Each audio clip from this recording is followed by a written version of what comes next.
we left off in RimWorld with our colony, the Frozen Few. We aren't running very many mods, but we aren't running no mods on this one. You see there's a big list down here. The catch about this list is about a third of them are mods related to just music that don't change gameplay. The mods we have that are changing anything gameplay related is I've got the no research mod, which you can't tell right now because they've already researched, but it means I would start with no research whatsoever. In this case, we've already researched stuff, so it's not really relevant anymore. And then the other one is, say I wanted Royal Apparel. You'll notice that's enabled, but I can't click. It says locked. That's because I'm running the semi-random research, which means I don't control what I get researched. Research just happens. With that said, the last mod we've got going on, which is a new mod for me personally, is the Pollution Spread mod, which is a recreation of a mod by a guy named Yayo, who, if you look at this, you'll notice we have almost an exact hexagon of pollution around, I'm not actually sure which one of these ones, it's probably both of them, around these. Yeah, has spread pollution in a radius of 30 tiles. But yeah, so we're using a mod that basically there's one of the factions in the game, the Wasters. And they are a faction who benefit from pollutions. How was timed out by Smurf today? Yeah, Smurf has, I think it's a redeem that times out everyone who's spoken in the last N amount of time.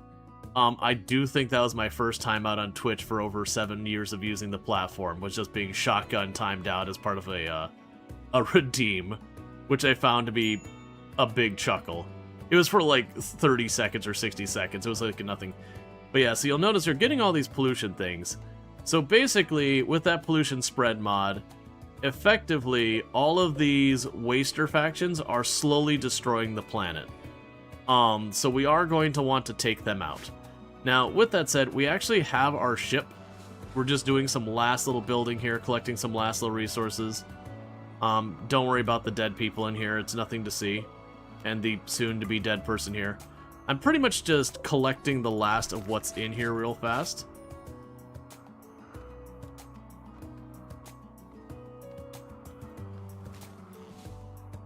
That's actually a mental breakdown Smurf has. He times out everyone in chat and gains catharsis. Oh, that's fun. Yeah, so right now we're trying to get off this tile. We're going into winter again. This is a Glacial Plains tile. And we started out where we just dug into this glacier, and it's like, okay, I'm going to put a room here, and I'm going to put a storage area there. Oh, wait, I hit a cave. I guess that's my prison now. And it's going to have, like, a hallway down here, and then a set of rooms like I've got over there. And then I hit this weird underground ruin we used for a little while. But right now we're trying to get on our ship and get out of this tile because it's utterly cursed. We've been here for a long time, and it's just been a thing that again and again and again, Cassandra has not been doing raids against me. She's been attacking my food supply. She's just been like one after the other: cold snap, volcanic winter, toxic fallout. Like, the raids have been pretty much nothing burgers, but it has just been this endless series of just not letting me grow anything. So all I'm trying to do is pack it in real fast and get out of here. Let's manually intervene. So how are you doing? You need to eat. So once you eat, I'm going to have this person manually take apart all the crap in here, because that'll be plasteel components and all that. And then we'll manually have them go grab that stuff out of there real quick. Because our ship is partially fueled up. One of the weird things is with this run, I don't actually have the ability to make chem fuel yet. We haven't done that research because random research hasn't graced us on that. This map generally does not get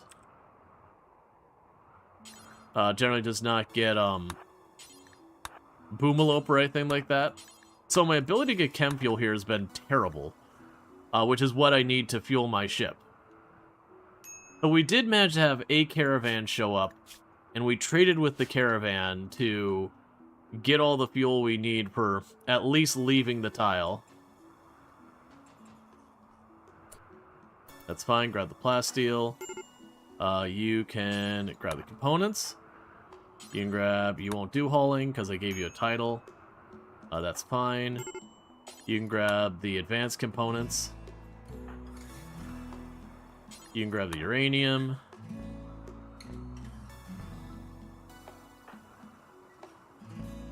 That's fine, you're already hauling stuff.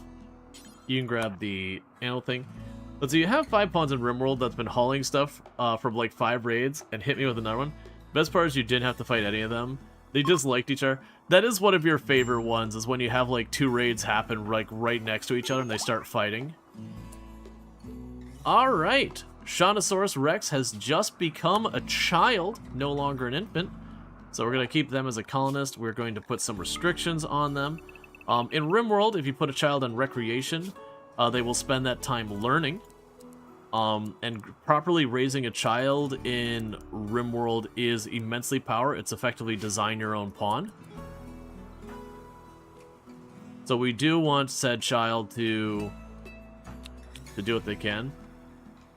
Do I have a weapon to spare for you? I do. Go grab yourself a gun. Definitely not something anyone has ever regretted, being like, ah, 3-year-old, here is your gun. Go forth. Haul the plasteel. You're reading a book. Go haul that back. I'm not too fussed about the steel. So I do think once we grab those last 2 things, it'll be time to get out of here. Because this tile has very little left to offer us. And I'd like to leave. This place sucks. It's full of ice holes. Like right there. The hole. It's ice. That too could be argued to be a hole. It's mostly ice.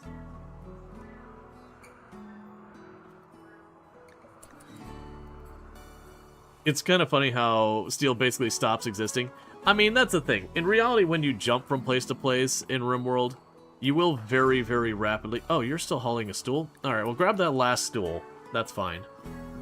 But, it is one of those things that you can, like, very rapidly deplete the resources on a map.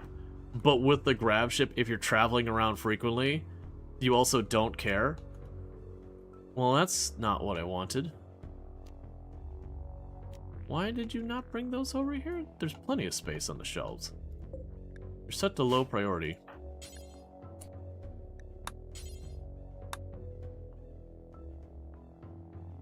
Oh, those are food shelves. That's right.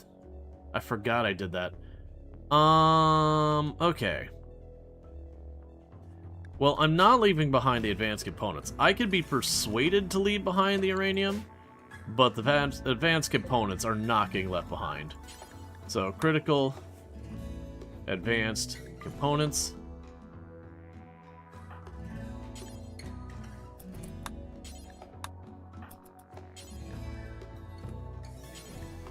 Did I not set that right? Critical. Yeah, that's right.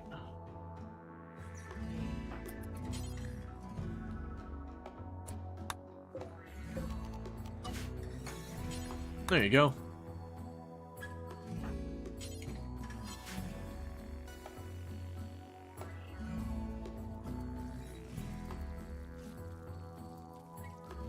Alright. So get these on board and we're leaving. I know I'm leaving some other stuff that's decent behind, but whatever. Alright, so we are launched. Why were you way over there? Oh, you were going to be nature running on the edge of the map. That's fine. You're still getting back in here. Because we do have 75 meals and 800 pemmican. But, like, there's no more food on the map, really. We just need to leave. Are you sure you want to launch? The current map, as well as anything non the grav ship substructure, will be permanently lost. The launch process is destructive, meaning you will not be able to return. Build a grav anchor to prevent this map from being destroyed. Where do we get the fuel from? We traded for it. Alright, so the outer ring is the maximum distance we could travel. The inner ring is where I can travel with my current amount of fuel. Now, we are dealing with a very limited fuel supply. So let's check to see what we got. So we got ruins are at that tile. Basin and caves. Wet climate. wetland, foggy, increased population, cavern mixed biome. We have increased pollution. The problem is I go here, we're going to be struggling with food, but that is the nearest grav core to be. The issue I have with that is if I go there, that's going to use most of my fuel, and I may not have fuel to get back. I can get up here to where grow season's 40 days, and then use this as an opportunity to try and recoup food, which is I think what I'm going to do. But I do want that grav core. I think right now, though, I need to get settled where I can stabilize my fuel, get my food sorted out, and all that stuff. It's been a while since I've seen that animation. Yeah, so all these little icons that are blue and white, we want to collect those. That lets me make my ship bigger and do other fancy things. Alright.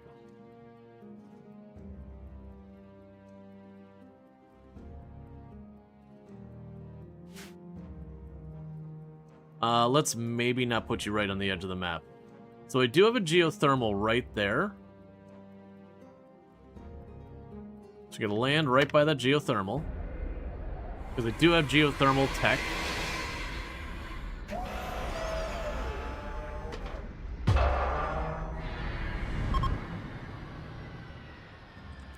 Alright, so what's going to happen here is immediately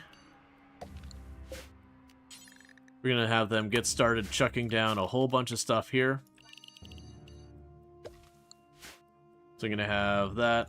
We're probably not going to get most of this done before the winter rolls in. But that's okay, because we should be much better off so far as food on this particular one. I doubt we'll stay long enough for corn, but I'm going to plant it anyways. Put a little place here for dye, because that's definitely a good use of my time.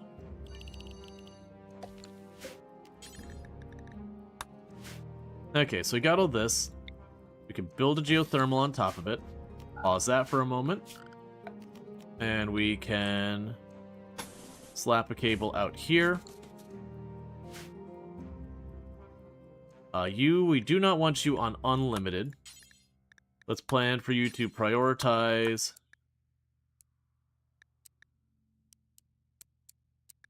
granite to that.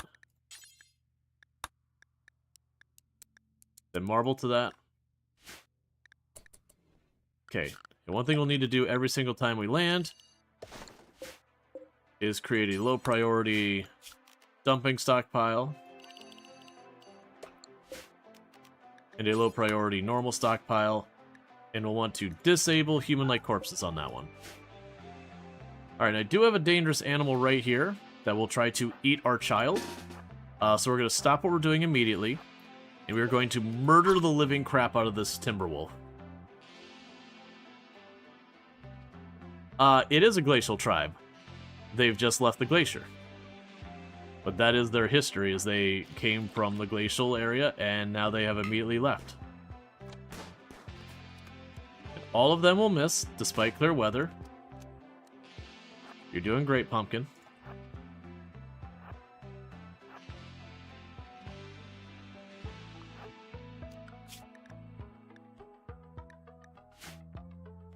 Oh, hey, didn't mean to leave you behind.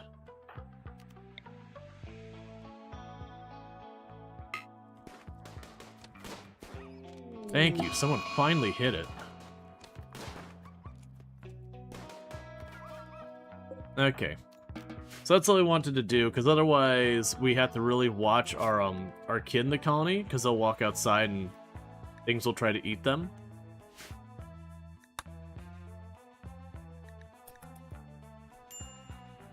So we want them to take time to start cutting brick and all that. Do we have the radius set in the brick still? No, so marble blocks, we will set slate, I mean, Vaxstone do forever. So what I'm doing here is that way when we land,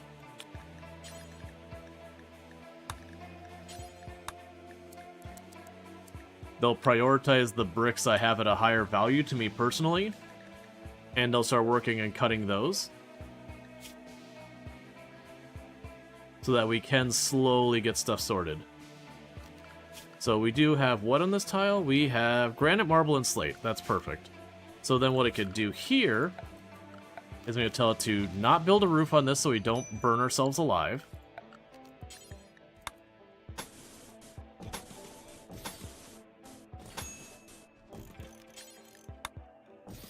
And then we're going to build the geothermal little box there so it doesn't get immediately killed. And otherwise work on this. Now, I am noticing that it is already too cold on this tile for growing, because it isn't a year-round season. We just extended our season to almost twice its length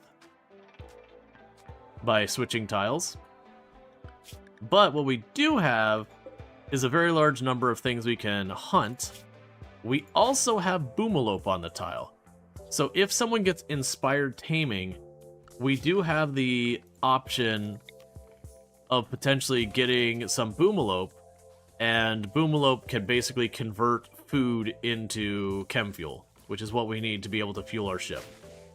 Because I've got about a single unit of chem fuel on here, so we physically cannot launch until I get more chem fuel. We all but exhausted our fuel supply.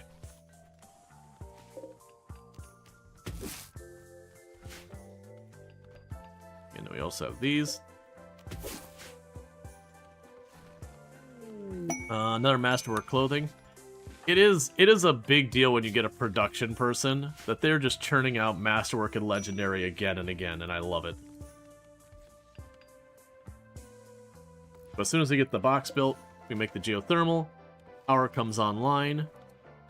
At that point, I'll probably rip up the fueled stove and switch it over to an electric stove. And we'll start getting like lights put out through the ship and all that, and start getting it to be dependent on power. Because then I could also tuck some chem fuel reactors back here. I left the space open. Once we get a reliable chem fuel supply. And that could be what kind of keeps us held over when we're jumping from place to place.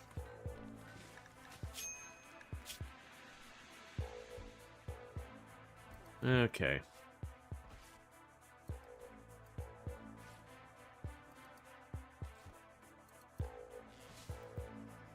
I guess in this case, let's, alright. Xenogenetics is the next research we're gonna get. Yeah, I'm switching these doors off so that people going in and out here to just cut brick and all that, they don't need to run around as much.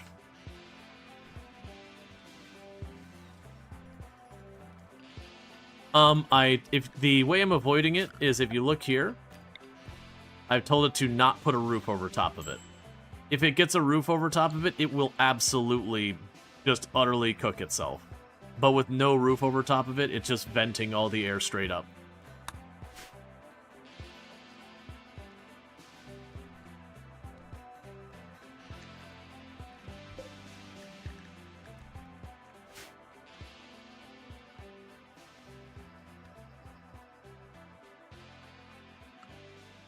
Also, do we have an Ancient Dangers map? Because I didn't really look very carefully at what's here. We've got steel down there. Got components here we'll grab.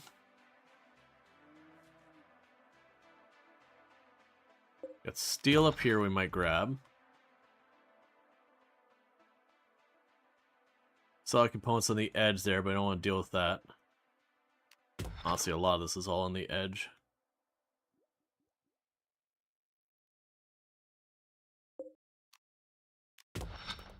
Yeah, I'll tell him to go ahead and grab that. Yeah, so I don't see an Ancient Danger. It doesn't mean there isn't one. I'll also go like this. Okay, so there's uranium. I do want to grab the uranium.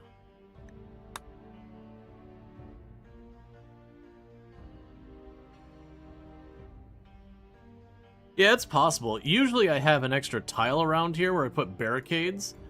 It's just because we're actively having to cut the granite as we're going. I'm kind of just shoving it a little bit closer than I normally would. But I believe as long as I tell to not build a roof over top of it, it's fine. That's what at least I recall. Alright. So one thing that is going to need to happen to keep us afloat is the local wildlife needs to know who's in charge here. So we will be eating hearty.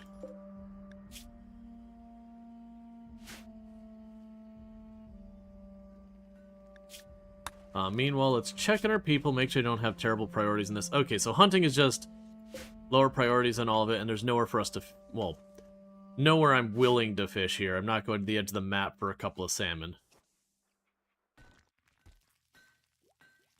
You leave some space without any extra materials by doing diagonal corners.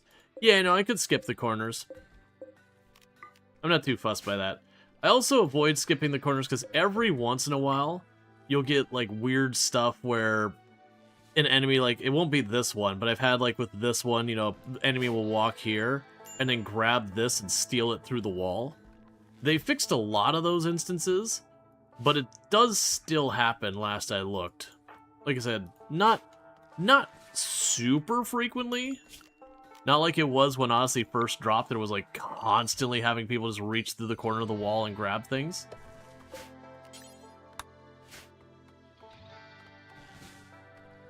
I'm spreading our growers too thin, but I'm also kind of expecting anything to plant to die.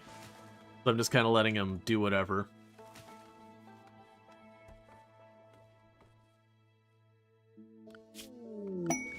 What are you working on? You are digging. Why are you digging when I have construction stuff going? Oh, you need the steel. That actually works. Dangerous construction, and you are willing to give me not enough to justify it.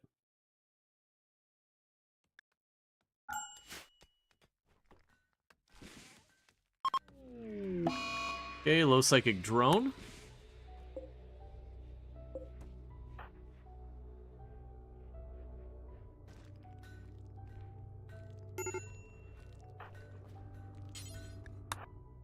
Please kill that raccoon before it gets hungry and breaks my wall. There you go.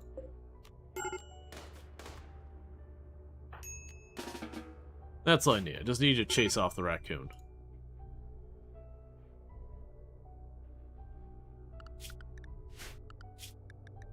Okay, the Wolverine got downed, so it's gonna die on its own. We got a warg. I'll need to kill that eventually because it'll hunt us if we don't. Yes, it's getting cold enough in the evening that they're not planting the fields or instead doing the other stuff. So that was kind of the idea. They'll grab most of that stuff and they're going to chuck it out here because there's no room on the ship. So we are seeing some stuff get wasted here like that. Why are you wearing a masterwork that versus a wooden thing? Come on, man. You can do better.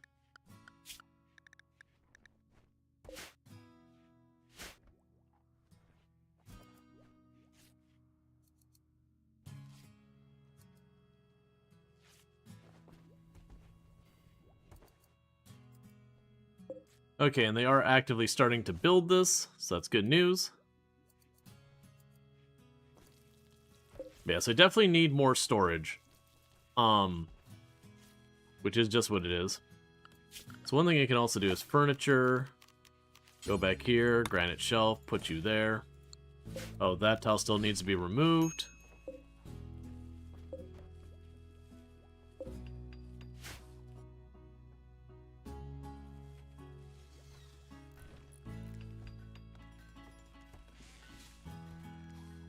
But yeah, I'm not fussed about them being wasteful.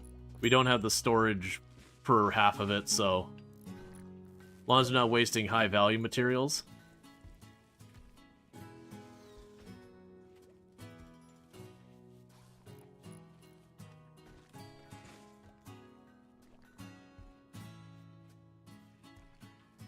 That's interesting. That's saying it's... Yeah, it's not roofed in. That shouldn't matter.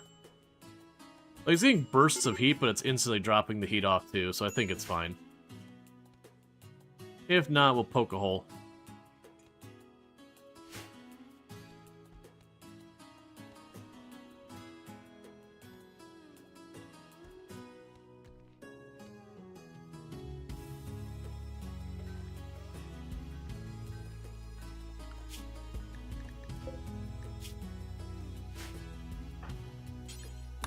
Don't let it recover.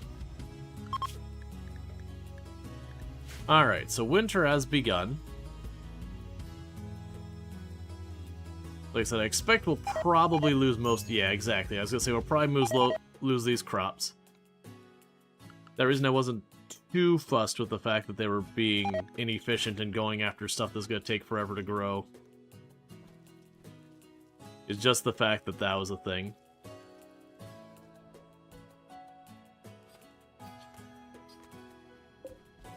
Alright, so, storage.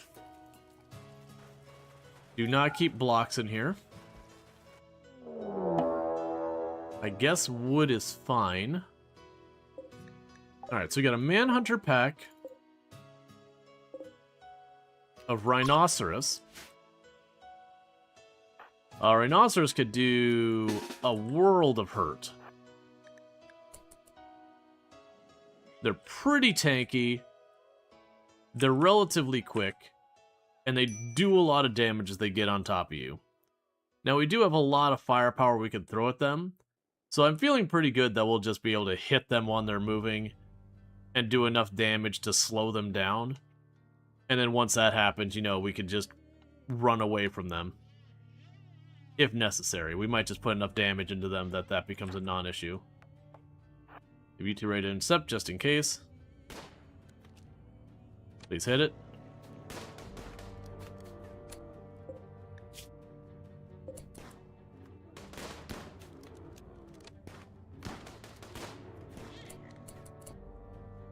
That's gonna be a little bit of a mess.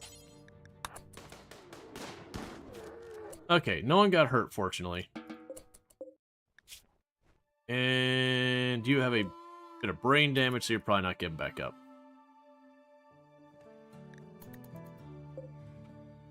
Cool. And you stayed good, so we're gonna get a rhino for dinner.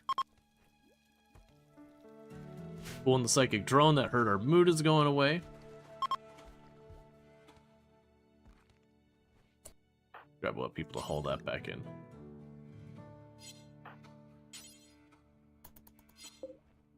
It's fine. Yeah, we're trying to juggle the stuff in here. But that's the reason I'm making a bunch of special purpose shelves. You, on the other hand, will want to go to storage, clear, and you'll be chem fuel or wood.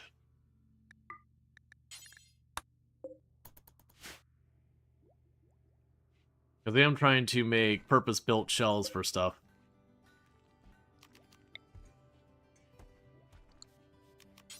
Because when I do that, it gives me more room for a lot of this.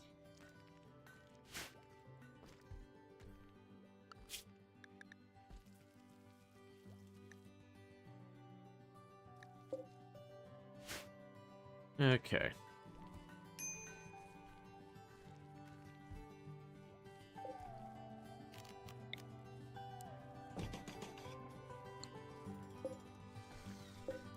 Alright, so clear, critical, raw food, clear, critical, raw food. And I'm doing this that way they always make sure to have the raw food there for cooking purposes. I actually want to take this a step farther. Raw food, that side is meat and animal products. This side is vegetables, because that's what we need for packaged meals. So, basically, if we have all the stuff there, the person working on this will just pop in and do a thing. So now we also want to add lights to our place. So put one light directly over the stove. I'll put lights here and here to watch those rooms. Put a light up there for that room. put a light over there for this room. The lights on those sides for there. The light in the lab. The light in the bedroom. I believe that's all rooms having lights in them.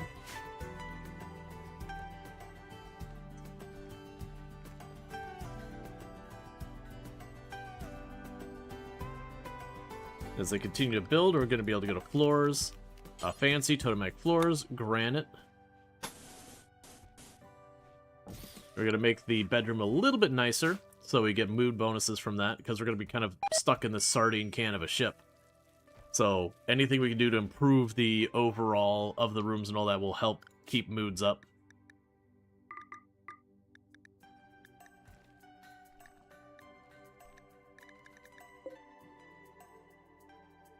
Alright, pretty soon I probably want to kill that warg. Yeah, we're starting to get herbal medicine that I don't have room for in here, which I'm okay with.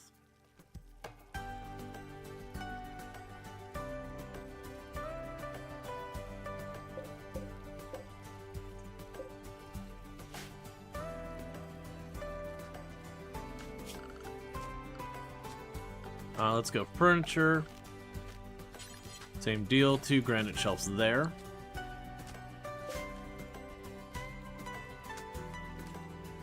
Because pretty much every bit of space I'm not using / don't need. I want to go ahead and do what we can with that. And actually what we can do over here then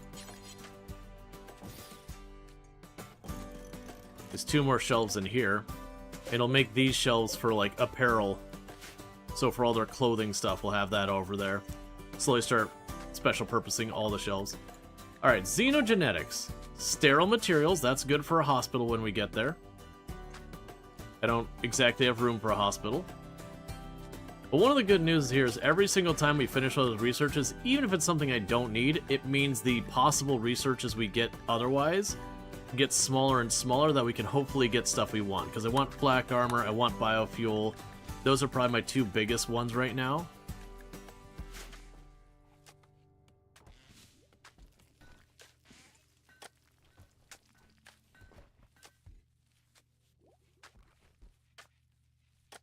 Okay.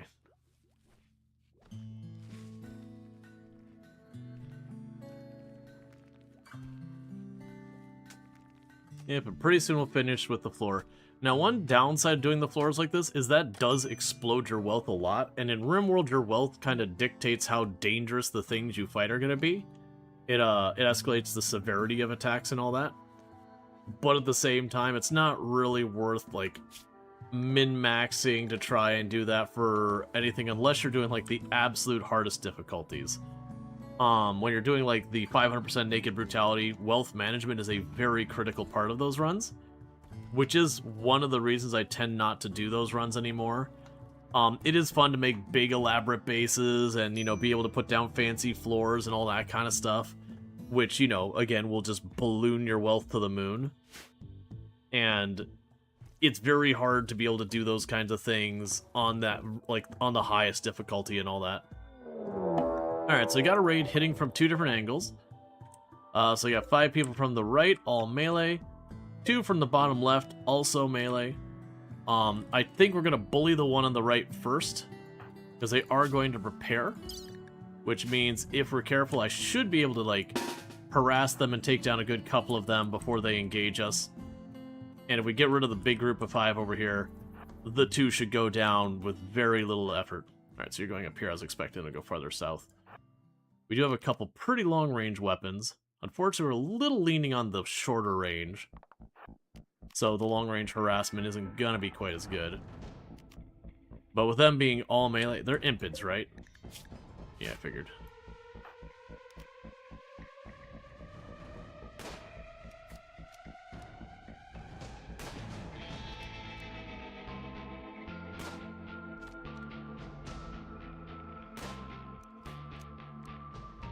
One of these days, we'll get better at shooting at them. Come on. Clear weather.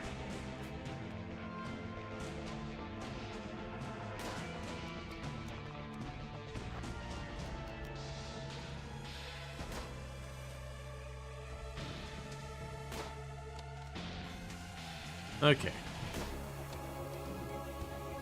Oh, we're getting a couple hits in there. So we got a leg shot on you, an arm shot on you.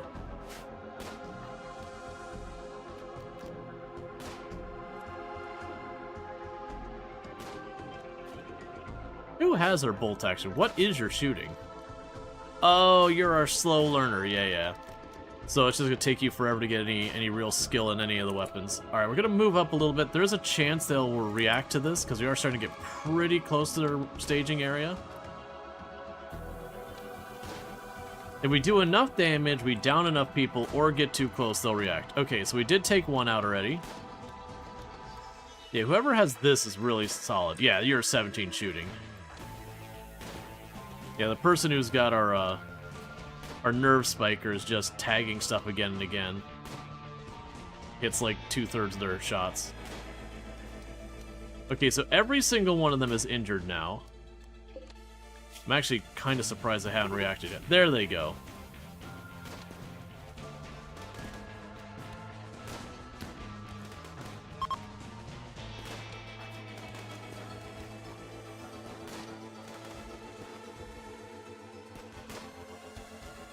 Alright. Go tell your friends what happened here.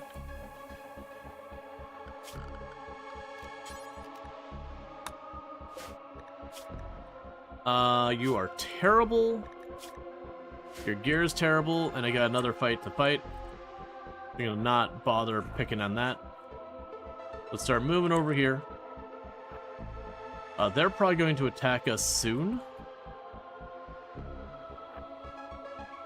Because it took me a little bit longer to actually drop any of them than I wanted. There it is. So rather than meet them over there, let's make them come to us. The important things with these being impids is they can breathe fire. And so all that means is if they start to close the gap, I don't want them to jump on our group. I want to try and draw them to face a different direction. Okay, that's fine. You know, that steel longsword's probably better than our club, so you go ahead and get yourself a steel longsword.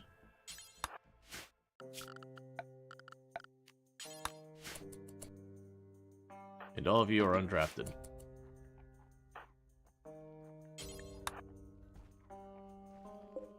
Okay. So in the meantime, we do want to get the bodies away from us. Because otherwise our people will constantly be like, oh, I saw a corpse, it made me sad. Which, I mean, fair enough, I guess. But also, we don't want to deal with that drama. Sure, just like over here somewhere. So clear. Human-like corpses, low priority. And, okay, we've got this set to not make things home-zoned. So home zone you, and home zone all the crops. That way they put out fires and all that if we need to.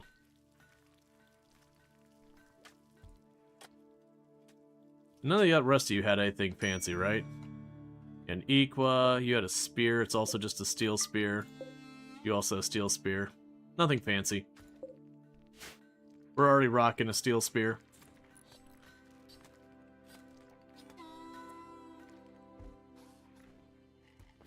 Okay, and the lights are coming on in our ship. That'll make it so people work better. They won't take the mood penalty for working, like being in the dark constantly.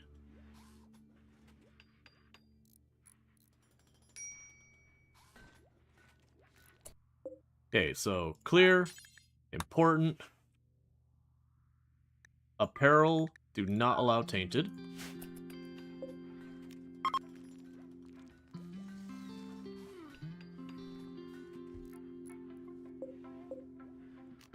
Link, paste. So that's our apparel ones. So now we're going to go over to this one. We're going to go to items. And we're going to say no to apparel. So they move all the clothing off those shelves onto these shelves. And this one is going to be important. It is going to be for components only. Right now, I guess I'll have you as components only. What I'll end up doing with this one later is I'll probably do like EMP, smoke grenades, your kind of situational weapons that you don't want to keep equipped all the time, but like, oh, a mech hive dropped, go grab your anti-mech hive weapons. I'll lock that door open, it doesn't need to stay that way. Alright, ship is got one more area to light up right there, and then the ship is fully lit on the inside.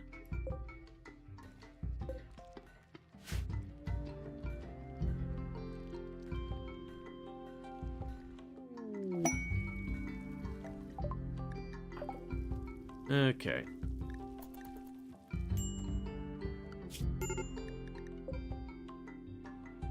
And what is your problem? You are drowsy and your recreation is unfulfilled. Well, I've got everything recreation-wise that's currently available already to play. Oh, wait, I'm growing way too much here.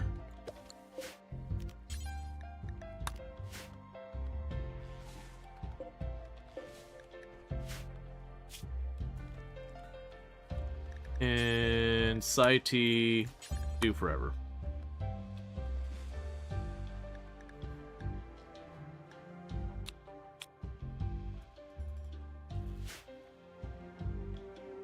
Okay.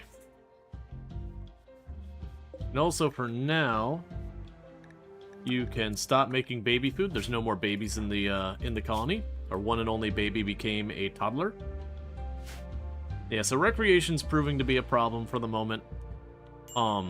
There's not much more I can do to it till we get more tech.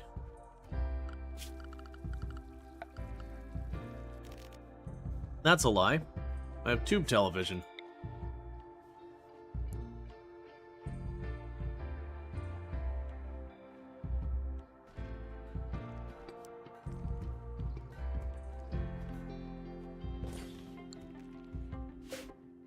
Alright, so we've got a TV going in.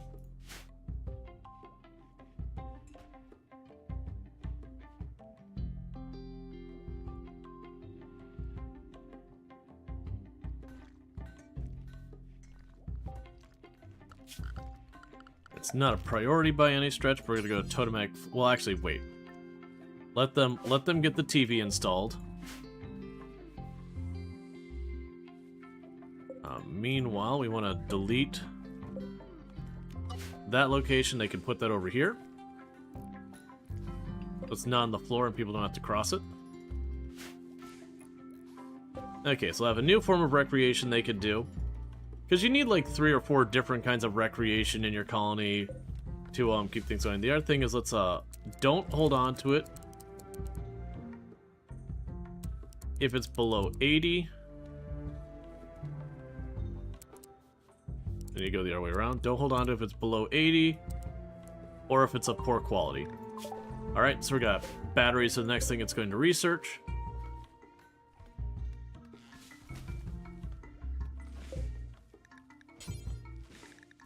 I also forgot it can make a harp. We had that show up last time, but on the other map I was hurting for wood really badly. Versus this map, you know, it's a forest. We can make wood happen.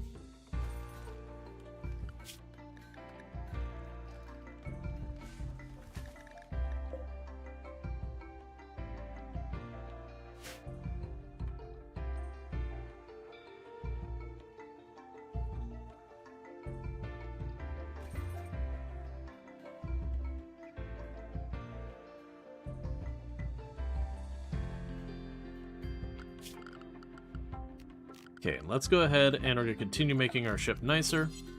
So we're going to go and put the stripe of floors here.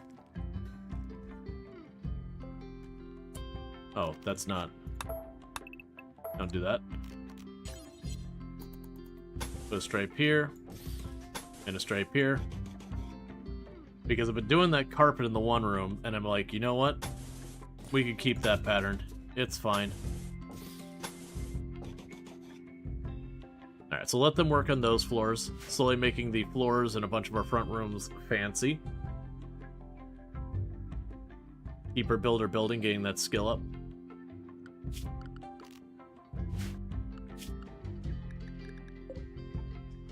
They're just trying to keep an eye on that warg. If it goes anywhere towards middle, we're going to run over there and kill it.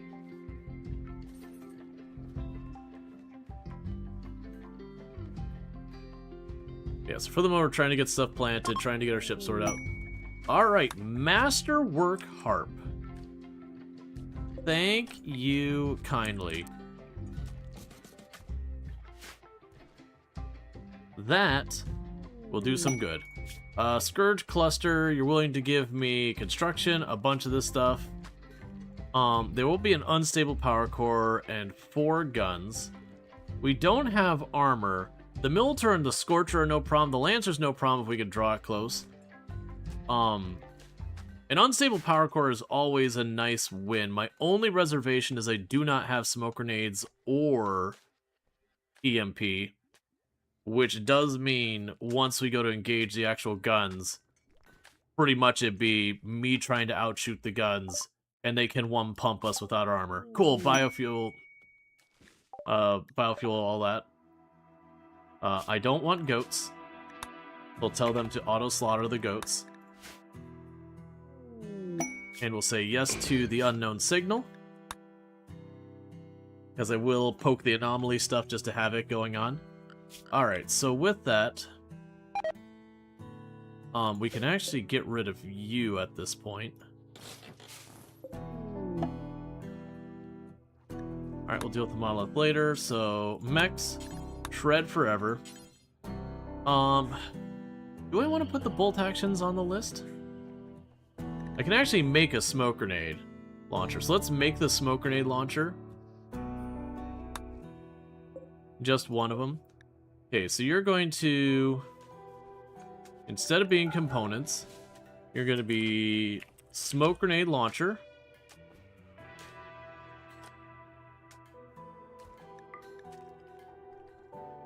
EMP grenades. And we'll just leave it alone after that. Because they make the smoke grenade launcher, I'm willing to tackle the mech cluster. Hey, Pelanova, how's it going? Because with a smoke grenade, you could basically disable the really long-range weapons. Oh, sorry, not the long-range, the turrets on a mech cluster, which is the main threat with that one. Which would leave me dealing with one Militor, one Scorcher, and a Lancer. So the Lancer would be the only real threat out of those. And it is a big threat in the fact that you can get unlucky and get one pumped by a Lancer. So the idea would be to try to bait the Lancer to coming after us, jump our melee on the Lancer, dispatch it, and once we have that, we have all the range to deal with the other two without too much of a problem. Then we would just do the daisy chaining, the smoke grenades to get close, the rest to explode it. And if we're lucky, it does have an unstable power core as one of the things that'll be in there, which would be good. For right now, what I'm looking at is we do have the chem fuel production.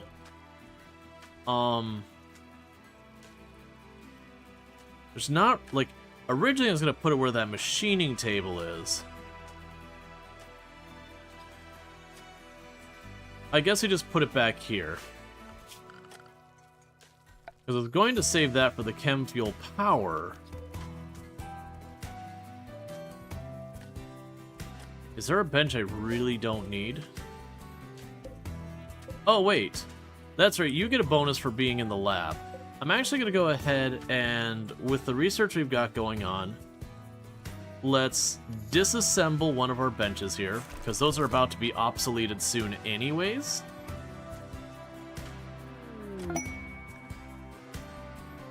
That's fine.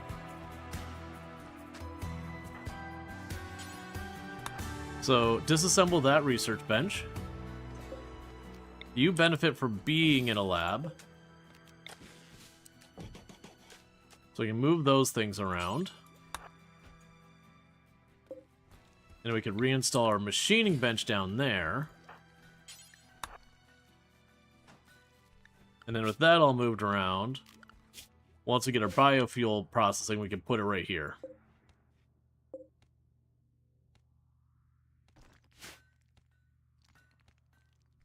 Because what's going to happen very, very soon is we're going to get microelectronics, at which point, to get all these research, I need to build the high-tech research bench, which is a different size. So at that stage, we'll want to get rid of all of these benches, and put 2 of the bigger benches in, which I'll just have to shuffle the stuff around a little bit. And then we can use that for research. But with this layout, I will be able to put 2 of the chem fuel generators back here to use when I don't have access to a geothermal. And then we'll have the chem fuel production over here. And that'll be fine. The other thing we probably need to do is let me copy this. Let's deconstruct this bench. I'm gonna have you wake up and do that right now. That's just a limestone one. And we're gonna put an electric stove in there in place.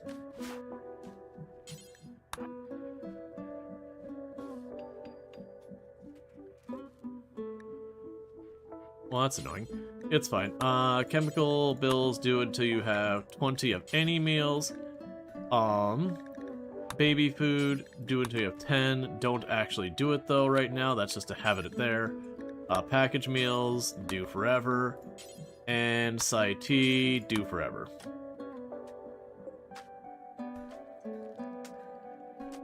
And thank you, Canhawk, for the 235 stream streak. I do appreciate it. And thank you, Mandible, for the 10 stream streak. And thank you, Nate, for the 85 stream streak. And thank you, Annabelle, for the 10 stream streak. Sorry I missed all those. I was, like, juggling with stuff here.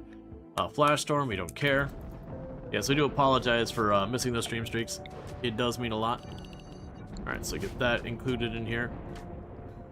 And also, it's good to have you, Pelanova. And hello in the middle of the night.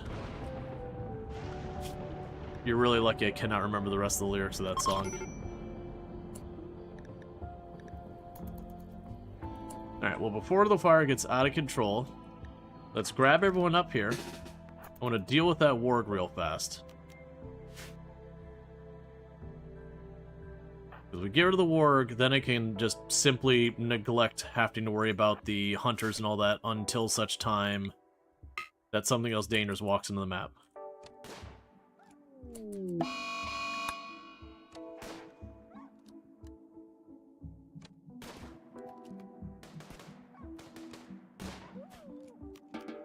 Alright, go deal with the fire as it slowly encroaches. Yep, so I have no more dangerous animals on the map. We just let them do their thing.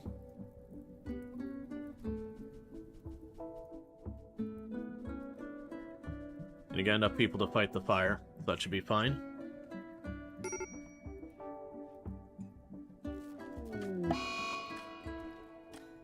The solar flares turned off her power.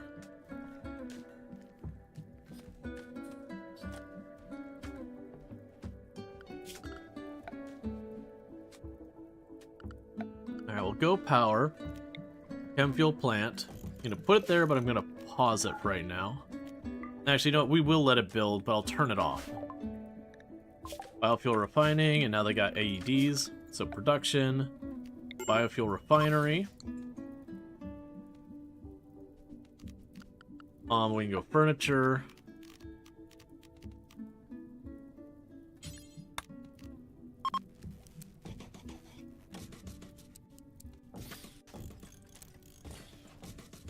Start telling them to replace all of these crappy steel stools with better wooden chairs.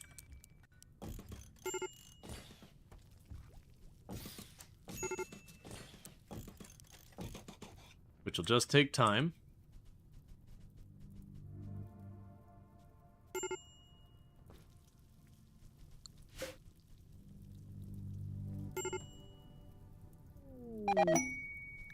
We've got a faction coming by to trade.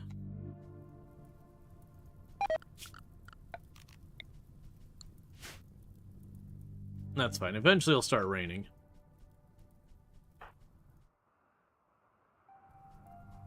We also don't actually have crops that far down anyway, so kind of whatever. Also, crops are going to die from the cold until winter's over.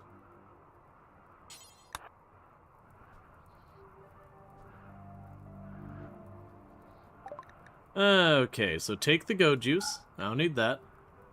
I've already got plenty of medicine.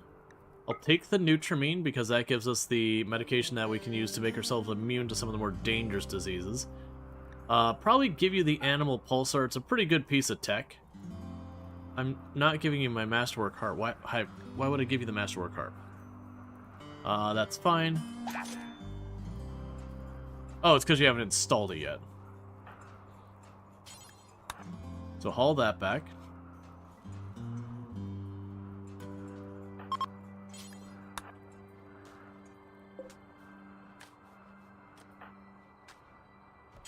I'd like you to bring that harp in.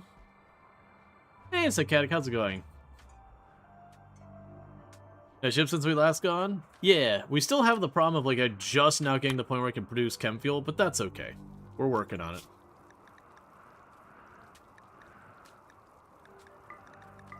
How did you get hurt? Did you walk into fire? Yeah, you did.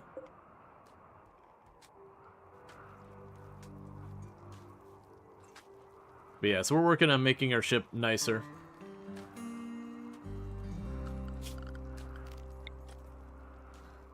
And making way too large of a grow area. Oh, that's not what I wanted. There we go. This is the same colony. We've just left the glacial ice. We are moving on to better pastures in our ship, but it is the same run. We built our ship and we left. Yep. Nah. Honestly, like low key playing the glacial plains, it really just felt like doing an ice sheet run. About the only big difference is when you mined in the walls, sometimes you didn't get stone because it was solid ice. Yeah, there was, you know, animals that were more dangerous with the great wolf and the saber cat. But really, they didn't seem any different than, like, tangling with, you know, wargs and panthers and all that. Sure, they have more health and more damage. But usually, you just knock it down. Yeah, so you got a couple of things. So one, there's a limited number of tiles I can have from the core here. And then what'll happen is I will go to, you see, like, this icon on the map. If I go there, I can get another thing that lets me make what's called a grav field extender, which then lets me increase the radius, so like I can add another area I can build more ship on, and it adds a number of tiles. I don't remember. I think it's 200 more tiles or 250 or something like that. But yeah, so it's basically that, and then this item here lets me make it larger, which requires a grav core, which is a item that you can kind of only get through very select means. And there is a cap, I think it's 6 grav field extenders, either 5 or 6 grav field extenders or something like that, at which point your ships hit the max size, which is still, like, that point your ship is, like, this big. So, you know, considering the scale of the map, like, that is moving a really big chunk of map from one place to the other, so it can be kind of tricky to accommodate.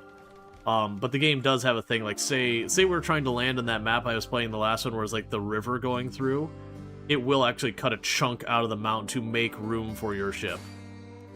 Like, so when you load it up, and that happens where you'll, like, pull up a map and like, oh, I've got one spot I can put my ship because it's too big to fit anywhere else. But yeah, there's also some other cool tech you can get with the grav cores. Later on, you can get something that's kind of like the unstable power cores with the grav core, and that's a 1x1 tile that gives you a pretty decent amount of power. But again, these grav core sites are very limited at any given time, and some of them can be pretty treacherous. So it is just one of those things, like, you're putting a lot of effort into getting those really, really powerful things. Which is, again, your balance.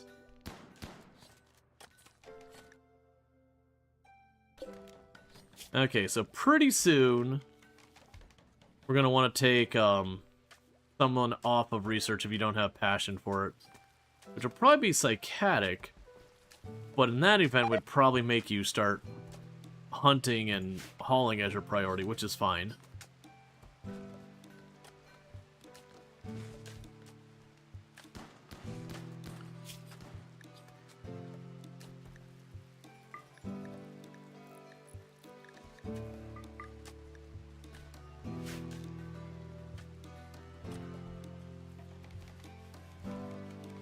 But yeah, so we're probably gonna stick around here. Oh, you got that. So Bill, make chem fuel from wood. Do until you have. So let's see. Remember, I think chem fuel stacks was at 150 deep? I think you'll say on here.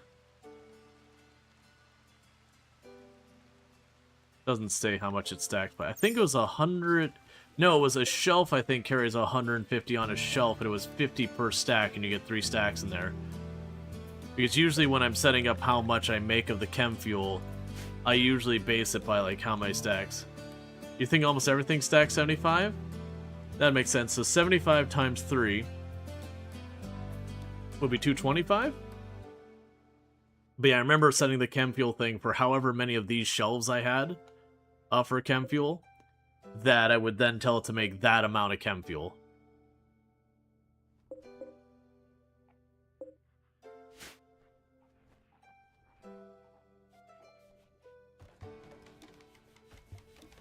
That way we'd always have our dedicated chem fuel shelves maxed out.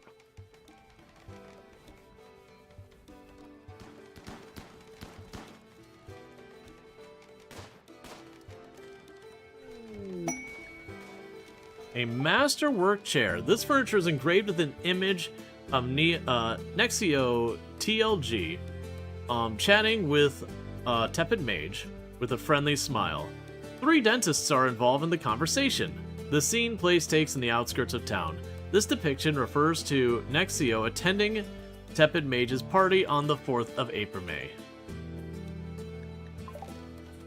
What kind of weapon do you have?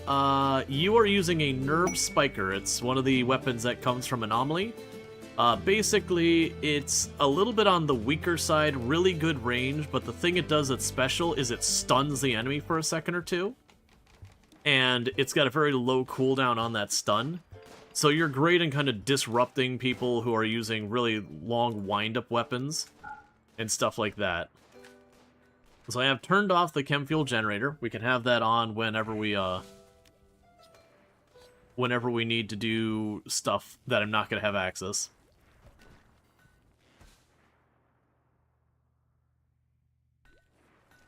Yeah, so you produce 3,600. Okay. So we will add a second chem fuel generator, but same ideas. I'll leave them turned off. And then in the event I land on a map that I don't really have access to geothermal whatever, I could turn those on to give me power for a little while. Another masterwork. This furniture bears the image of James, closing his eyes and glowing softly. 1,000 teachers gaze upon him. This depiction tells the story of James meditating on the 2nd of August.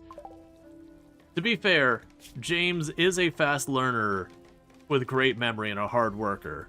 So it's probably like your model academic. Hey, Sniper, thank you so much for the 65 stream. I do appreciate it.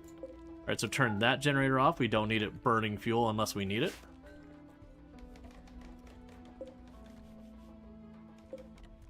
And we are slowly fueling up our ship.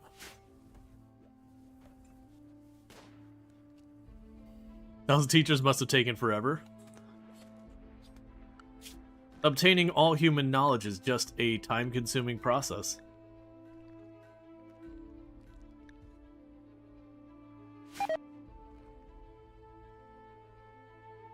Rotted from being unharvested. Have you learned anything? I mean, your skills are going up. I wasn't watching carefully enough with your skills to see how well they were doing. But it is just one of those things. Your character will take a lot longer to learn things. It's 4 times as long, but they'll get there. The thing that's going to be hard is with stuff like, you know, doing the shooting and all that. Shooting is already a slow leveling skill. It's going to take you a lot to level it up meaningfully.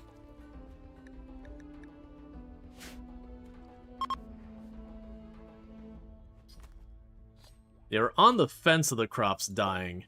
So we are just continuing to, like, plant them again and again. So Cody is idle. Means there's nothing to haul, there's nothing to craft.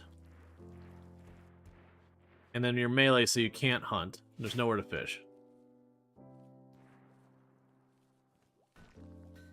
Your best teacher got his tongue cut out in combat. Luckily you have Biosculptor, Glitter, and all that. Yeah. There is also actually a bionic tongue. Which is one of those things you almost never use because it just doesn't come up. Most of the time when someone loses a tongue in RimWorld, it's because you didn't want to deal with their drama and you cut it out.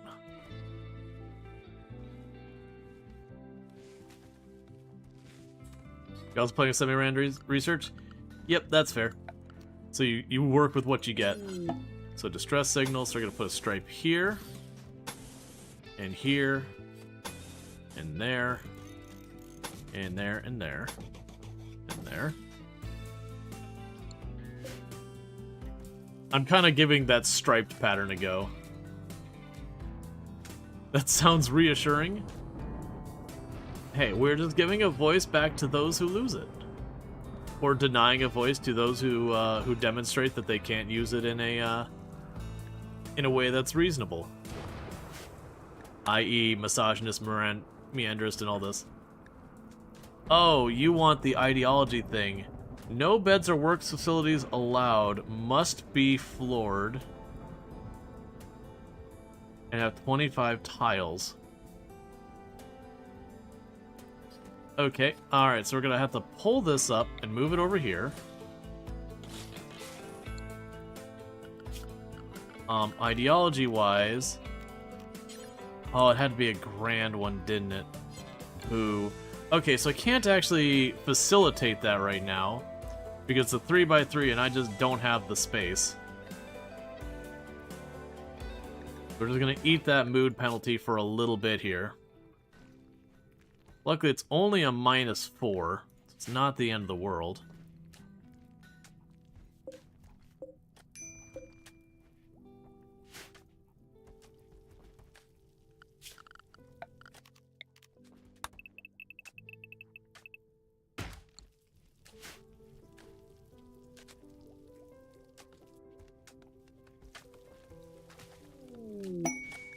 Go Frenzy and Cody Husky. Right, so do we do this for the unstable power core potential? Because I don't care about that. The Goodwill's not bad. The Goodwill puts us pretty close to Allied. So let's have everyone restricted to the home zone for a minute. I am going to accept this quest. I'm going to take it for the Goodwill, I think. In the meantime, we did make the smoke grenade launcher. And I don't think we have... Yeah, we can't do EMP yet. So Mech Cluster is arriving. Alright.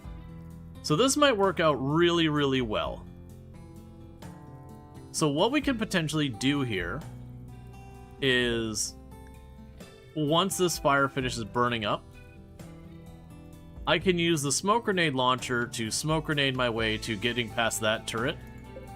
We'll ambush the Lancer on the opener, kill it, which leaves the Scorcher and Militar to come after me. I say this seeing that their steel walls are burning down, and I'm a little concerned that might aggro them. Oh good, it's Rainy Thunderstorm, so we might be fine. But yeah, so we smoke grenade our way up here, we dispatch the Lancer on the opener. Militar and Scorcher come around, we dispatch them next. Once that's all done, I would use the smoke grenade to deal with you, and then for the last two, it's going to get a little spicy, because I do want that unstable power core, so we're going to have to keep the grenades going, and we're going to build a little wall around this, then kill that. And then once that's done, I'll have to destroy this in melee, build a little wall around that, and then kill that one, and I should be able to steal the unstable power core. That's the plan on paper. And this alpaca has chosen death. But we are going to wait till the rain goes away. Hey, Lurk Queen! Thank you so much for the raid and all that stuff. Can we get a shout out for Lurk Queen? I do hope you had yourselves a good stream and all that good stuff. I'm assuming you were doing some RimWorld or whatever over there. Same kind of thing we got going over here. But yeah, so how was the colony, all that good stuff? Let's go ahead and let's make zone, allow, manage zones, new zones, edit, danger, okay, expand, and all this should be fine.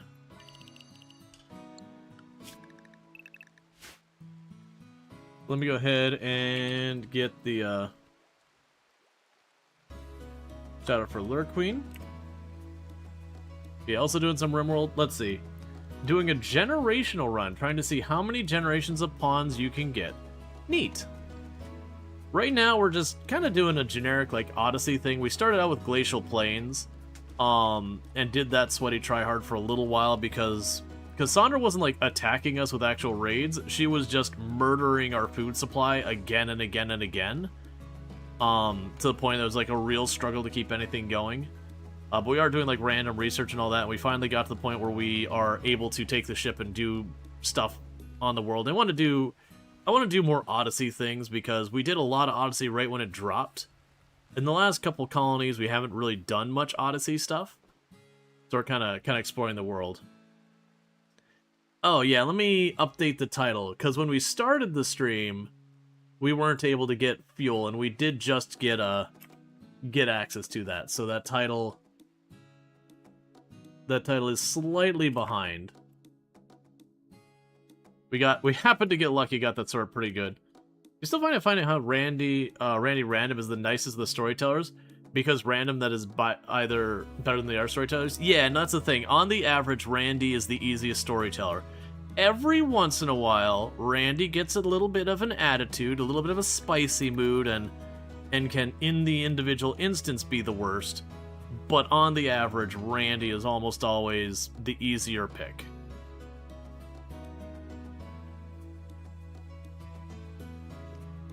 Randy will kill you on accident. Cassandra will kill you on purpose.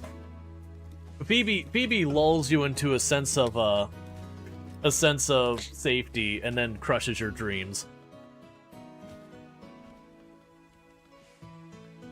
Phoebe lies to you. Basically, Phoebe gives you a false sense of confidence right before she absolutely just throttles you. Yeah, I mean, the big difference between Phoebe and Cassandra is, on average, Phoebe will hit you much farther in between on your raids, but will hit you harder on each raid. So it's fewer bigger raids versus more frequent smaller raids on the average. With the way the point systems happen, all that, you can have Cassandra throw really big raids and Phoebe throw small raids. But overall, they'll average out to being what I mentioned. Okay, so let's get everyone involved here. Small, impressionable child, you are going to be taking a smoke grenade launcher. Let's get everyone over here and ready to rock and roll. Get to raid and run? Absolutely no problem. Thank you again so much for that raid. You get that rest, you get that, whatever you got going on, snacks. Other work. Alright, so like I said, we have a plan here. We smoke grenade our way up here. And then we make sure that turret is basically shut down. We're physically going to run up with melee and beat the crap out of the Lancer. And then we're going to back off, keeping the smoke grenades on that turret.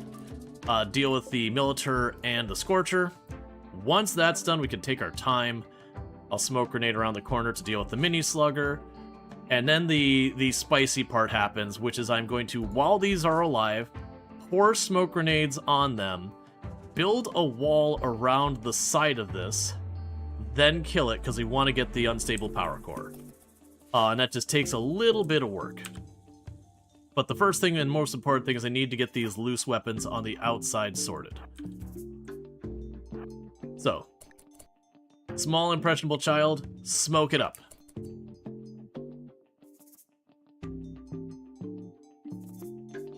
And he did. There you go. Alright. That should get it so we can't be hit from here. Move on closer. I want the smoke grenade. No, a little bit closer. Thank you for the follow.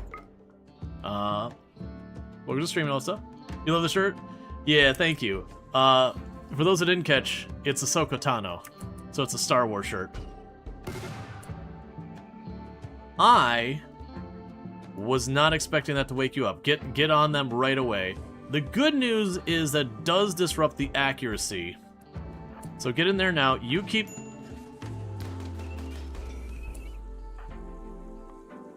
those shots going.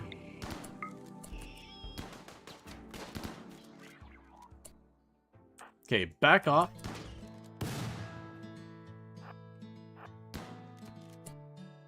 Get in here again.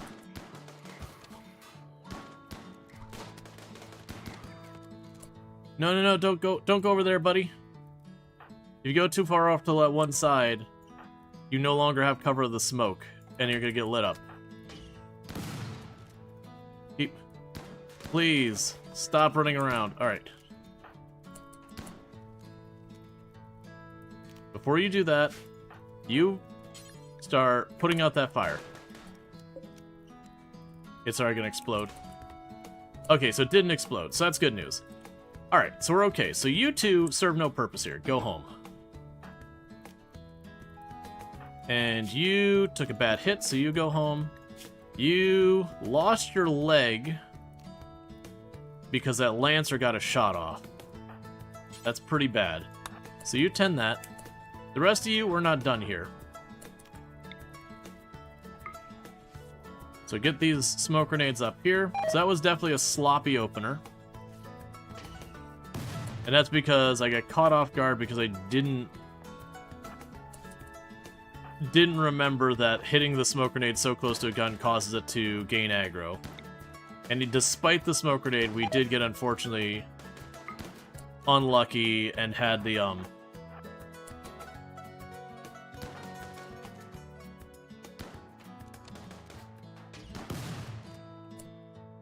Alright.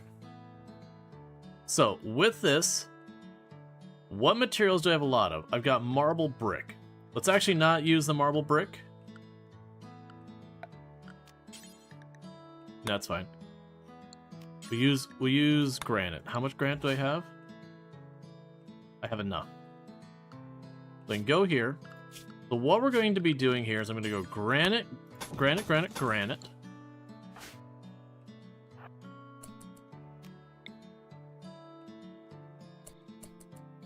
Where are you going?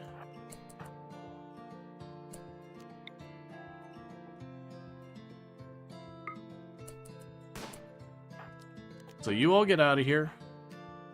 You get out of here.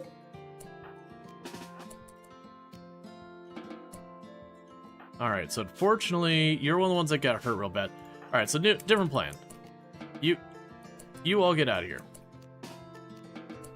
You've done your job for right now. Go recoup. Prosthetics unlocked? Yeah. No, we had the prosthetics unlocked. And bionics is locked after that. So what we can do here is on the list, prosthetic leg. Who are doctors? Mandible. So you're not doctoring, you're making chem fuel and leaving everyone bleeding. Hey, Digwood! Thank you so much for the raid. I hope you had yourself a good stream. I'm assuming you two were doing RimWorld and all that was going fun. We're definitely patching ourselves up after a dumb mistake and a mech cluster. Fortunately, no one died, but we did get pumped by a Lancer and a leg popped off. As do. Got ready and run. Wildly overheating. Gotcha. Well, get that cool off, get that relief. I know a lot of people are getting cooked right now. But yeah, so we're trying to claim the unstable power core. So we're not just going for the satisfaction of beating the cluster. I want it. I must have it.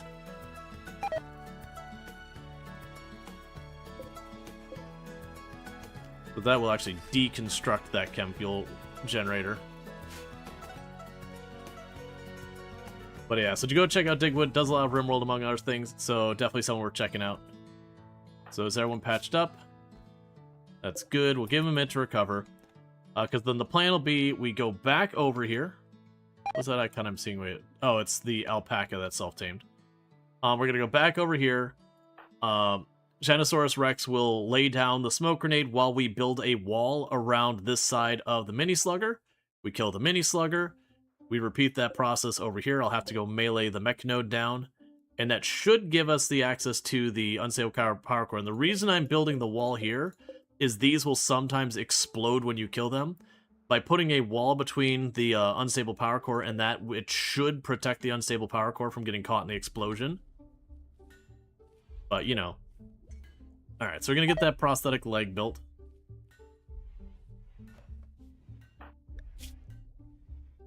It was bound to happen.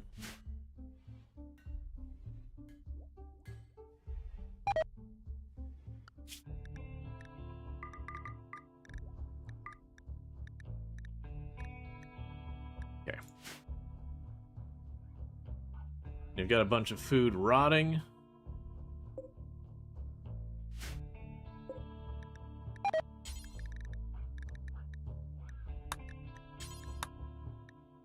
Oh, we already have that. That's fine.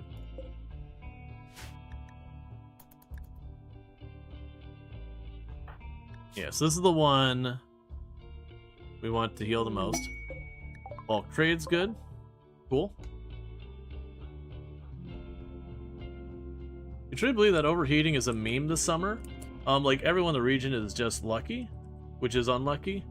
Everyone screams of heat, but it's not even above 30°C. You gotta keep in mind, though, houses and all that in different areas are built for different accommodations for heat. So we're like, in Florida, getting hit with 30°C, our houses are relatively well built and have air conditioning and all that to handle that. But then you go someplace like the UK where they just, you know, generally their houses are insulated and don't have air conditioning and all that, that once it's hot enough that it starts to warm up the home, it stays hot. And so it is very much a thing. Like, the temperature that causes a problem for a house is very different based on its design. So it is definitely a thing, like, because you got to keep in mind, it's only around, like, 90 degrees Fahrenheit at the point where they're like, that is a dangerous temperature to be exposed to in a prolonged condition. What is air conditioning? Ventilation? Air conditioning is a thing that cools down your home, like actual air conditioning. You can also have very well, houses that are very well ventilated as well, as a means of mitigating heat as well, but that's my point. Is you look at, like, a lot of the way cities are built in, like, the UK and Germany and France, you know, the Netherlands and all that, they're not designed with stuff like breezeways in them, so they don't work well at mitigating heat, because most of the time you're not worried about hot. If anything, you're worried about cold.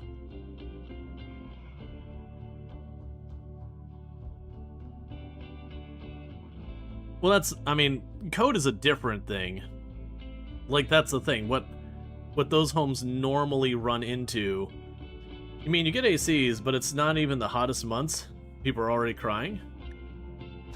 I mean, for a lot of places, we're actually seeing record heats. Not all of them, but a lot of places we are seeing record heats for those places.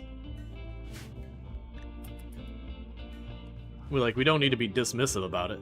Like, don't get me wrong, there's definitely people out there who are like, oh, it's a little bit warm, I'm miserable. That would be me. I'm that person. You know, I wouldn't say it's an overreaction or anything. Like, genuinely we're seeing record heats in a lot of places.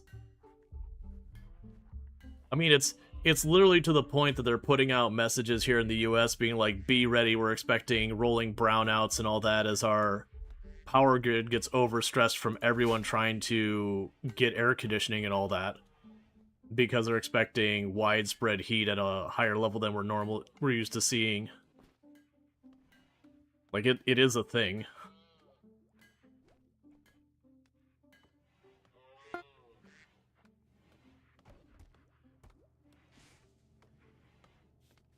Hasn't it felt like it's been that hot in Phoenix yet? Yeah, no, so far, the US has been spared the worst of the heat waves this year. It's been mostly hitting the EU.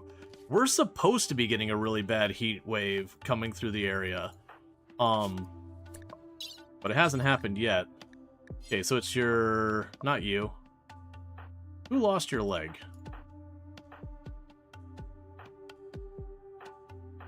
So you. So it is your left leg. So install prosthetic leg left. Yeah. I mean, to be fair, with like Louisiana and Florida, which is where I'm at, both of those states, hot weather is normal. So usually we have air conditioning and some mitigation strategies built into our homes. Well, it's not what I want right now. Honestly,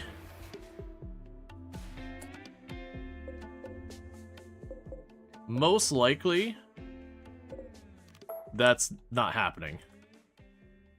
Because most likely they're going to attack it, and that's going to end up blowing up the unstable power core. Needless to say, right now we're going to hold off on that surgery.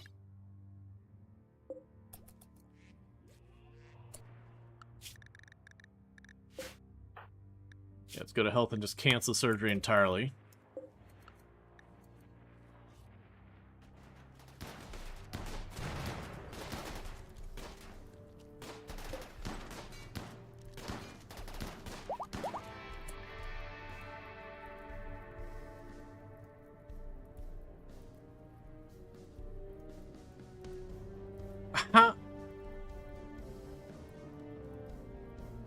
How did they go through all that?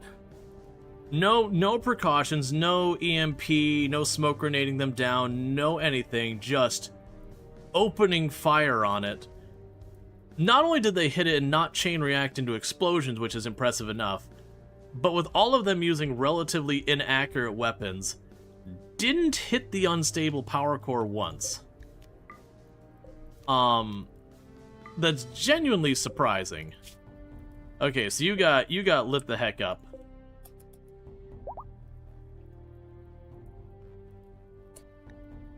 Quest completed. What quest did I complete? Oh, the cluster. I forgot I even did that for the faction. I just wanted the unstable power core. Yeah, so you're gonna go down for bleeding out, which you're like my highest threat one anyways, because you got the bolt action. Oh, in this case, you go grab your gun again, wherever it's gone away to. Did it get dumped outside? Yeah, it did. Alright, so all of you, get over here, ready to help defend. You...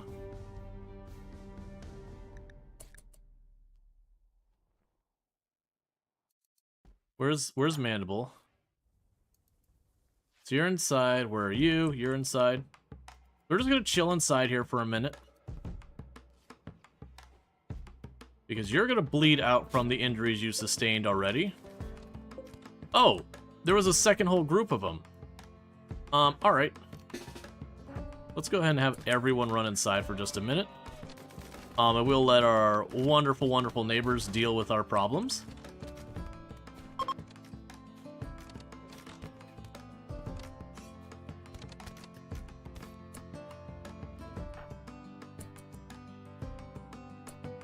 Alright, Xavier's getting murdered.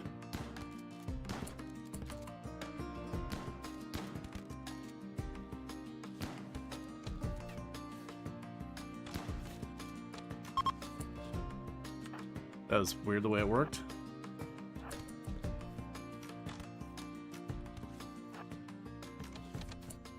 Let's stay out of it. I'm worried we're just gonna friendly fire them, and then they're gonna get mad. Okay. So, let's go ahead and put our tool cabinet back, since they're such jerks and had to try and steal it. We'll take our machining table and put it back. Let's see, whatever sound that is sounds like your farm sim GPS. Oh, I missed which one it is. It could be like the fight ending or whatever. Alright, so we got everyone here. So no new injuries. This does mean we can go back to you, because you lost your leg. So we'll install the prosthetic leg on the left, making sure we got the correct leg. Allow that. You got a bolt action.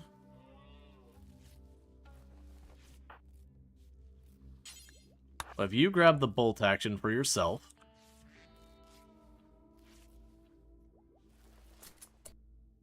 And then put your smoke grenade away. Your smoke grenade launcher away. Alright, so orders. Allow them all. Schedule your unrestricted zone. I need a corpse dump. Oh, I already have a corpse dumping zone. Okay, you're waiting. You're my best doctor. So please do not botch the surgery. Nobody needs to die. You can just get the surgery right in the first go, and everything will be great. You are a solid doctor at 10 medical skill. You're in a nice, clean room that's well lit.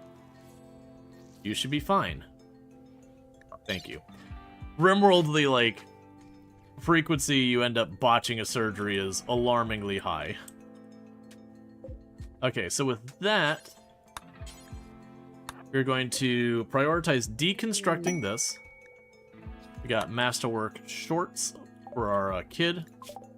We've researched mortars, and now we're getting talk stuff. Okay, so with this... How much plasteel do I have? I actually have a decent amount. So we're going to go structure on here. Grav ship, plasteel.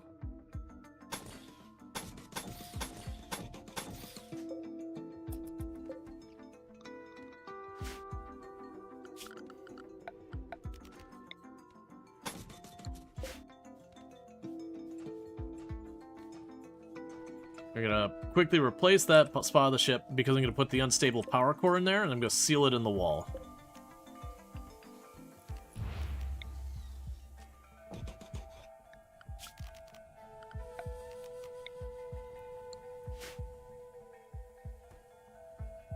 Because that is effectively 400 power pretty much indefinitely, as long as no one destroys it. Now this wall I'm only going to make steel and not plasteel so we can get into it easier, but the idea with the plasteel wall is it should hold up against the explosion. So if something happens and that gets damaged and explodes, it will contain the explosion in that little spot. And it'll destroy its own wall, and then we can tear it apart and get our materials back. Because every once in a while we'll slam the ship on the ground when landing. Oh, I didn't realize you had survived. Oh, a misogynist. It is such a shame that you're already died. If only you had survived the fight. Maybe we could have saved you. Wait, actually... Oh, you're one of our friendlies, aren't you? You're lucky. If you're one of the enemy people, I would not be saving you.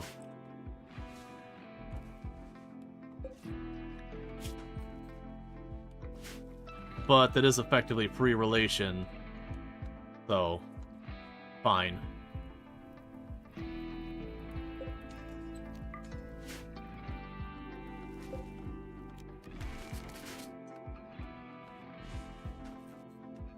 Alright, with that we will seal up that spot of the wall.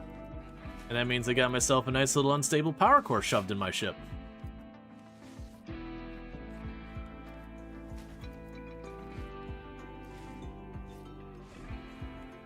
And the reason I'm walling that in is so if someone throws a tantrum, they can't walk in here and give it a whack. Because this unstable power core, this circle you see around it, that is not its radius or range or something like that so far as its power. That is how big the explosion is if it explodes. And it can explode at any amount of damage. And so by sealing it in a plasteel wall, if it explodes, it should just hit and damage this wall, and it should fully contain the explosion.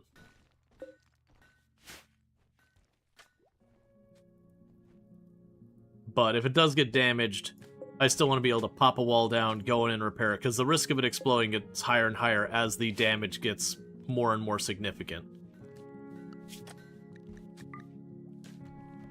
I've never had one explode from landing, but it's always those things that I'm paranoid about.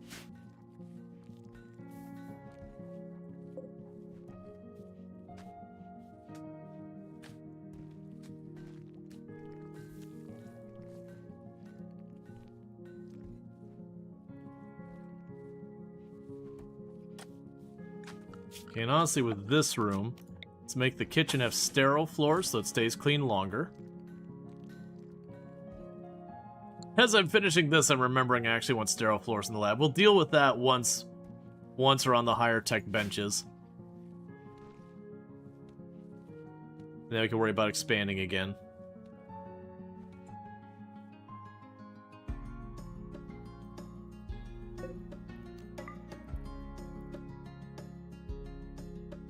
Alright, so we got our reputation, we got ourselves our first unstable power core.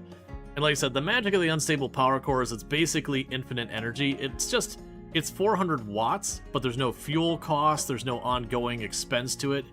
It just sits there, and 400 watts is on the grid. So if you get enough of those, you can just run where your ship is completely self-sustained. Later on, we can get a technology that uses grav cores to create a power plant of the same size of the unstable power core, but with the difference of it is not volatile and ready to explode at a moment's notice. Oh, they stack 150, so that is 450 per those. Which means 450 plus 900, so it'd be 1,350. Tox gas? Alright, so that's microelectronics.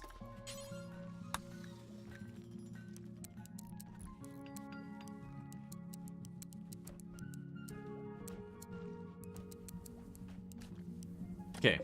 So if I do that, all these shelves can be covered in chem fuel. And that'll give me like 2 or 3 launches worth of chem fuel.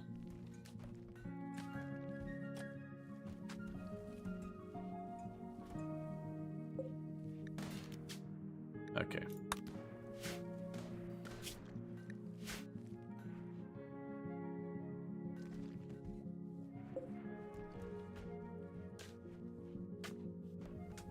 I'm going to turn that on long enough for them to refuel it, and then we'll turn it right back off.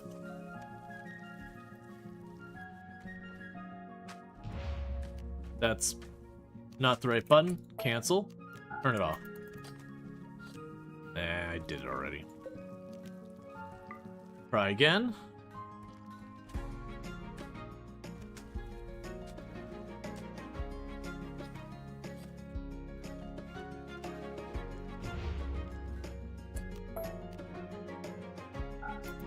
Okay. It's like keep going to click on the icon, but once they fuel it, it shifts everything over one. Yeah, so that means it's basically got 26 fuel in it, and that's powered down. So in the event we land and I need to turn the power back on, because like there's no geothermal nearby, I can turn it on to supplement my power. Okay, so our small child has nothing to do. That's fair, they're a toddler, they're a little bit limited on what their options of things to do around here are. Ooh, LMG. I missed that. Actually, for that matter, that's gonna be better than what you've got. That's bio-coded. Grab you as well. So now you're moving up to the longer end of the range.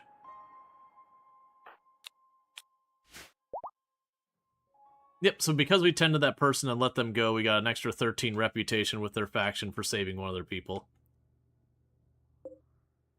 So chem fuel will be in great shape.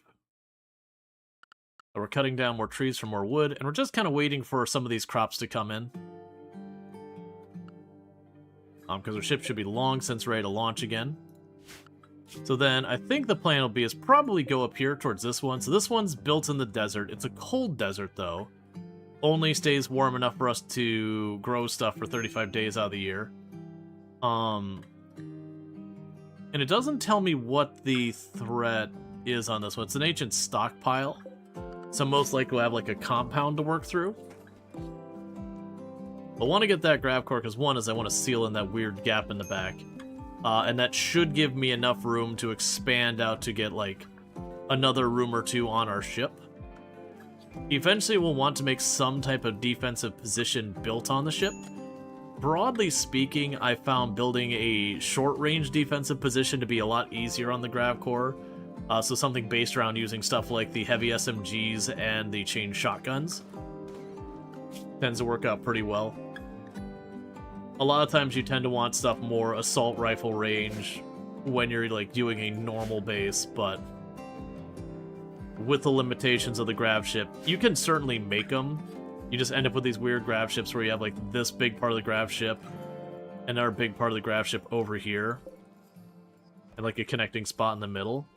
And then your defensive position will be there, and it'll be like a little spot where it closes at the front and has like one gap wide for a little tunnel. And you could do it, but that usually requires a little bit of setup. I'm honestly weirdly not in a bad position. I've actually made it the reverse direction. Put like a gap here, and then build some more ship down there, and then had it open up back here. But I'll probably go for the short range more. We'll see. It also depends. I'm going to be chasing unique weapons because I find them silly and fun. And if we get like a particularly good unique weapon, I'll probably adjust my strategy to accommodate it. So like the first Odyssey win we did, 1 second, I got a, I think it was, what was it, like, I'd gotten a couple of chain shotguns that were just like, okay, I do more damage, or I have an extra shot when I do a burst fire, or I reload faster. There's that kind of thing, which is all good.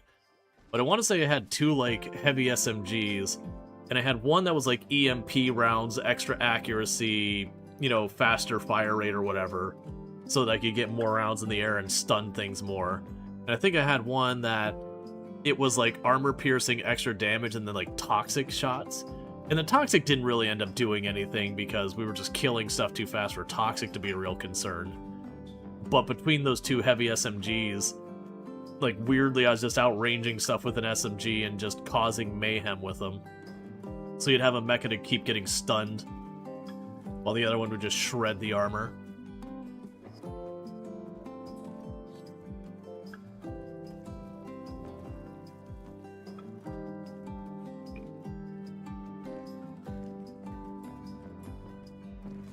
Okay.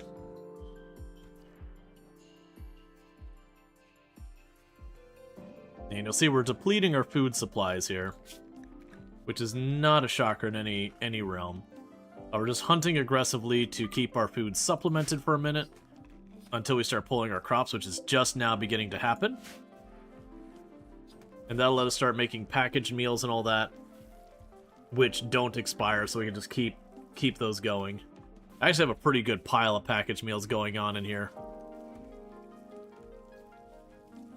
Actually, we're doing really well in medicine. Don't even really need to wait for this either. The fabrics we're getting a little low on. Like, I've got a bunch of random leathers, but like actual just like fabric. Now you'll notice this does mean I'm going to be leaving behind guns everywhere. Let's see, you've been duplicating a Void Touch Unnatural Healer for like 3 in real life days. John's best fun you ever had. What is the means of which you're duplicating them? Because usually creepy joiners aren't eligible for the cloning obelisk. Now there might be some way to circumvent that I'm unaware of tech-wise. But that was always kind of the big catch, is you couldn't clone your creepy joiners, so you couldn't clone the unnatural healing one.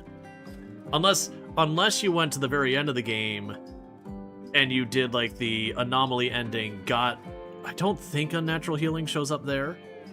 But yeah, no, getting multiple unnatural healing people is just silly shenanigans. And then if you start bioteching them out, so you give them like deathless, coagulating, those kind of things, you can make a colony that, outside of getting caught with doomsday launchers destroying the bodies, are extremely hard to keep down. Body perfection? Yeah, body perfection's another strong one as well. Generally speaking, I will almost like unnatural healing is one of my highest priority things ever.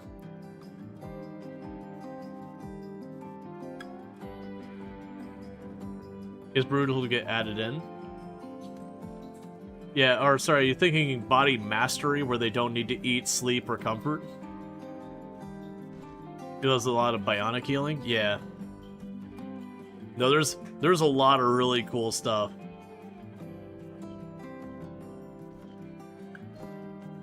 Yeah, I don't use the death refusal a lot. It's good. It's absolutely good. The only weird one is if you get Deathless and Body or Death Refusal, they don't play nice together, if I remember correctly. Or no, I'm thinking Deathless and, what was the other one? I remember running into a situation where I had a pawn that, I thought it was Death Refusal, that they were Deathless and Death Refusal, and it ultimately just means they, when they died and came back, it was a lot longer because of the combo.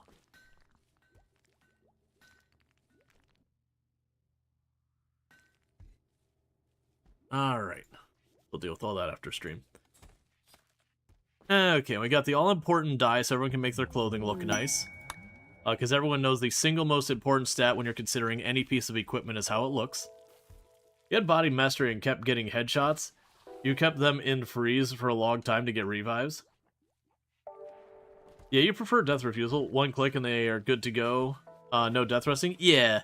No, Death Refusal's good, to be clear. But of, like, the anomaly things, it's not the one I like the least.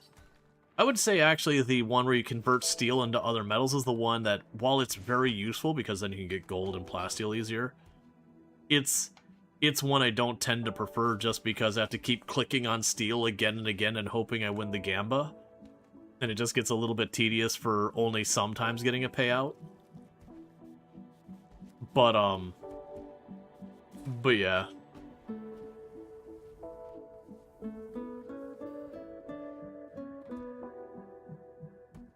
Alright. So one thing we want to do here is... knives? Nope, actually we'll go to,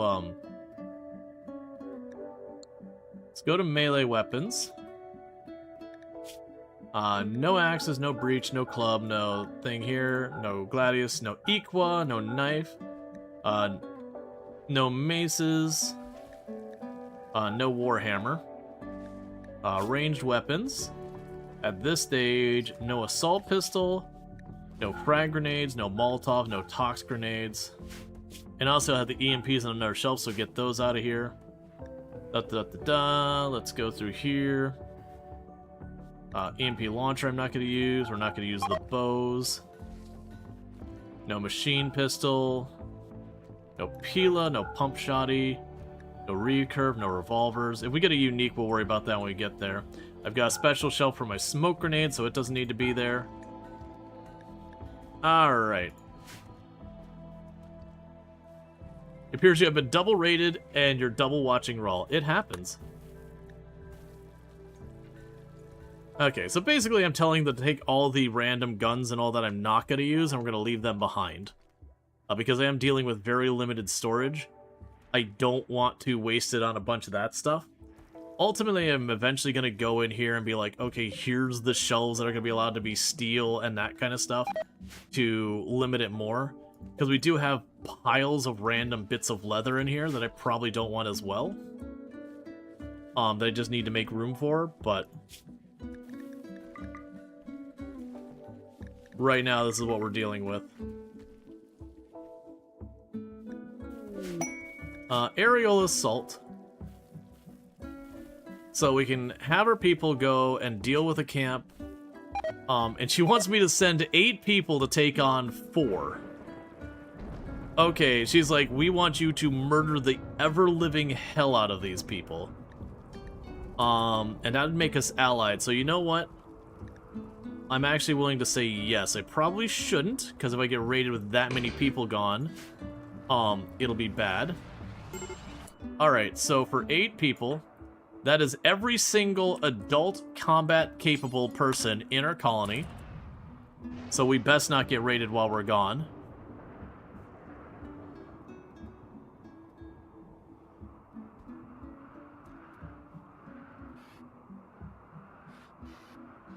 You love getting the quest at the end game, where it's like, we need 20 people to assault these 5 people. You're like, what did they do to you? Alright, and now they've left, so now's where someone joins the channel and go, oh my god, what happened to everybody? And you're like, it's fine, don't worry about it.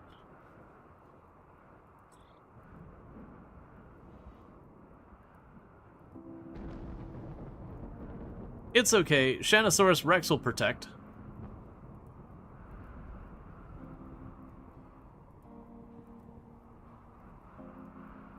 You've got this, right? You're 4 years old going on 5. You're like 4.5. You're basically an adult.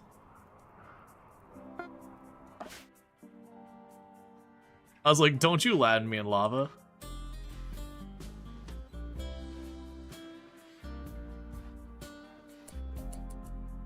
Alright, so let's evaluate what we're looking at. So I've got one gun on the southern face, and a bunch of melee people.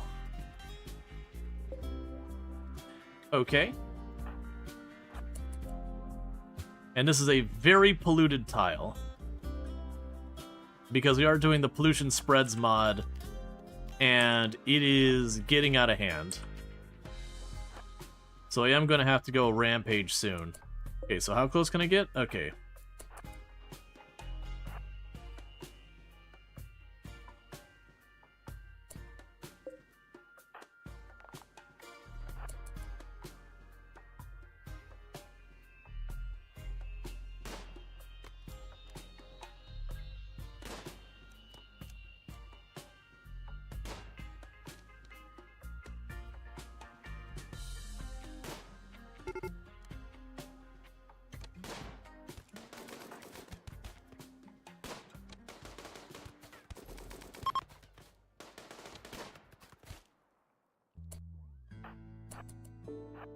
Okay, so now what needs to happen is before this pollution gets out of hand, we're going to circle around to the side so I can get the building between us, and we're just going to shoot that cable.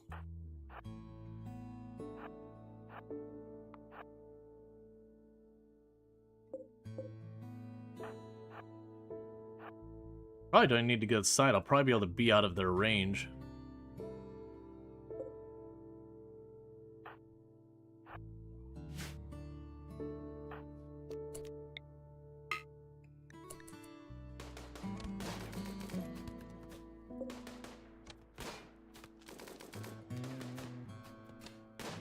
Because without the cable, there's no power to the turret, and the turret turns off.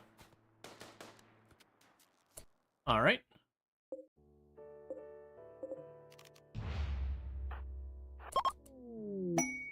And we're now allied with the Shattered Empire. We will claim this, uninstall it.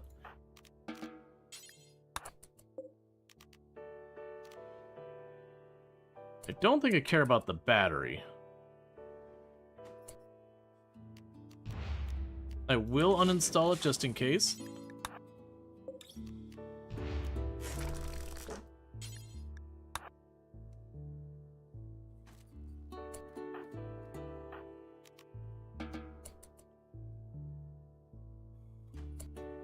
Alright, so we click on you, set to load, all of you, items, the medicine, the food, the smoke leaf, the fire foam popper, the battery, the gun.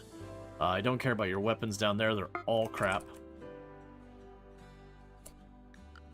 Orders, allow all. Yep, I'm not bothering. Cool, we're good. Yep, so everyone's gonna grab everything, load it on the shuttle, and we go home.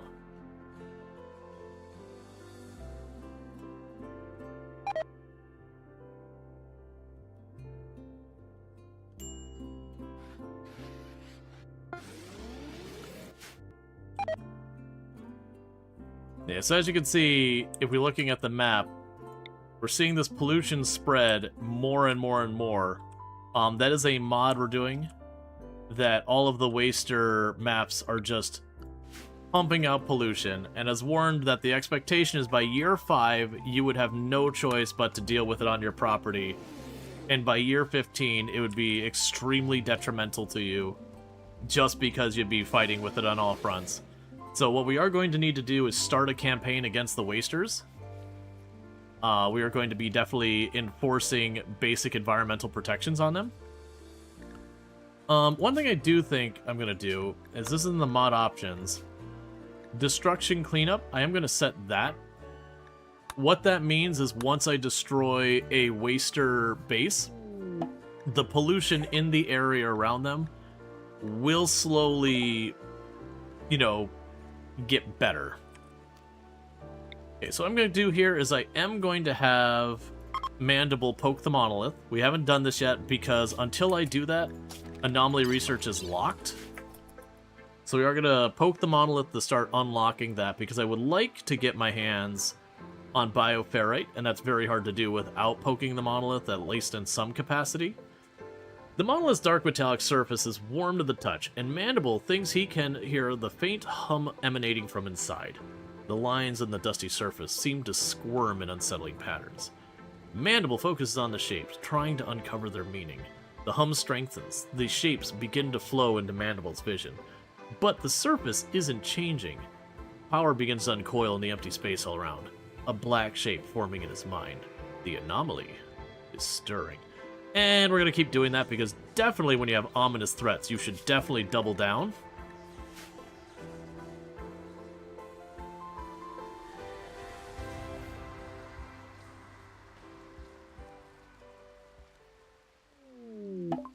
Alright.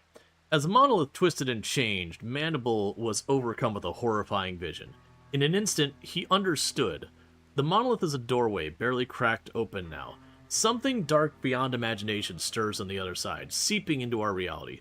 Terrified but excited, Mandible is convinced he can learn more if given time to study the monolith. So the plan here is we are going to study the monolith.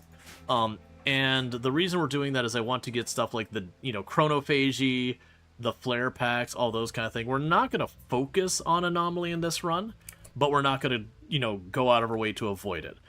So bear with me. We are hitting the ad break and delay as long as possible. I'm going to run downstairs, welcome my wife home, throw some dinner in the oven real fast, and I'll be back up in just a couple minutes. This is my quote-unquote long break on the stream. It's about 5 minutes. So I'm going to do that, and I'll be back. And thank you again for tuning in.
All right, and we're back.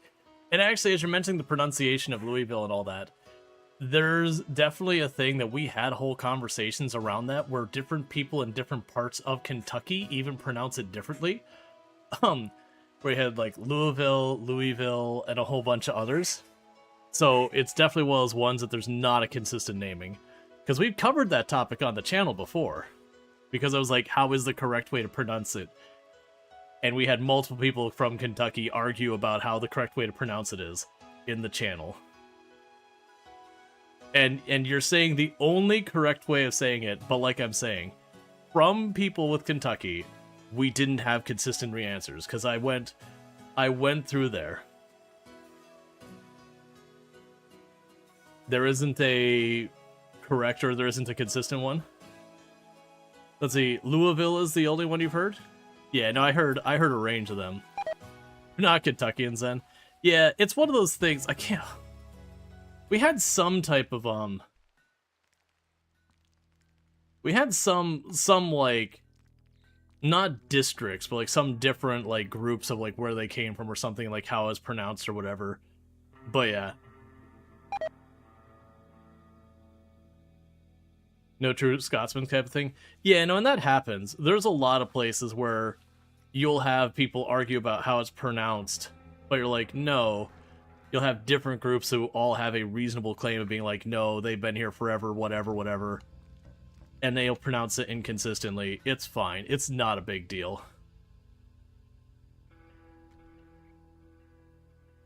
But yeah, no, I heard Louisville. I've heard Louisville. Louisville was the one I heard the most. Also, not from Kentucky. My experience with Kentucky is one time I passed through it very briefly on the road without stopping. So I don't have much to say.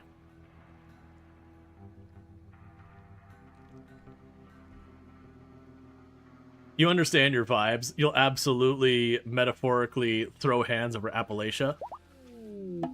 Hey, I've heard some pretty wild ones. The closest interaction you've had with Kentucky is KFC. Well, I mean, as far as I'm concerned, that makes you Kentucky native. That's what my understanding is. Well, I'm getting hands warmed up. Hey, there's worse. What was it, I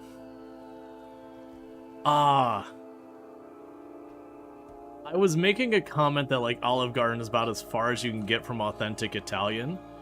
And I had to laugh so hard because I had a friend who really wanted to go, and one of the staff members called it Parmesan cheese and could not get over it. I was like, ah, yes, that Parmesan cheese. Gotta love that Parmesan cheese. It definitely was a thing that I could not get stuck on.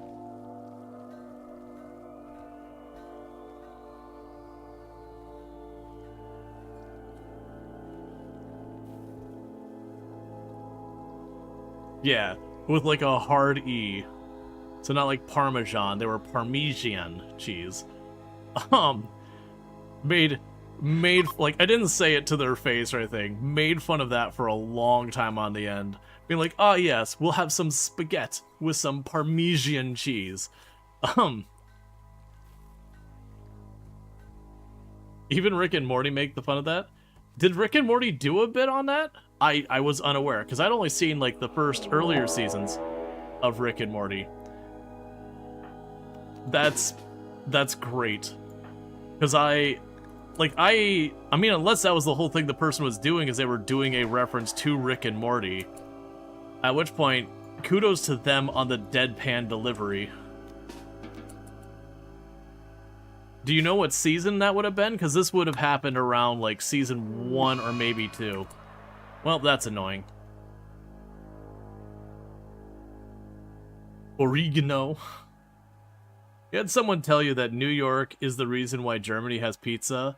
And, well, yeah, I mean, that's the people will argue it's like, okay, who invented pizza? And it's like, okay, Italy had some very, very pizza-esque things with their flatbreads and all that. And sure, the configuration we see now as it is now was something that was created in the US. But I mean, it was definitely one of those things that Italy was already like 98% of the way there.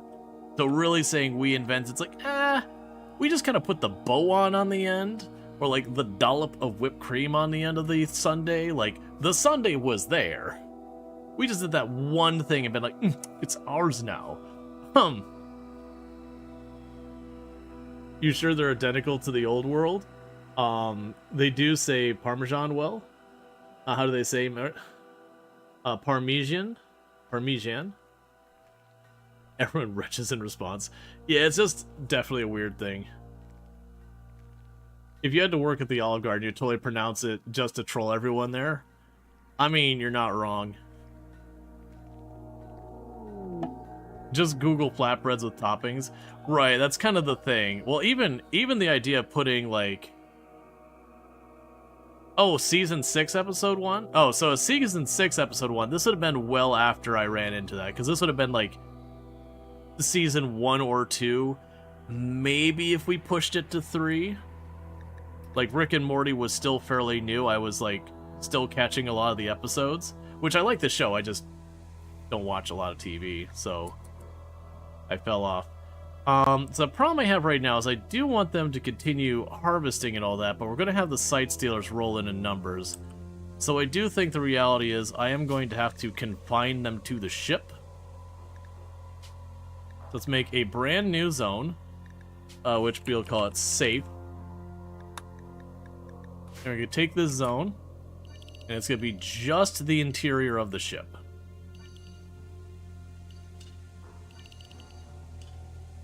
Because while we're probably not looking at that big a number of site stealers at this stage in the game, it's not a possibility. And one person getting caught out by the site stealers and just getting scratched into oblivion wouldn't do us very good. So I'm going to retreat into the ship. Been reminded that the Arabs functional calzones before the invention of the stove.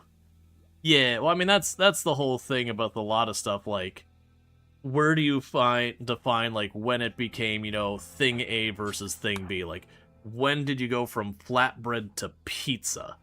And, like, in a lot of cases, the nuance is utterly irrelevant.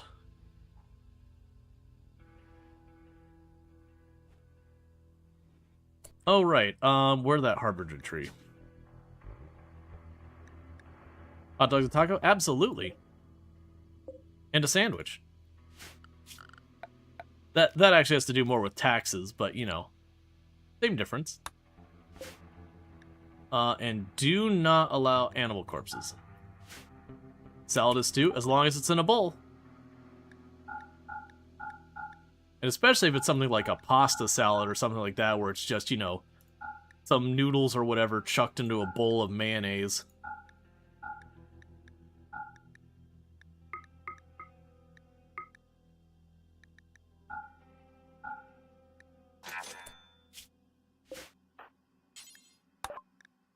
I need to check to see if they had other stuff I wanted. We'll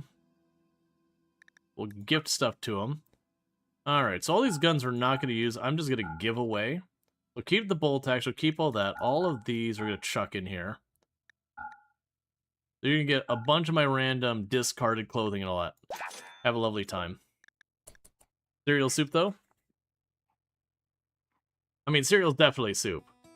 And then, arguably, depending on it, could be cereal, could be soup, or stew, depending on the cereal. And everyone knows the ocean is just seafood soup.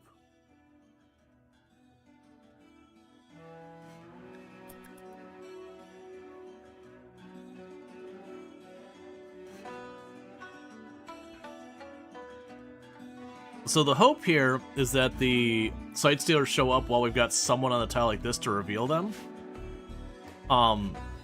Because if I have my people out here maintaining this, what'll likely happen?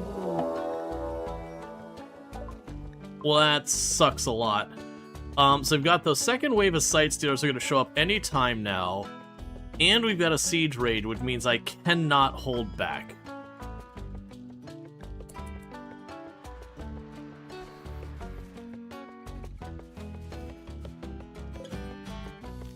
Okay, so they do have one long-range weapon, a couple mediums, and all that.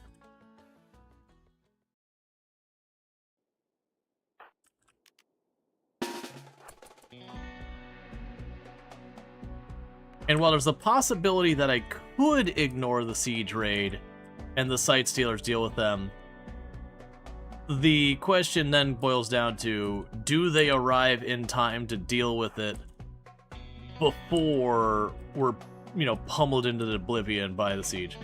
Are you playing with mods? Relatively minor modding. The biggest mod I have is if you look around these wasters, you'll notice that the pollution is slowly spreading and taking over the entire world. That's the biggest mod I have. Otherwise, the only other functional mods that impact anything is I started with 0 research, so like not even passive cooler, despite being a tribal start. And then on top of that, we don't have control of our research. It'll just choose what it chooses, and we're subjected to it.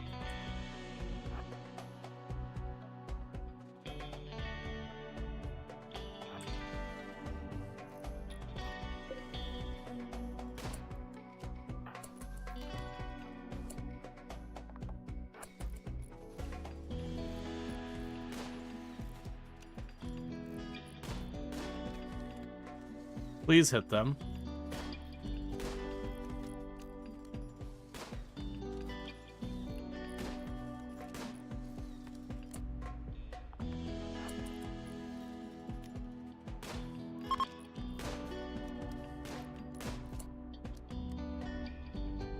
So you're the one shooting back at us.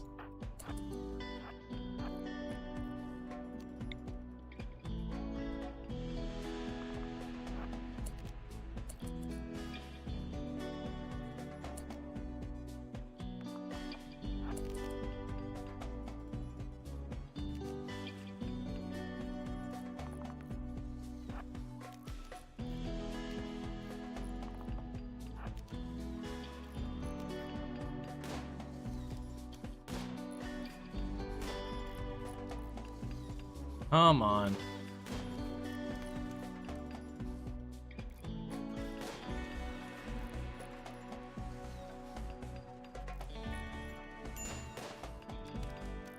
Okay, we did get a hit.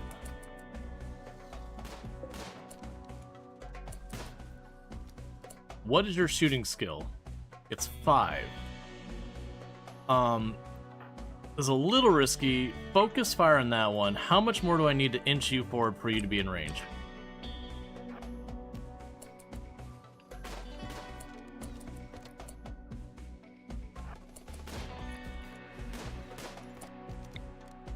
Get the shots on the one who can shoot back.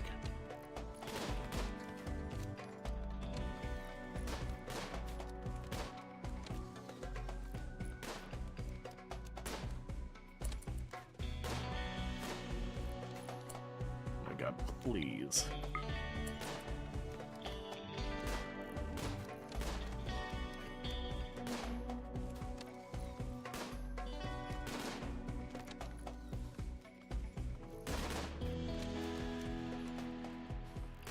If we don't hurry, they're gonna get everything online. They're gonna start shooting at my base.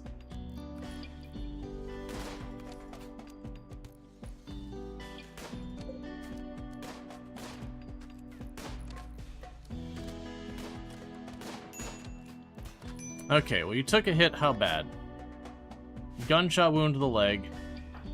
Move people up to get it a little bit better. You jump on them. You can't doctor. Jump on them and start patching that while we wait.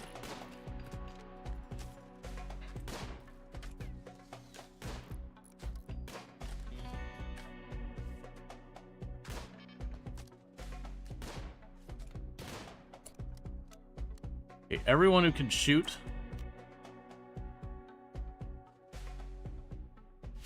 What's your accuracy? 10 shooting, and you're trigger happy, so that's actually kind of dangerous. What's your range?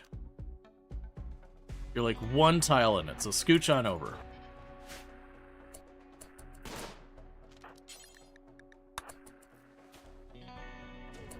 Okay, we need to put some pressure on them.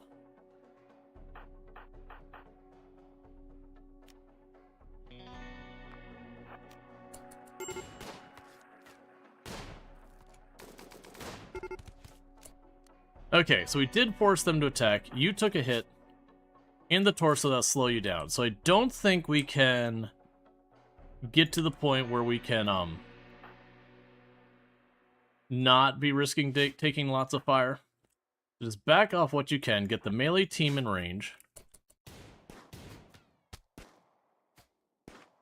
They're trying to get what cover bonus we can. You just get farther back. Just what you're gonna have to do. Everyone on this target.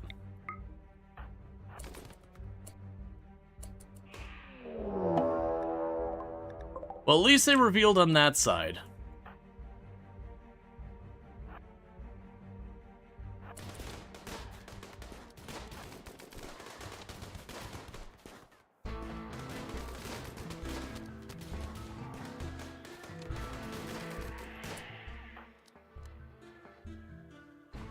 Let's get back over here in case they're coming from multiple angles.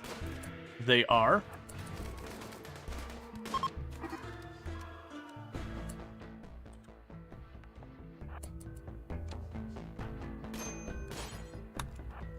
Heat stroke.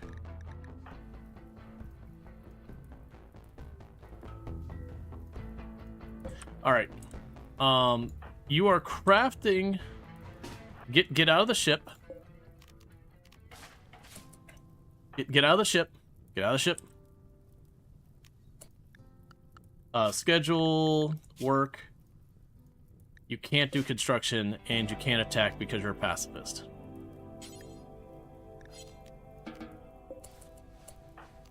Get out of the ship. Disallow. Take care of yourself now. All the rest of you start running back.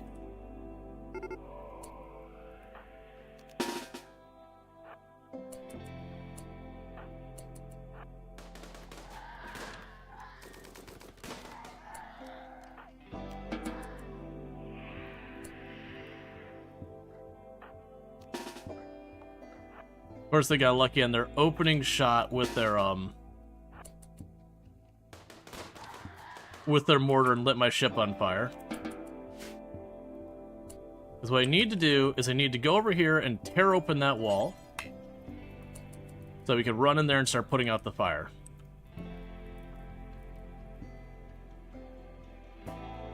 What are you all doing?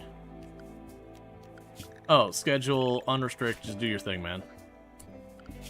Orders, allow all.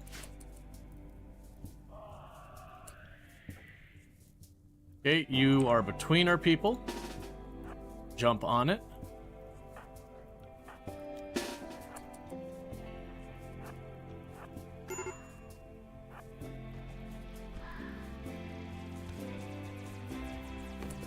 Okay, get to putting out the fires. Course.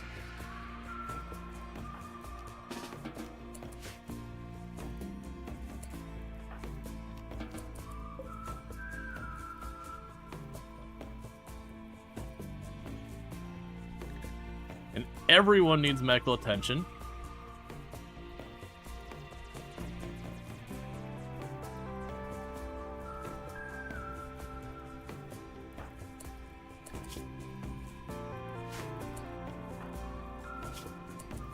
That's fine. Don't walk into the fire and die.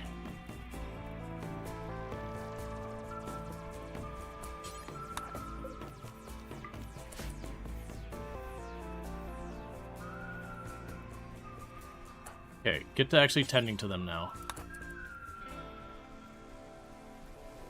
Okay, the fire's out. Rebuild the wall.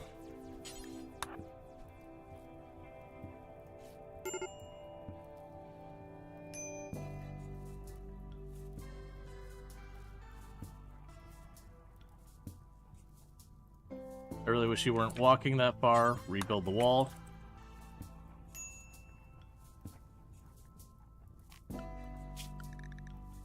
Stay in the home zone. Don't go anywhere. We don't actually care about the fire here. No, we defeated them. They got the artillery built. It's just we have sight stealers coming on for another round. Okay, schedule into the safety of the ship.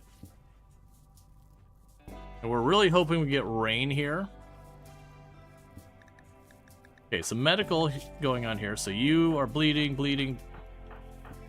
Just about everyone's bleeding in some capacity. So we're going to treat them as fast as we can. We probably will be facing some infections because the place is dirty. It took us a while to get people bandaged.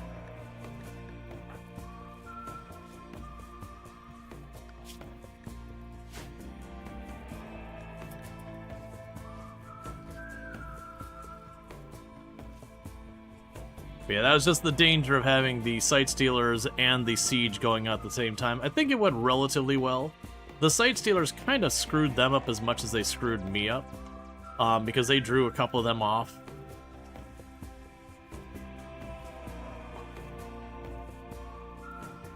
Alright, so they're patching the walls and cleaning everything up. That'll be at least something.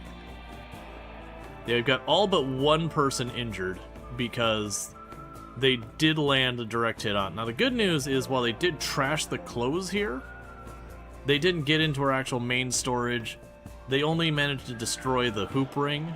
Everything else survived. So all in all, it worked out okay.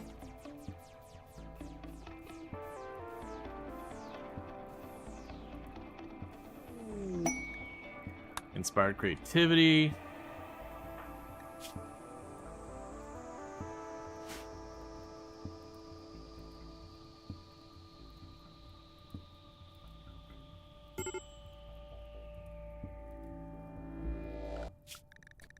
All right.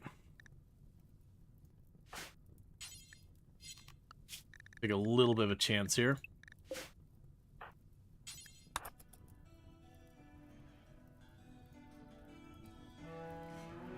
Be fast.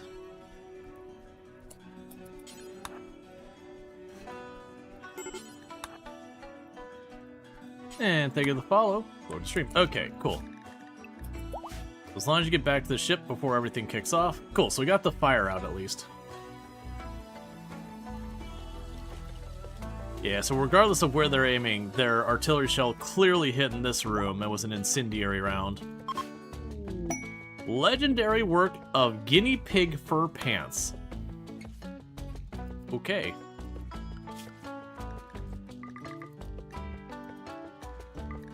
We are hunting pretty much everything we can find.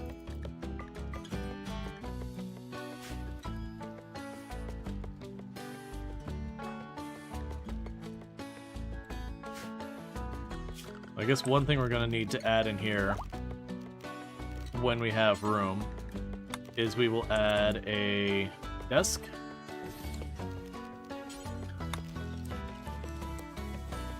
You didn't need to hear it. No, they were mean guinea pigs, though. They weren't just the regular kinds. They were, they're very dismissive, very angry. They said lots of rude things. They liked pushing children around at the playground. They were the guinea pigs that nobody liked. They weren't your typical guinea pig.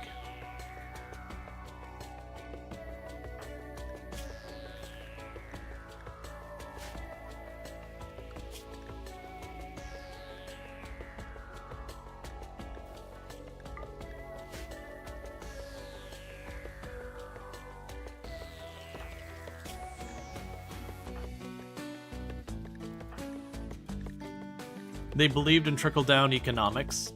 Truly off their rocker.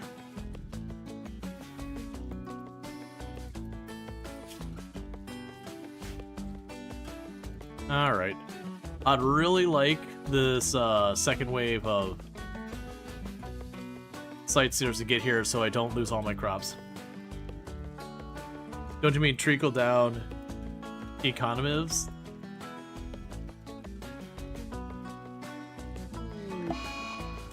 Rare psychic drone while we're waiting for sight stealers. This will go great. We certainly will not have any ramifications from this.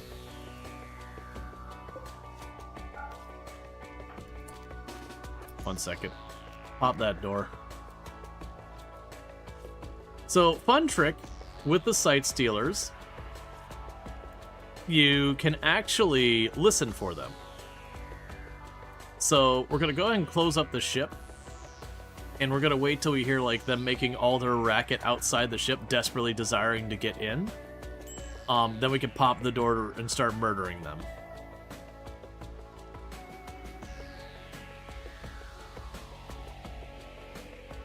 I just really need them to do their business before I need to go out here. Like, it's not the end of the world if I lose the crops. It'd just be annoying. Because it's really kind of the only reason we're still here, is we're just trying to get a bunch of crops before we move on to our actual mission objective. A masterwork cloth face mask.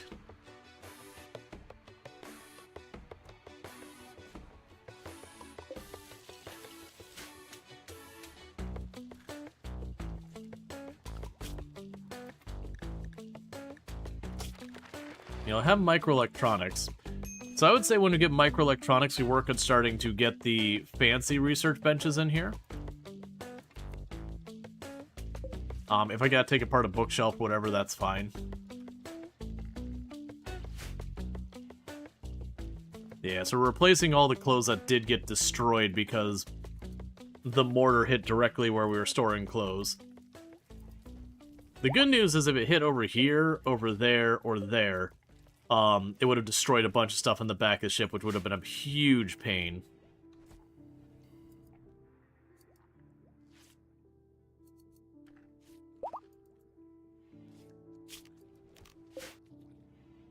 Okay, so site stealers aren't here yet.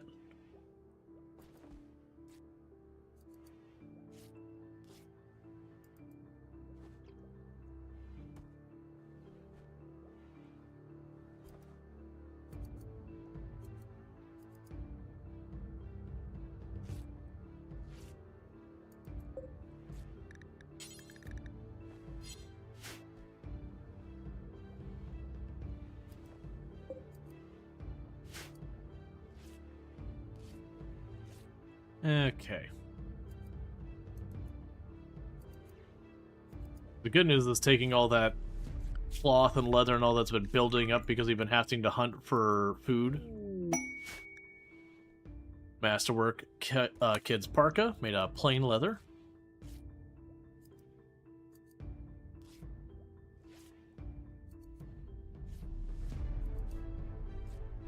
Come on, site stealers, get your butt over here.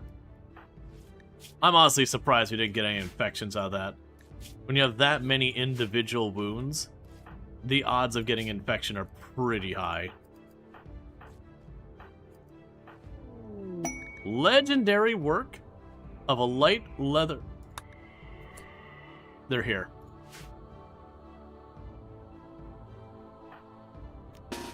They have arrived.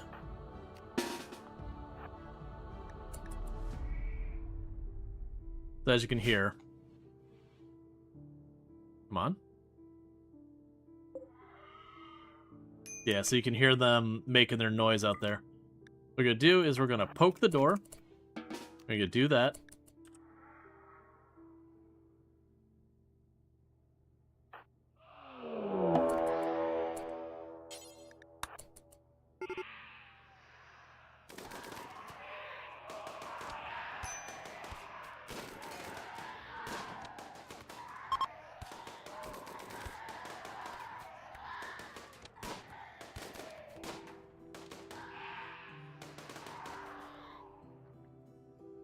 Alright, give it a minute. Some of them may have had to path from farther away. Okay. Let's step outside.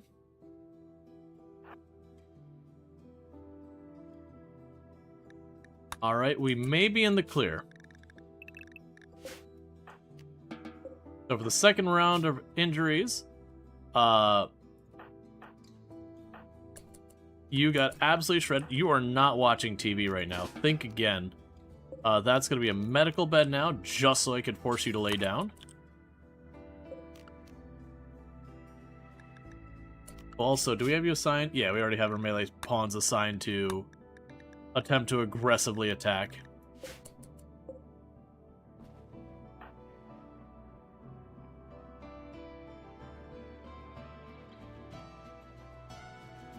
You defeated the Flesh Mass? Nice.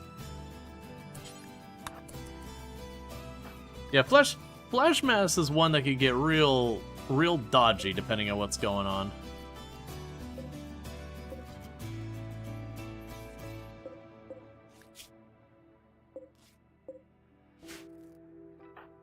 Alright, Cody, I'm gonna have you finish these off.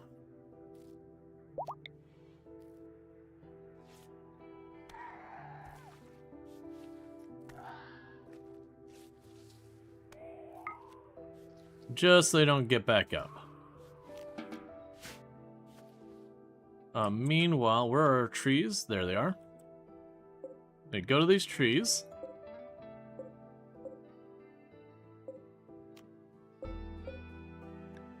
And we will say entity... Okay, we do have entity corp set to do that. Yep. Alright. I'm gonna start feeding the trees.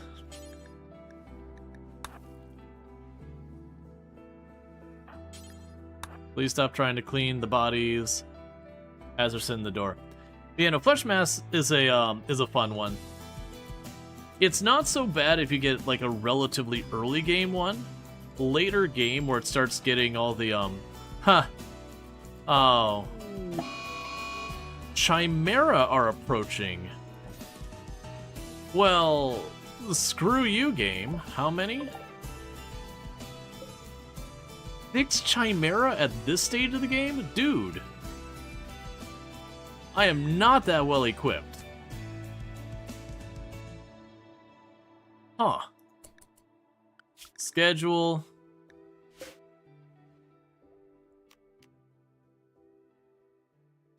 Alright, we can't have you unrestricted. Lower you to danger. New research available. That is... I mean, I could just leave, but it's kind of annoying that I'm getting bullied so hard. Like 6 Chimera, keeping in mind I have no flak. We're rocking relatively low-tech weapons. Like, we got some decent stuff here. We're still relatively early in the game so far as our combat skills because we haven't had that many fights. Like, Chimera showing up as one is already a thing. But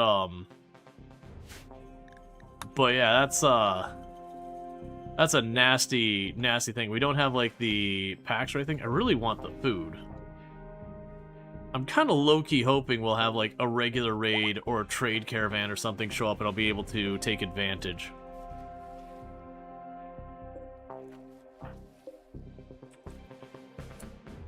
Yeah, those trees are way down there. So I have the problem of, please get the corpses out of here. They're gonna rot and that's gonna be a problem.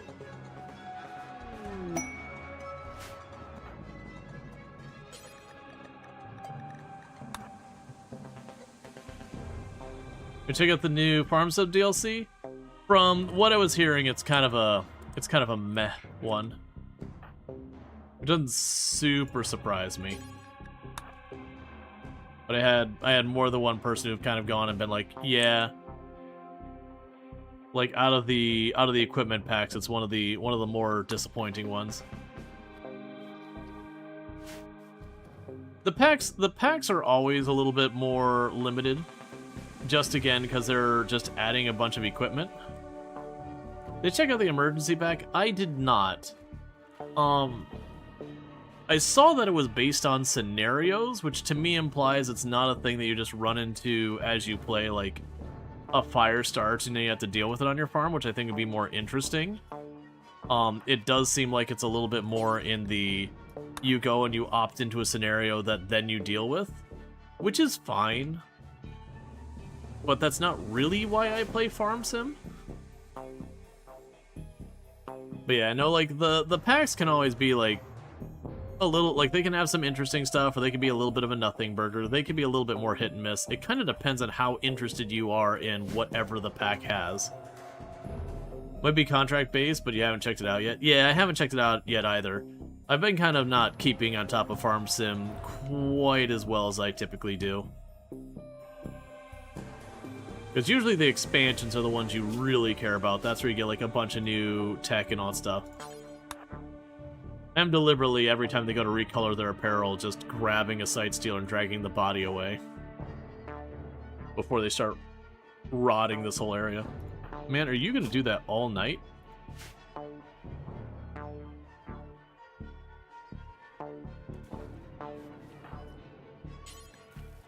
No, you won't do hauling. Yeah, I guess you get to do that. Cooking simple meals, that's fine. You're harvesting crops, that's fine.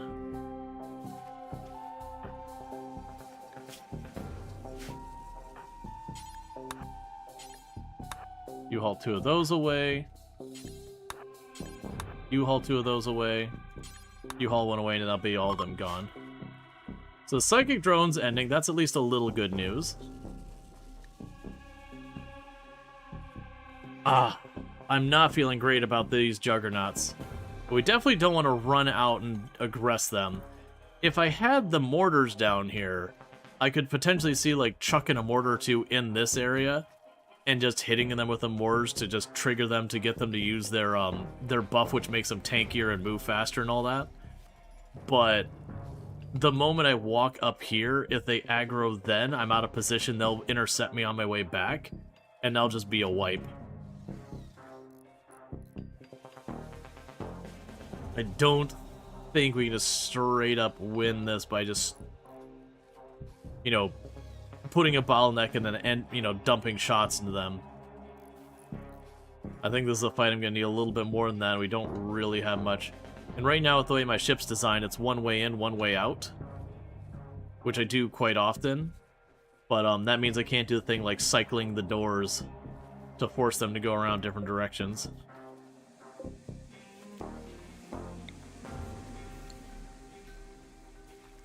Alright, meanwhile, let's go over here. Dump stockpile. Critical, clear. Mini turret. I'm going to put that back there. And the reason I'm doing it is I do want to keep that because we make a defensive position. You quite often want to put a turret near the mouth of it to force all enemies coming by to go into combat so they don't stack in their tiles. It's a good thing to do when you have lots and lots and lots of little or weaker targets. Because they can have a tendency to do the thing where they step in here, have like 8 or 9 of them all in one tile, and then realize they're supposed to be in combat and just explode outward. And I've had that literally push my pawns back. Just letting them kind of overtake my defensive line and just thrash me. I've lost a run or 2 to that phenomena. And there's just tricks to deal with, and one of those is to put a turret at the entrance of your defensive position to force them into combat early. Because like if we make a big area here, and I put a walled spot there with the door that's closed and the turret behind it, even though they can't attack the turret or vice versa, because they're within close enough proximity of a hostile, they get considered as in combat.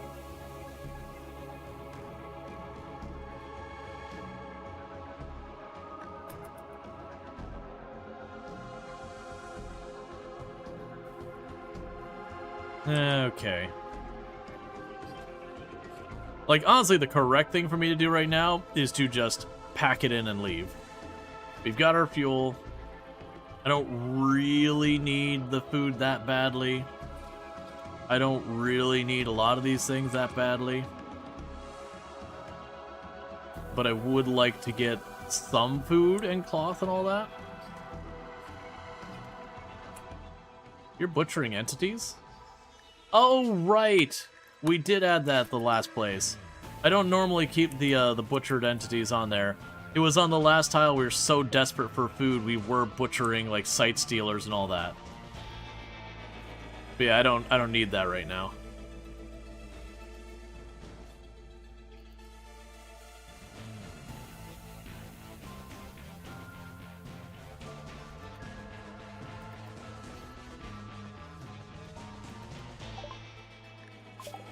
Okay, got the microelectronics.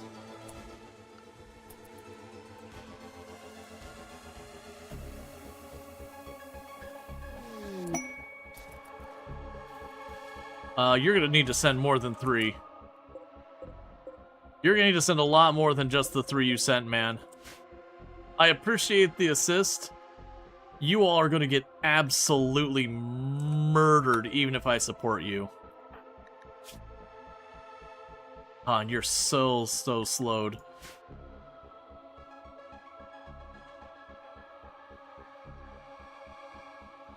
Will the AI take advantage of the base you leave behind regardless of resources? When you leave, you destroy the tile permanently. This is not the way I should be doing this. But my choices are... we let the Empire throw themselves into this and get nothing for it.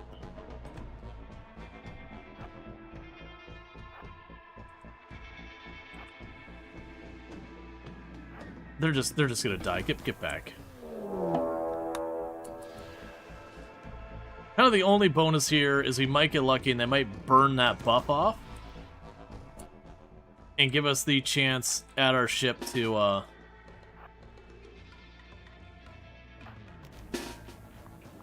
do some damage as they run in.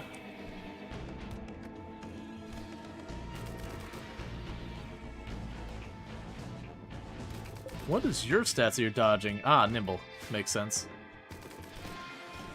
Honestly, I'm surprised you're not dead already. Yep, first one's down. Like, we probably could have helped them take down maybe 2 of them here.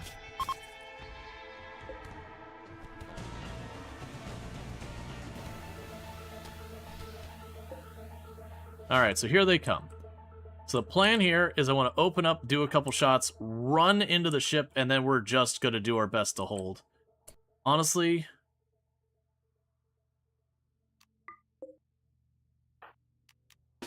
oh, you're out of position, man. Get in there as fast as you can, Mandible.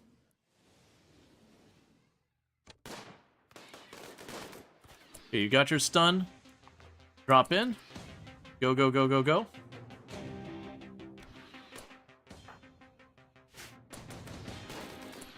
Have the next door ready.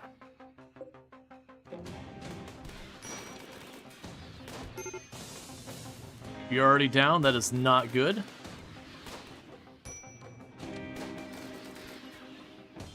I think we're gonna be okay. Alright, so we actually, that turned out not as bad as I thought. We did get a bit shredded. I do think the Empire people, just because of how long they held up, only 1 or 2 of them had their chance to put the buff back up. So we got to fight a bunch of them without their main buff. And the good news is, it was the same person who went down, and it wasn't because of that many new injuries.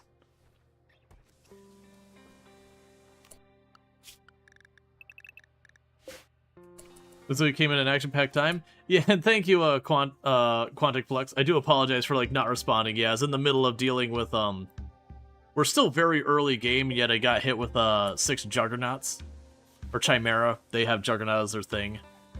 But, even though the Empire got utterly murdered over here... oh, yeah, I don't think I'm gonna save them at all.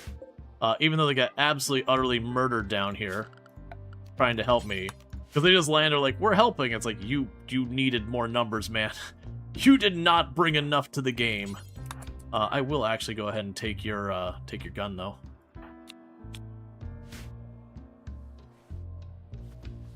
They didn't melee lock the LMG until the very end. Actually landed a ton of shots. Yeah, so they softened them up. They burned their buff.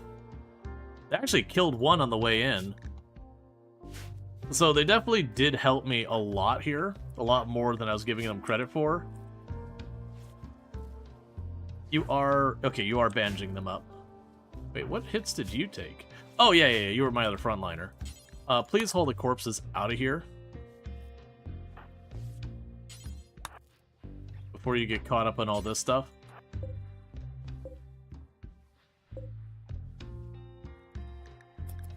But that's good. I was a little nervous about going into the fight. I think had the Empire not shown up, they would have been fresh. They would have shown up here. I would have gotten a couple hits on their move-in before they blew their buff. And then we would have had them, like, basically fully buffed hitting us here. And the buff they use, Rage Speed, gives them a... you don't stagger them. They move way faster. They basically ignore pain so far as going down and everything. All of which effectively means they're really hard to make stop coming after you. It's kind of in the similar vein as Go Juice, in that someone on Go Juice will put up with a lot of abuse before you can finally put them down. And then they're just generally tanky creatures above and beyond that. But the meat-eating trees are going to be pretty happy today. Oh, before I forget, let me go ahead and get a shout-out for you, Quantic. As I'll mistype everything. So you got a shout-out there. Doing some Aethermancer. I know I've heard of that game. I'm trying to think of what it was. Alright, so we got an infection. Someone did treat it. 57% tend. I can live with that. We'll hit it with a glitter just to make sure. Actually, hit it with a preach health just to make sure. You can probably spare the glitter. Wait, where?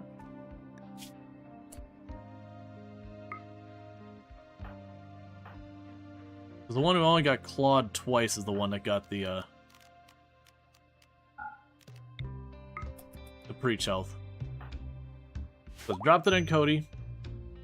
Lock that in. Aethermancer is great. It's a creature collector roguelike.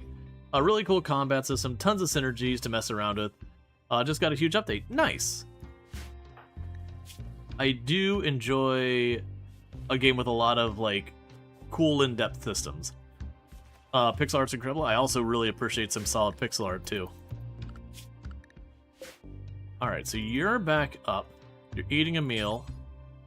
Let's have you grab your spear just in case anything else goes down before you're healed, because your everything is hurt. Your right leg is hurt, your left leg is hurt, your left arm... I mean, I guess your right arm is spared, but your neck and your torso aren't okay.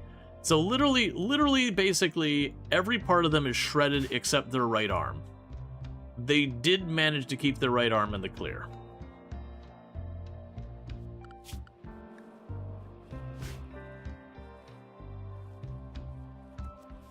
And most of these crops are pretty heavily grown, so we just need to harvest what we can.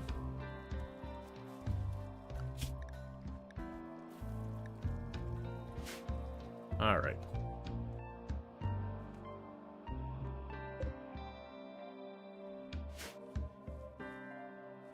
And feeding the trees does make them grow faster, and we can use as a source that's not super good, but okay for bioferrite. Smoke pod paps, and then you're gonna get gun turrets next. Right. Oh, we did get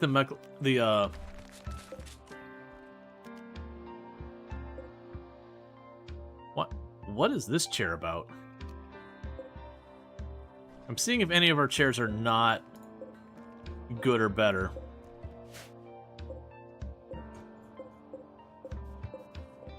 No, all of our chairs are excellent. Okay, well in that case, just take apart this chair. Take apart that chair. We're going to... Alright. So, the research bench we want is the high-tech one. I could fit one here.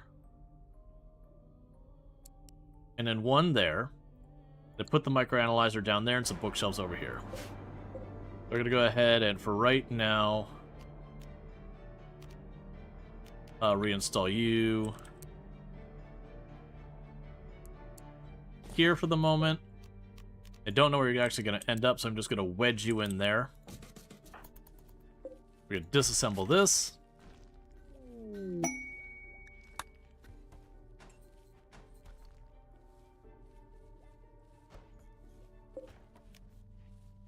And disassemble this. Before we finish that, make sure we can actually do this. High tech, yeah, it's just components. Reinstall you here. Alright, so we're just basically shuffling the lab around to make room.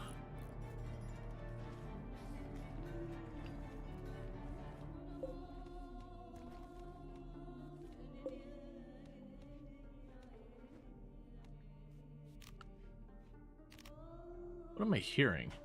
I was hearing something that sounded like someone like punching a wall with their hands. Okay, and our second research bench. disease flu on half the colony. Let's just go ahead. We're not gonna take any risks. We got some good medicine here. Let's have our initial thing. Is that zomboid music? Yes, I do have a mod that adds zomboid music. That was when people asked what the mods are. I actually have a decent number, but like as far as gameplay goes, it basically boils down to the no research. I don't like no starting research. I don't control my research. And then we have a mod that causes the pollution to gradually spread from waster colonies until it overtakes the world. As you can see, that one just expanded there. And they basically estimated that within 5 years, no matter where you start, you're probably dealing with pollution. And by year 15, the world is overrun. And it is a thing that as I defeat them, it will start to clear the pollution away from the areas. So we are going to end up going on a campaign of attacking the various colonies, or the various locations, to deal with that. I need you to not be sleeping, and I need you to be tending to all of the sick people. If you don't mind. And if you do mind, I also don't care.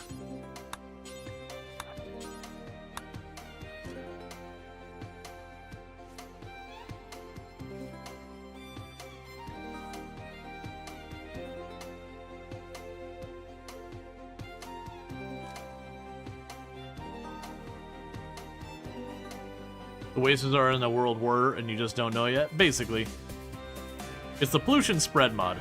But otherwise, all the other mods I have around music, and then a couple of like UI quality of life things that are non-functional but UI things. The only other one is self-dyeing, which just makes it so they dye the clothes their favorite color, so that they kind of all have different looks. And when they do that, they do get a mood bonus of 1 wearing favorite color. It's pretty irrelevant, but it's a fun thing. Okay. Is everyone actually treated for the flu who has the flu? Cool.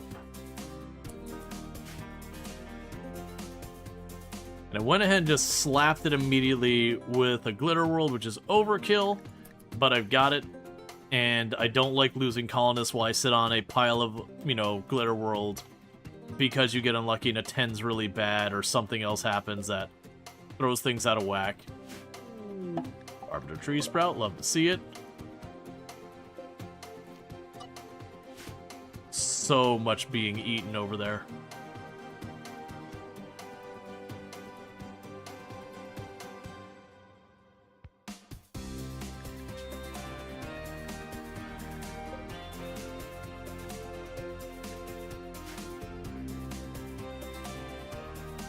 Place spare to that.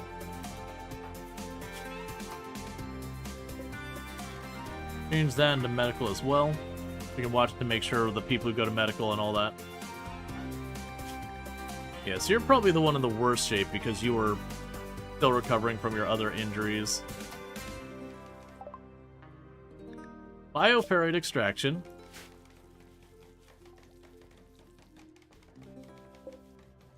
Oh, I forgot we were making chairs there. Just save some wood. Not that I really care.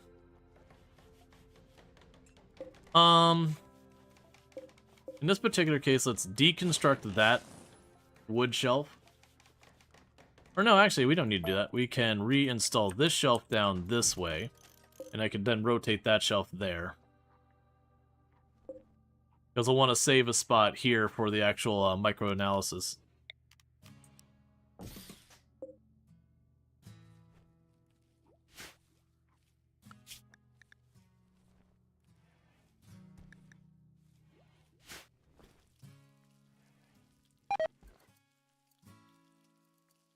Alright.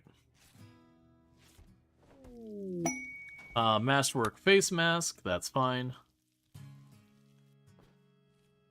Oh, and I guess in the meantime we can go floors. Actually, let's let you build that first. And then once I get back to that, we'll get back to making our floors nice.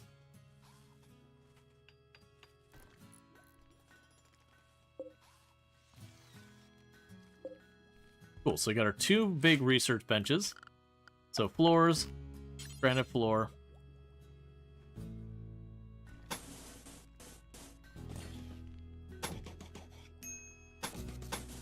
Okay, that back there will just be granite floors.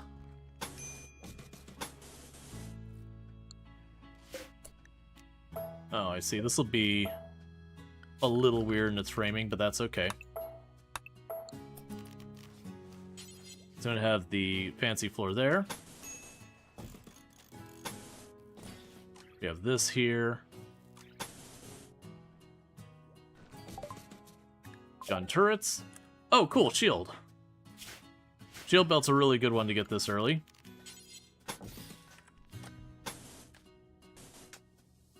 Yeah, you can put the orange here and here. And then once we have that, I think we'll have everything sorted out. It's unlikely I'll actually get this part done, because there's going to be a lot of cotton I don't have.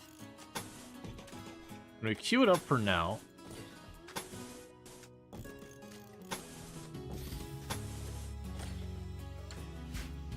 Okay.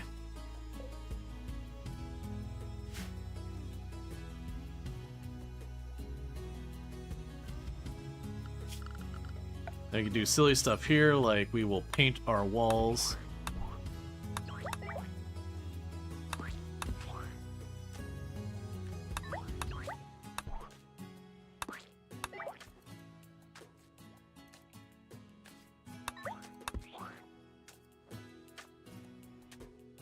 Do the stripes.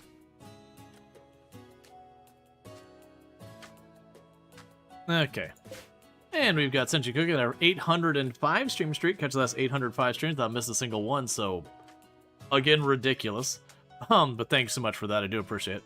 Okay, so how is our flu going? You're 5% ahead. You are 9% ahead. You're a big Sag, but you know, you just do you, I guess.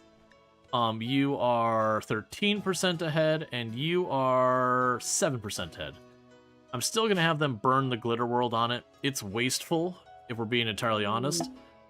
But at the same time, I don't want to needlessly lose pawns while I have the resources for them to not die. I mean, actually, you know what we can do? Let's go to work.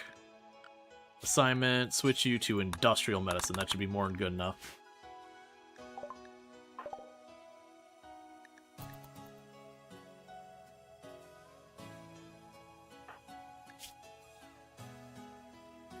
Yeah, because that should still result in some pretty solid tens. Oh, also, just have our good doctor do it.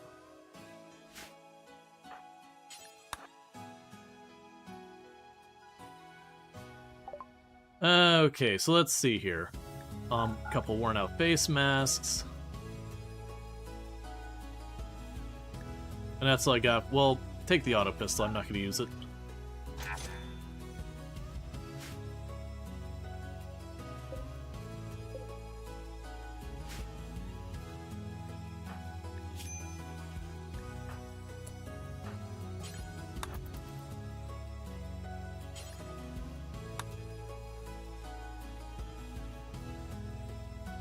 Literally 100% tend on every single one of them.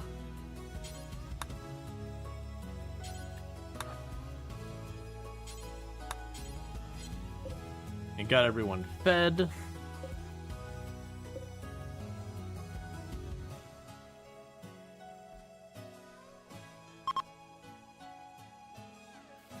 And we gave our ship some racing stripes. It's just really important.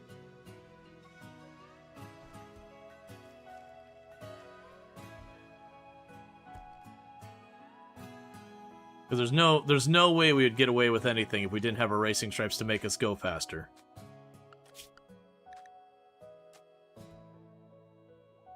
Alright. Yeah, we got a bunch of steel and all that we don't have room for out here. I've got the battery out there. In all honesty, I probably should consider the battery. Okay, I'm going to rip this thing out. This is probably a mistake. But we're going to put the battery where the chem fuel generator is there, and just rely on the unstable power core and then shutting stuff off if we can't get geothermal at a location. Like I just have to turn off some of these benches and that should be fine.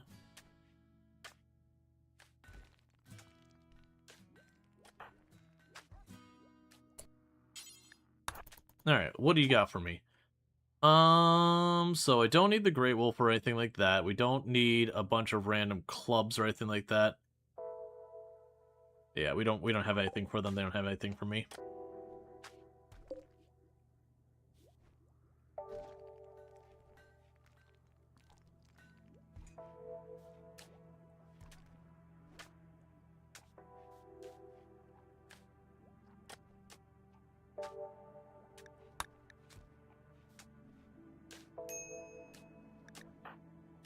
Okay, it is time for everyone to go through their treatment again.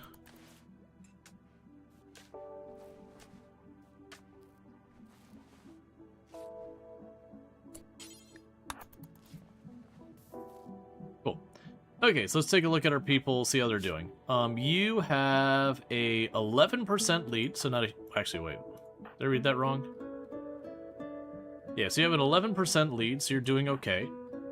You have a almost 30% lead, so you're doing great. You got about a 23% lead, so you're doing great. And you've got about 15% lead or so. So you're doing alright.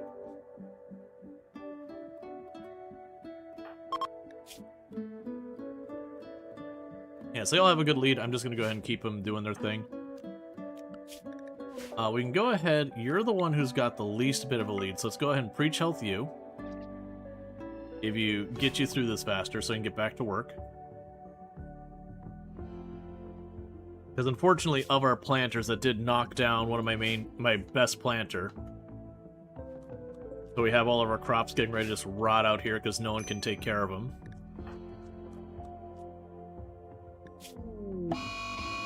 Heat wave. All right, stop fueling the fire.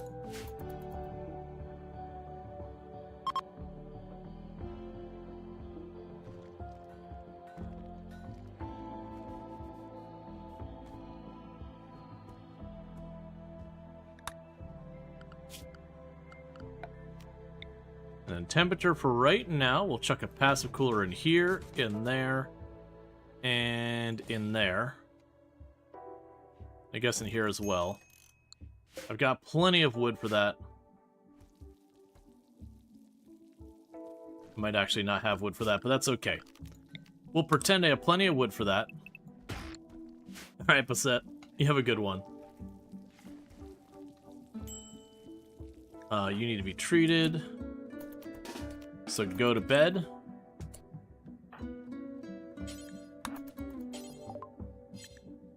Alright, cool, we got shields.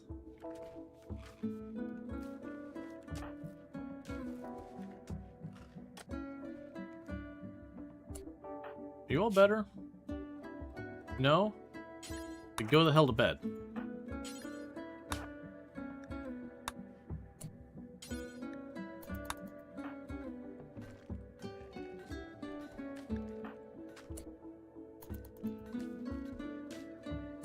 Go the hell to bed.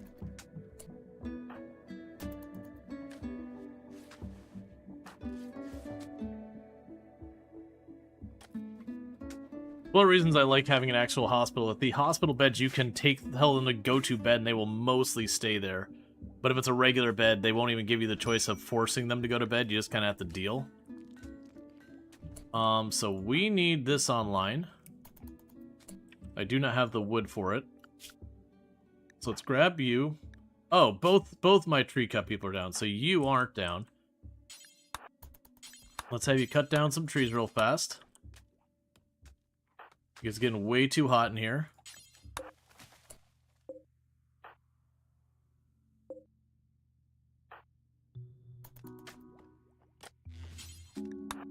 Let's get a passive cooler going in there.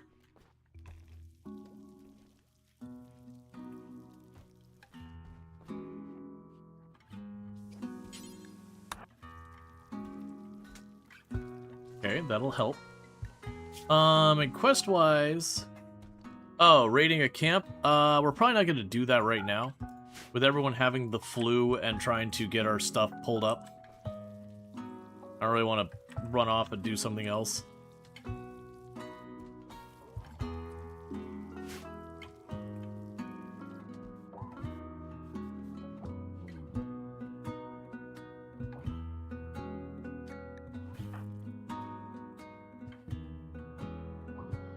so ship is slowly cooling off with the passive cooler. We need more of them. But,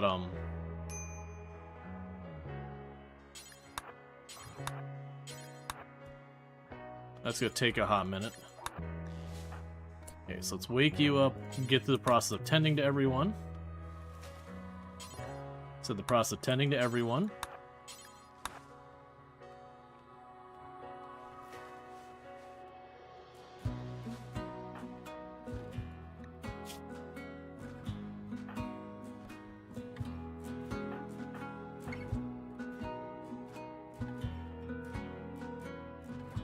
Okay, so you're in the all clear. Drop you back down to not fancy medicine.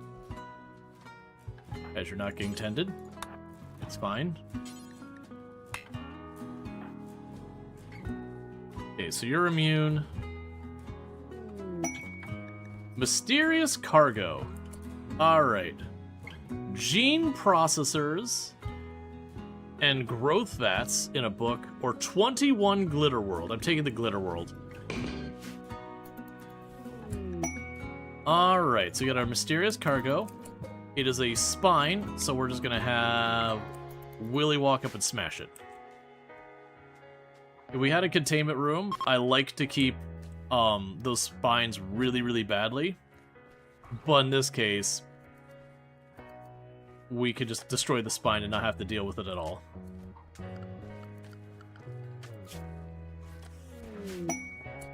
And we got free glitter. That was easy. Usually it'll be an unnatural corpse, a spine, or a golden cube. The golden cube is probably the worst of the three of them. The unnatural corpse is more annoying than anything. But like the Revenant spine, like you saw there, if you don't want to keep the Revenant, it's a nothing burger. You just go up, smash it, and you're done.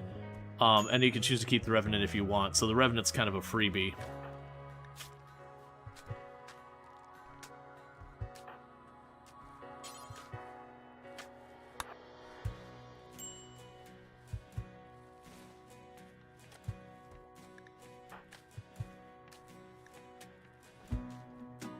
Okay, so you're good.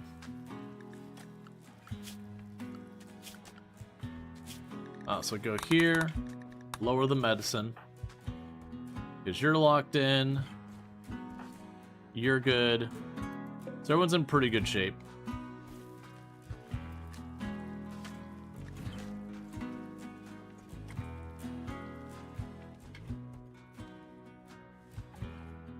Did we not get the next passive cooler done?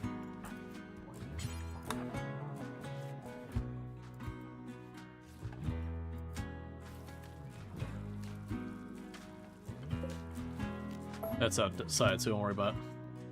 You used Mech Serum once on some of the copy buys. It was kind of handy. Use Mech Serum on some of the copy bodies. Oh, you mean the clones? Yeah, yeah. Well, that's the thing. If you can get like unnatural healing and the cloning monolith together, you can just abuse it so much that you can just clone a person and like the vast majority of the negative things be like, yeah, we just got rid of it with unnatural healing. It's fine. Don't worry about it. You know, it might take you a couple of cycles of unnatural healing to deal with it.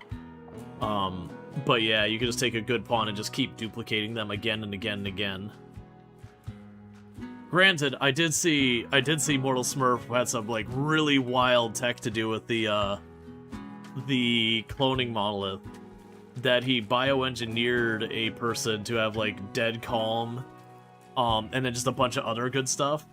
And then deliberately knocked the pawn unconscious for like 2 days by, I think, anesthetizing them. And then walked everyone but that person off the tile for when it ran out.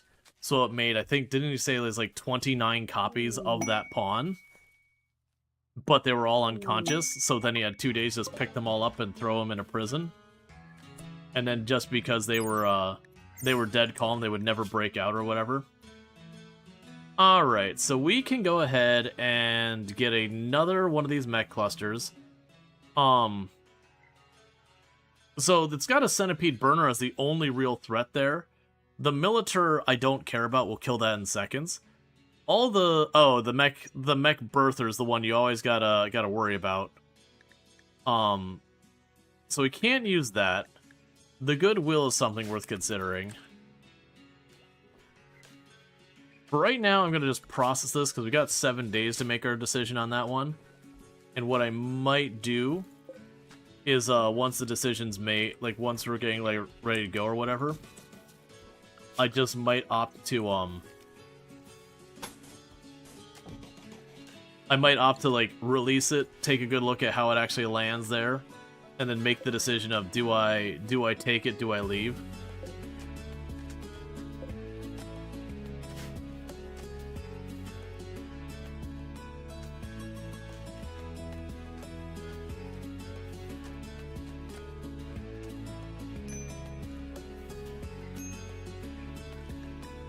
Okay, so everyone's kind of on the fence with the heat stroke, but they're managing it.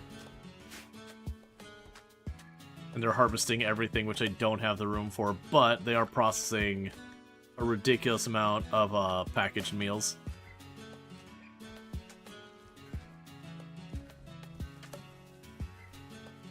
We'll start getting the cotton soon, and that'll let me continue to build out the ship.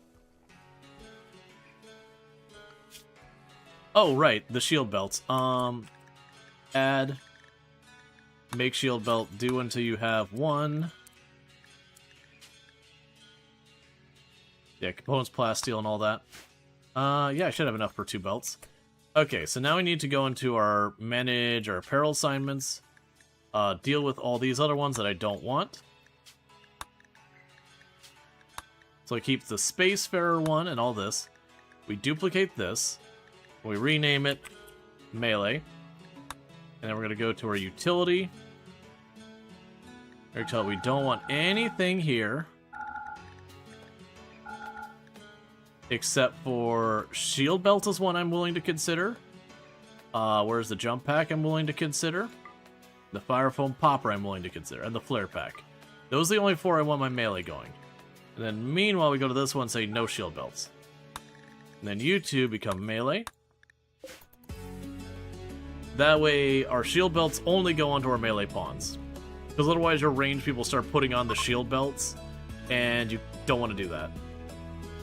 Alright, so stop refilling and deconstruct those, and cancel that.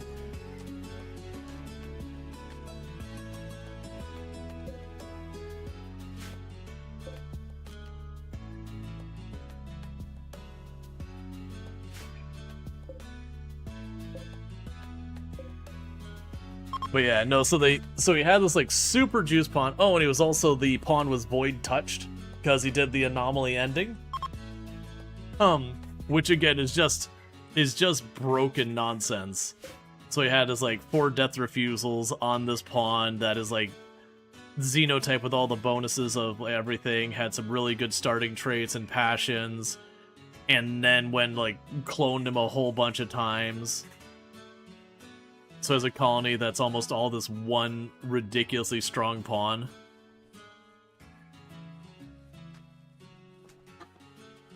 But that's getting into like some meta cheesy cheeky. But it's cool tech. And that's just what you do when you're doing like all ends, 500% naked brutality, all that nonsense. You abuse the game because that's what you'd have to do. Especially when you're effectively, not quite speed running it, but something along that lines. Just trying to do it all in a single stream. Alright, so I think that one wasn't a one stream one, but, you know, relatively fast.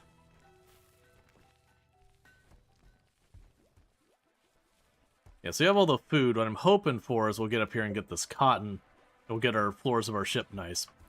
Which, is it a priority? No. Am I doing it anyways? Yep.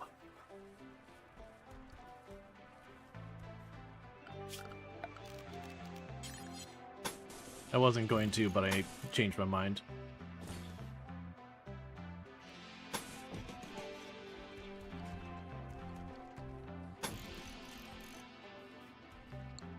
Gotta keep the stripes going through the whole ship.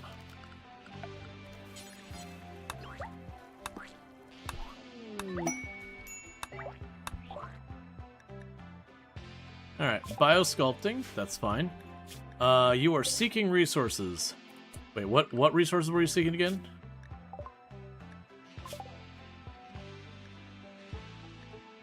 You can leave. I'm not helping you. My penny-oxylin is amazing, and you want 39 of my 40 penny-oxylin. It ain't happening, man.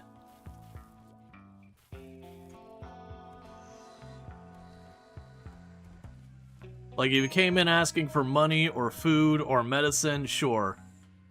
But penny-oxylin? Nah. If I had spares, we might talk, but, like, you want it all. I'll be willing to go, like, halvesies with you, but I'm not straight up giving up all of it.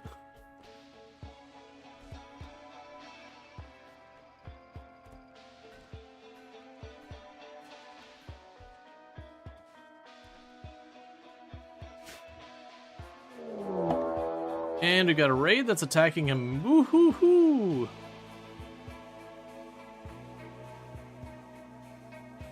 Penux Klein? Yeah, I've had people correct the pronunciation a bunch of times, and I promptly forget it. You are a pretty gnarly raid. All short range, but a lot of it.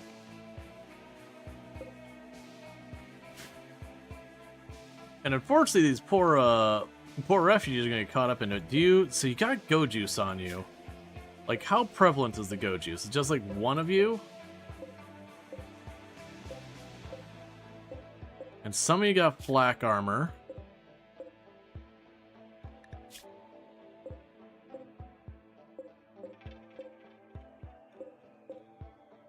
They must already have the go juice in their hand, because I'm not actually seeing the go juice in anyone's inventory.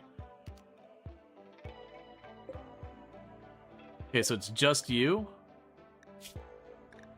Yeah, so you got one person who's going to be on go juice. They're rocking grenades.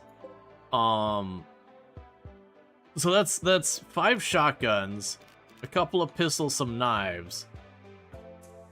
That's going to be a lot of close range. And while we definitely have the long range and the armor, I don't see this working out where we don't have an absolute mess. And really, while I greedily want the cotton, I really don't actually care that much. Not enough to, like, take some pretty significant losses, because we don't have many people with a lot of combat skills. I think this is one we walk away from. We don't care about this one. We're on our next objective anyways. Let's just leave murdering everyone here, because that's just the way the gravity engine works. Okay, so this is our actual objective up here.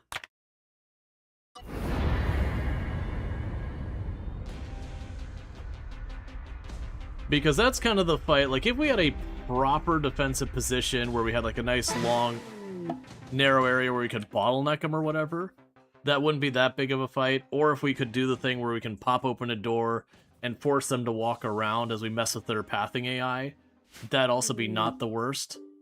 But a straight up just get into a narrow corridor and slug it out, they have a much higher amount of DPS than I have.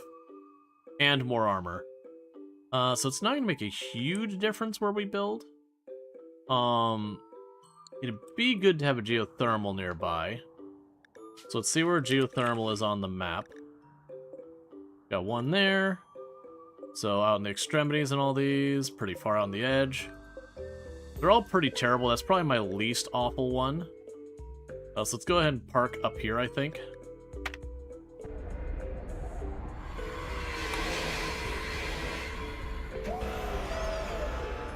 But yeah, no, I try to remember, like, a stream or two goes by, and just after all these years of calling it penny-oxylin instead of the penoxycline, might just fall back in the habit. Alright, so grav core detected. Overheated the grav engine, so we can't leave for a while. That's fine. We have the ancient stockpile. We've arrived. So somewhere below us is what we're looking for. We'll go ahead and queue this up. Pause it for a moment. And we will let them start cutting brick. Per the usual, we'll go over here and say stockpile here. Low priority. Dumping stockpile. Low priority, and no human-like.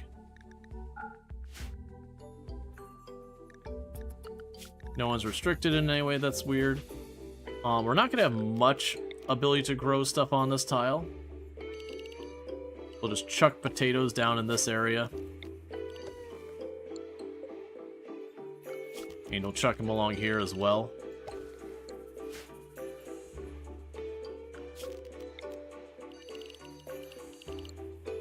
And actually, for that matter, we might want to make one of these. We'll make a cotton spot. I don't think we'll be here long enough for cotton to matter. We probably won't even be here long enough for the potatoes, but we'll see. You never know.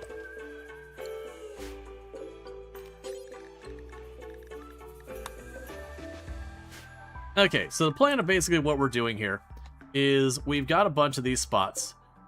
As you go and you hack them, you can go down below. There's a little area you can kind of like work your way through the maze, that kind of deal. Oh, right. I guess I would have actually had the combat command ready, but it would have been like ready just in time.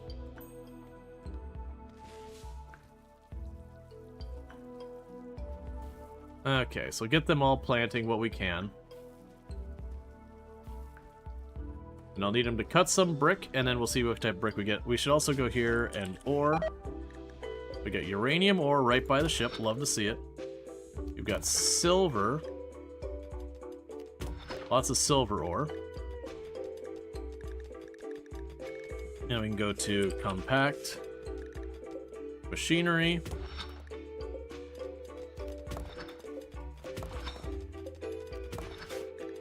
Okay, that'll be more than enough resources. Alright, so it looks like marble's going to be our first brick that's available here. Not a great brick for building any type of area around.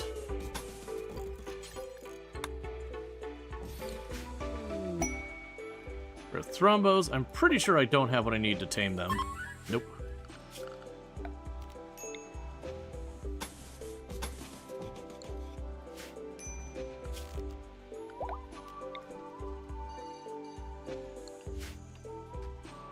Okay.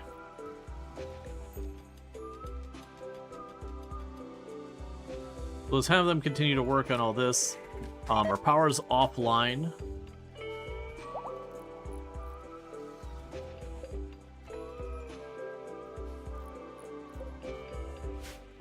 But that's fine. Once we get the geothermal online, we'll be good there. They've already planted all the cotton there. There's also a thing when they're hacking this that every once in a while be like, they got detected, and it'll stop letting them hack it for a while.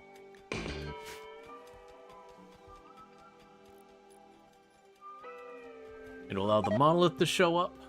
Yeah, so like that's exactly it. So they got caught, so for 7 hours they can't hack it anymore. But with 3 of them, they'll just bounce between them.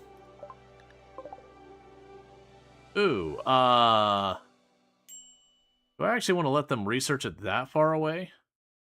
Because they're over here and we get a raid here. That person's dead. Arbiter tree sprout. That's also a very spicy spot for it to be. No animal corpses. I'm going to allow it. I probably shouldn't, but I'm going to allow it.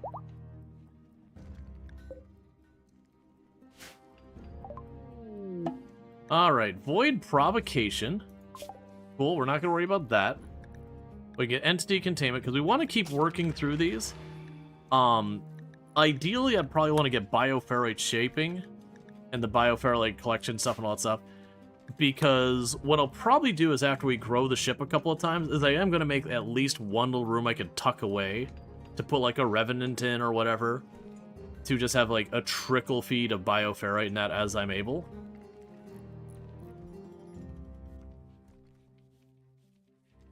And our researchers can't do anything right now because we're waiting for the power to come up.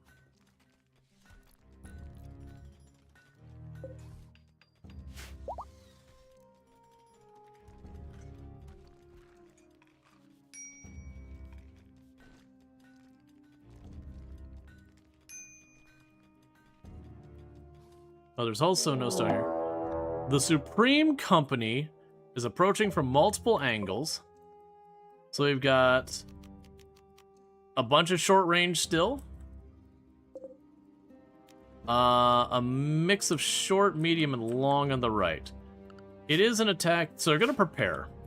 So this time we can't leave. which is fine. This is not as bad as the last one. Because they're split up in 2 groups, I could probably harass them. So with this one, it's the one of the machine gun that's the biggest threat, and you've actually got good shooting skill to back that up.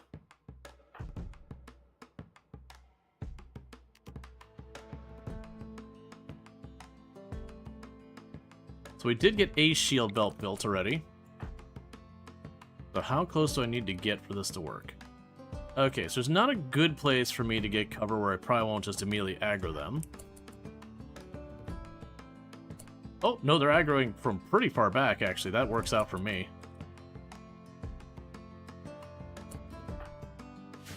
So who has the shield belt? Oh, you both have shield belts? Okay, you two stand in front and hold the attention.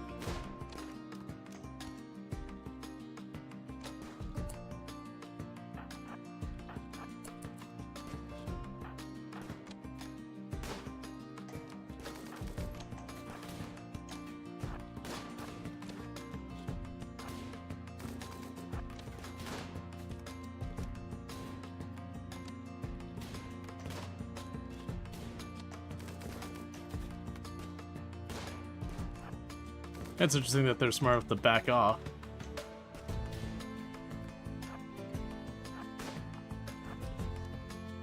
If I can get you to come a little farther.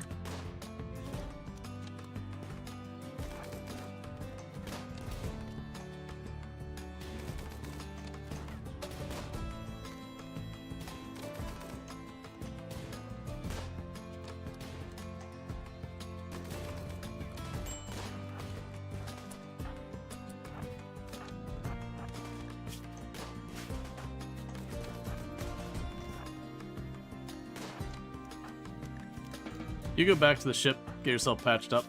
They overwhelmed your shield. So how badly are you hurt? 5 hours, 18 hours, no immediate threat. You're high in go juice.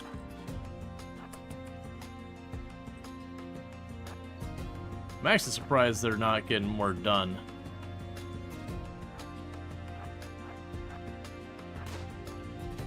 Just need to bait them out farther. I'm getting range of our medium ranged fire.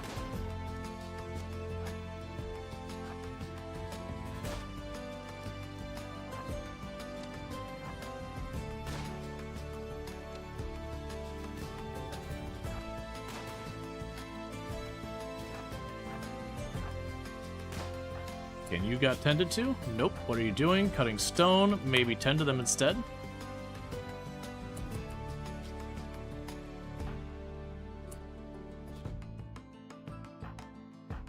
Move you here, move you up there. Move you here, move you up there. Major break risk on James. Because in sightly environment you're insulted.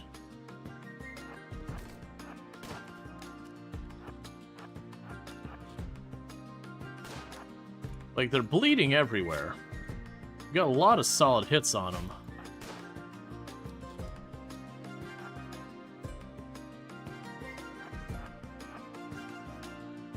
Come on, get the stun.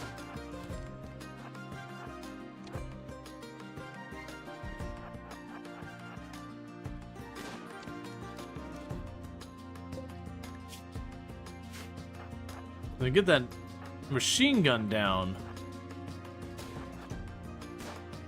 That'll make my life way easier. Because all the other weapons are shorter range.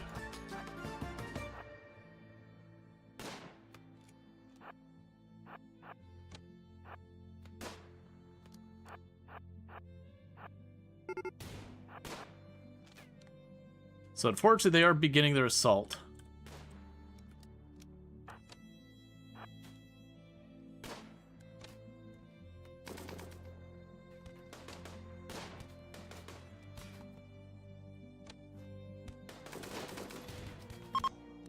Okay.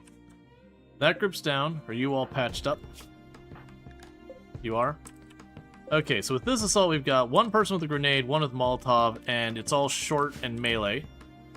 So we might be able to get lucky here. draft you, put you two here, grab all of you, and then just pile you in back here. And use these stones for cover. Meanwhile, Mandible here, if you go ahead and close that door.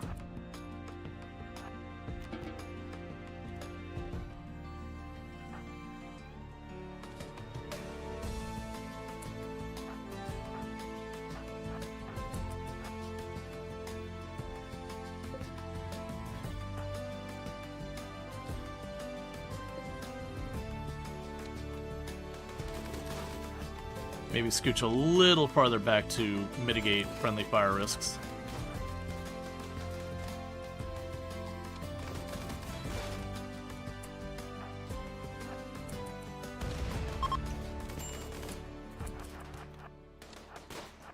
So what exploded? I heard something explode in a big way. And I didn't catch what it was.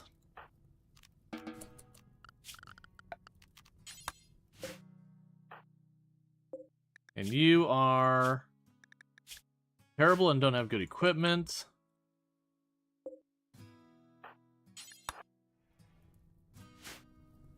I'm guessing it was over here. No, that was just them lighting fire. What exploded? Huh.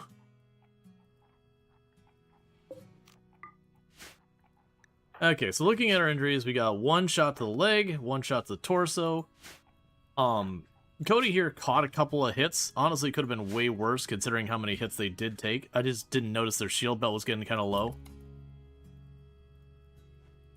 You know, I would really like you to go to bed and get treated. You don't need to bleed out. It's not a requirement to be here. Also, get all of you back onto doctoring. Because you're just patching up holes. It doesn't need to be our best doctor. We just need a doctor doing it.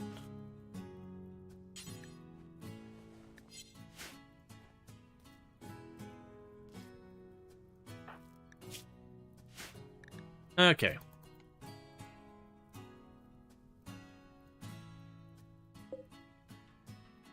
Yeah, what exploded?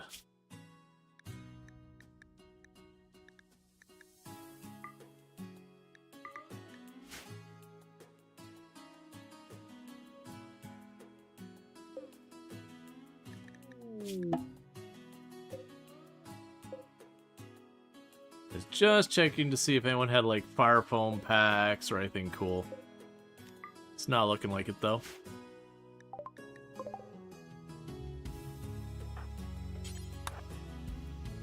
Okay, so we dealt with that raid, that was fine. Right, so looking at all this, we'll keep the submachine gun, we're kind of in that range. Get rid of the shirt that is a little worn. We'll take the medicine. I'll take the components.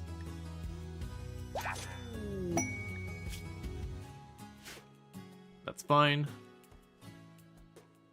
So I did see, did they get, yes, they got the one open up there.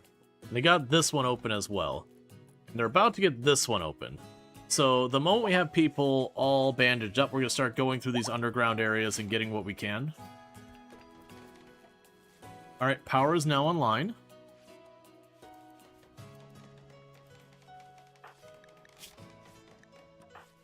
Yeah, it'll be Cody who's going to hold up the process.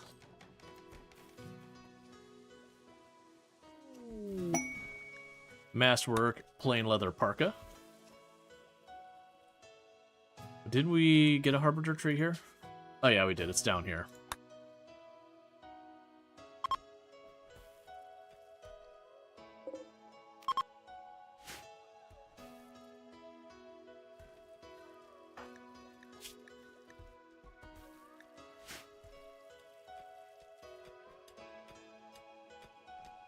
Just got tons of potatoes and cotton planted.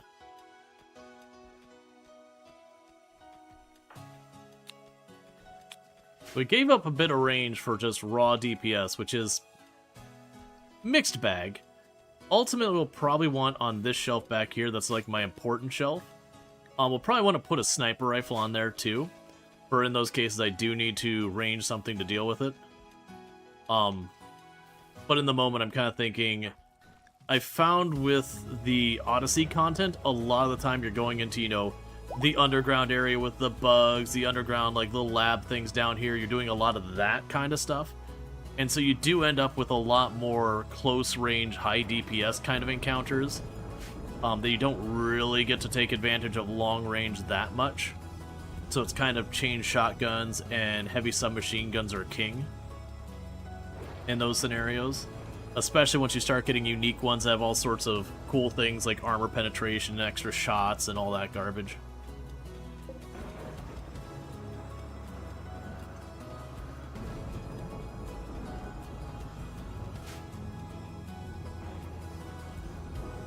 That's kind of the hope here, is that you dive down in these, and even if I find the grav core immediately, that's fine. If we're lucky, and we manage to get a unique weapon, that's always a plus.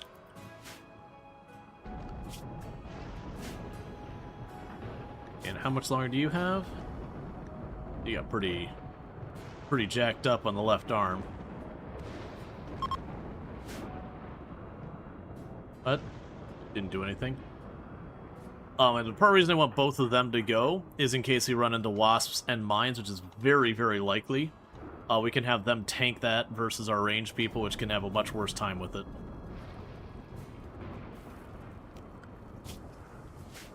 It's not like we're in a huge rush. But in the meantime, while we're waiting for all that,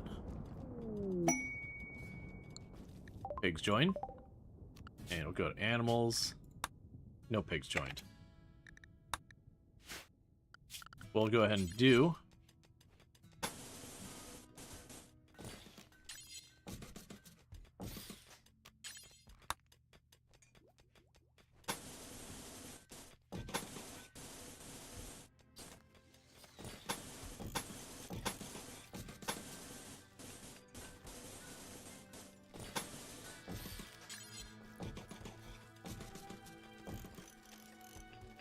Just put a perimeter around the ship. That way if you have to do like a proper fight, at least I got some buffer before they're hitting my ship itself. Okay, how's that arm coming along? You getting close? 7.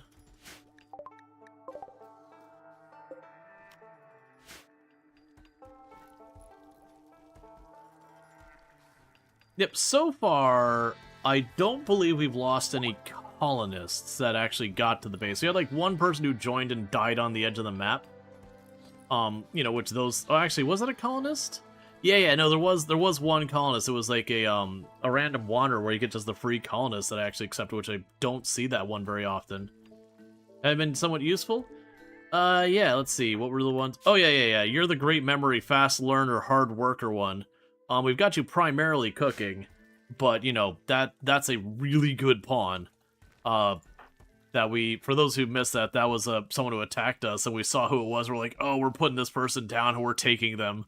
Like, this is one to go out of our way for. I think we even dropped our weapons on our melee and put everyone to fire, like, turn off fire at will and just started punching them down. Because, like, this is one we want to live.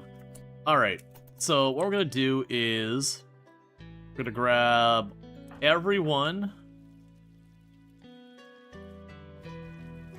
once they have a chance to quickly get a sleep and an eat, and we're gonna go down in the first area and start clearing it.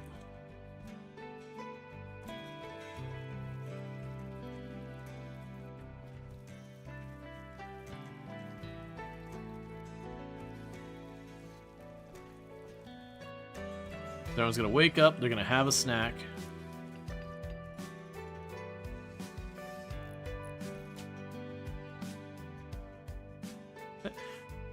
Tech Crash thinks you should give this element a name. No. Good name. Into the ancient stockpile. Because we're not gonna stay here long.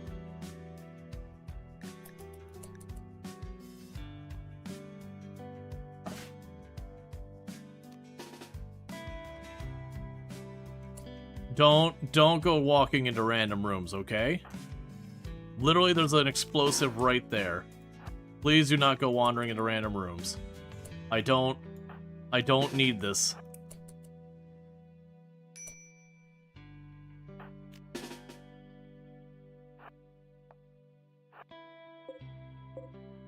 That was great. You like to see how you handle stockpiles differently than you? Yeah. I'd imagine it's not probably that much different. So you got an excellent shield belt. So you get to be our contestant. So let's have you pop the door.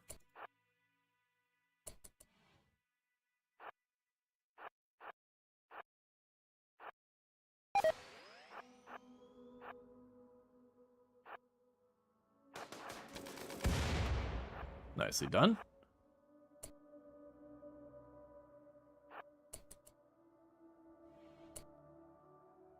Nothing dangerous in here. Okay, so who are our researchers? So you, start hacking. You, start hacking. You, that's the only two.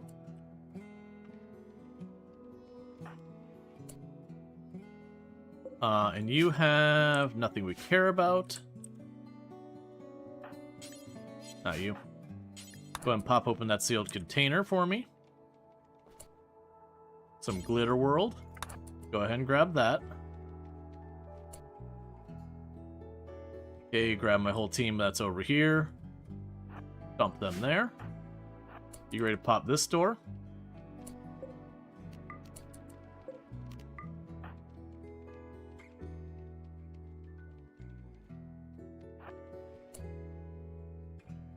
Okay, nothing scary in here.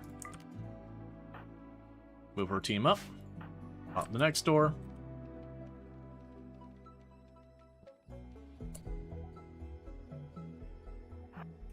Once again, nothing to worry about here. Move them up. You pop the box.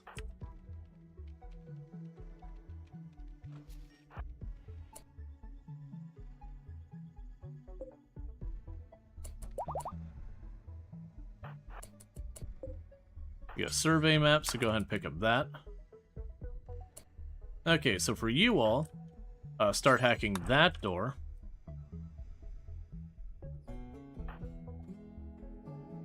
Gonna grab everyone else here. Start running them down here. You run here. You get over here as well. You're still doing a run where you had like 30-odd elephants and a dozen or so wargs and a few tigers on your ship. On a yellow lab.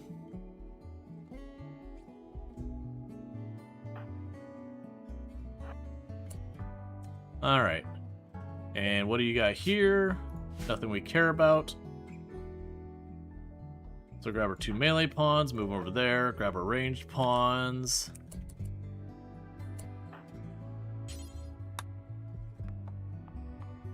Close enough.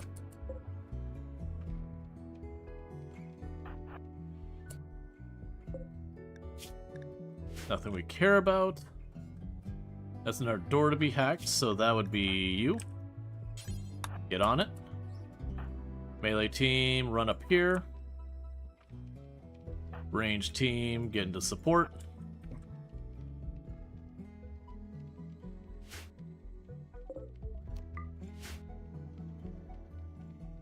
And one of the catches you run into, and this is actually a complaint I have about this content, is to run to like the component boxes and all that, and those are awesome. But like in the dark rooms, it can be nearly impossible to see them at times. And I find it very frustrating. So it is a thing I do wish they would give us at least the option to do like some more highlighting on them. I genuinely would like my my yellow spray paint on everything because holy crap, my eyes aren't that good. Come on. Dude, it's such a degree that at the end I'll be like, do a search, component box. Like that kind of thing. Like these stand out good. The sealed crates are nice and good. They're like bright white against a really dark background and all that. They're great, no complaints. But like the component boxes, which are slightly red against what we have here. Okay, so you're hacking this. So I'm gonna go ahead and run you two over there.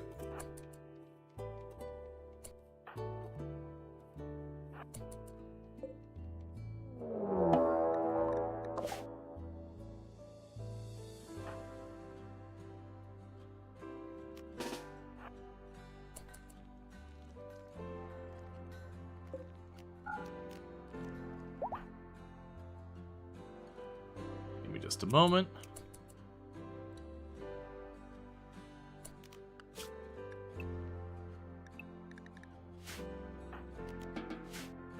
I can deal with you in a minute. Okay. So start hacking that terminal. Start hacking this terminal.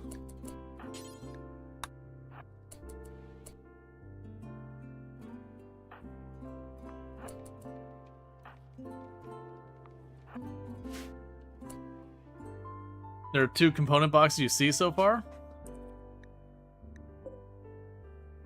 Yeah. So like this, I'm zoomed all the way in, and you can still barely make that out. Like that is exactly my complaint.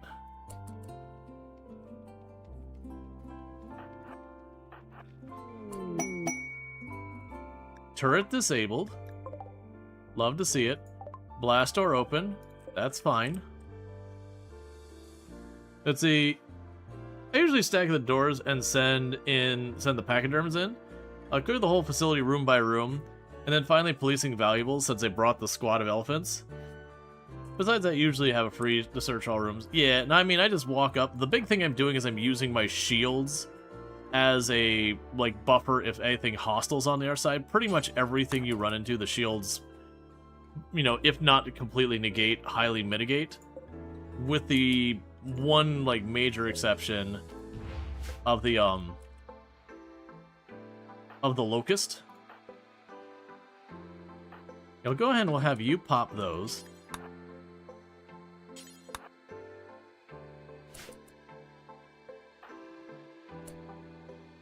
Don't go to sleep.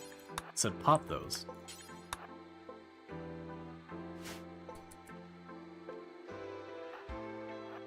Yeah, same tactic, but you use meat shields. Yeah.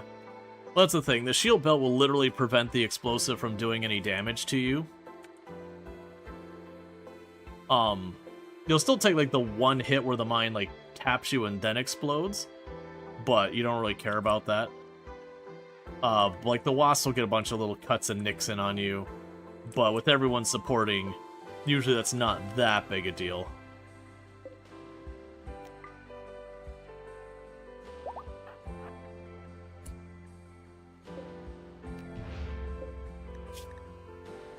Alright, so this one is kind of a bust.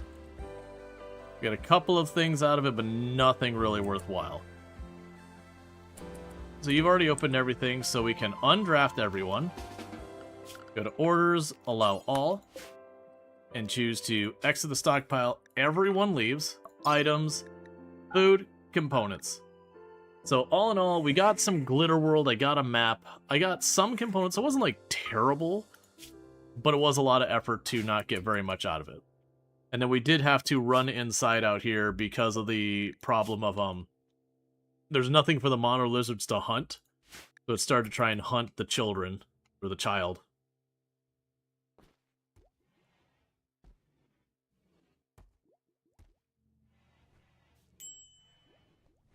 Okay, so everyone's up here.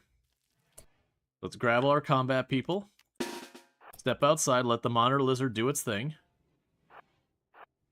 You want a juicy little child?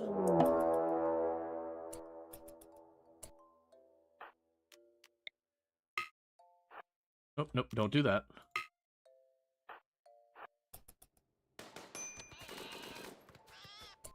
And what have you learned? Yeah, we're probably not doing that one.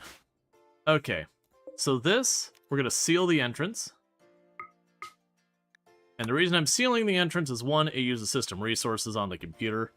And then two, we already got what we care out of it. We seal it so that way I don't go back and forget that I've already been down there. Because I've done that where I climbed in and was like, wait, I've already done this. So give everyone a moment to get some food, get some rest, deal with all their kind of nonsense. And then we go into the next one.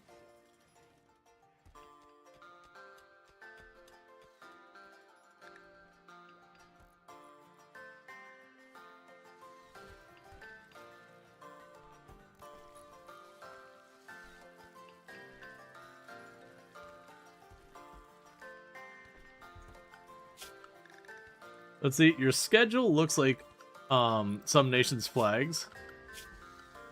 Oh yeah, where it's the plus, it's just way off-centered.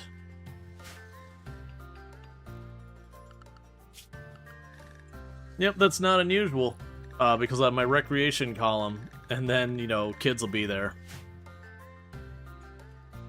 Yeah, so everyone's hauling it away, that's fine. But what's your deal? Sweaty, rotting corpse, all that. Impressive barracks, sky-high expectations. Yeah, so that penalty should drop off.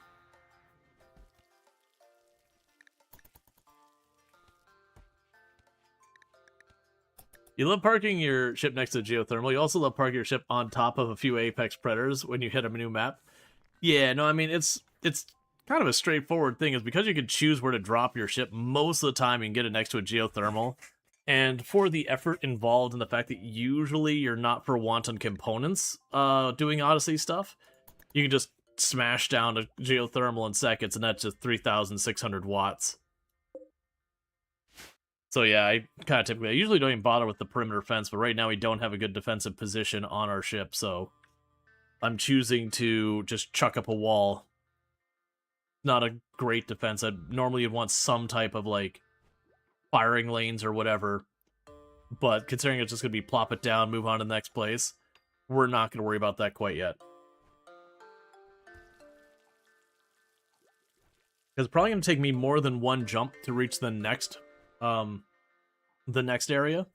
So I'm figuring we'll do is when we finish up with this area, we load everything up, we jump to the next place, we'll expand the ship at the next location.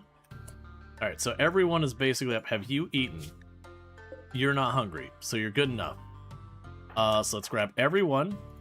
Same plan. Go down in here.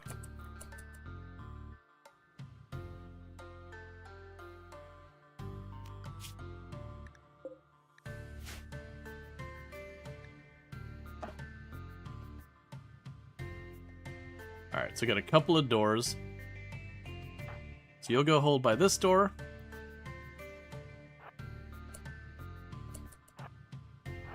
Nothing to show there. Okay, so we do have a sentry gun in the back corner.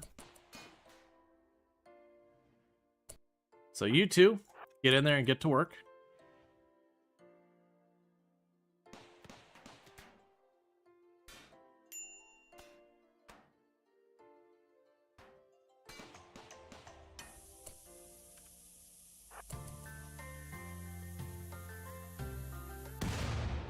All right.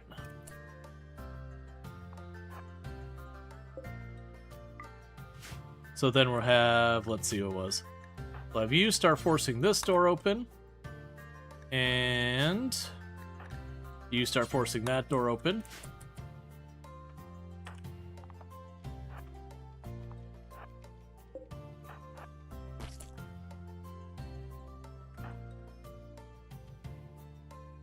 Okay. So they haven't aggroed to us yet. So get over here. Don't worry about that door. We don't need to get more routes to get around. Back off slightly.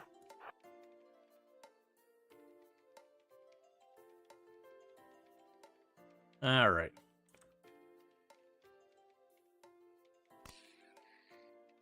Do we have more fluid when advancing through rooms? Yeah. Alright, there's the first actual injury. Okay. We got a couple nasty cuts. We're going to melee this stuff to death.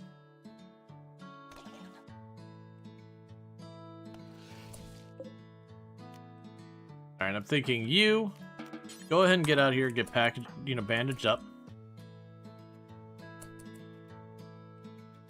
You can position down here. You pop that open. You join the rest of the team. Is that a ladder? Do we have Z levels in RimWorld? Not Z levels. Well, sort of. So, what got added with Odyssey is underground. Actually, it wasn't Odyssey, it was Anomaly. Added underground areas. So it's not truly a Z level like Dwarf Fortress where you can go down like one tile after another. It's like you have one over area zone and one under area zone. And these are generally temporary zones. So in that case, we jumped down there and we're here. But Anomaly introduced it with the pit gate. And then Odyssey expanded on the idea. Yeah, so it's like it's kind of sort of.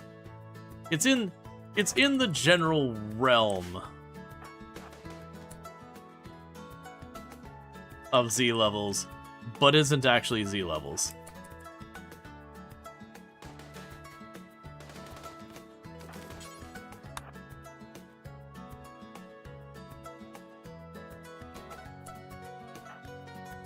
I guess thinking Tynan would never allow it.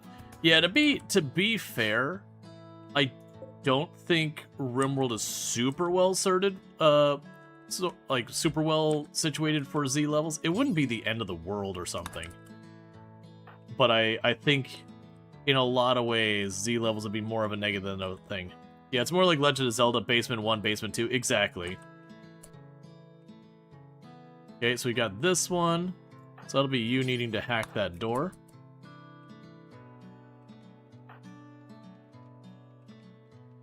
Actually, go hack that. That'll probably pop the door on its own.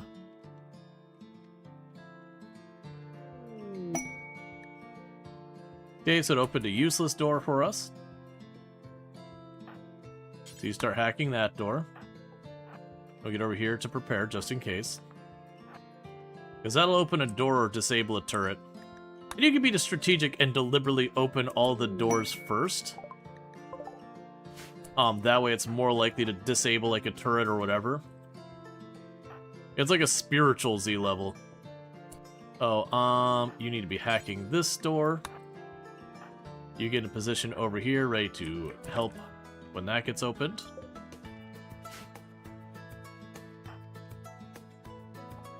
$2.5D. I wouldn't say it's a 2.5D kind of thing.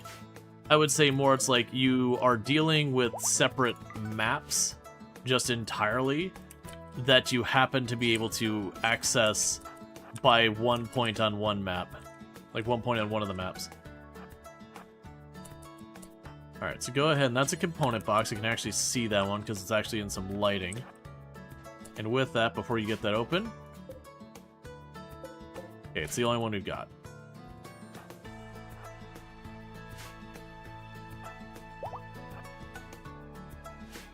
Yeah, it's like a fast travel to a new location.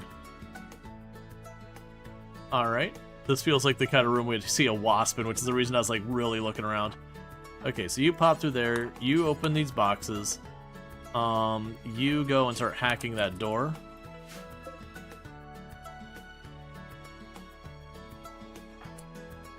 The rest of you, there's not really a good angle for you to be at, but start doing that thing.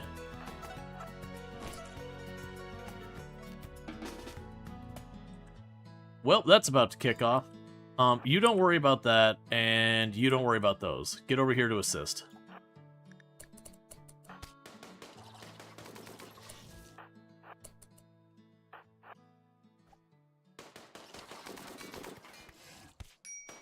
I was hoping we'd manage to spare you an injury. Okay, well let's have... While you deal with these doors, you go back to hacking that door. You go back to opening these.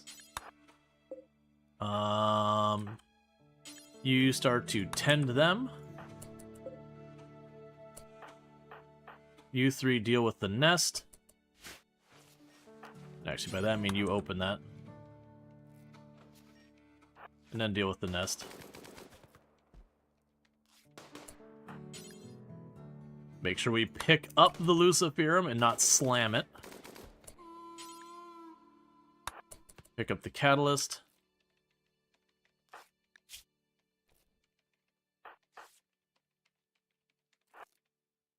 Get all of you into position here. You into position here. We just gotta wait for you to finish getting bandaged up. Weather control for pay. They will activate a place nearby to harass me. That's something I don't want to deal with because I'm not going to stay here.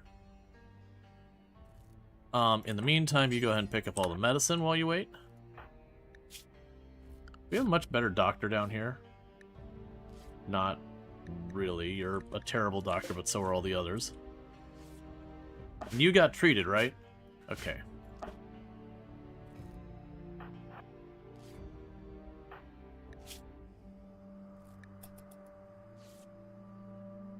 Just want to get those taken care of. Honestly, the infestation's probably the most dangerous thing down here.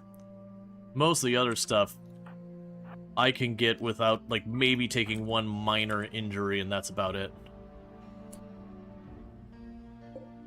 Okay, and gear, we don't care about that. So you run down here. You go and pop that open. And you get over here. Pick up the survival meals.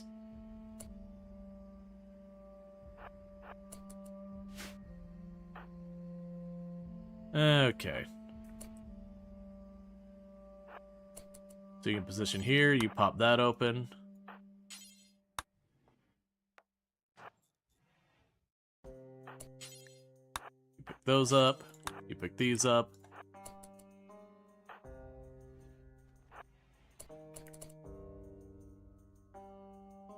Alright, let's check to make sure there's no more component boxes. There is, we just already emptied it.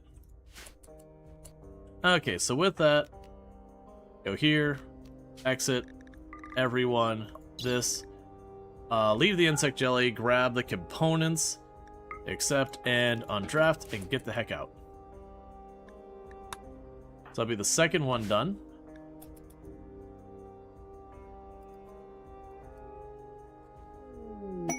Legendary work of Dread Leather Pants. And then with that, seal this. That could be on Mandible, because we're done there. And I got one more up here, which does mean by process of elimination, that's going to be the one that has all the stuff we care about in it. You are still around.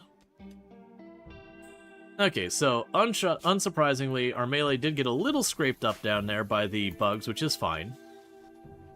That's going to happen. That's the life of melee.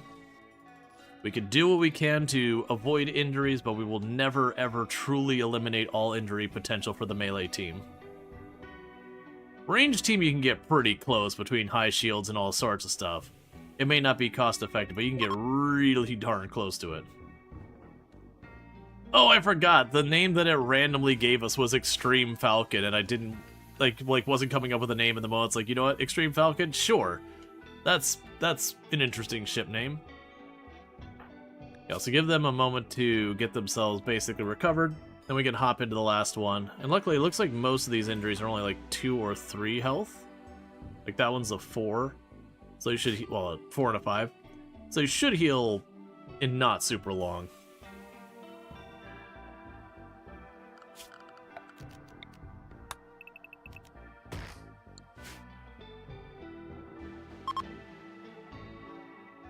All right.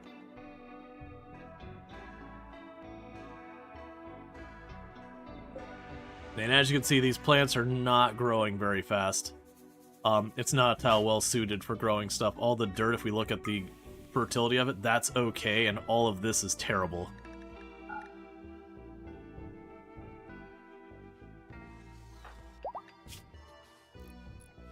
Alright, so we're just waiting for you. Yeah, that only kind of natural defense was the rock formations on your left. Yeah, no, that's absolutely... It is what it is. Episode comparatively doo-doo. Yeah, no, that's the whole thing. This is just not an amazing map. It's fine. Brain wiring research. Okay, we got moisture pump. That's the next one that queued up. That's fine. Alright, so Cody should be... There's 1 health there. Yeah, Cody's down to 1 health in all those, so it's time to jump right back in. So draft. Into the hole.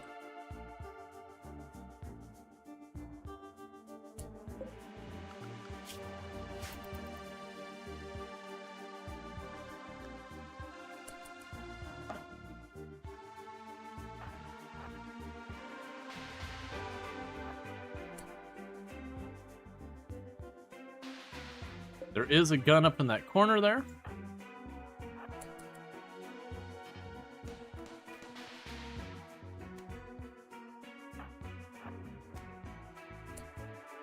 Meanwhile, you could hack this one, and you could start working on that one.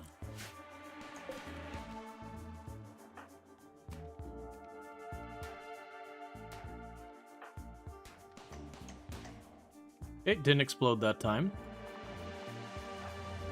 Get people into positions on the doors.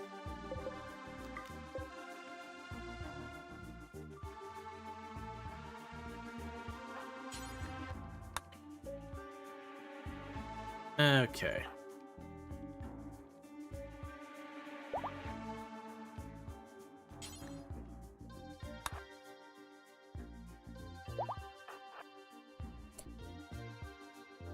So we got wasps in the corner. We'll deal with that in a minute. Wasps are one of those things that you end up getting a lot of cuts from. Got a component box right there. Let's go ahead and get you two in position here. Everyone else pile them in there. You can hack this. You can hack that. You go ahead and pop open that box, and you don't have anything we care about. Yeah, so those wasps in the corner, they'll split up into 3 small enemies that only take like 1 hit to take down. They're really squishy, but they rush you and they manage to get like a couple little cuts and all that. It's really hard to hit them without also taking hits. If you're super too... Ooh. These are cool. They're a tree that can give you air and all that. They're really good if you're doing stuff in like space or whatever. For us, it's money. It's not a thing we really care about. So, blast door open. Blast door open, so there's a bit of base over there. Thanks, I hate it. Get all of you closer here. And you get over here too.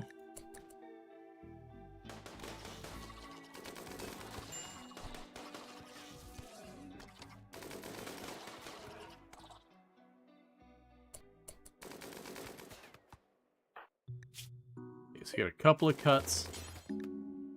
So if you get tended without medicine.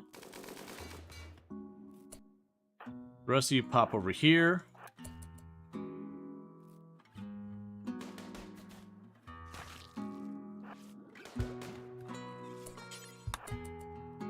Okay. Grab the medicine. Grab the components. Okay. So, meanwhile, let's move here. We hold the door open. Grab the rest of our ranged people.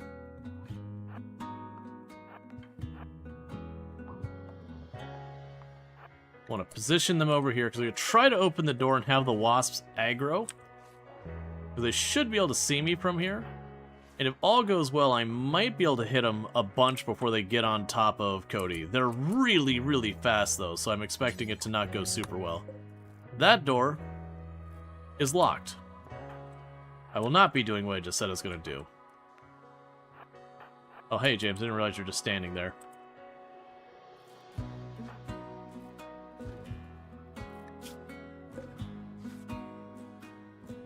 Alright, you just finish that one off. I just don't want it getting up while this is going down. And clear.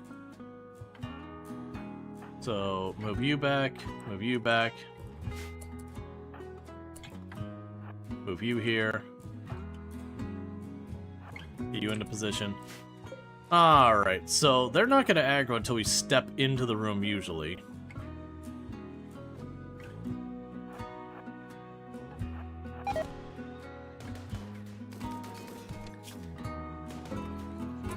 Okay. So, same deal. You start getting tended. You on the other hand go up a position.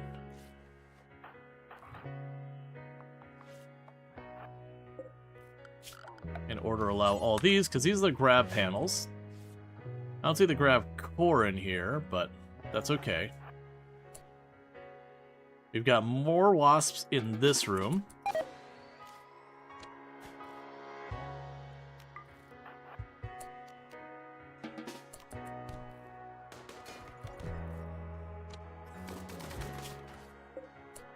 So as you can see, they do stun, so it has a tendency to get a person multiple hits on them because of the stun.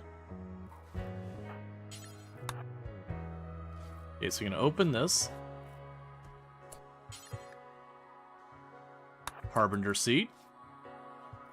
That's good stuff. These doors are already open, so we'll get everyone in position, ready for when one of our melee is ready. Pretty soon we'll want to probably back out, because all of our melee are getting lots of little cuts here and there. People are already firing off fireworks over there. Yeah, that doesn't surprise me. It hasn't been too bad the last few years. But historically, for like both 4th of July and New Year's, we'll have people like for the entire week setting off fireworks. And like, by all means, while fireworks are not my favorite, I'm okay with like, okay, it's a day that is a celebration, you kind of expect to have that. I'm willing to be like, you know what? Let people have their fun. I do understand it's not great for pets, which again is why I'm not a big fan myself. But at the same time, it's like, man, you don't get a whole week. I'm sorry, you don't get a whole week. You need to tone that crap down. Like, people needing to deal with, like, trying to keep their pet calm for a night or that kind of thing is fine. It's still not great, but, like, whatever. But there's a certain amount that is just not really viable.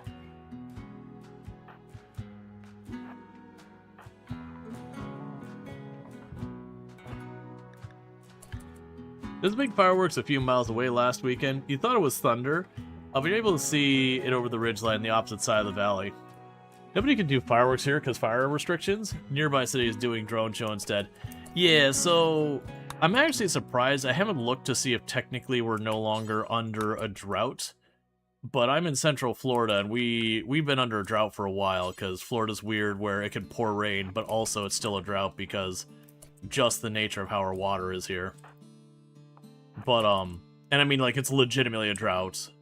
Not, like, people being like, no, it's a drought. Like, you can have it dump buckets, but also still be in a very legitimate drought where everything is dry and prone to fire. Because it takes a lot for water to stay in Florida. It rains real hard and it just goes away. I don't know if we're still under drought, but usually when we're under drought, the rules about doing open flames and fireworks is pretty strict. Historically, Florida has had a lot of problems with wildfires and all that in the past. And a big part of what's mitigated that is they have ratcheted down pretty hard on a lot of the not letting you just burn your yard waste and all that anymore. Well, I'm curious what this will do. Because I don't think there's anything here. I think it'll just fail. Component box? Yep, I see it. Thank you. And we got the other one. I'll probably just open some loose doors. Yep, so we got one door open and there was nothing else. Let's see, we have this old salt mine about an hour away in Kansas. There's now a museum where they're hosting veterans on the night of the 4th, allowing them underground to get away from the banks. PSD is a real pain. Yeah. Well, that's the reasons why it's like, I don't like fireworks that much anymore.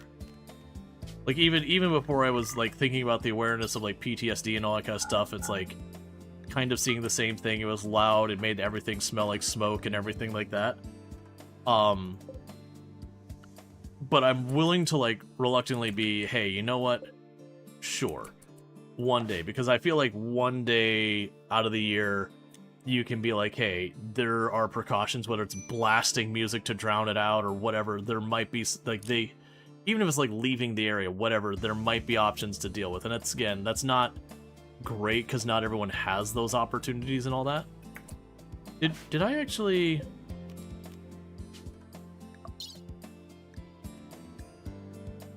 Yeah, we got it.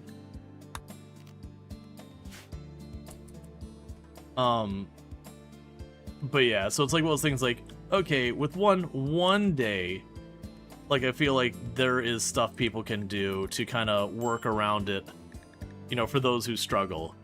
But it's when people are doing it like day after day after day, it's like, no, there's only so much you can do, man. That's, you know, meet people halfway there. They're like, hey man, we will work with this for the one day, but you can't do it all week. We used to have a neighbor over like a couple houses that they would set off mortars and all that, like really big fireworks in, you know, subdivision areas, you know, every year. And we did have one year that the cop showed up in a big way, and they haven't set off any fireworks at all since then. You know, I'm willing to bet they showed up and they hit him with the full fine and everything.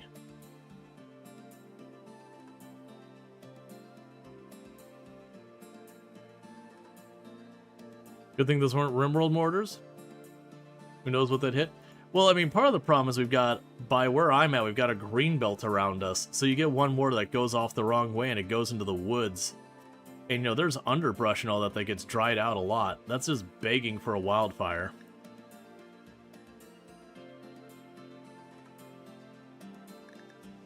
It's not, we're like, to be clear, if you're gonna go home and you're gonna get like the little thing, like what is it, the killer bees that just kind of like whistle and they shoot all the different like yellow and red things, so you get sparklers and little stuff, whatever, that's all fine. Really, most of the stuff I see as a problem with like launching fireworks as mortars, which are the ones that launch in the air and they do the boom. Bottle rockets could be a problem just because, again, people zing them off into the woods on accident, and then you start a fire and you don't even realize it till hours later when it's really gotten going. You know, it gets into the underbrush and starts smoldering. It's a lot of that stuff. It's a lot of the airborne stuff that's the problem. Alright. So you discovered mercenaries possessing a unique masterwork weapon. That's our new destination. Oh yeah, no, like I did dumb stuff when I was a kid too. And like looking back at it, it's like that was dumb, we shouldn't have done it.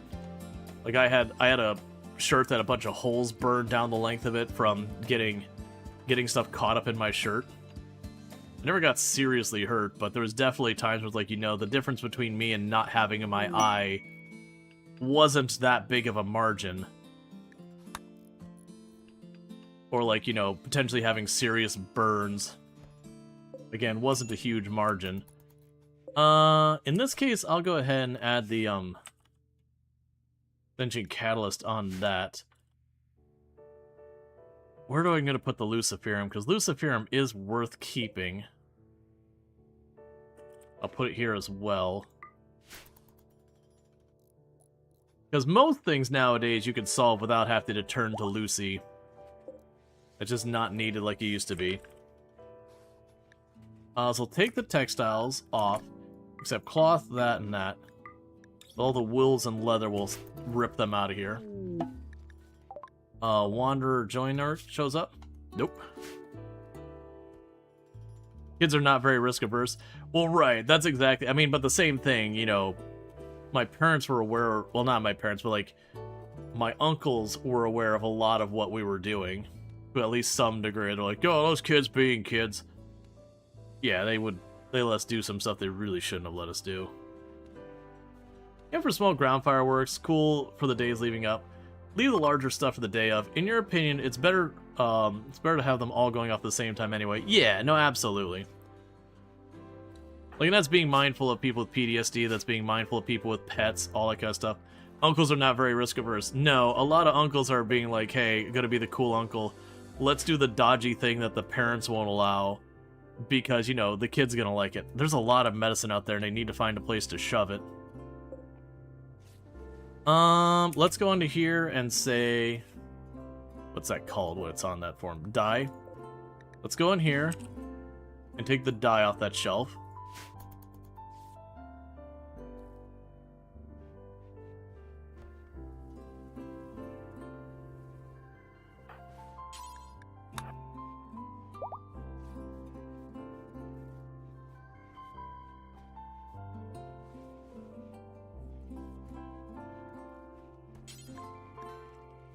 And grab this.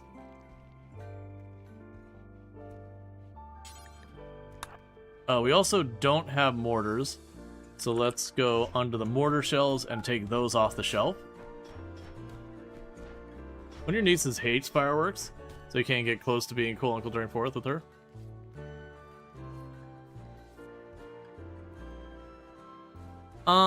It's more complete. I mean, we got the, like, this back area got finished. Most of it was intact. We painted it. But thank you, Jay Walker, for the tier 1 sub, the 30 Munchman sub to the stream. I do appreciate it. Raid him? Oh! The Wildman is going to try to eat my colonist. You're gonna really want to reconsider that decision, Raid him. You're gonna want to reconsider that decision before you get in range of my guns. Because, not gonna work out greatly for you.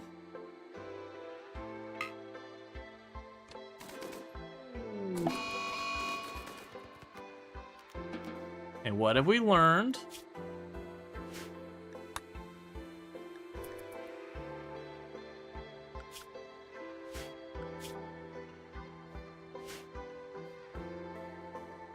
Okay.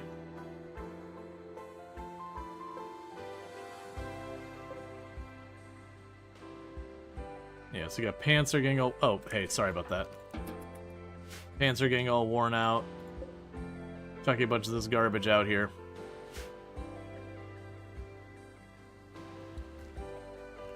No, I generally don't take people as slaves to go and drop them off with the Empire or anything like that. You learn to start hunting when court... What's that? Don't argue with the firing squad. I mean, that is a lesson. Certainly.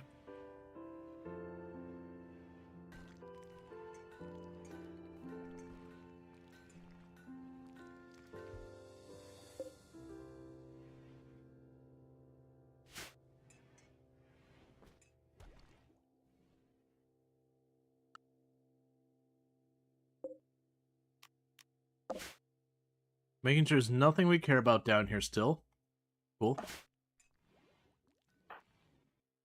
We'll go ahead and choose to seal that. As I mean, if there is a firing squad involved, have you argued too much or too little? Whatever amount you've argued, it is incorrect. We don't know what the correct amount was, but we can, with a certain level of confidence, state it was not the amount that you chose to argue. So I need to make room back here for our extender and everything. What I could do is furniture, marble. Probably not there, that'll block some stuff.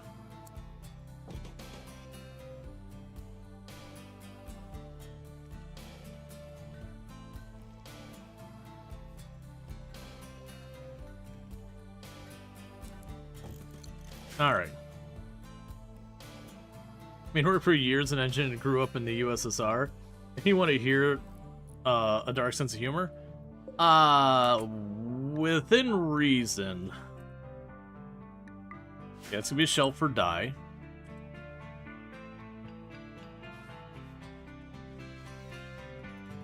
Actually, hold up. Clear. This is gonna be a shelf for textiles. But not leathers or wools because they don't stack well. And this is going to be a shelf for dyes.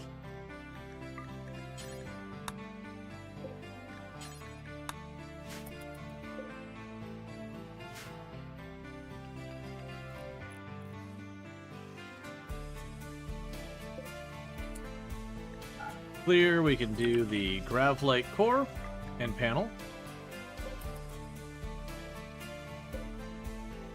And make that important. I'm just trying to get as much of the stuff in here as possible. Okay, so we are grabbing the core. That is the most important thing we grabbed here.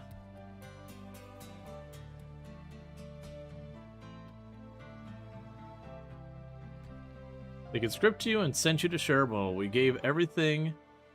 And went to Israel. Then you got cancer, and cancer is a blessing as long as it's out there. Yeah, we don't need to go that dark in the future.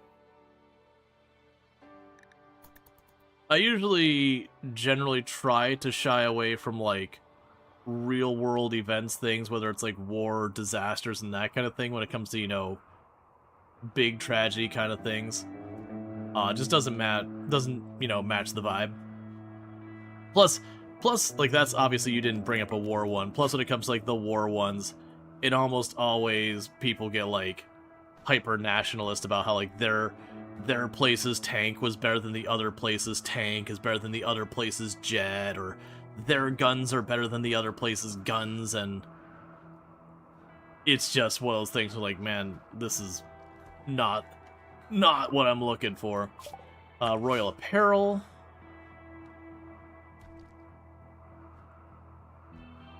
Okay, so with that, we've got everything of substance we want here. For what's worth, this was a happy family man, wife, 2 kids, college at that point.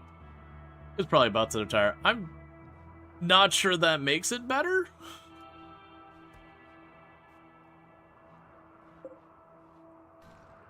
Like, he lived a decent life, but also, you know, that's a big bummer.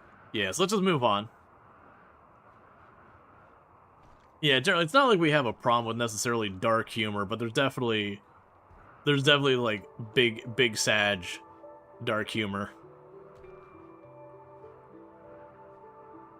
All right, so we've got everything going on here. The potatoes are almost ready, but a lot of our people are just idle because there's nothing for them to do on this title. We've got basically everything but food loaded up. There's nothing for me to hunt to make more packaged meals, so I think we're done on this tile because I sure as heck am not waiting for this cotton to grow when it's at 28% after the time we've been here.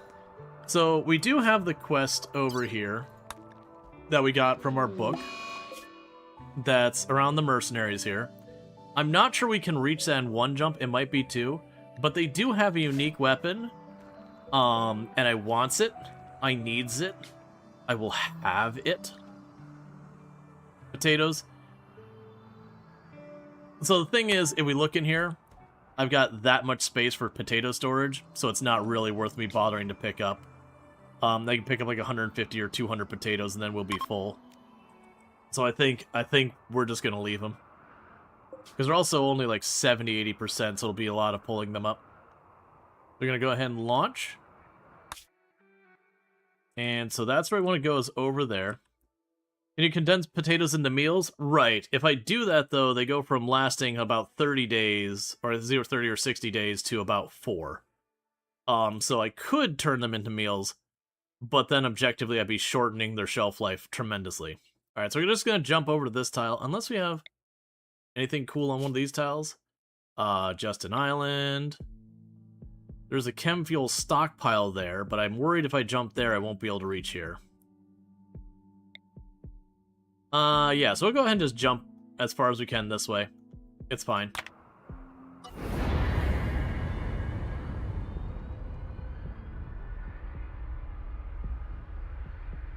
Okay.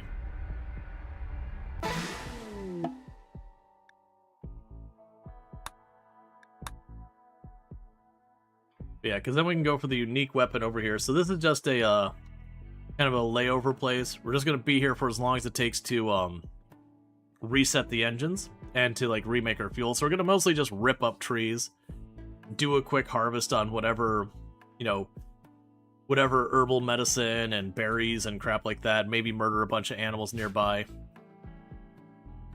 Let's see. I'll put you down here, but I don't actually think I'm going to bother building the geothermal on this one. But just in case we land and we get, like, the extended time stuck on the tile result.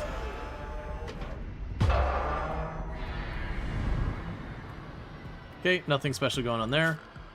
So we'll go to orders. Cut down all the trees nearby. Grab yourself some berries.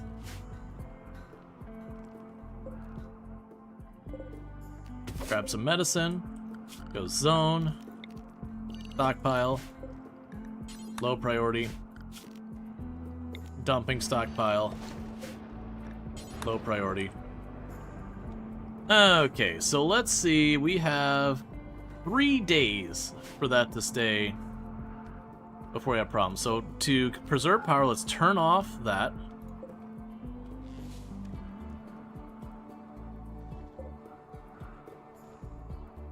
And we're at a pretty significant excess on our power, unfortunately. I've got plenty of chem fuel, so let's go ahead and turn that off right now.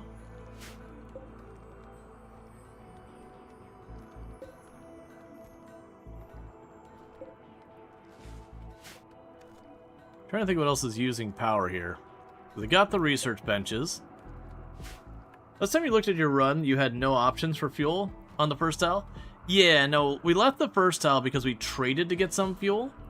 And then once we traded to get the fuel, I did end up getting, I did end up finding stuff that we could do. Yeah, so we're going to slowly drain this battery. It is what it is. I was going to keep the research benches going for now.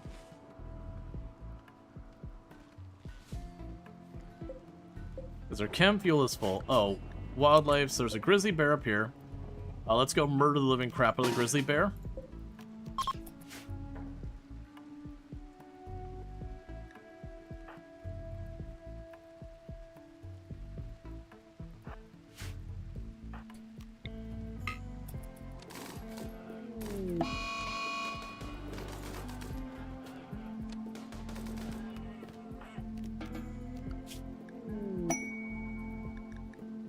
We also have Wolverine over there.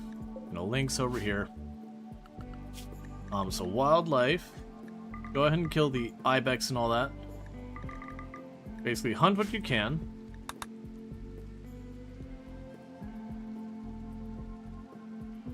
And like I said, we're pretty much just dragging out the time.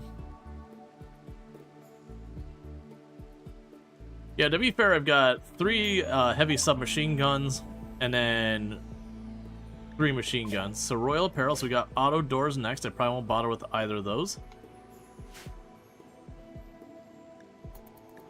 Heatstroke on James, because it is a hot map. That is something I could somewhat mitigate by shoving an AC back here, with this being where we let the heat out.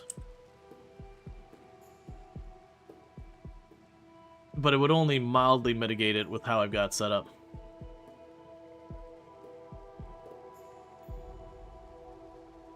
Sorry about that. Okay, so the batteries are going to get pretty low. I'm going to go ahead and toggle off both of those for right now, because we can keep the stove on. Grid excess is still... Oh, it's probably... Yeah, because you're what, 15? 15, so I'm talking just shy of 150. Alright, so we've got Shamblers and a Gore Hulk. This is the approach one, not the whole big thing. So we're going to just go ahead and for right now, we're going to lock everyone in the ship. Oh, hey. If I can actually have you... Never mind, you got it. Because we don't need to fight this. We're only staying here long enough to go to the next tile. Is work on stuff inside the ship.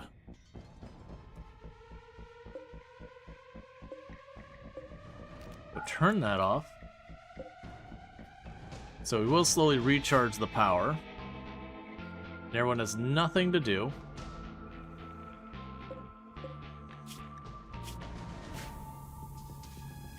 We definitely have the firepower. How many Gore Hulks are there? Where is the Gore Hulk? I don't even see the Gore Hulk.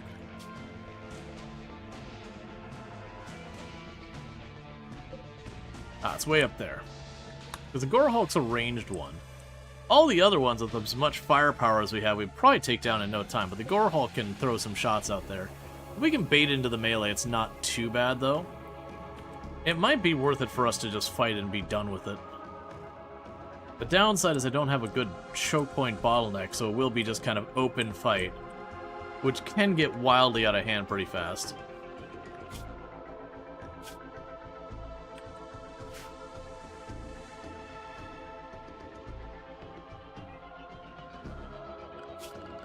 Actually, okay, so let's change our zoning. So we'll choose danger zone. Keep everyone near the ship. Let them at least out to get some stuff done.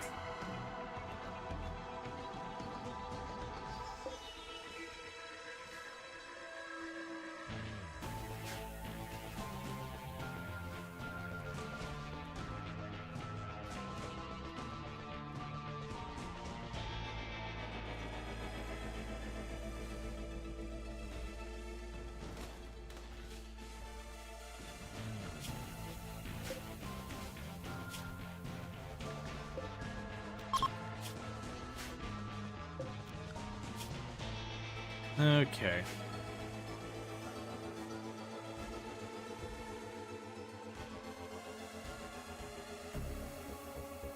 Yeah, because we're only here for a total of 3 days, because that's just how long the engine cools down for.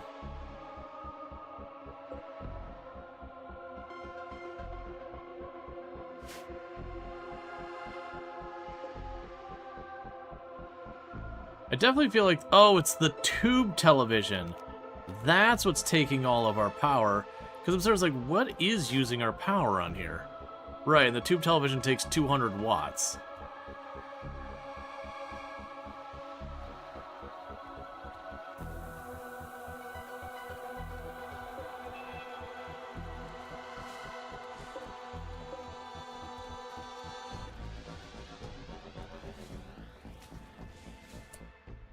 Stop going up that far. You're stressing me out, man.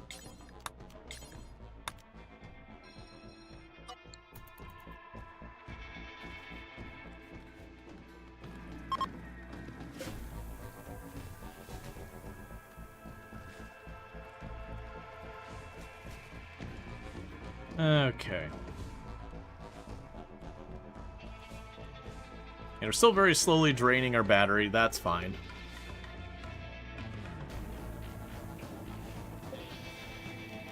Okay, so turn the power back off on that. That should give you enough power to turn the power back on this. So we can start processing and making chem fuel while we wait.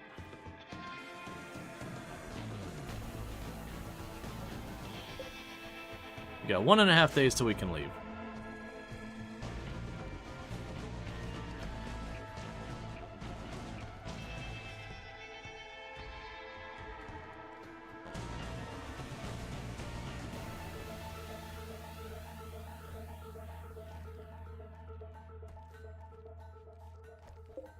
Oh, and all my shelves for wood are full already.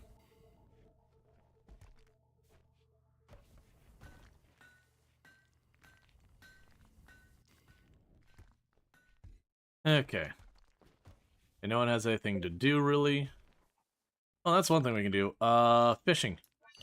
Have a good time. There's like next to no fish in there. I expect it to be absolutely no fish. And go ahead and don't worry about the minimum sustainable population. Just go get all the fish. Just take them all.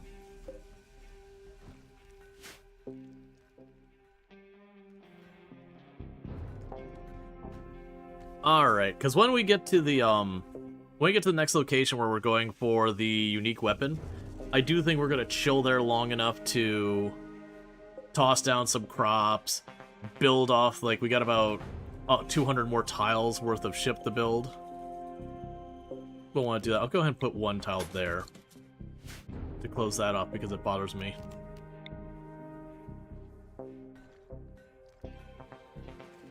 Why did you run over there and then chuck that on the ground?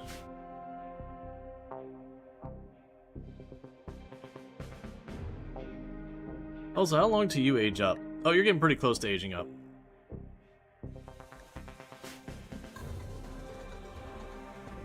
Okay, and you're almost out of here. And you got less than a day till we can go on to the next stop, where we'll go and get ourselves our first unique weapon, and hopefully it'll be something good. We'll start expanding our ship. We'll put like another area of like 200 tiles worth of space on it.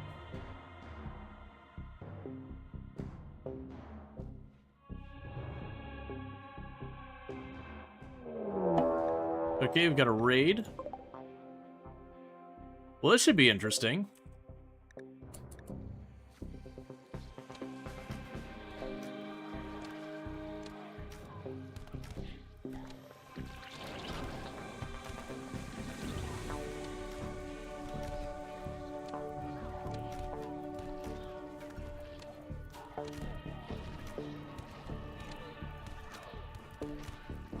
A lot of impids, a lot of shamblers running around.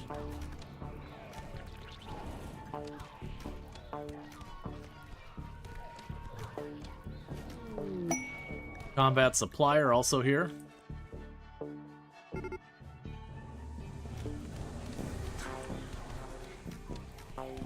I don't think there's gonna be any survivors down there. I think that's going to sort itself out in all the ways.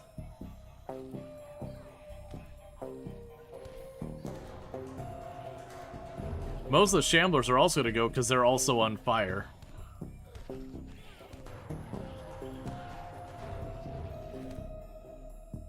Well,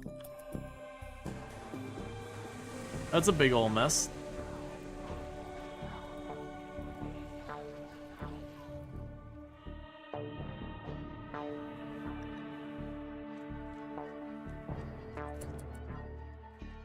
Okay, so let's get this caravan up here.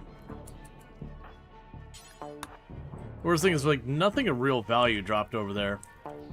Even if it had, it just burned up anyways. Okay, so what do you got for me? Right. So, I actually have more medicine than I really know what to do with. You can go ahead and take the 2 tree seeds, because with the fact that they're moving around, those aren't going to get use. You got the landmark out of that thing.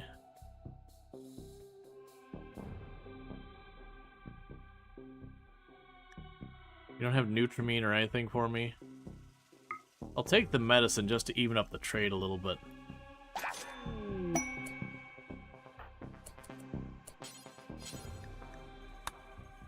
Okay. All the medicine back. All the silver. All the other silver. All the last of the silver. Alright.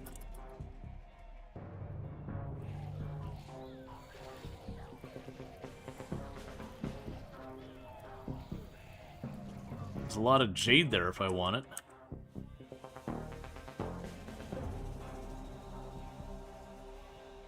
Okay, so we got 12 more in-game hours till that's all sorted.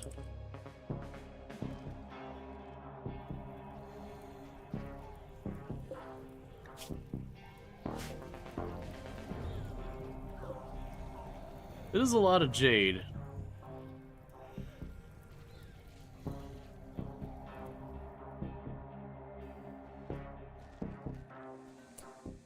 Sure, let's mop up.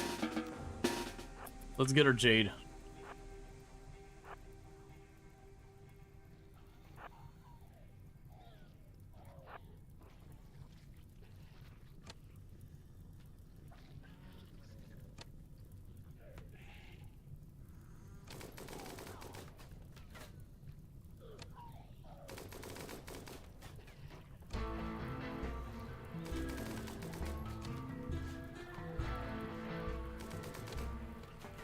Okay. Oh, we got a shard.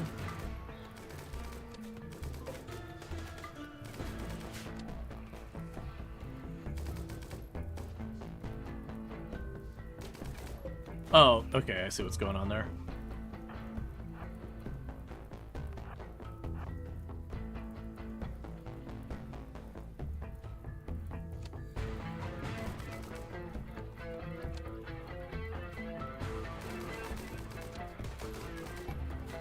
Yeah, so we got a lot of firepower to go, and they're already pretty injured.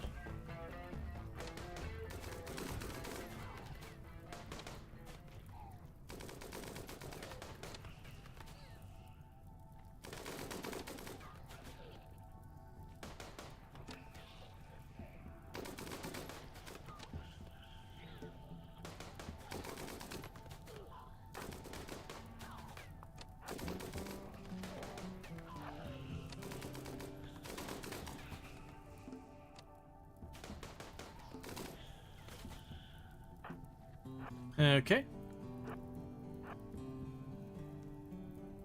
Now deal with the last one up here. There's also Bioferrite, which we like. I'm gonna run them over to this side. And hopefully they don't path in the worst possible way. Okay, so grab the Bioferrite, bring that home.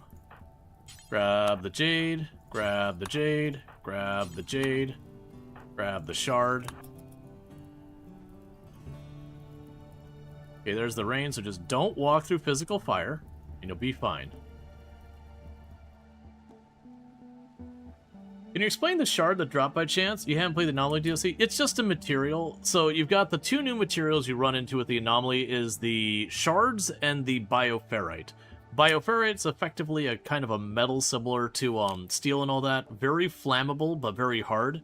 The big things you only need to know about that is all of the weapons from Anomaly require bioferrite to make. And then on top of that, you can make weapons like longswords that the bioferrite longsword is one of the, like, meta's strongest weapons in the game just because of the nature of how it works. But it's mostly for Anomaly weapons, such as, like, the flamethrower and all that. The special ability requires bioferrite as fuel. And then the shard is used for certain rituals, and then for stuff like making ghouls and stuff like that. So mostly those are materials just used to make the Anomaly content. Like the stuff you get from it. The big one for me when it comes to that, more than anything else, is there's a flare pack, which is similar to like your, it takes the same utility slots like your shield belt, fire foam pack, that kind of thing. But the flare pack is one of those things that a lot of people seem to underestimate how strong of a utility item it is. Because it hits an area about like this big, I would guess. And it stuns everything in it with some exceptions. There are some things like Shamblers that are immune to it, but it works on humanoid pawns, I believe it works on the mechanoids, it works on a whole bunch of stuff. And it's on its own separate cooldown from EMPs. So between the Nerve Spiker, which is a an Anomaly weapon that does a very small stun, EMPs, and then on top of it the flare, you can shut down an enemy for a pretty good amount of time. And so like that could be a very powerful thing for certain situations, like for mechanoids. Like sometimes, also, the flares don't miss, unlike EMPs. So like say I'm sitting here and I got a bunch of mechanoids and I want to push out and drop EMP on it, I can launch the flare outs first, get into position while they're under stun, drop the EMPs, and their stun's pretty short with the flare. It's just like 2 seconds, but you can get out there, get your EMPs down or whatever, or get yourself locked into melee or whatever your goal is. But yeah, no, actually I think it's even bigger. I think it's like that big. It's a big radius that the flares hit. And then the flares also leave light, so if you have the darkness penalty, you can just use the flares and they stick on the ground for a good couple of in-game hours, like 5 or 6 in-game hours. Alright. So there wasn't room for the bioferrite here. Did you get the shard in here? I would like both. But we are running into a problem. I'm probably carrying too much steel. I need to increase my storage. It's only 10 bioferrite, so I'm gonna just write it off, and that'll be fine. Yeah, no, there's I know like the Anomaly, like spooky whatever side of Anomaly doesn't interest a lot of people, which is absolutely fair. Anomaly does give you a lot of cool tech outside of its spooky stuff, though. Alright, so let's go ahead and get our ship moving again. We were only staying here to do a quick layover till we could launch to the next location, which is to go over here to get a unique weapon at this glow mushroom area. That's fine. Yeah, Anomaly is fun. I personally, for me, Anomaly is probably still my favorite DLC. It comes very close to Odyssey, that, you know, might go either way depending on the mood. I would definitely say of them, Anomaly has the lowest replay value of the DLC. Temp storage top left? I could. As the chronophagy is so much better than the machine does, it's not even fair. Yeah. Alright, so we got a giant lake here. And then we got this stuff going on there. We got a ton of guns in there and all that.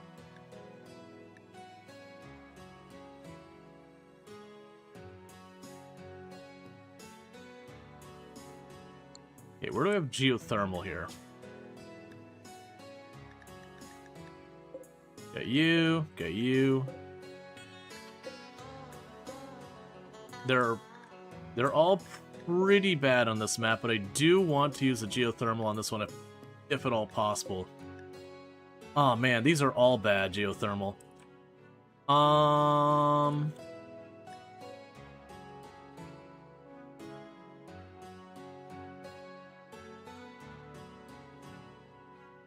Okay. So let's go put you near the water, I think. So that the door is here. And we're just gonna have to run a line to the geothermal. Yeah, I see the ancient danger over there on the right. Minor grav ship crash.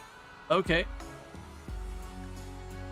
So we got light damage. Luckily, it did not affect the unstable power core we swiped. I also forgot to put that there. So what we're going to go ahead and do is this is going to be a little bit of a pain. I want to put power. That's probably the most usable one we've got on the map. We're going to pause actually doing that. Where's the spots I can't cross? Okay, this will be a huge pain.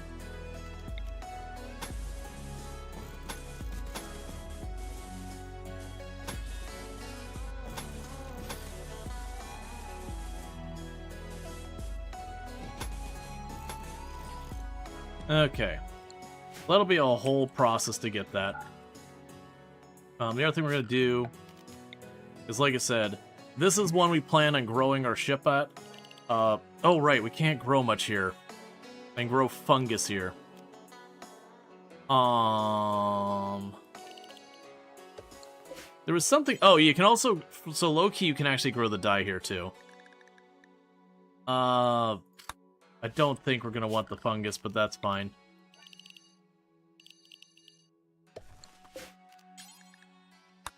I think those are the only two that can grow low light.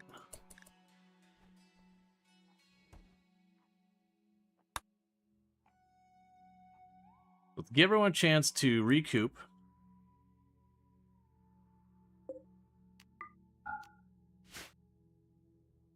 Is the lake toxic?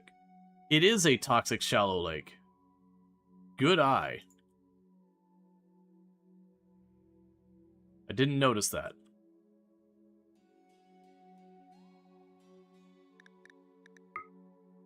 Ah, this is the pollution spread mod. Oh, no, maybe it's not. Because it's way over there. So give everyone a minute to recoup here. And then what we're going to do is we're going to start poking some of these doors. I don't want to take way too... I mean, it's a poor quality assault rifle, so I won't worry about it too much.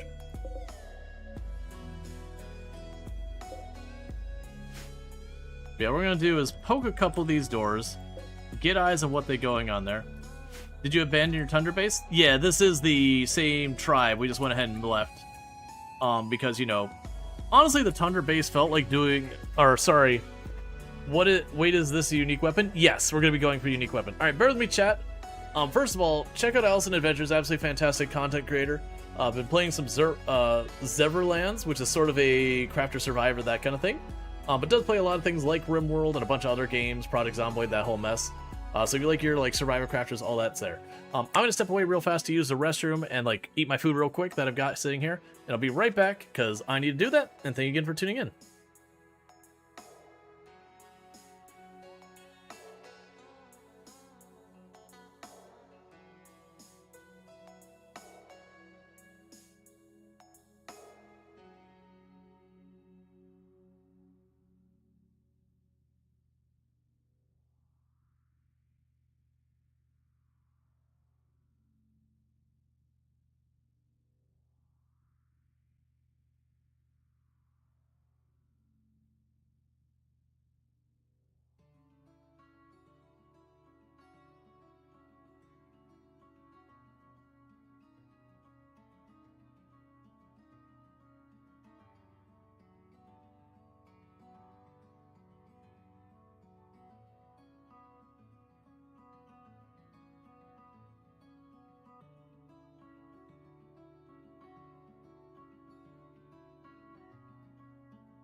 All right, and we are back.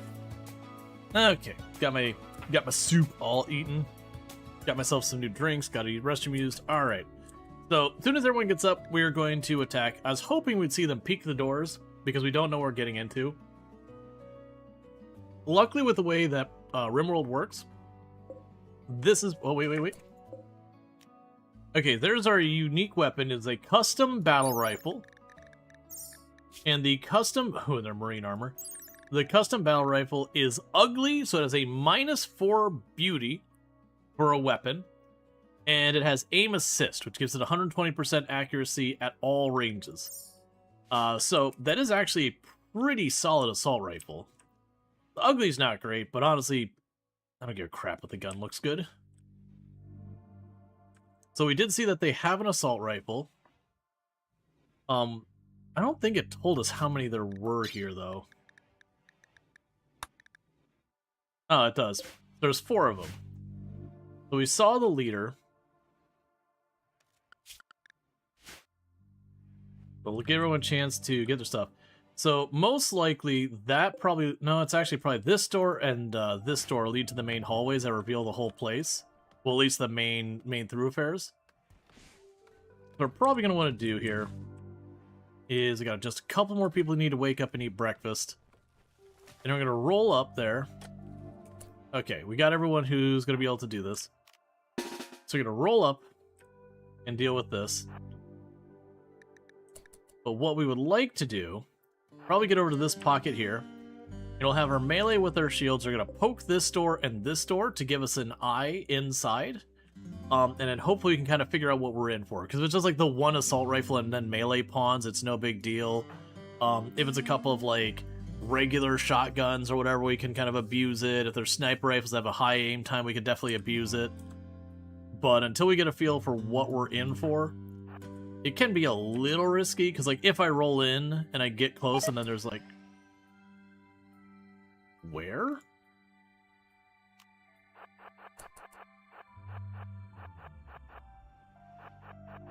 Shoot it.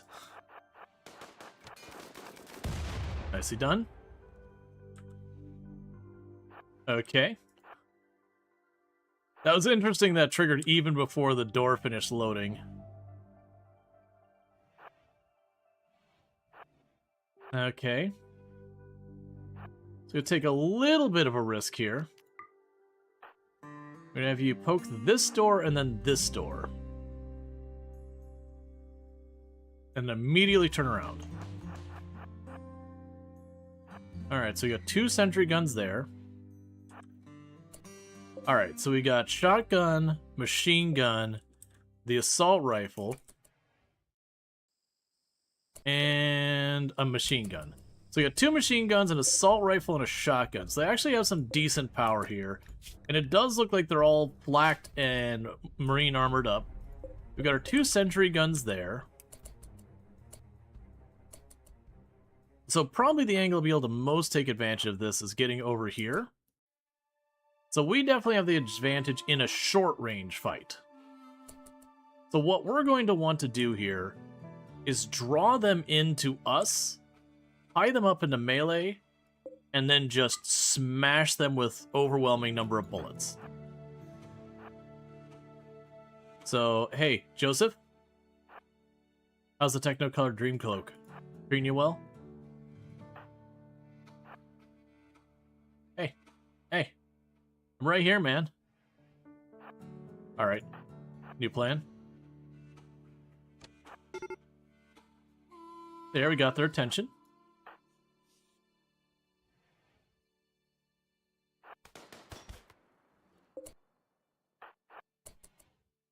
First one down.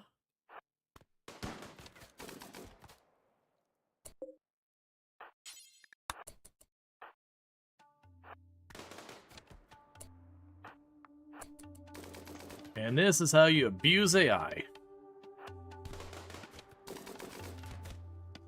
Because we had, with the heavy submachine guns, we could get the shots off much earlier. So we put an advantage there. Okay, so let's go work on beating that up. And then meanwhile, Do we switch to being the longer range? Yeah, I think we do. So James here is one of our best shots. You get the custom. You have a machine gun. You have a machine gun. Everybody gets a machine gun. As long as everybody is those two people.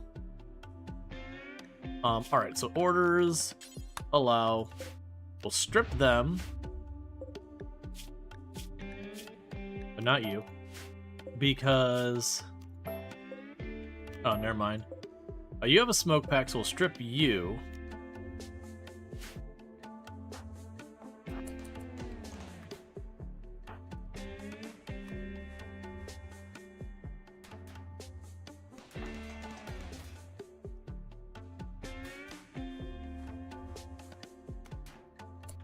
Alright, all of you, go ahead and get out of here.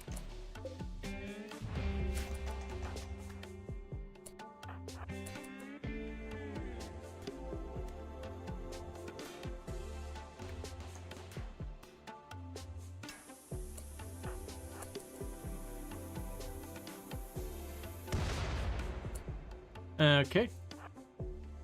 We can open all these. What are the traits of the assault rifle? It had 120% accuracy at all ranges, as well as it was ugly. So -4 beauty, but 120% accuracy at all ranges.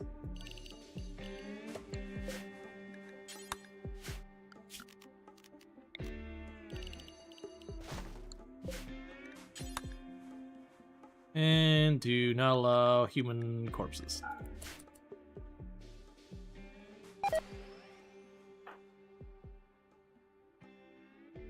Well, that's embarrassing.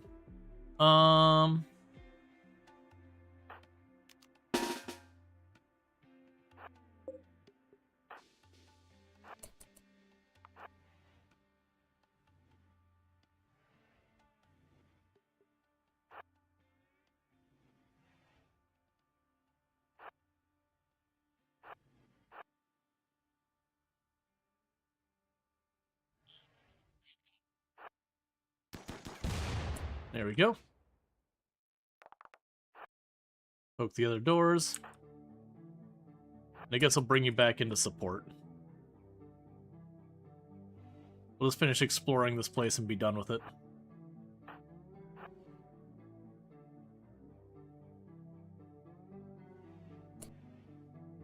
Okay, we got another mine there. Nothing we care about there.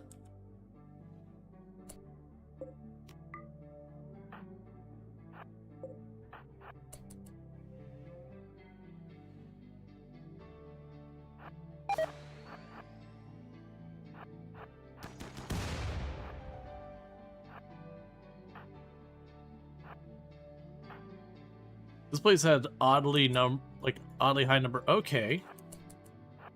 We got cryopods here.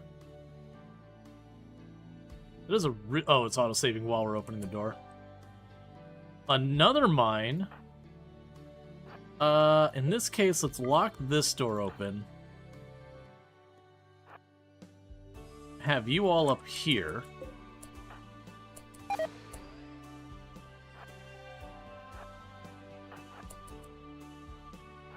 Oh, I should have had you open that door. It's fine.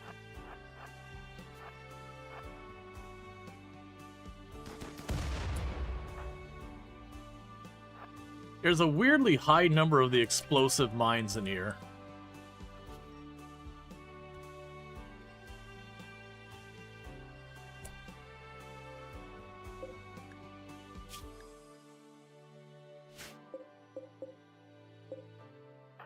Okay, so this is where things will get interesting. Alright.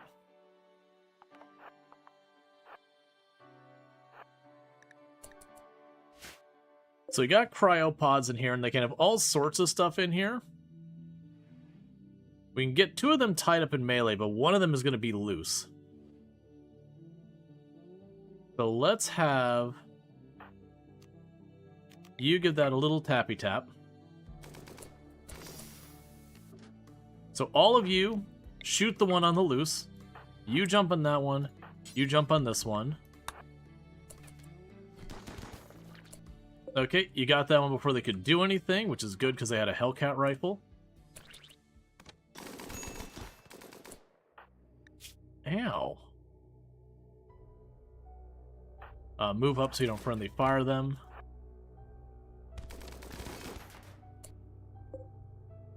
Alright, so that's biocoded.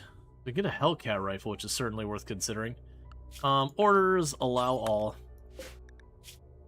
You got a fire foam pack, so it'll strip you.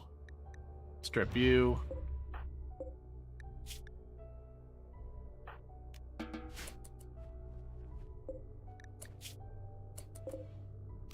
Deconstruct those. Okay, we got all this for chem fuel and all that stuff up there, and a bunch of ordnance up here. So we got some goodies on this one, and I'm really not sure how we're navigating all that garbage. We might not end up staying on the tile very long. I said I was going to build here, but I didn't catch that we were going to be on a mushroom biome. I wasn't paying that close of attention. So I'm not really going to be able to grow much here. And all that. So I'll probably bounce from this tile once we're able, which is unfortunately a couple of days. I do need the geothermal over there, though. Alright, so we'll have marble again. So structure, marble.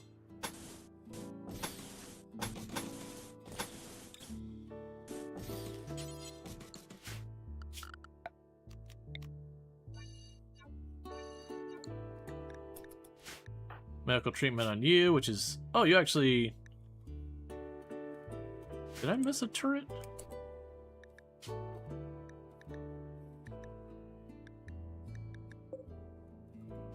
Oh!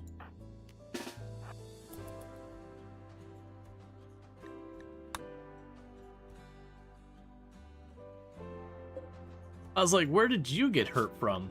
Lucky it was just took you on the ear and not something serious.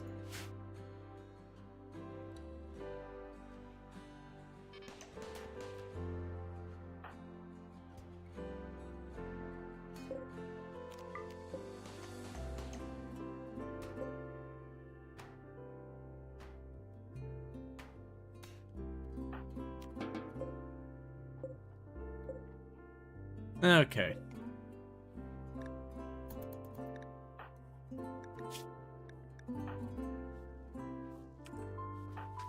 Alright, there, so we're getting treated. That's all good. And while we're doing this, ore, silver ore, uranium ore,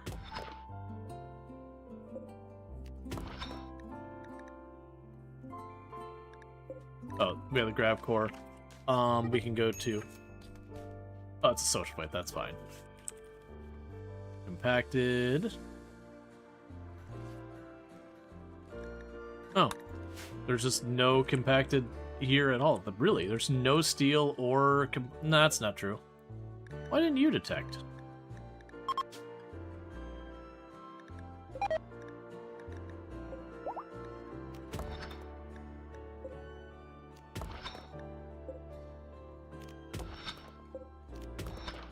Okay.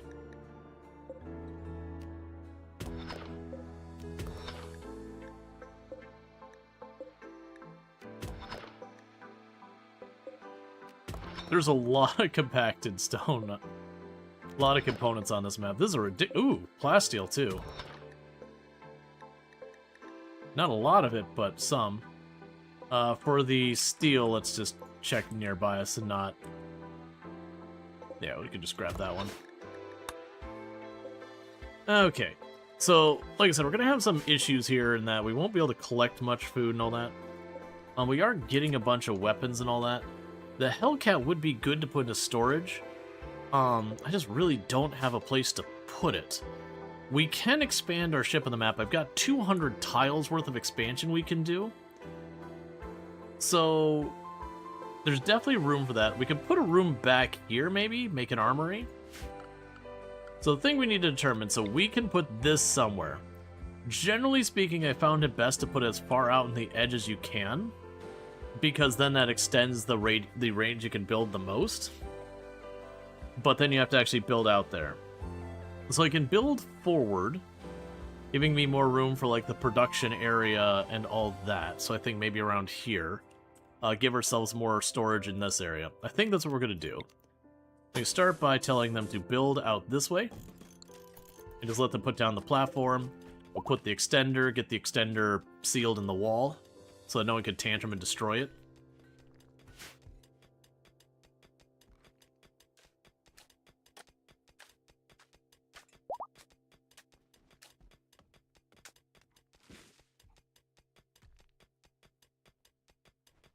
Once we get the power cable run, it is interesting that they are deleting the grass around. I hadn't noticed that before. All right, silver ore.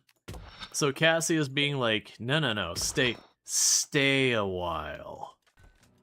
Really just stay a while. We can get bass and toxfish. I don't know about that, but we'll go ahead and put a little fishing zone here. And one over there. Oh, get rid of that one. That's actually a bad spot, considering where we're expanding.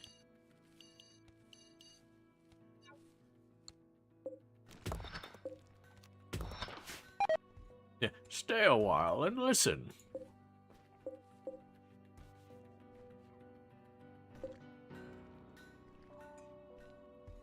Okay.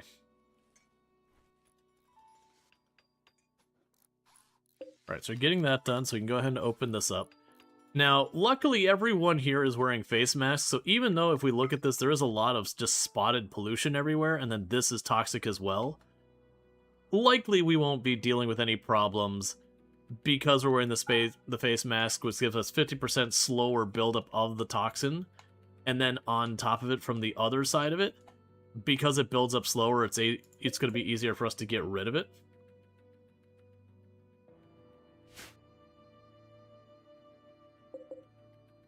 I got a bunch of ordnance there. I'm not super worried about getting that.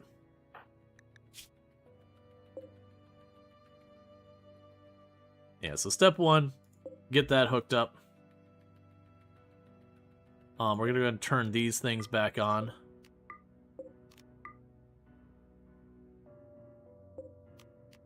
Means we'll be at a significant power deficit.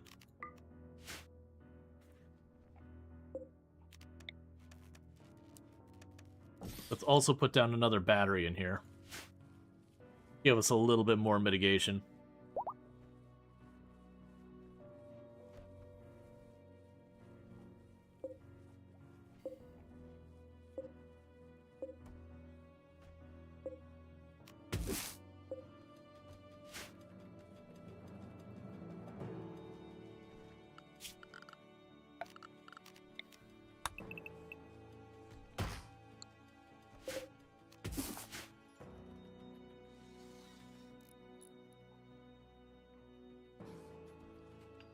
So we got that just basically about to be all sealed off. Sealed. Okay, we already told not to put the roof over it. Okay.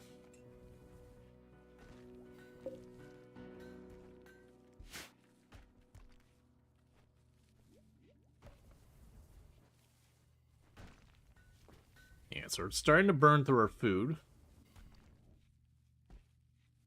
It's not amazing, but that's what it is.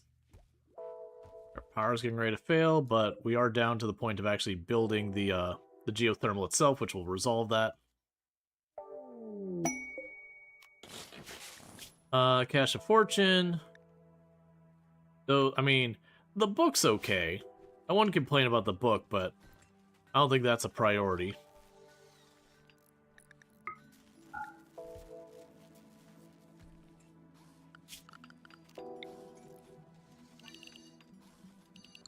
Yeah, I'll just let them harvest what they want.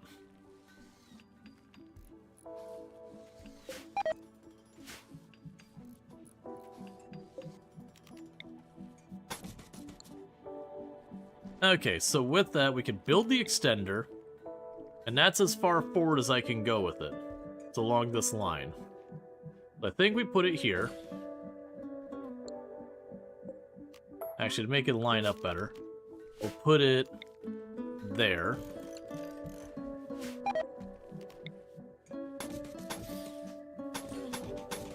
And I'm going to seal it in the wall.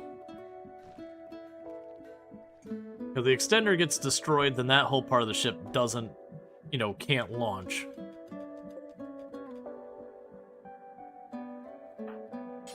I need you to finish that, man.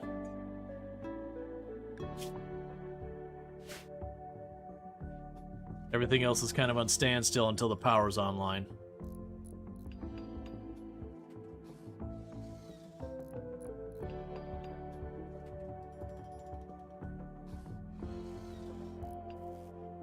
Okay. And that's the power coming back up.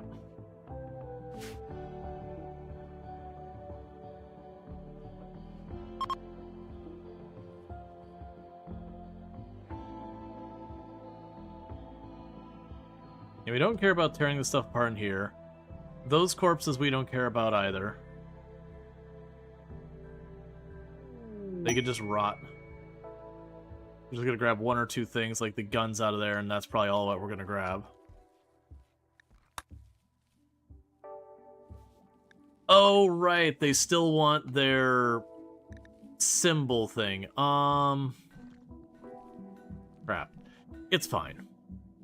Because for that, it must not have work facilities or beds. It must be at least 25 with columns. So first, let's get this built there. Right, we have the Ancient Danger over there.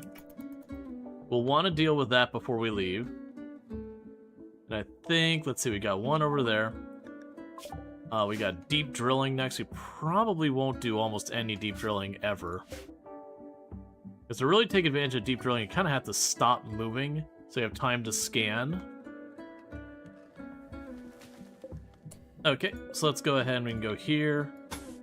Get more substructure right there and close that off real fast.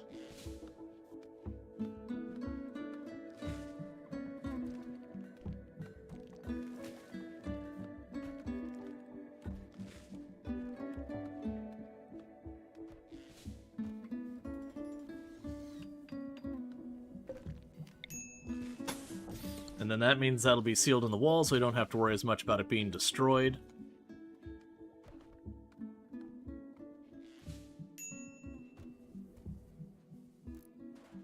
Let's see, think of all the stone chunks you could drill up. Pretty much. Okay, so from here...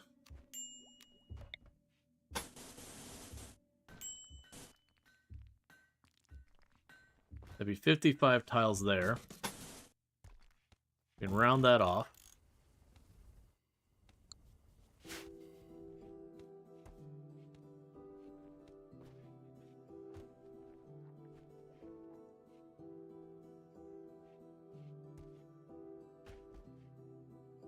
Give ourselves an ideology room.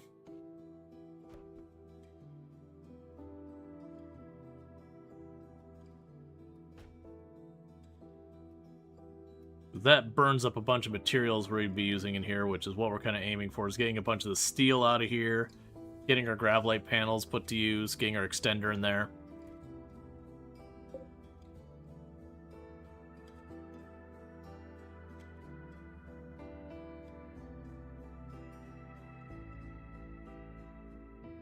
Yeah, it's all fine.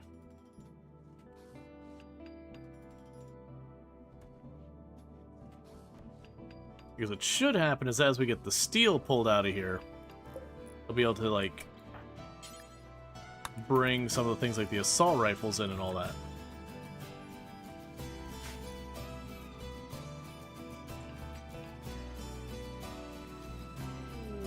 Holding a party, that's fine.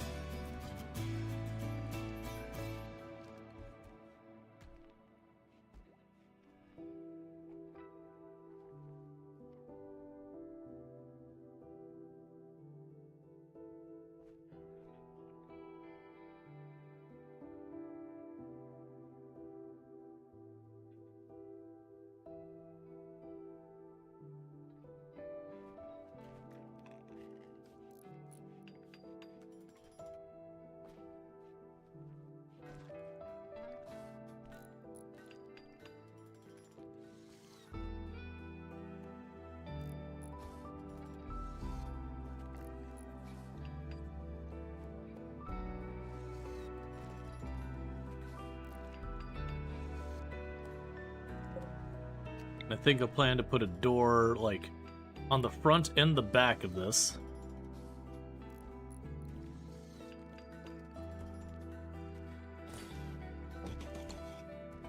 Okay, let's grab you.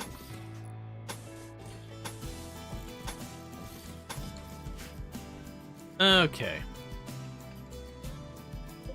You will need a light.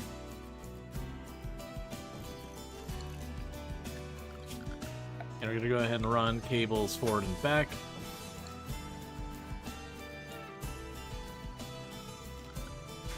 Make sure you're including the home zone.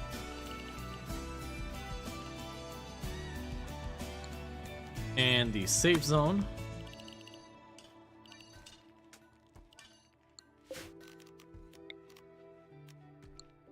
It's fine. Okay.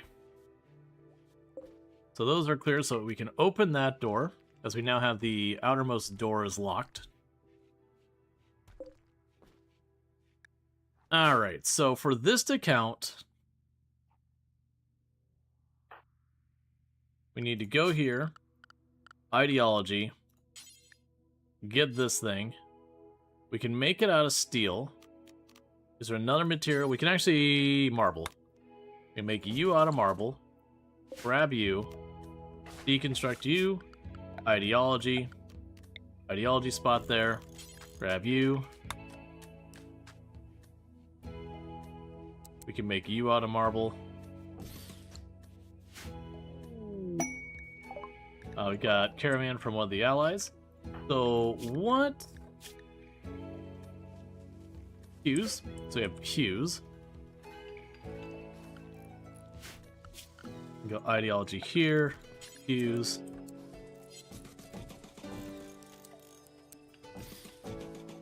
Oh, we don't want those to be out of steel.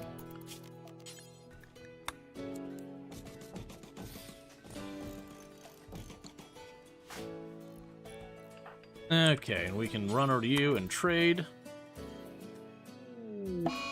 I don't care about blind fog at all. Okay, so let's see here. So I'm not going to give up the Luciferum. I will take your Glitter World. I will take your Advanced Component Singular. Let's see. I could take your Telescope. I'm not sure where we would put it. But we could probably make an outdoor spot inside the ship somewhere. So I've grabbed that.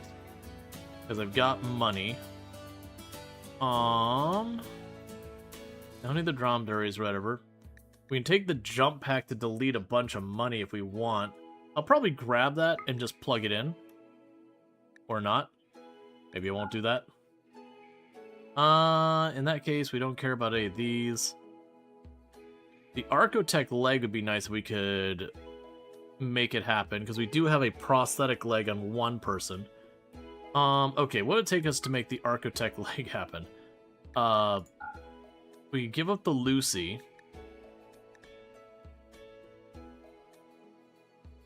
I'm not willing to give that up. We can get up that.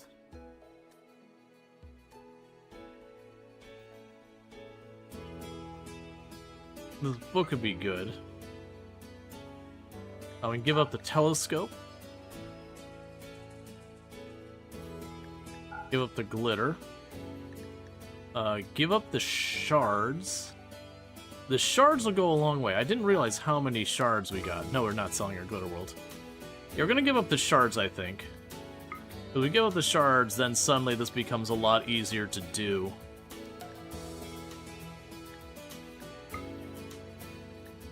Okay. So we can back off on the glitter, which we did.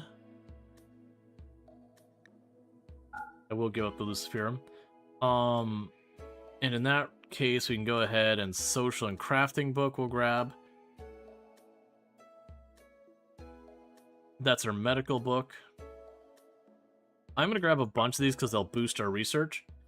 Okay, so we're being big spenders. Alright, so... Right, you'll never do hauling. So haul that in. And for this, for right now, I'm going to go back here and go zone, stockpile, right here. Clear, critical, and telescope. We'll make a spot for that later. That's not an immediate concern, so go haul this in. Go haul that in. Go haul this in. Okay, and who was it who already lost a leg? It was you, wasn't it? Alright, left leg, so we'll go add, install Architect left leg to get rid of the prosthetic. We are going to hit it with glitter. We're going to give ourselves the best chances possible we can have for success. Deep drilling. Got Jetpack. Alright, get our very best doctor. Who grabbed the leg? Forget it. There you go. Alright, I want to see Archotech. We're spending way a lot of money on tech here. Cool, we did not botch the surgery on an extremely expensive leg. It did give us the prosthetic leg back, which I forgot was even a thing it would do. Sure, we'll accept that back. In the meantime, since we're building this.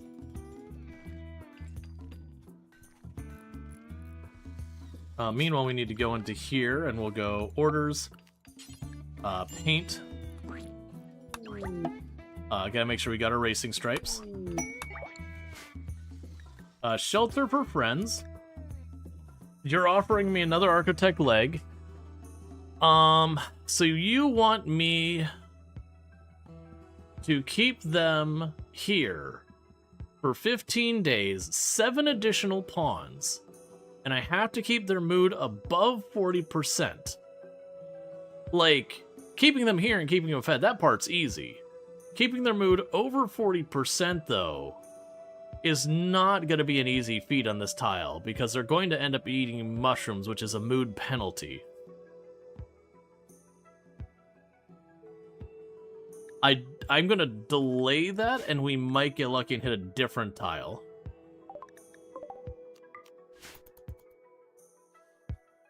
Because the basics will do that?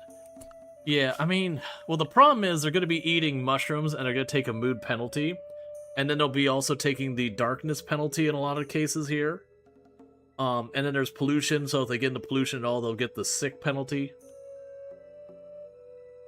Right, and you never know, because with seven of them, at least one of them's going to have something like jealous or, you know, misogynist or whatever, that they end up getting into a scuffle.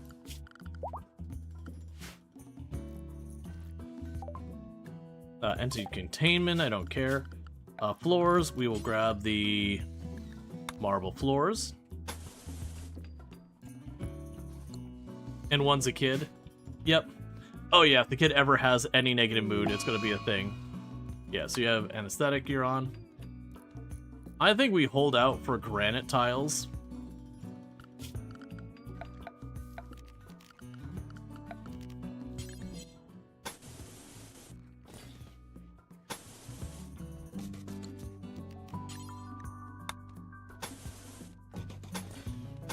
Just so it matches the rest of the ship.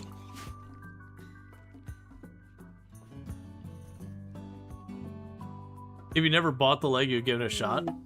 I might still give it a shot. My hope is to get to the next area and then give it a shot. Because I got like 7 days before it falls off. Oh no, that's not the way I want it. Human-like, just go for it. No animals. Yeah, because we can just jump to a tile that's not as problematic. So far as keeping moods up between like the pollution and all that. And we can get some real crops down. And even if we have to just keep them heavily drugged the entire time to keep them happy. Like we could just start churning out Psi T. Well, actually, we probably won't be able to get the Psi T up. It'd take too long to grow. They'd already be sorted by then. We got 71 tiles after this.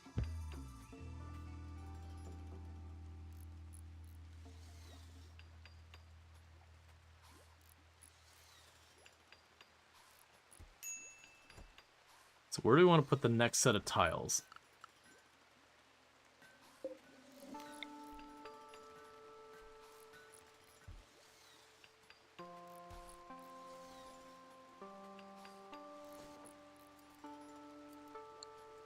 This room's just fine.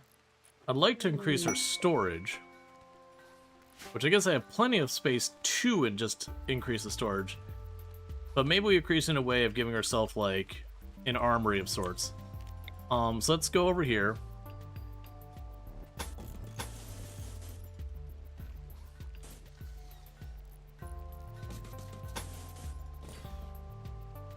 Another storage compartment back there.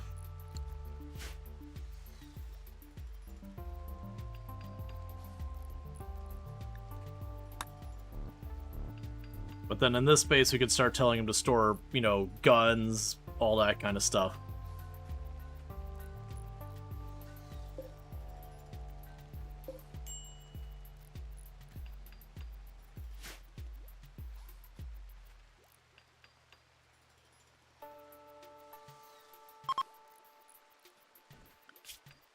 Yeah, so I got 5 days to decide. It's 7 people with a child. I have to keep them over 40%. And that's the lair pack. Where are you at?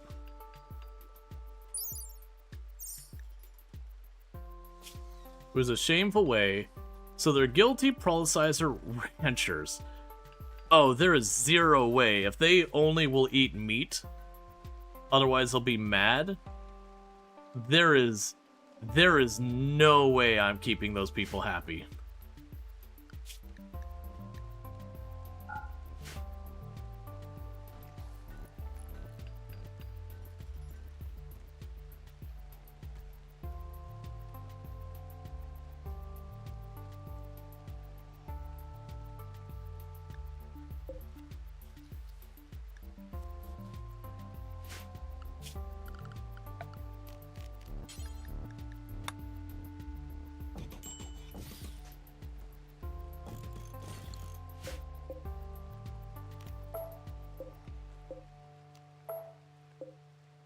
Okay. We need to do comms too to make them happy.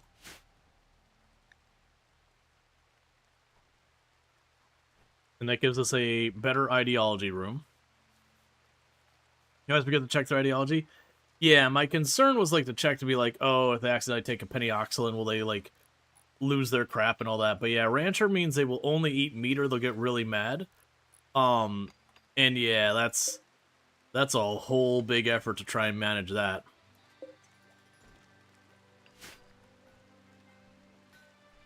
Oh, yep, I see it.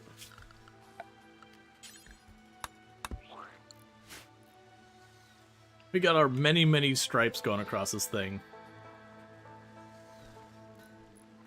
I think the next expansion, I might try and make some type of defensive position on the front.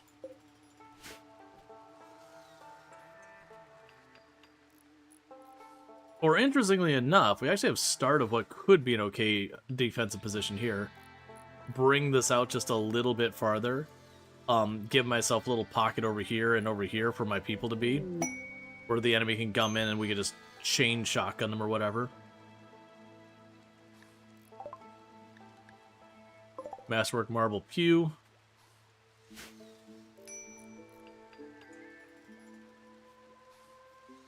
Okay.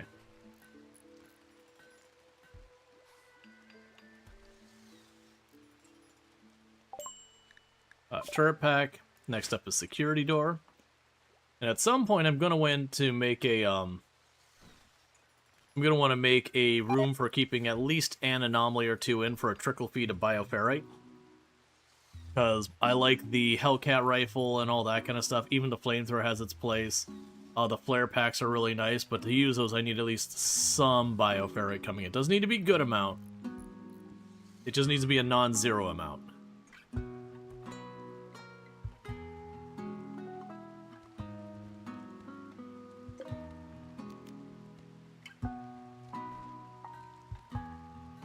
Why?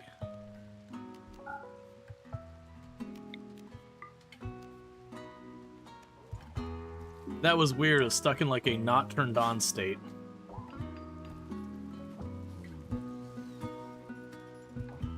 Alright, so let's start catching up. That does mean our people are going to be eating mushrooms, which does upset them a little bit. They're not into mushrooms. We've done nothing with ideology the entire run so far. Because our only ritual really is to sacrifice an animal.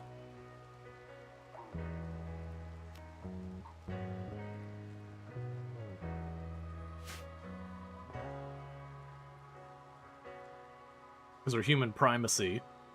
I might just... It needs to be a thing, because I almost never run human primacy, so I just forget that's a thing. So what we might need to do is each time an animal self-tames, we'll sacrifice it.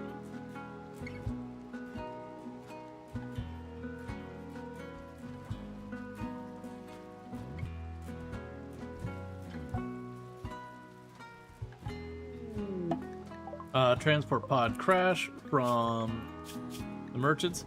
So I do not want this person who is a wimp. Well, I mean, the massage is actually the real problem. But if we rescue them, that could give us standings with the space merchant people.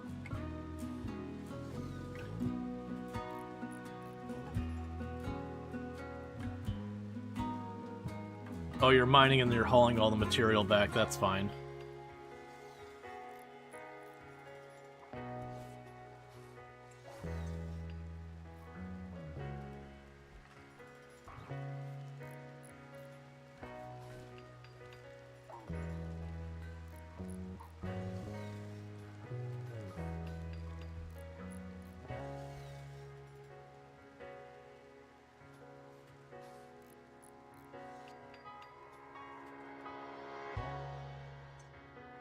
Alright, so as soon as we finish those columns, they'll no longer complain about the human altar being disrespected.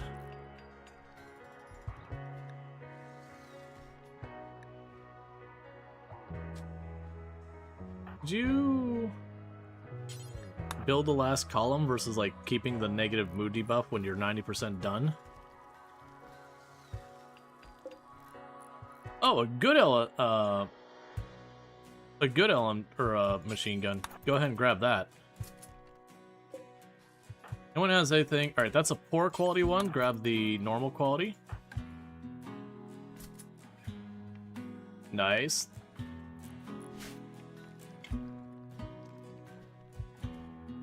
It's weird having a group that, like, my range is almost exclusively machine guns. That's not a normal thing I tend to do in my runs. They can work pretty well, they just have a little bit of a wind-up time, so a lot of times the enemy will crack off a shot or two before you get a chance to. And the danger with that is they might crack off that shot and then one-tap whoever's the recipient of that bullet. And that could, like, really, really cause things. Disease and... Oh, it's the person we just rescued. That's fair. I was like, what? None of my people got hurt.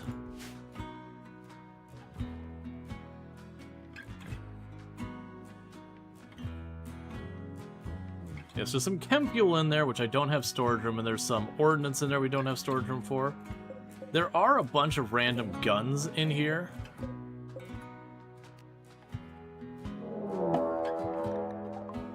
Tox pillagers. So we have a sniper rifle, a machine gun, a chain shotgun, and all that. This is all low, like short to medium range, so we gotta definitely take them out easy. They have 3 sniper rifles. No, that's probably not true. You've got 2 sniper rifles, so we're not bullying you from afar. Yeah, so I think what we do is we go down here, harass that group. This group up here, I don't think there's much we could do about that. If we were lucky, I could get the boomalope on them, but I don't think that's going to happen. Yeah, so this is kind of a rough one because it's a good balance. They got 2 long range and 2 short range weapons, so I won't be able to just outrange them. Oh wait, Ancient Danger.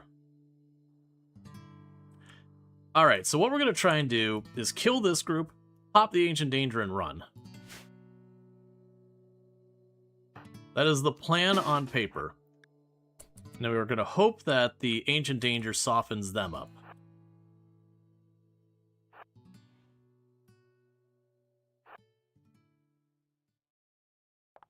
I mean, to be fair, it's risky regardless.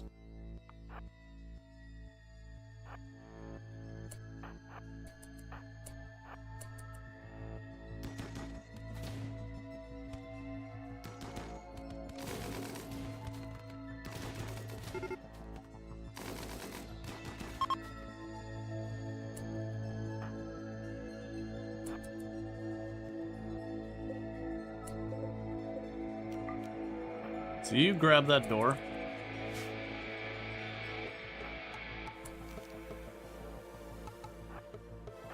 You got little legs. You don't move as fast. So everyone goes to the safe zone.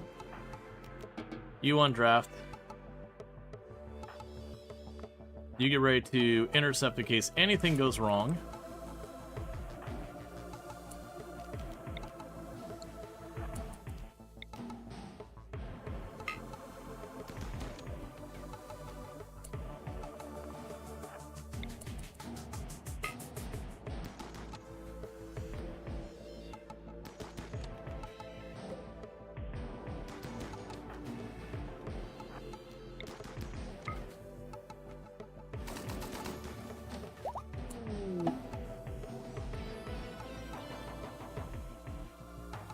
Okay, there's nothing in there. It is a safe. There's one enemy in there sleeping. Okay, where is the enemy forces? Okay, so unfortunately they're also next to each other close enough that they can support each other.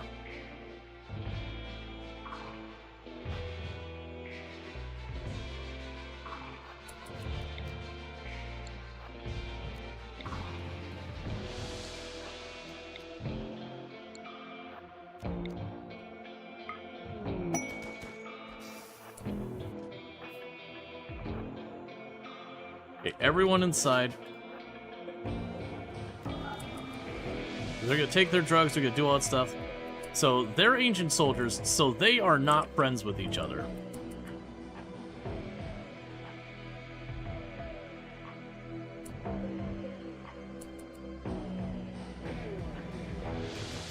James, get in there.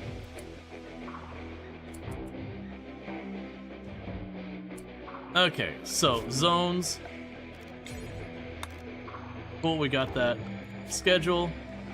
Everyone's in the safe zone, so undraft for the time being. Do your self-care. Because what should happen is they should spill over here. They're all marine armored up. They've got a lot of solid firepower. So I don't think they're gonna win because, you know, they're busy having cryo sickness. But if I can have my two enemies, you know, soften each other up for me, I'm not gonna complain.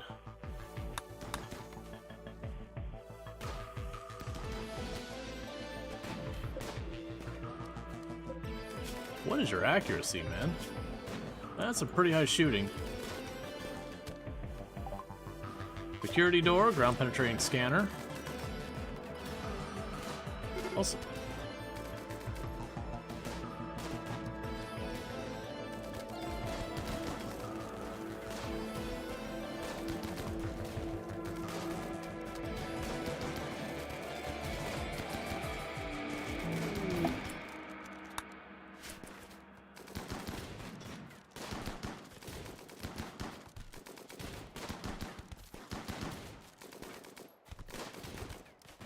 Okay, I was about to say, it's like they're really not getting much done. Okay, I mean... That was friendly fire. He shouted that one, his own teammate just immediately blew it up.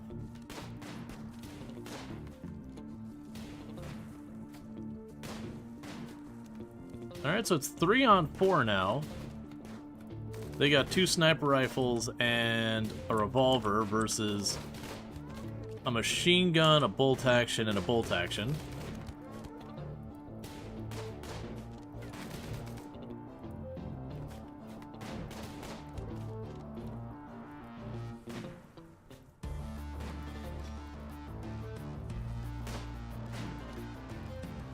I'm hoping these sniper rifles get a couple more solid hits in there.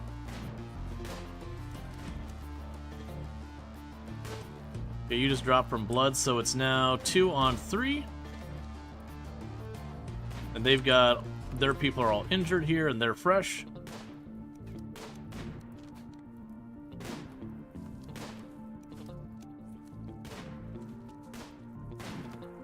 And you're staying behind cover and vomiting because of sickness.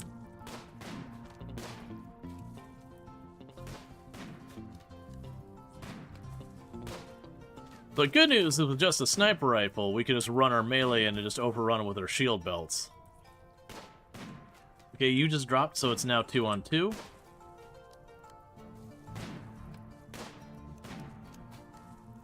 Sniper rifles distinctly have the advantage here.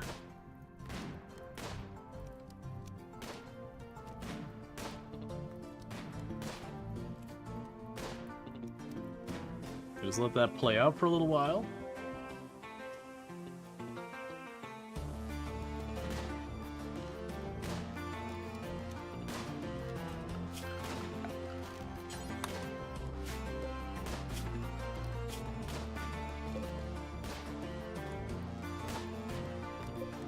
Got some assault rifles. Strip that one for the smoke pack. I don't care about Tox pack. Smoke pack. Chain shotgun is always really nice when you're using the grav ship, just because... I mean, it's always really nice in general, but the grav ship specifically, it's nice. Just because with the grav ship's limited space, it's a pretty solid weapon to put to use. Oh, I actually got a good hit on them. Oh yeah, now that one's probably gonna die.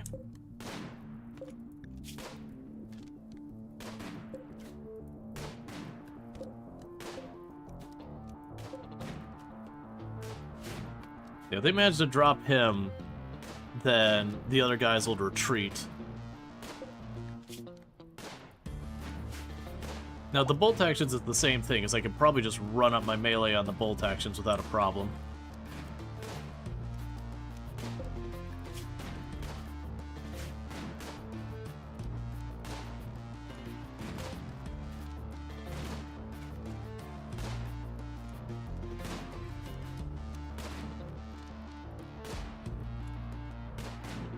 Someday someone will hit someone.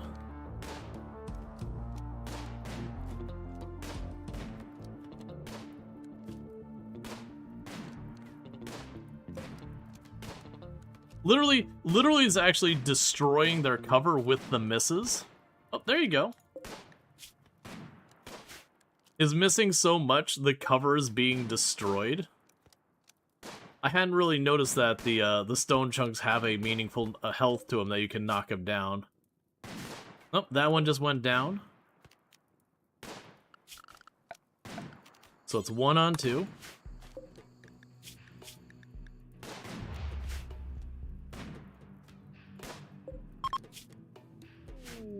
Okay, it's 1-on-1.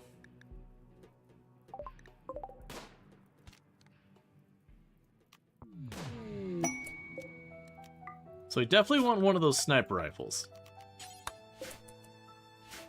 Okay, meanwhile, get in there, champs.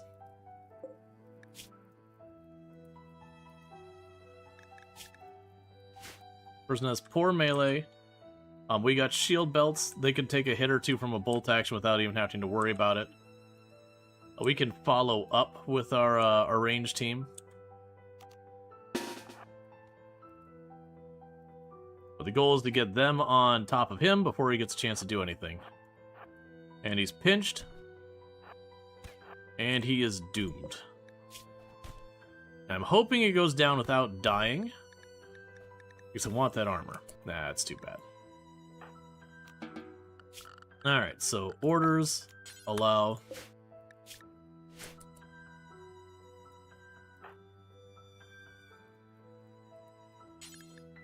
Oh, schedule, you are unrestricted now. I would like you to go up there and haul that sniper rifle back. Because of all the weapons they have, the utility of the sniper rifle is going to be pretty good. Most of the rest I'm not going to be fussed by. We can go ahead and disassemble those for materials. Specialized limbs. We can go ahead and smash that in. You go ahead and do it. An animal skill. So I don't really have someone well suited for it, so you're just gonna do it. Actually, I don't have passion? No. That's fine. Just use it. No point in leaving it.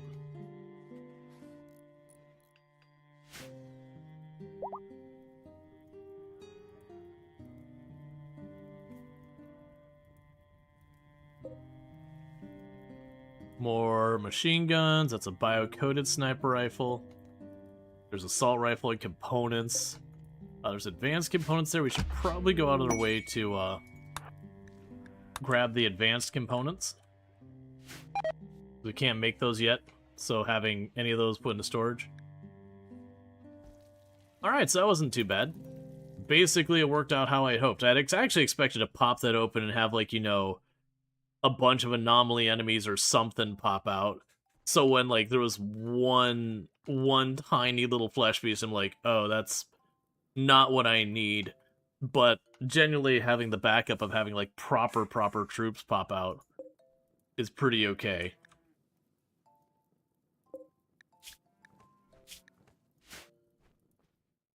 Because even though there's not as many of them, with all that armor, they were able to basically take care of the rest of the threat for me. Alright, next thing I made progress studying the monolith. The structure connects to the normal space to the void, a dimension hidden in the substructure of space-time. Some powerful mind in the void is leaking influence into our world. Nexia wants to study the monolith farther to learn more, and it now provides me with more research. That's fine.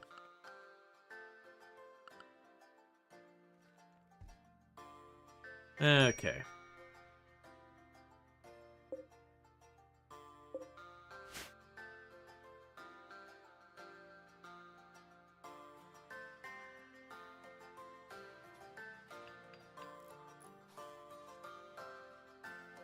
Yeah, the plan is I'll make this area over here. I'll probably put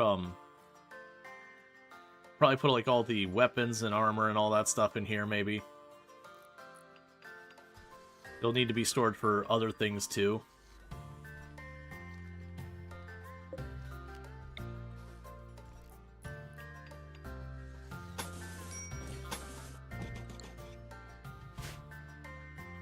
Okay, and we can go here and go to furniture, marble shelves, marble.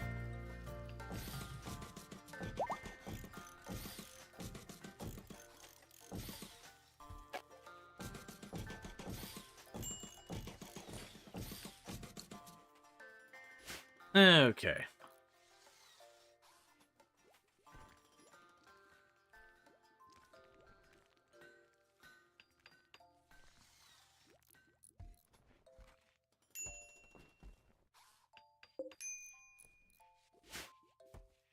I'll deal with that in a minute. They're going to add a bunch of stuff in there, but trying to get sorted.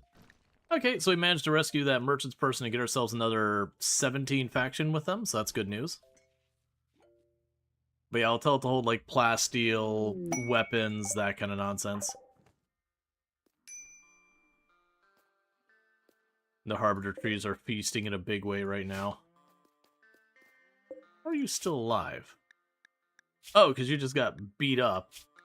And you had bad back, so you didn't get shot out, like shot up and bleeding out or anything. Shamblers approach. There's 2 of them. Let's just not wait. I don't need to restrict myself. We just run up here, blast the Shamblers, and be done with it.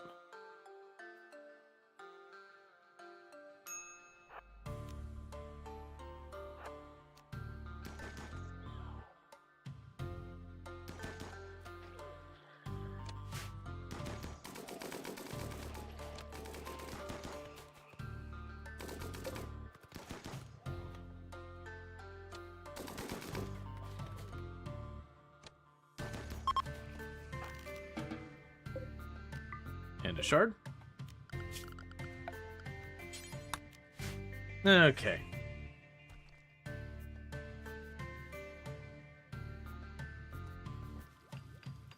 It can even be the thing, like the first 2 or 3 shelves will allocate to only weapons.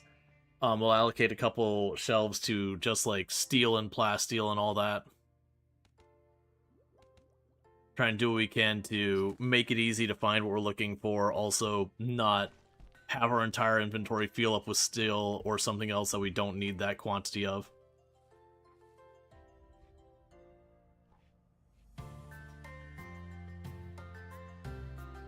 Okay, so that's 26 more tiles left. So like I said, what I could ultimately do is something like this in the long run. So we'd widen this up a couple of tiles. That's not what I was hoping for. We'll deal with that in what. But something like this.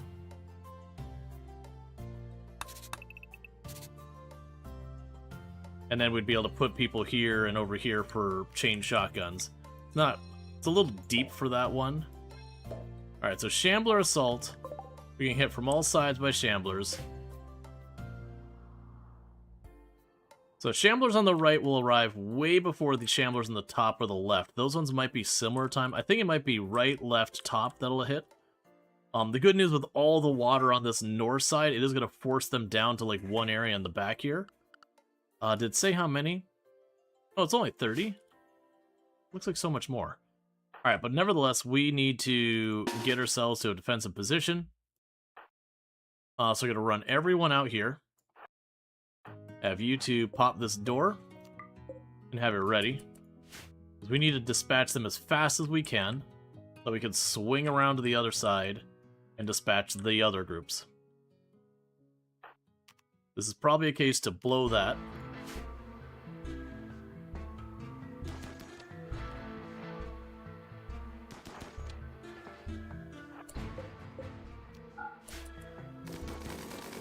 I actually feel pretty confident we're going to just shred them with the machine guns.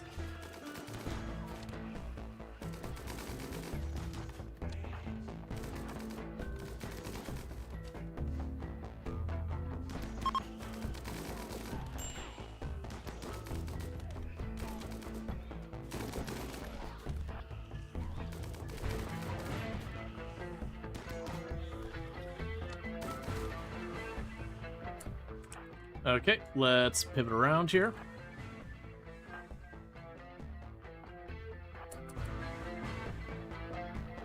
Hopefully we can spare them hitting too much of our junk.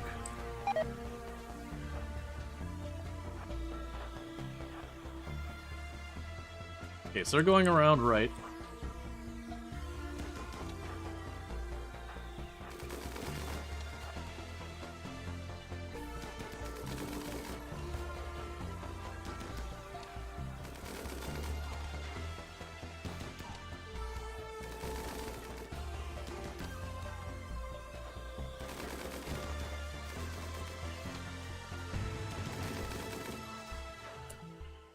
Yep, switch sides. You can just keep hitting that for a minute, I got bigger problems.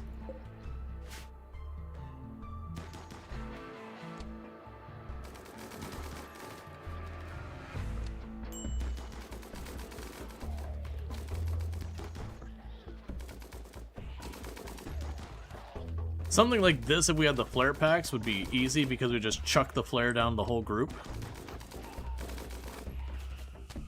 Hey. What's up? I'm going to bed, you guys. Okay, you sleep well. You sleep well. I'm sad you haven't eaten your cheese because the cheese is really nummy. I've eaten some of it, but yeah, there's more left. But it's nummy. Mm-hmm. I love you. I love you. All right. Sweet husband. Get the kid out of the way and in the clear.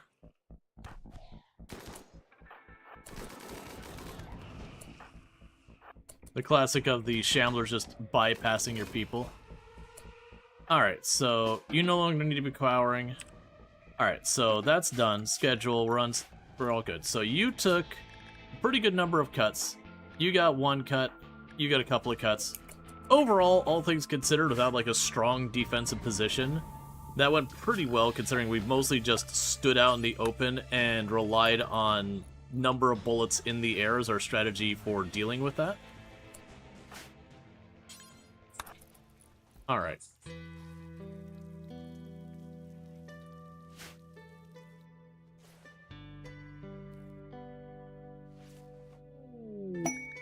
Okay, so we got a war merchant.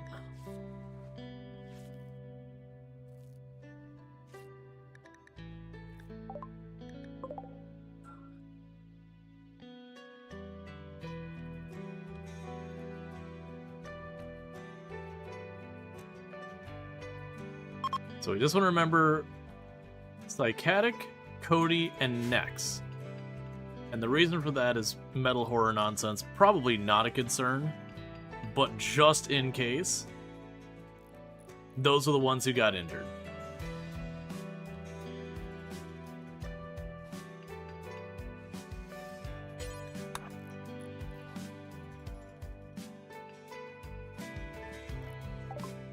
Okay, so take the Yayo, take the Gojus, take the Silo Cap. Go ahead and take the prosthetic leg that's rotting away out there. Take that. Those are all rotting out there. Take all these guns that are rotting out there. We'll get rid of the poor quality assault rifle. Get rid of those as well. I'll keep the Hellcat if we can make it fit in the inventory. Take the clothing that's wearing out. Which will tap them out of everything. And do they have anything I want? No. Just their money. Lost warehouse. That's fine.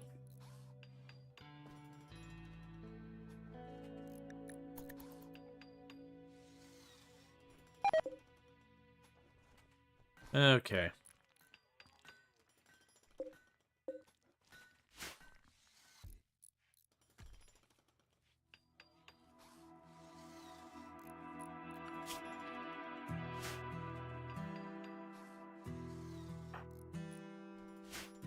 Okay, so it looks like you're right about to age up. Because you're about to max out. Growth tier 8 is the max. And considering the situation we've been under, it's pretty unlikely we'll max out. Maybe the herbal meds if you're going to be here a bit longer. We're probably not going to stay here much longer. Oh, let's go ahead and put a light in that room.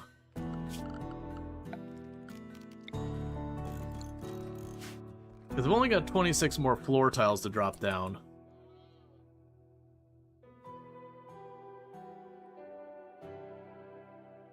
And I am leaning towards making some type of defensive position here, maybe.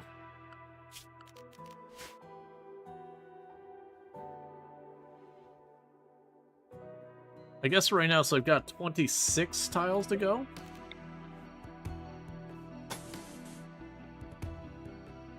It's really not much. I might just go ahead and hold on the R1.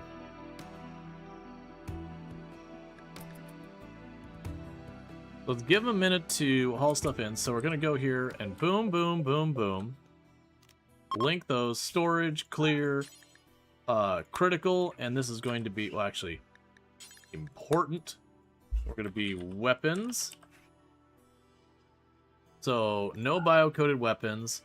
Monoplasma, Zeus Hammer, and Longsword will be ones we'll allow there. All Persona weapons will be allowed. All unique weapons will be allowed. Sniper rifle be allowed. Triple rocket. Nerve Spiker minigun, LMG, incinerator. Hellcat heavy SMG. Doomsday. Charge weapons, chain shotgun. Probably not even the bolt action anymore. Beam repeater, beam grazer, assault rifle. Okay.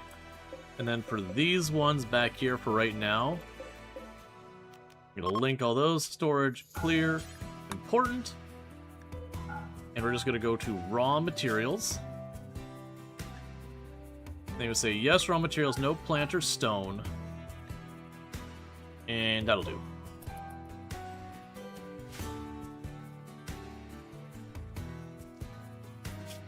And they'll also go in here.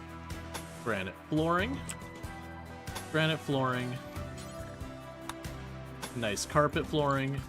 And finally, paint the wall. Gotta have those racing stripes. Wouldn't want my ship to be slow.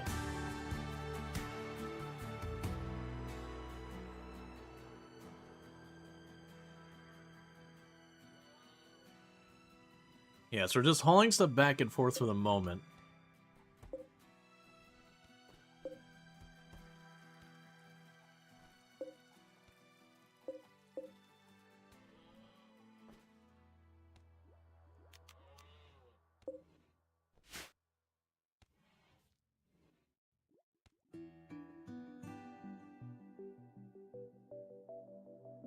Alright, so once they've got everything hauled, I'm going to cut those trees apart up there.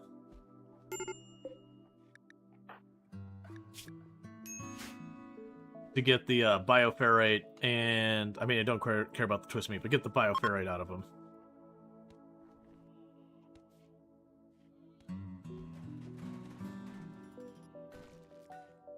Alright. Cool, bioluminescent spores. The other thing we definitely need to do is change the color. Nah, it makes it too hard to see. Let's see here. Pink. Nope, too hard to see. Red. That is the bummer. Is with the lights, that's not so bad. We got some cool mood light going on here. Yeah, but like when you go for like the more intense colors, it just drowns out your ability to see anything else going on. So everyone's starting to get tattered apparel.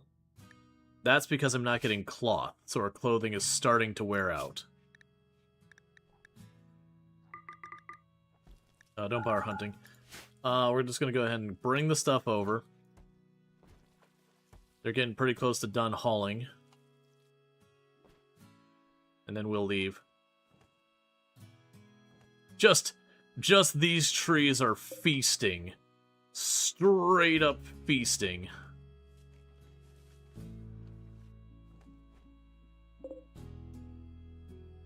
That's what a Shambler Assault will do. The Harbinger trees, they will, they'll a real good go of it. Ground penetrating scan. Alright, specialized limbs, that's good. Specialized limbs are fun because you get like the planting or the field hands and just decimate everything. Oh, this door can stay open, it's all internal, so we don't care. Yeah, so we'll start emptying the junk out of here and down to there.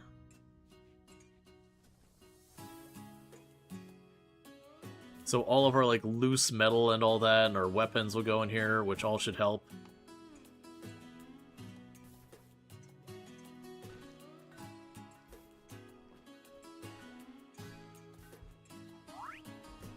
Alright, growth moment on Shawnosaurus Rex. So we got to, I believe... Oh no, we got all the way up to 8, so we did max it out. We did get one less passion that was maximally possible. So we have a lot of good choices. Industrious is really, really solid at a 35% increased work speed. Great memory is great in that they will continue to remember their traits, they'll decay slower. Kind is one that a lot of people underestimate. It basically will keep them from doing social fights and all that kind of stuff. I do think I'm going to go with Industrious, though. That's really good. We're going to go ahead and give you Shooting, so you have a combat skill. We're going to give you Social, that's generically good. And I'm going to give you Construction. Just because, well... Yeah, because then you'd be a dedicated construction person. So we'll get that for right now. So let's go to your work schedule. Because we have no one else with a passion for social. You won't be able to do construction yet. You're not old enough. You got to be 10. But that does mean you have something that actually could take advantage of that Industrious. Ideally, I'd like to get you Crafting for having Industrious. Because crafting Industrious pawns are fantastic.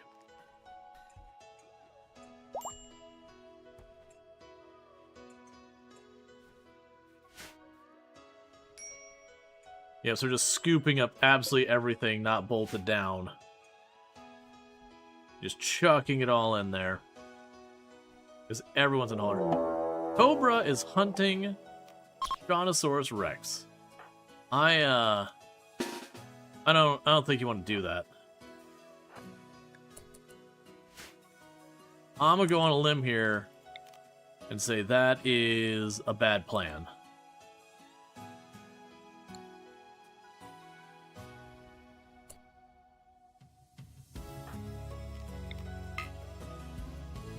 The rest of you keep making over. I don't want you shooting machine guns in the general direction of everybody else.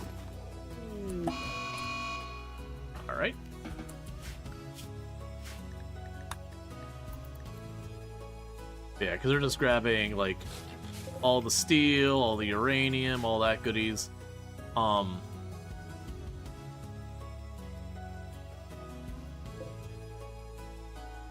Those will be good in a moment.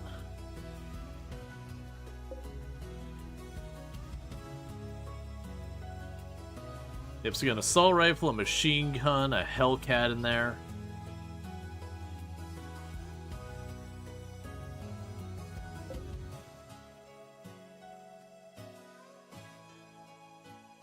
You want to fight? You take it back. Yeah, so these buys are right about to disappear. And like I said, what we'll do is we'll cut down those trees, see if we can't get some bioferrite out of that. And then we'll be on our way. Components-wise, we're at 101 components. We've got plenty of biofuel. Or not biofuel, chem fuel.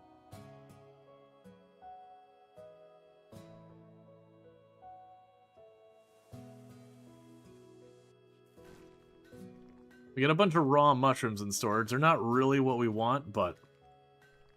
yeah, so this is much better. So we look at this storage, and it's just getting that. So we've got our clothes over here, we got meals over there, we got raw food here and there.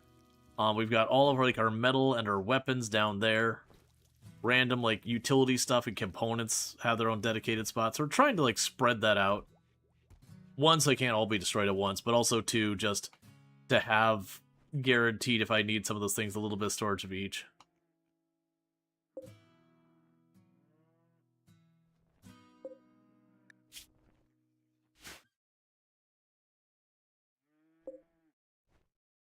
There's no LMG up there. They're just working, grabbing all that stuff. Chain shotgun. It's okay. We'll pursue getting unique weapons for everyone.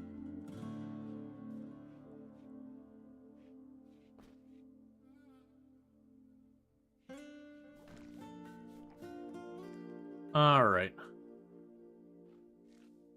And we're down to the last two corpses. I would say is that's close as it's gonna get. Prevent cutting. I'm probably not gonna get anything worthwhile out of those. But we'll knock them down anyways. They're not grown enough. I'll probably just get some twisted meat and that's it. But there's a small chance we could get some, get a little bit of bioferrite out of that. You usually have to wait for them to be basically fully grown.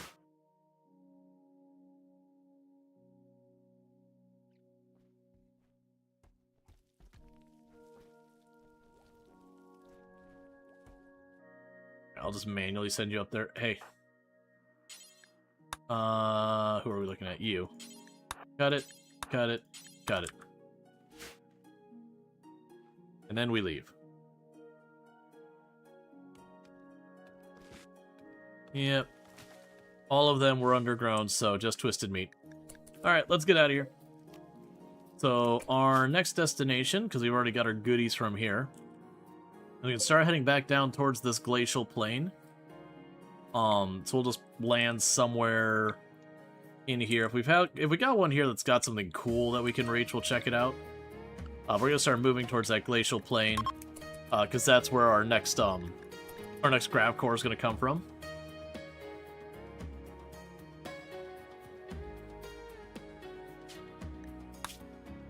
Okay, so let's see.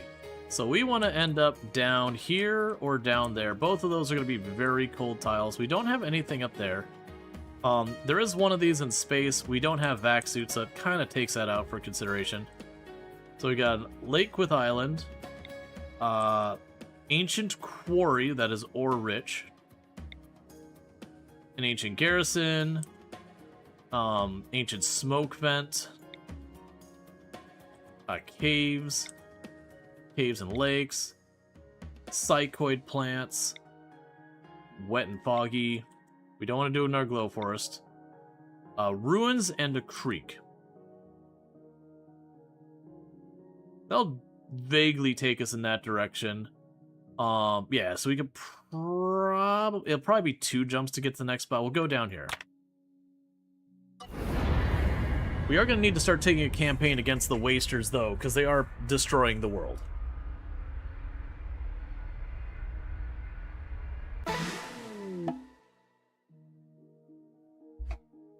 Okay.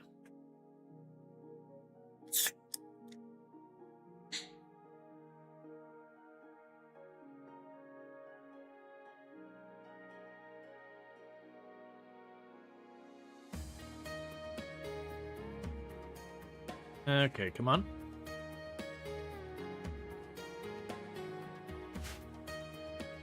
Alright, so we got some pretty big ruins here. Oh, there's a lot of ruins for us to check out. Okay, well, let's start by figuring out where we're going to be parking for our steam. On the edges of the map. That one's okay. Ah, that one's just already in a good spot. Alright, so we can go ahead and we'll plop...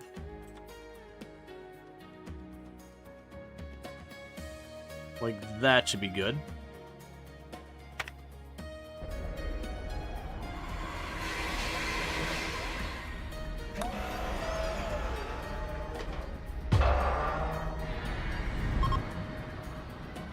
Alright, so with that geothermal here, we can pipe it right on in. I got closer than I really wanted to, but that's okay. Didn't really leave myself a gap around there. So we've got right around here, we got limestone, and checking what else is on the map. What is on this map?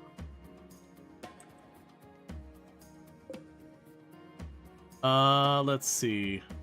Slate and limestone. Alright, that's fine. So I've got all that going around. We're probably not going to be able to grow much in a timely manner. So let's go here. Rice. Potatoes.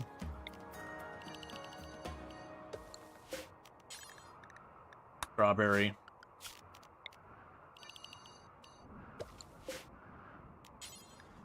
Corn.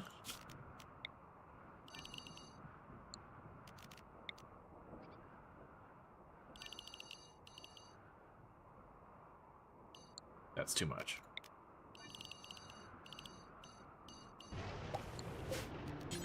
Heel root.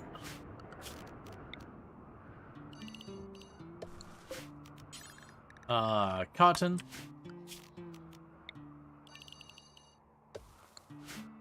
Actually.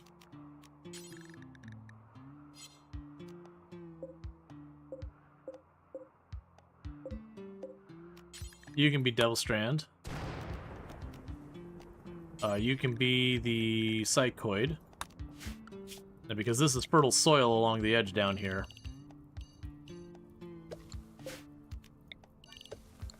You can be corn. Alright. So, entirely too many things being built, that's fine. We'll go ahead and put a dumping stockpile there of low priority. And we'll have a regular stockpile here. Also of low priority. And we will disallow human corpses to be dropped there. We are going to go over here and say this is in the home zone. And then all of that's in the home zone, so they put out fires and all that hit it. Okay, and then once it gets things started, we got some ruins to check out. Because we can find some goodies in here.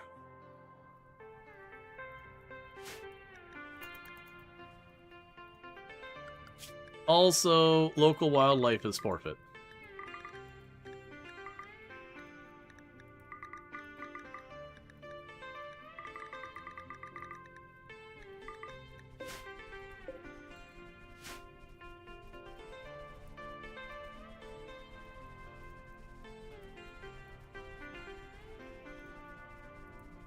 Okay, so we just fought back the fire in a big way. We do have a lot of, like, fire foam packs and all that kind of stuff now as well, so that's going to help out. I did choose one that was cotton, right? Yeah, okay. Probably expand that up here, too.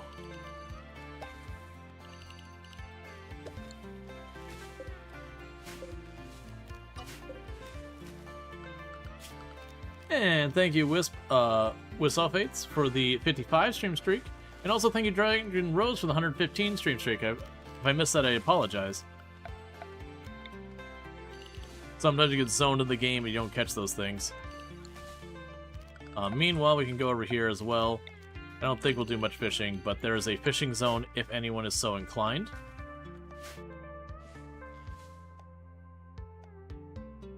Okay, looks like they're prioritizing slate. So then the plan here is to go boom, structure, slate.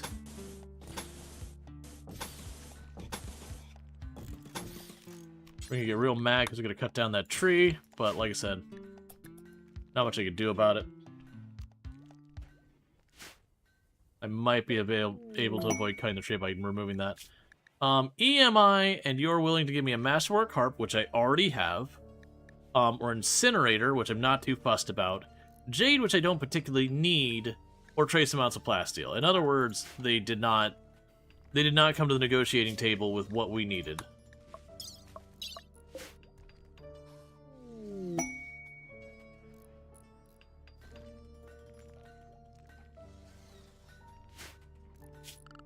Actually, ideology, reliquary. Oh, I didn't manage. Did I not? Oh, you know what? I must have left the jade out. It's fine.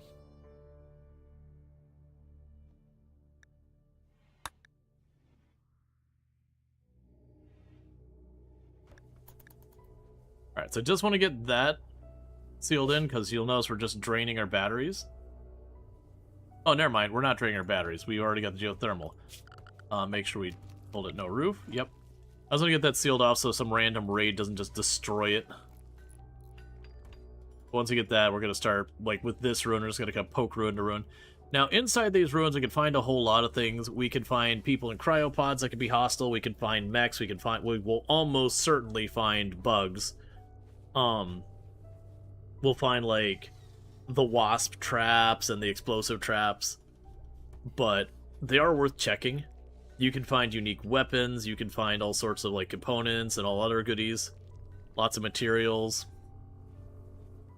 Sometimes just find gravlite panels, even on the ones that don't have the grav core.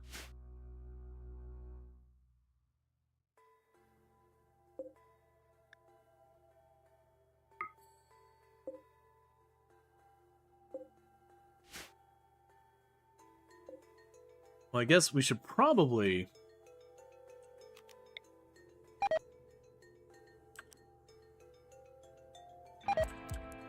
put the fire over there. And keep it in the ideology room.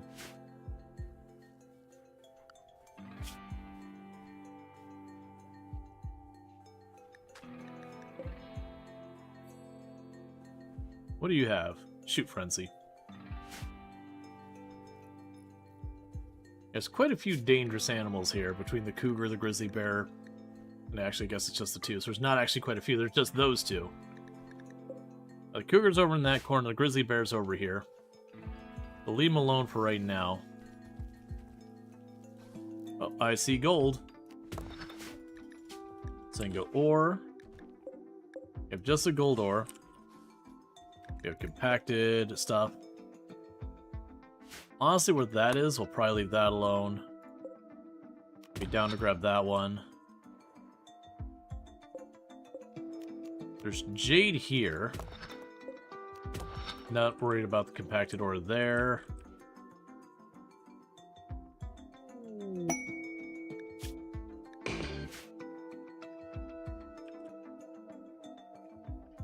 Okay. These are some pretty big ruins.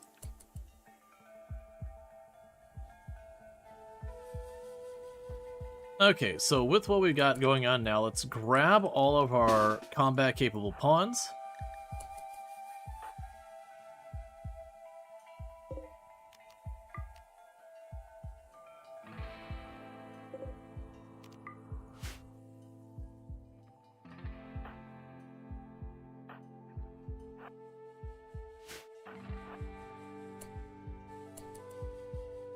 Okay.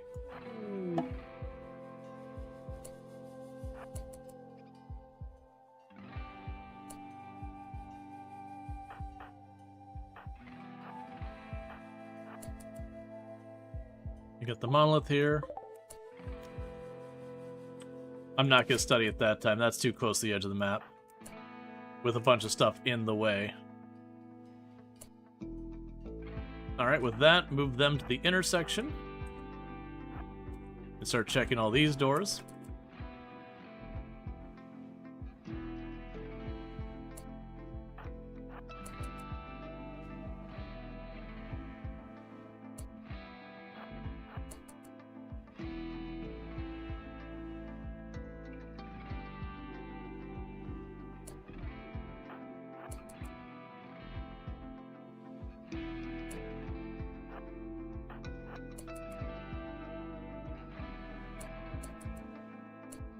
Okay, first rune is a bust. So I can go back to whatever you're doing. We don't need to worry about this one. So give people a chance to plant crops, do all their stuff.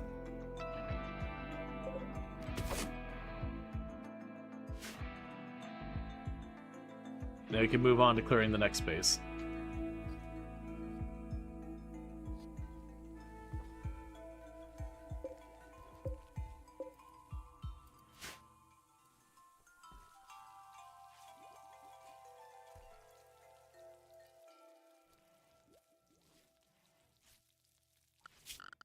Alright, and we'll plan...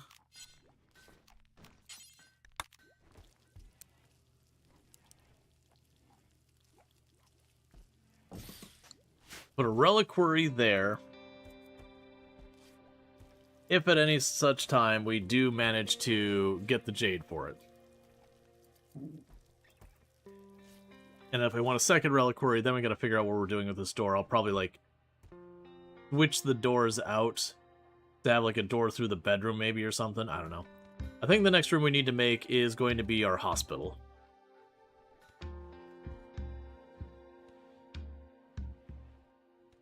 And I think it'll be our plan is each day after they go to sleep, get their recouping and all that, we will then take the next morning once everyone's got their food, check another full ruin, because I got a lot of ruins to check.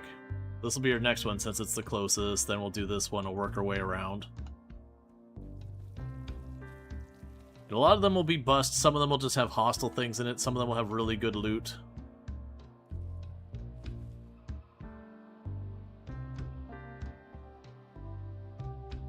Okay, it's too cold for us to grow stuff right now.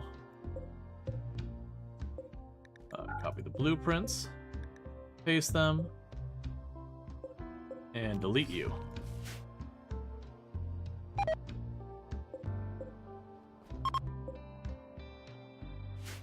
Yep, so the one plant we did plant did die because of cold. That's fine.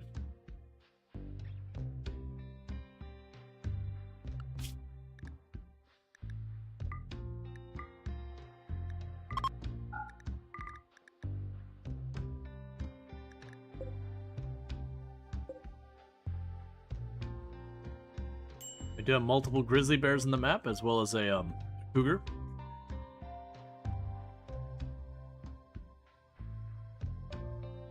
Okay.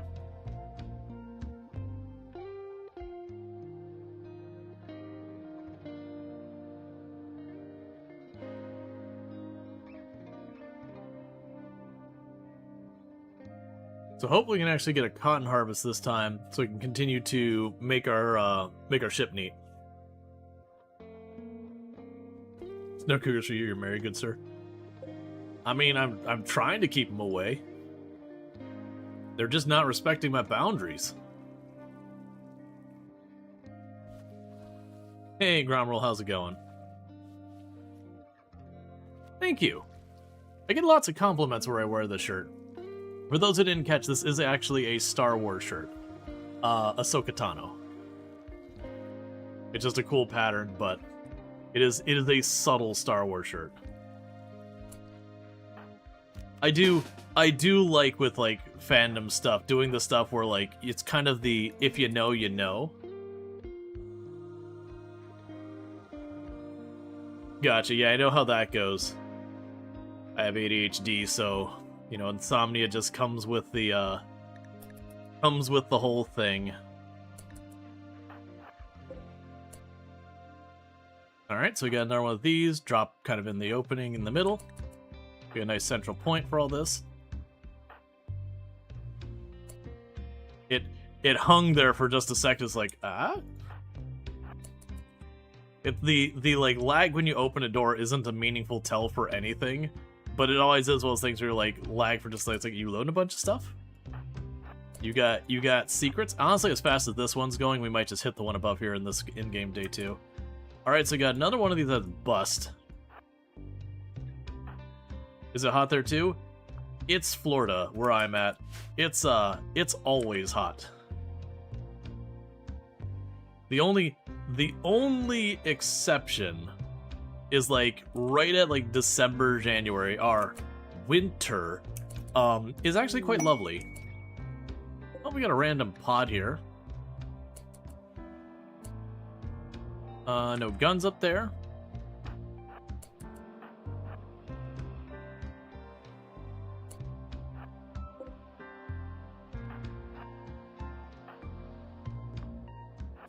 All right, let's go say hi to our neighbors here. Hey, hey, who's hiding in this pod? Do you want to talk?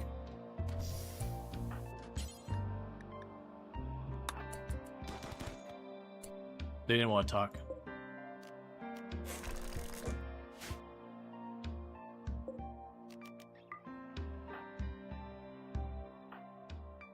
Go ahead and get you all over here-ish.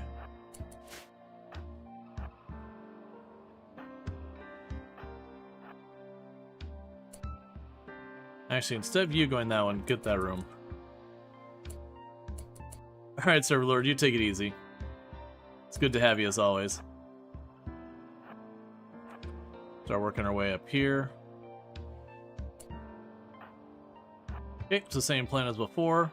Put them in the cross section, that way, whichever way I go, we can react. Honestly, we found a whole lot of nothing in this so far. We found the cryopod with, you know, nothing super exciting in it.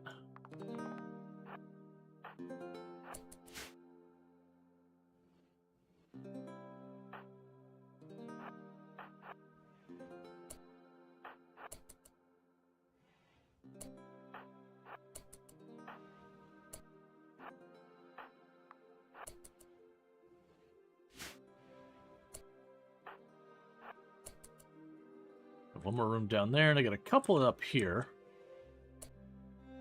Those just close off into the wall, so nothing to worry about there.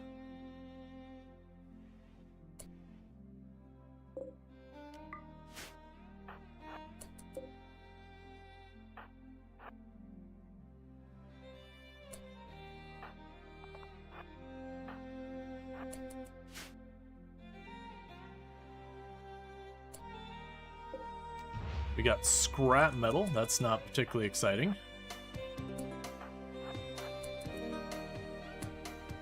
Okay, we got another cryopod.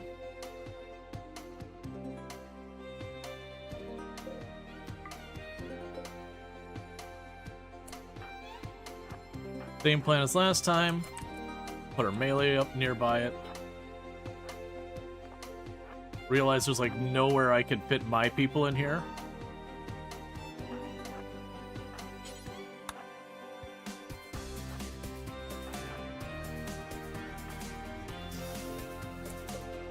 Hey,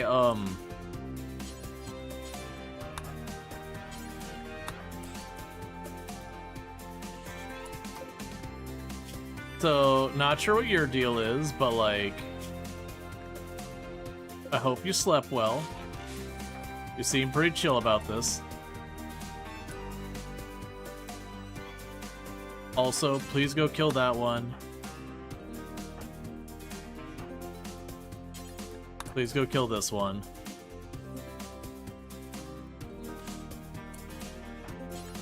I don't need them hunting me later.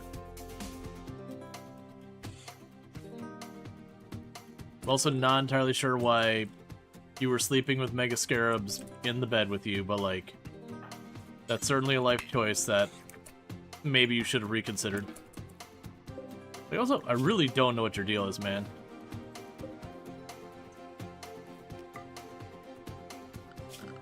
Alright, so with that, we just checked that full ruin. Those as best as friends were is an operative word.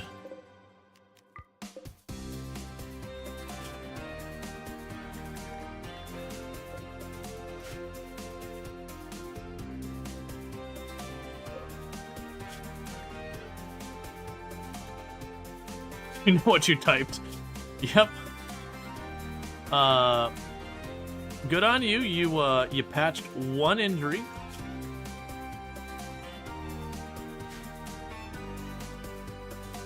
What are you doing? Oh, you're harvesting berry bushes. That's fair.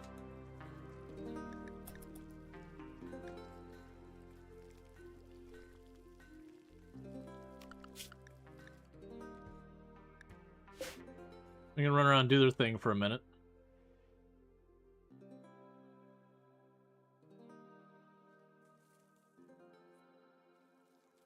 It's below freezing, so I can't grow anything. So we're yoinking all of the crops, dragging them home so I got some food. We are hunting the various critters around the map.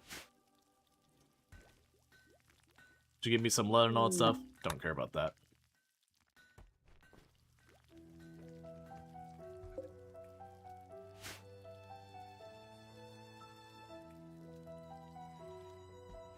Right. Another thing we should do is I should make one set of EMP grenades.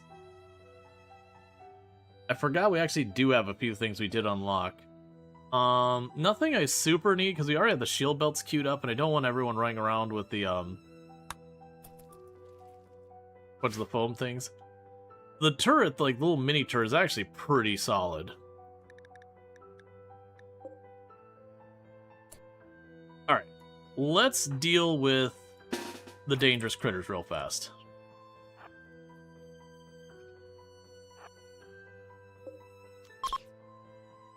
Please get some of them out of here.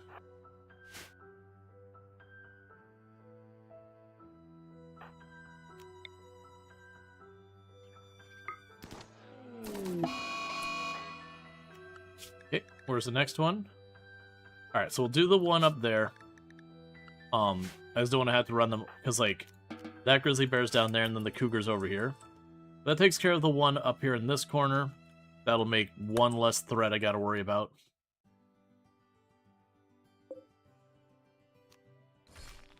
Now, tell them to deconstruct that wall. I expect they'll just be an open space, but sometimes you find interesting things in there.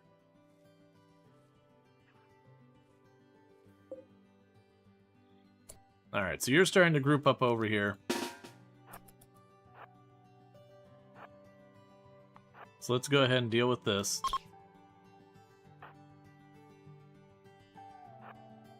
Now we'll need people to sleep so that they can get up the next day and start checking out some more ruins.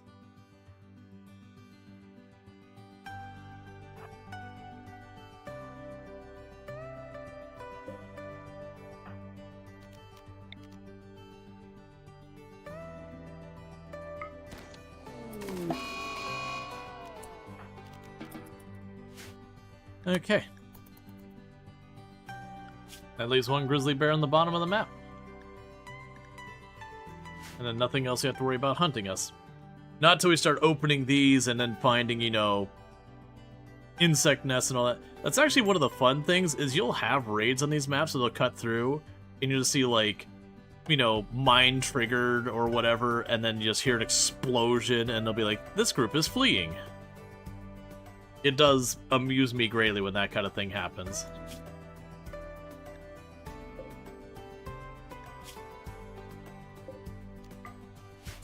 Okay, so you're already injured. Let's finish it.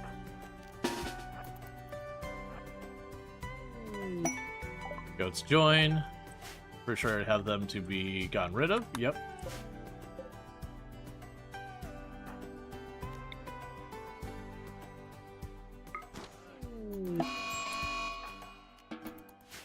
Okay. And now we can hunt safely. Ritual? What ritual? Oh! Ritual. Ritual. I recall. Yes. Are those all... No, they're there.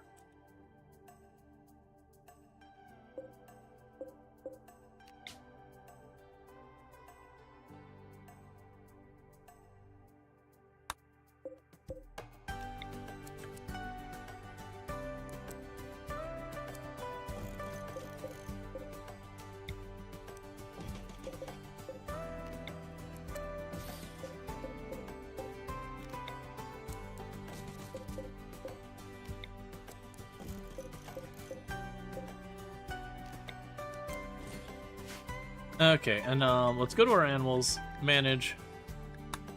Don't worry about it. So I just need you to flip those pews real fast, and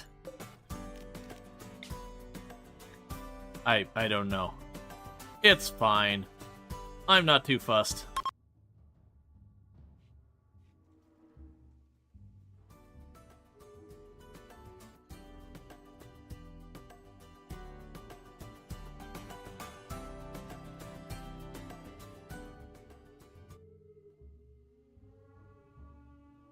Everyone's like, where did he go?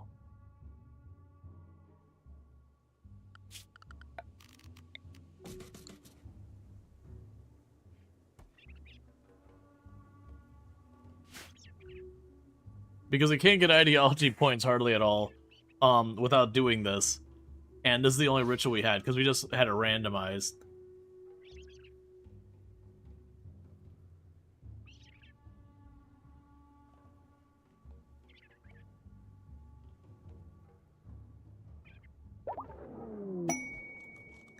And we had a boring offering. But we were able to reform our ideology because of it. So, you know, that's fun. Alright, so reform. And usually I let myself change one thing per go. So none of these ones down here scream anything for us. The shipborne is fun. The big problem is it wants you to be in space. And unfortunately, right now, without a bunch of mods, space really doesn't have a whole lot going on for you. You kind of go up, grab your thing, and you leave. But if you stay there, you get like the same handful of events again and again and again endlessly. So it's kind of very limited. I don't need to do Ritualist. Transhumanist we can't do yet anyways. We're getting not too far from being able to do it. We're moving around a lot too much for Rancher. So I don't think we're going to worry about a meme on this set. So let's see here. So we could add another ritual. Yeah, let's make it a Sky Lantern party. And that's my change.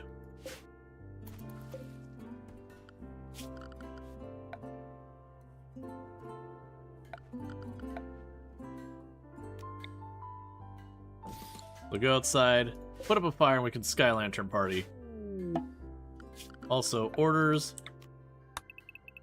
Chop down around trees around the area.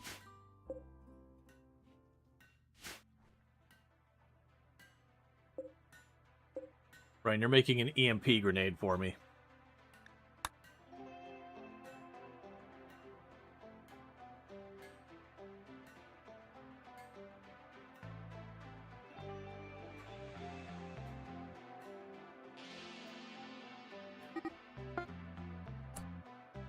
That's fine. I don't care about the goats wandering away. So I just need a minute for everyone to wake up, get their breakfast, do all that stuff.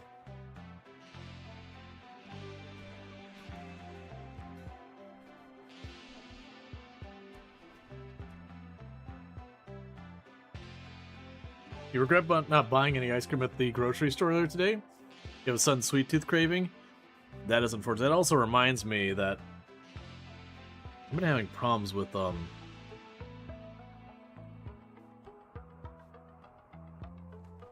like me and Tomb use a thing to like sync up the grocery list so that like when I can run to the grocery store it's just fine. But like suddenly it stopped working. So like I didn't get everything that she added to the list. I gotta figure out what's going on with that. I mean, it said last successfully synced yesterday. I don't know. I'll have to figure it out. We may just have to change what we're doing. It does, like, she'll come up, like, she'll be, you know, at work or whatever when something comes up. So, like, having the list here at the house, you know, we won't remember to add stuff. Okay, we still have people who are sleeping.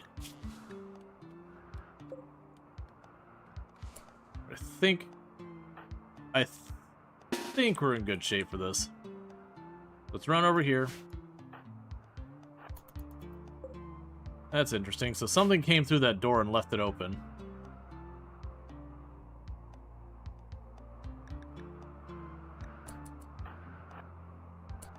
Oh, hey, an ancient uplink.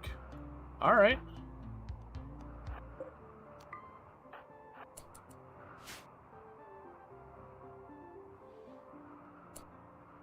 The same plan we've been doing. Get to the intersection.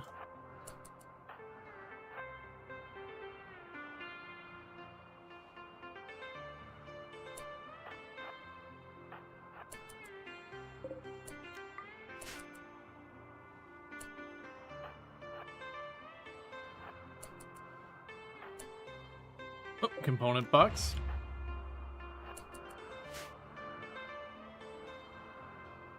Yeah, because then we'll work our way up here and then we can fill in the gap there.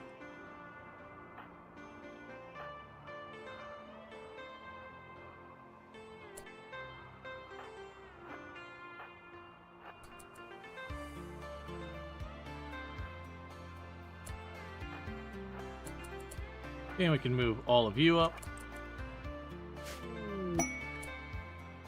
You made Masterwork leather pants.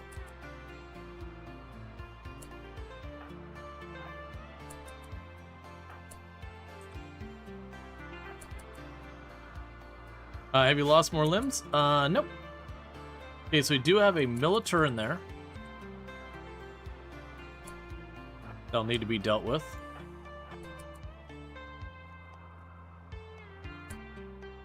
We've got more Militars and a safe up here, so that safe could have goodies in it for us. Okay, so let's drop everyone back over here. So I think we go and we deal with these Militars first. So the good news is it's just Militars right now. And there's only 2 of them here. So realistically what I can do is get these 2 ready, we run them in, we slap those, get the others into position to intercept the other 2 Militars. So on it, wait for it, get on it.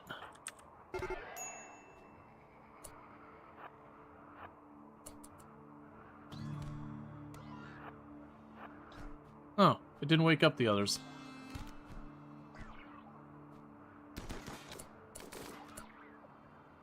Okay. Then we go down here. Pop the box.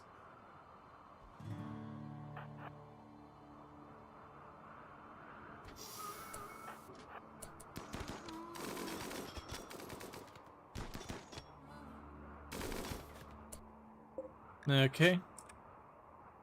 So you had marine armor, and I didn't even get to see what your weapon was. Assault rifle. Alright, so with these 2, run in there, run in there. And once they get in position, we run the range team in to just support.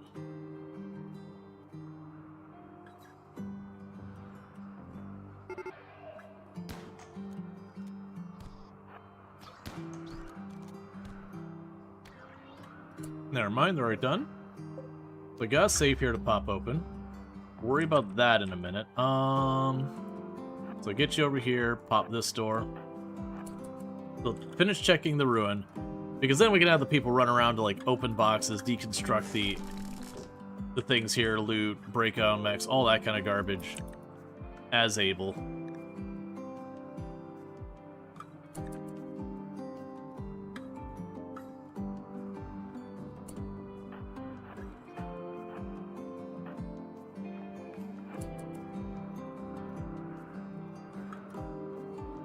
Couple doors down there.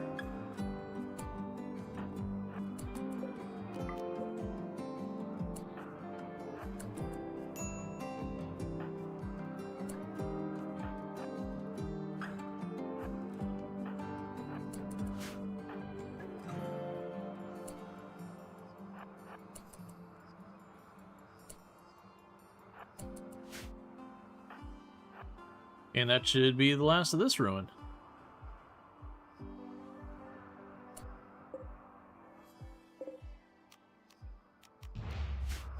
Okay. Oh, nope, there's one more door over here.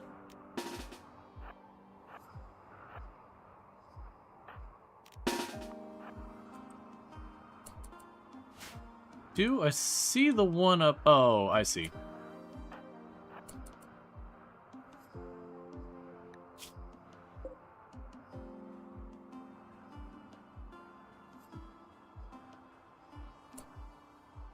Okay.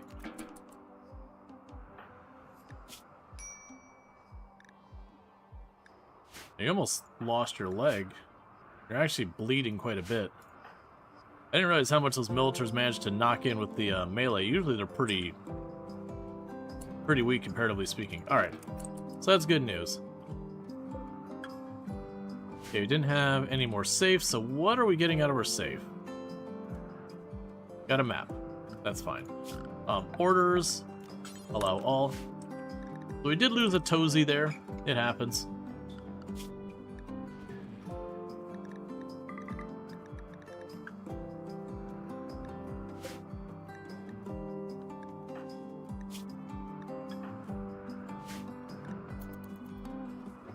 Alright, and everyone can do that, and that's another ruin fully explored. This one will be small, so you can probably get these two done in a day, get that one done. They got one down here, and then we got a big one over here. That's you have 10 toes? Yeah, you got 9 spares. You just need that one last one. Mad Alpaca. Okay, so you're being treated. So everyone other than Mandible, get over here. And then Mandible, get to tending. Cody.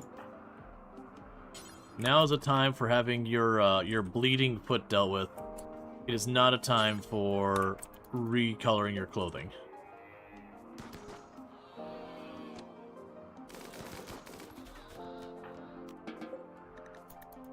All right.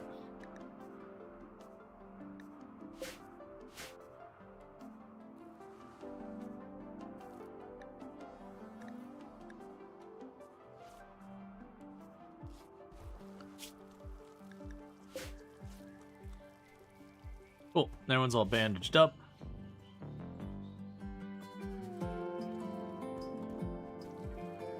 And we're continuing to replace all our package meals finally.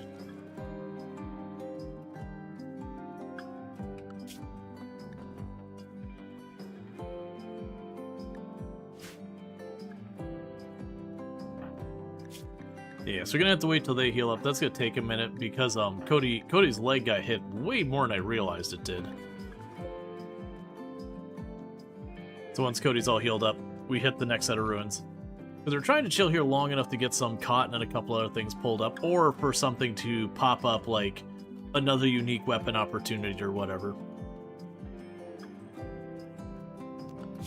We're also churning out a lot of research. Yeah, so it's field hand, power claws, and all that. We probably won't need the drill arms for this group, but the field hands are always a plus. So remember the field hands, what were your effects? Plant working speed. Right, you had a movement speed penalty.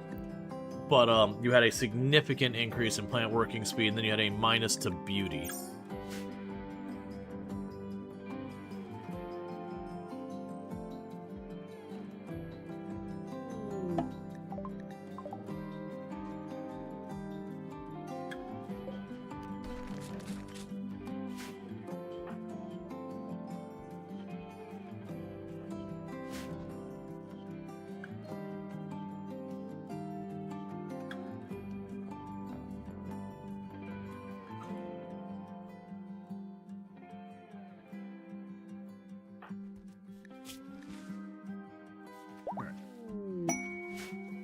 We have discovered an infested area.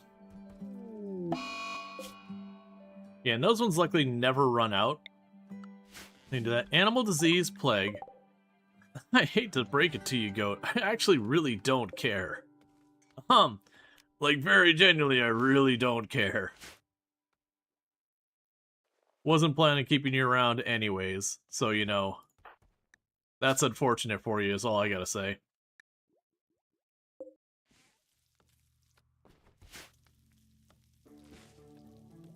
Yep, so they're all finding their entertainment, which is all good.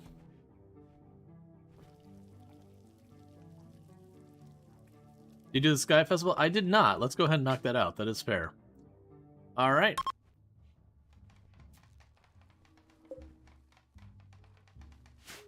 We can go ahead and get all this set up. Hopefully have another outstanding, thing come up. I believe this one will just give us an ancient complex. It is a thing that eventually you get so many ancient complexes here. And unfortunately, they didn't really do a whole lot to make them better with Odyssey. So the Odyssey stuff just tends to be wildly better. Oh.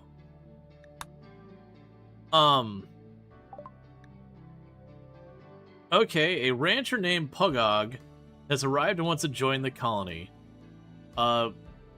She'll not leave voluntarily. Sure. Okay.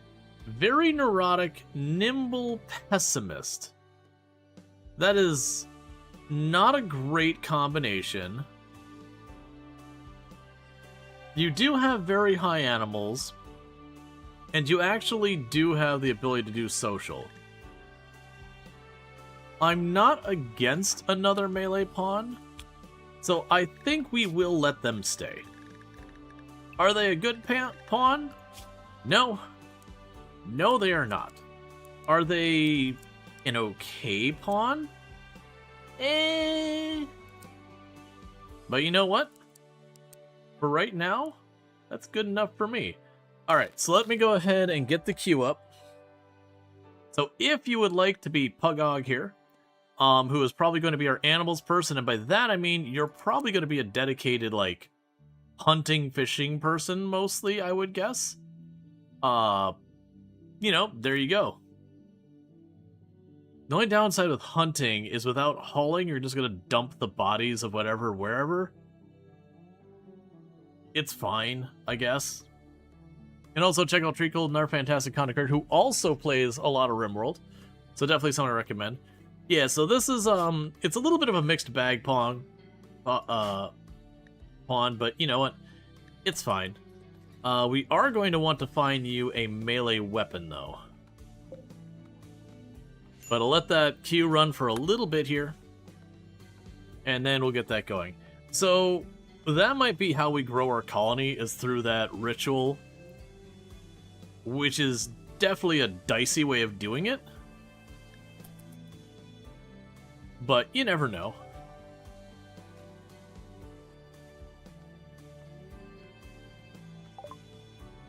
Specialized limbs. Okay, multi-analyzer just came up. That's good, because we drop a multi-analyzer in this lab, it'll make them research even faster, and it'll also make even higher tech available for us. If we can get the fabrication stuff up, that'll be really, really good. And then also check out Asriel, another fantastic content creator, does a lot of, like, simulation games. So, you know, stuff like Forza, iRacing, Roadcraft, SnowRunner, that kind of stuff. So, definitely worth checking out all that good stuff. Alright. So your leg is almost healed. Actually surprised that they're going to get healed about the same time with how much worse Cody's leg was off.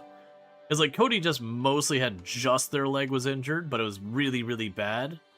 Versus Baghdad Bob had like a ton of minor injuries. Are you trying to get rid of us? No. I don't know where that's coming from. What are you upset about? Oh, right, you're a pessimist. That's right. Alright, so let's go ahead and draw our name for a brand new melee pawn who is going to be our animals expert. So, drawing from the queue. And that's going to be Wow. Welcome to the colony. So we're going to go ahead and close the queue now until we get another new pawn. You keep telling us to check out our streamers? What's the thing? We got like lots of friends on the channel and all that stuff. Very much in a all ships rise together. The creators who tend to get like weirdly competitive and all that.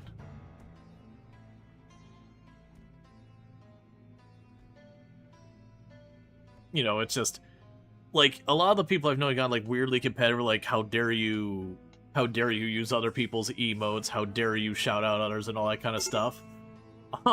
They tend to like not last long as channels, because the moment whatever they're doing isn't kind of the flavor of the week, they're not really sharing their audience with anyone, and they tend to just kind of fold.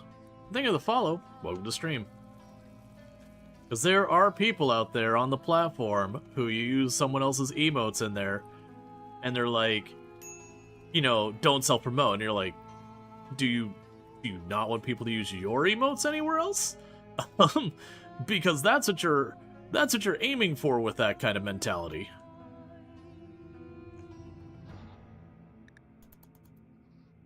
Yeah, no, I know you're kidding.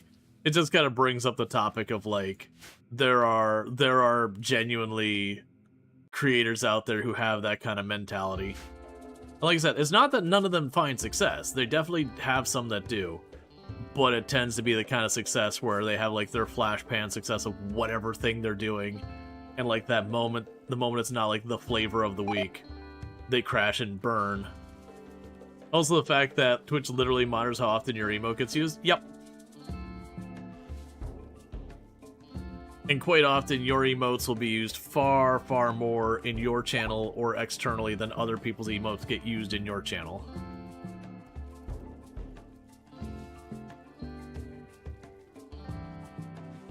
Yeah, no, it's not many. To be fair, the really, you know, it's a competition, you know, whatever. Those kind of individuals, they're pretty infrequent on the platform. Because usually they don't last. It's ultimately what it boils down to.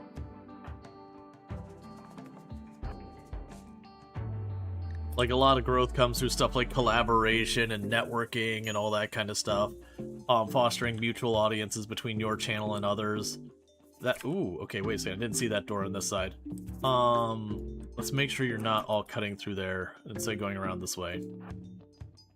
So that way, you know, like, again, if, for example, I go, hey, I'm going to play City Skylines this week, and you're like, man, I give 0 Fs about City Skylines. You know, by having my audience shared with someone else, what ends up happening is, while, like, I'm not playing the game that they're into, someone else is playing a game that they're into, and, you know, we kind of ping-pong our viewers back and forth and all that stuff. But it's not strictly you do it because strategically it makes sense or whatever.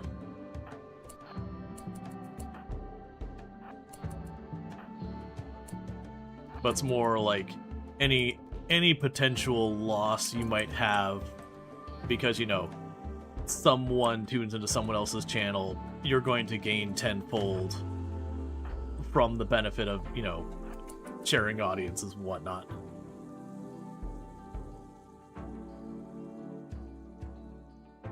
Right, winning? So far, I mean, we're making progress, the ship is getting bigger. We're exploring some ruins, seeing what we can find. Which is more than people realize. Oh yeah, no, that's the other thing, like, if you end up being that person who, like, has, like, really kind of a hostile approach to it, people remember. And very much people talk. Like, I haven't shared the name to more than, like, 1 or 2 people, but, there was another creator, and I'm not going to share their name here. There was a creator that, you know, we would raid on occasion when it's, like, really big in the Product Zomboid category all the time. Would you stop having bugs? It's gross. It's unsanitary. But, it was kind of one of those things that, you know, I would end up raiding them on a pretty regular basis, because we're in the same category. I would wrap up, and they would be live at the time. You know, just kind of a thing that lines up, makes sense, all that nonsense.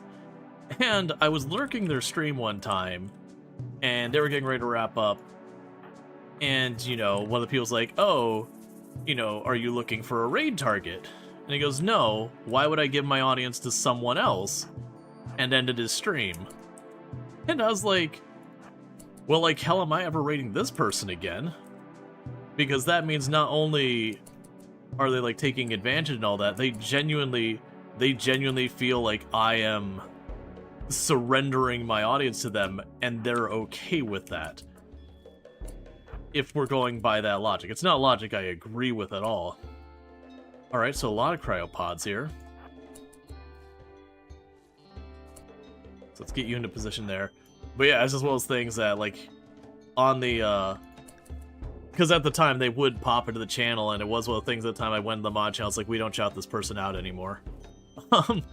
It's like, this this person with this attitude, we don't shout them out anymore. Their channel eventually kind of imploded. They got a bad reputation for completely unrelated things. And then they went through changing their, channel name a couple of times. Couldn't kind of shake the bad vibes or whatever.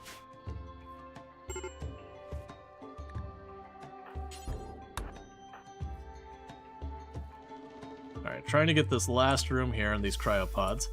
I mean, honestly, all these cryopods have been friendlies.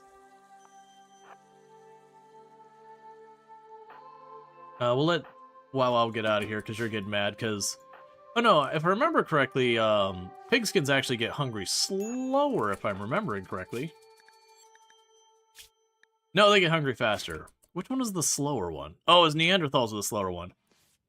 Let's see, you feel like if a streamer has bad energy, it seeps in our ways too. Yeah, no, absolutely. Well, it's kind of one of those things, even in that moment, like a lot of people who are tuning into the channel were kind of off-put by that attitude. And so it's like, yeah, you've got people watching and you're not alienated them, I don't want to overstate it, but like kind of gave them the ick, because it does come across as a little hostile to others and all that. Because very genuinely, most of the time, creators on the platform are all like trying to help each other out, be supportive, that kind of nonsense. So someone being, very openly like, oh yeah, I'm taking advantage of this. Ooh, Devourer attack. Oh, okay. Not loving that. Hey, random people I just freed, have you considered coming back, maybe?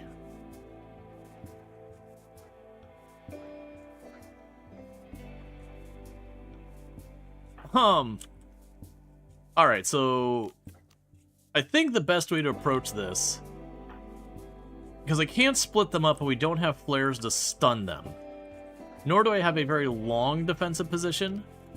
Let's try and get back over here somewhere.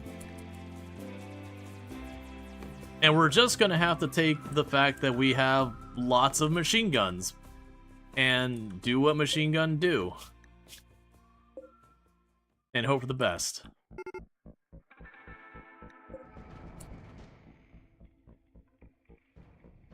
Well, that's bad.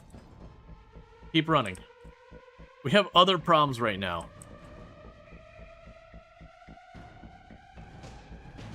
If we're lucky, maybe the Devourer and the mechs will fight.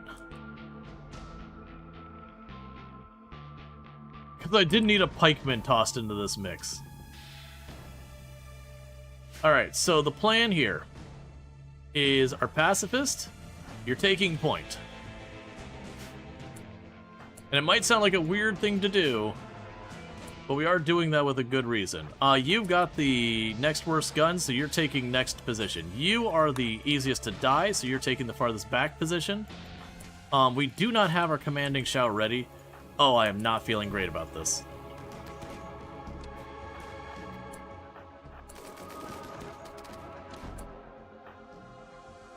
We have randoms. I don't think we can back out of the fight. If I would have known them, I would have backed up and used them as a distraction.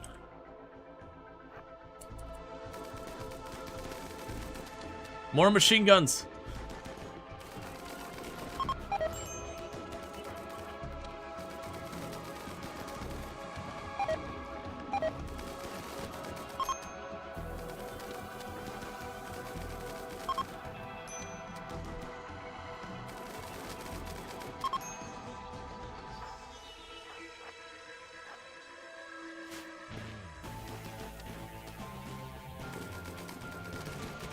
We do have a lot of machine guns in here, which is one thing going for us. That is a lot of firepower in this group. Alright. Melee attack into death. Melee attack into death. Alright. Thank you for catching attacks, Mandible. You're doing good work. Oh, wait, don't we have... New plan. Go murder pikemen. And thank you for the follow. Welcome to stream. Let's see. I usually watch half guns in the beginning. Yeah, so it's definitely one of those things, like, the machine guns are actually pretty reasonable.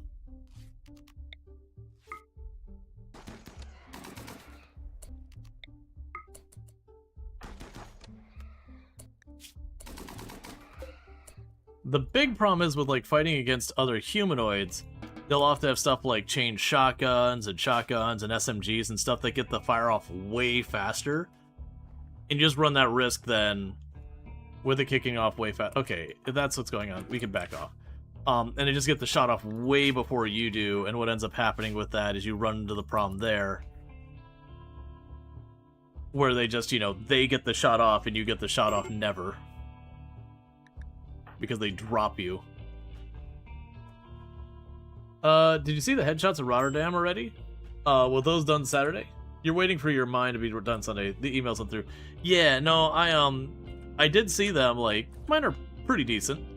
My only complaint with them, is instead of just having it where you can just be like searching for Rual Storge, they are using AI where I have to take a selfie, submit the selfie, like on their webpage to then find the picture.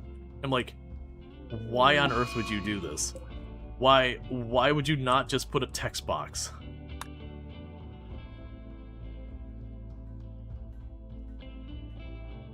Yeah, because I don't know who called the shot when they're like, if you have feedback, like, if you have any problems, I'm like, hey, who should I provide feedback to? Like, who should I provide feedback to the, like, this use of AI? Because I generally pretty outspoken, like, and again, I'm outspoken against generative AI. This isn't generative AI, this is a different thing. I'm like, you've taken a very simple thing, you've made it slower, you made it more error prone, you made it more resource intensive, and you basically made it worse all the way across the board. Normally with, like, AI search results and all that, which I still don't like, I think they're bad, at least you have the argument of it's lower effort some of the time on the user. But, like, I can't come up with a positive. Yeah, here in social media, laws invented. Your niece wanted to play Roblox. Wanted you to play Roblox for it. They want you to use your camera to take photos and pictures of yourself. Yep. All the laws coming out around age verification, all that, despite the fact that age verification has been demonstrated to actually make things more dangerous for children on the internet. Because people get all sneaky secret about stuff, and then they go off of, like, more safe websites and go more into the fringe and all that. Yeah, a lot of people don't give their picture or the age verification. I can only assume it was some higher up. I actually vented to a handful of other creators that I'm in a Discord with. I'm like, this is stupid. I know it's a nothing burger of a problem, but, like, just from me having done the developer side of things, I know some poor developer got stuck spending, you know, a week or whatever implementing this crap, or more, just to make it objectively worse than the existing solution, which was to type a word into a text box and push enter, and have nearly flawlessly accurate results, as opposed to image recognition, which, it's decent tech, but it's definitely nowhere near as reliable as matching words. Matching, you know, 8 or 9 characters or whatever.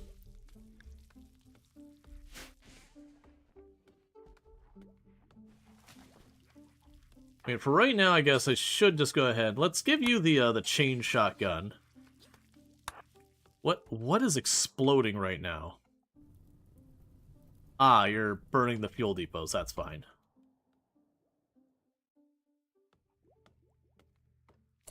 Okay, so you're mostly recovered. Let's go ahead and grab our people, rally. You two, go up and punch a mech.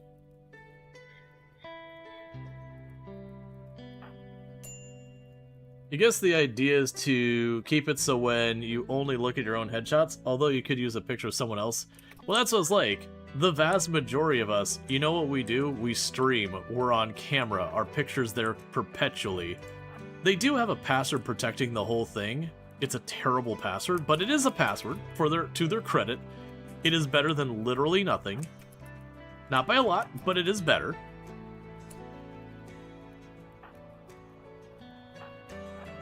But yeah, no, it's just one of those things that, because like it's one password for all creators. We don't each have our own password. It's just a password to access the system, broadly speaking.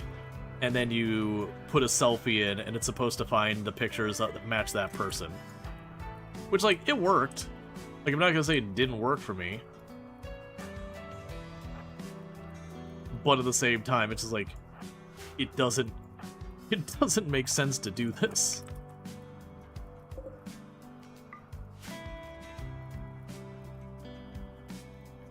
Like, at first I had typed up this, like, really long email breaking down all the reasons why this is objectively worse. I'm like, alright, let me make sure I actually have who the stakeholder is, who made this call, so I'm not, you know, not running some middle person through the ringer over something that wasn't their decision.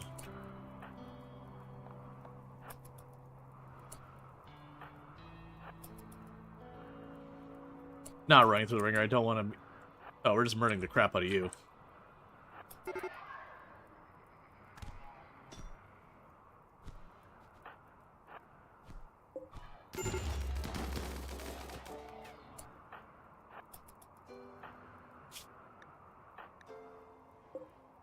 Nope, another toe gone.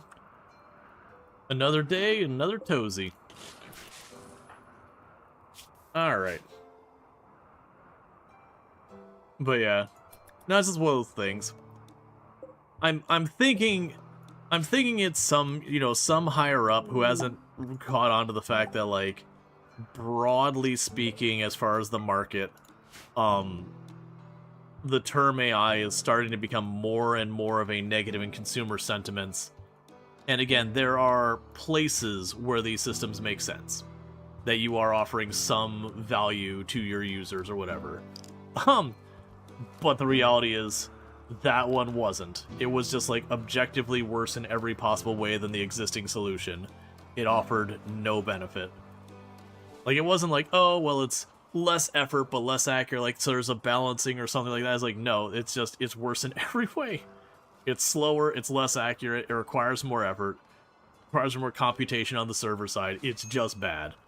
Because the main problem with generative AI is that generative AI companies hype up their crap. Then the CEO hears somewhere that generative AI is actually the closest we can get to God, and then they have to implement everything. So it's usually not. So to clarify, because my background is in the tech aspect, I'm not saying that's not yours, but when it comes to the software dev side with tech, we have the tech buzzword cycle, and this has been around since before I got into tech. So I can only speak to kind of the more modern ones, and it's been getting worse with each cycle. But, like, you know, we had blockchain, we had crypto, we had NFTs, and we've got, like, AI. Machine learning's a weird one in that it was actually a very useful tech, like a really good tech, but it kind of got rammed into everything, whether or not it made any sense at all for a while. But basically what happens is you get the new tech buzzword. A bunch of people get investors excited about the new tech buzzword. And then to get those investors, all the tech companies have to have the buzzword. That very genuinely, you sit down there as a developer, and your investors come in and they go, hey, how are you going to leverage blockchain on your e-commerce website? And if you go, I'm not, because that's stupid, you don't get their investor money. Because they've just heard this word, they don't understand what it is. They, like, no one then that's not an insult on their intelligence, it's outside their expertise. But everyone around them is talking about this thing that they've got to get on board because they want the next blue ocean investment. For those who aren't aware of what blue ocean investment is, that is a person, like, that is a brand new industry, a brand new market. That is, like, literally you've hit the ground floor with the search engine introduction. Search engines, when they were first created, were a blue ocean. There was no industry there. It just appeared. And if you're an early adopter on blue ocean, you're rolling in cash.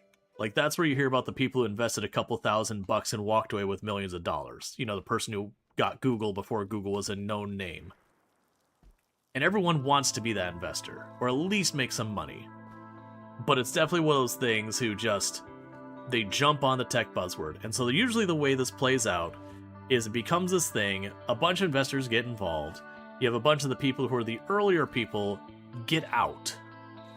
Whether it's the investors or you have a bunch of startups who milk it for its money. You have a bunch of big companies who they'll, shove that technology in their thing while it's a tech buzzword, get a bunch of investor money, and then, when the floor drops, who cares? They've put that money to use. They made their profit off of it. Yeah, they're gonna lose investor money, but that's okay because they'll just chase the next buzzword. True story, you got a friend who made the first web crawler. I only got $1 million for it. Yeah, that's not super surprising. Usually the ones doing the work aren't the ones that make the money in tech quite often. Which that's not only a tech thing, that's brighter. Psychic Reader, do I actually want to do that? But, well, the cycle basically goes, you get the new tech buzzword, and the investors get excited about it. A lot of times this is a strategic thing that the people pushing that thing go. They don't care what it solves. They've got a tool, and they're looking for a problem to solve, and they're looking to make a boatload of money for what it's worth. And so what ends up happening is everyone starts jumping on the new tech buzzword. And for a lot of people who recognize that it makes no sense in the use case that it's being proposed for, it doesn't matter because they're going to keep getting asked by investors, and the investors will put money into companies who are engaging in the new buzzword, thereby creating a market for it within the investor circle, with no regard if it makes sense as a consumer. And then that builds up, gets momentum, and eventually the investors start getting some heartburn that they're going, okay, we're putting all this money in, this is supposed to be promising us like this new golden age of cash. Where's the profit? And that's when reality sets in that the tech that they've jumped onto that they didn't understand isn't the next blue ocean investment. It isn't the thing that's going to print the money they wanted printed. And then, they'll start making demands, be like, hey, we need you to hit this profit. We need you to hit this mark. We need you to hit this, analytic point. You need to hit this KPI, whatever the thing is. But basically, we demand results. And needless to say, being a tech buzzword that isn't being invested in a sound or safe manner, it ends up being... Oh, don't hunt. It ends up being a thing that when they demand those results and they don't come to fruition, then the investors start panicking, they start pulling money out of it, the floor starts to drop, and that's when you get to see who's left holding the bag. And so the whole thing implodes, and then your tech buzzword's brought forward. And it's been a thing forever, but it has definitely escalated in the last 30 years. The scope of the amount that people invest beyond what reasonably makes sense has kind of gotten bigger with each pass, between again, NFTs, crypto, blockchain. Again, machine learning's the weird one. Alright, we're doing this whole thing again. Alright, so let's go ahead and draft, restrict everyone onto the ship, because we're going to be dealing with more site stealers soon. That's fine, we're in winter, we don't have a whole lot to do.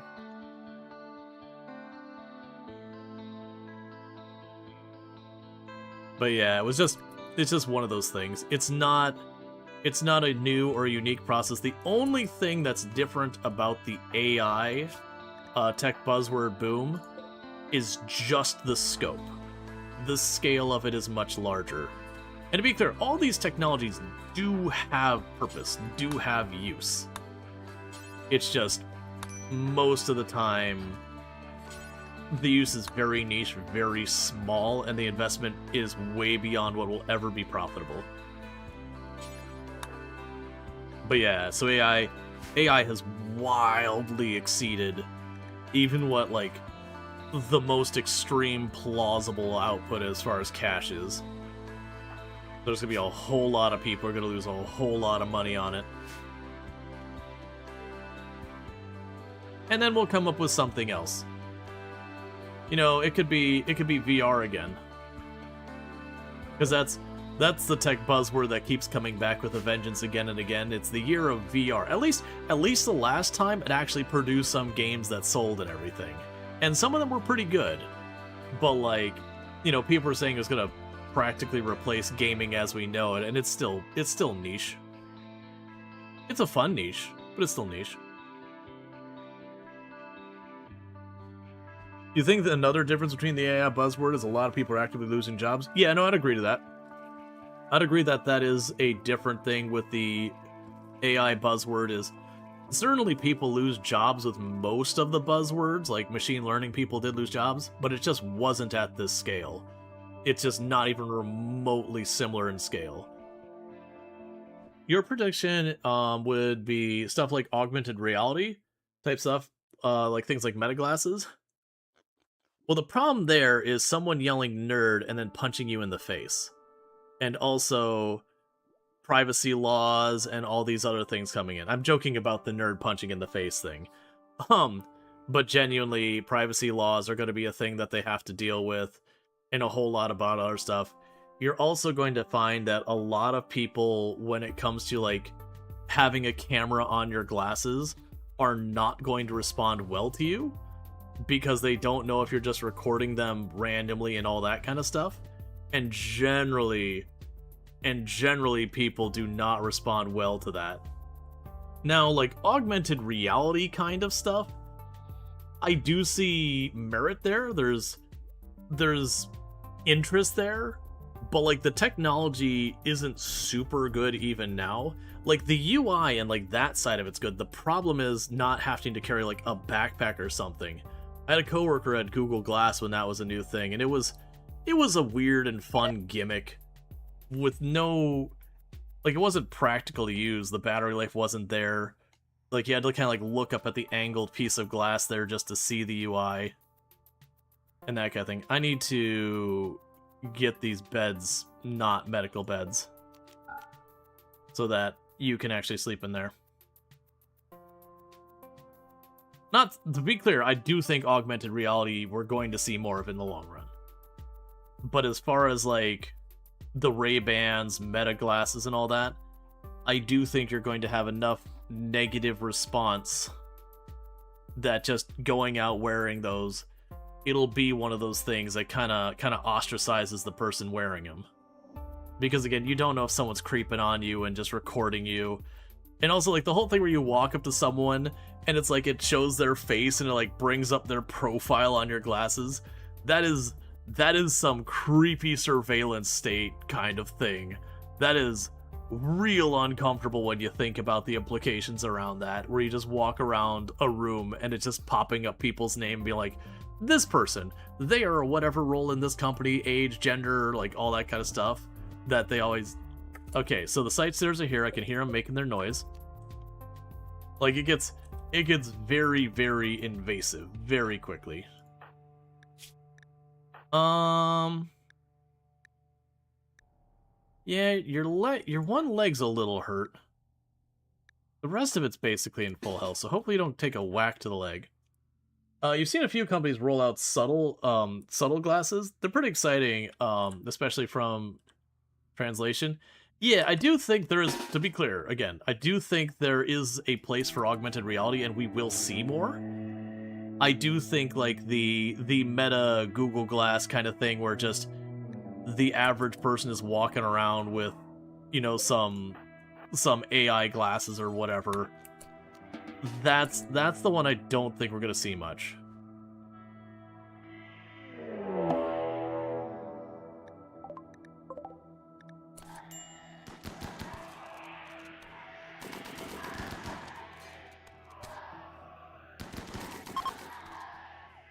Alright, so our melee line's gonna get pretty cut up here. Because they're getting hit almost every other time just because of the nature of sight stealers. Alright, so give them an extra second. Yep. Just because you have a couple of sight stealers who have to path around, find their way here.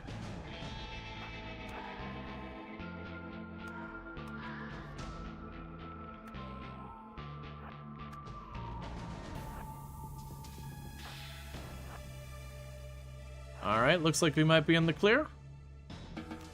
So how badly you get cut up? Not too badly there. You got pretty sliced up, but honestly not as bad as expecting. But yeah, no, it was the same thing, like with Google Glass when it was the big thing.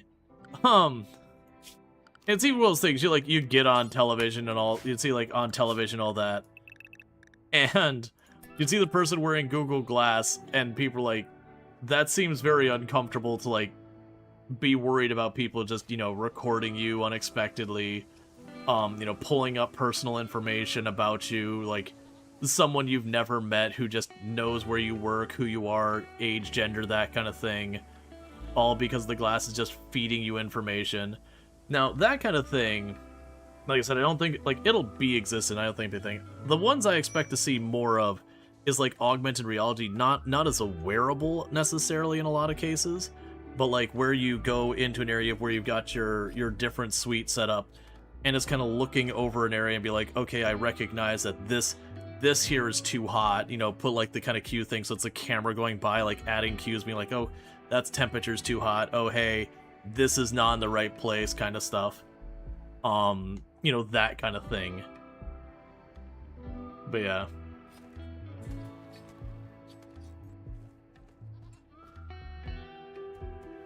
But you just ate a watermelon gummy lolly? That sounds fun.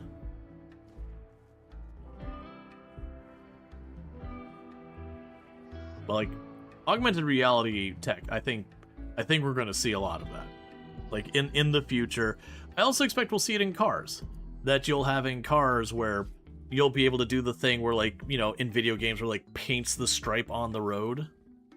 There's gonna be some safety concerns there. But, like, the whole thing, it's like, which way to whatever, and it just kind of does the arrow that appears for a second and disappears.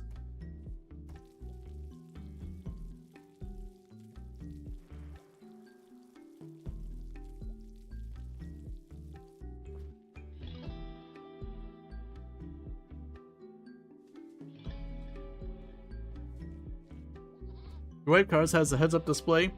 It's a little screen on the dash pointing at the windshield that reflects back to you. Yeah. The car reads speed signs and displays the last note speed limit. Yep. Oh yeah, no, I definitely see rooms for like that. I see a lot of room for like in professional situations like construction workers or, engineers on site where they could go in there and they're like looking at the thing and they could like tap a thing there and it would be like, kind of overcast, like this is what you're going to ultimately be building. What am I seeing down here? Oh, there's 2 militars just hanging in a room down there. Okay. Let's see. You're actually in a car 2 days ago where the dashboard was showing line markers as he drove. Seems like a great idea. Yeah, that's where I see augmented reality like really shining. One of the other problems you have with wearables is like to get glasses that have the battery life for augmented reality of any real meaningful amount of time. You end up having very, very thick frames and all that because they have to shove the hardware somewhere in them. And just generally speaking, most of the time, the battery life kind of sucks, the computation sucks, or really not that good. Because the Google map tells me if there's a hidden speed cameras ahead, but they're trying to get a law to warn people about speed cameras. If you know there's a speed camera ahead, you're 100% most likely to speed down. Right. And one of my arguments when they try and make laws saying that shouldn't notify you is, what is the purpose? Not obviously there's like the funding the police department angle of it, but for the society side of it, what is the purpose of the speed light camera? To get you to stop speeding. If I tell you there's a speed light camera and you stop speeding, have I not accomplished the goal of the speed light camera? Now, obviously, the reality is, speeding tickets are one of the primary drivers of revenue for the police department and funding. But yeah, if we're talking not the business side of it, but the societal purpose. That says, why are you all just starving?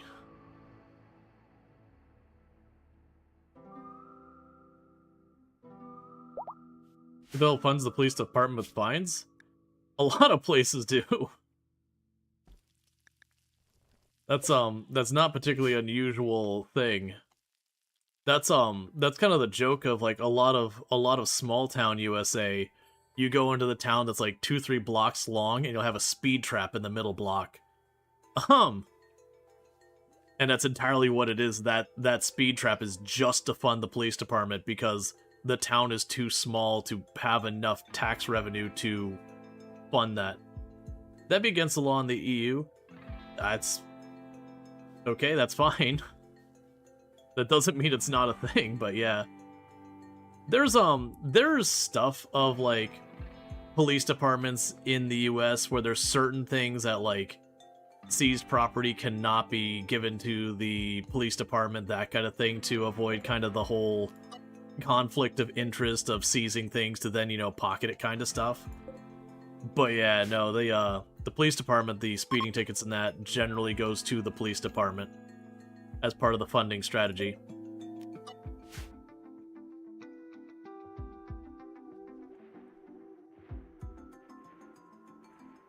Some fines we have here in the US, the police cannot collect it for itself. Like, the money ends up going to this or that fund or whatever, to the state or whatever, or it goes to like roadways or whatever. That just kind of goes to a different thing.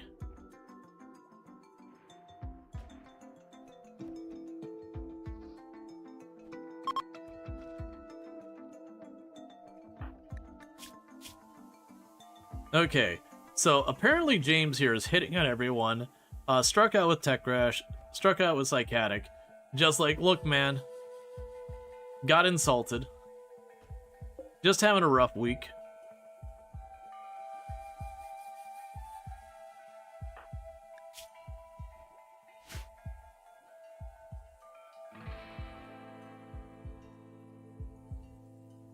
Sometimes it'd be like that.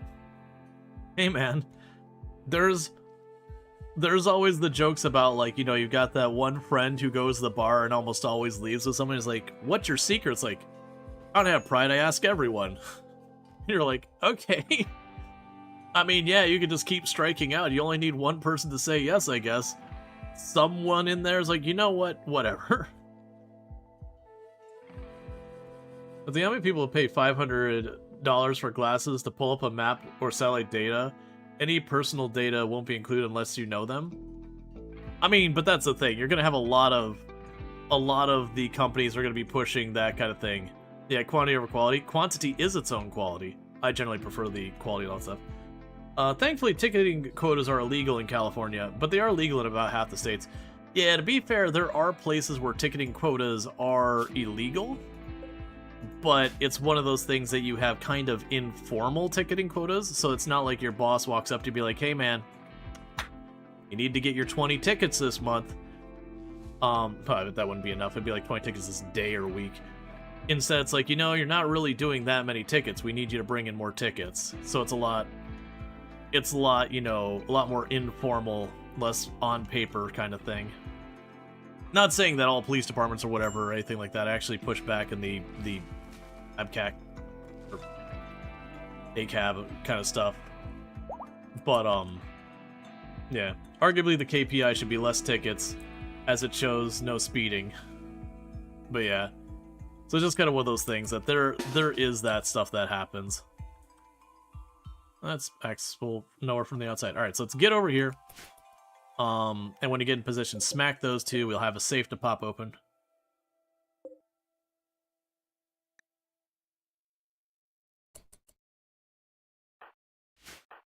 Alright, and zoom on in.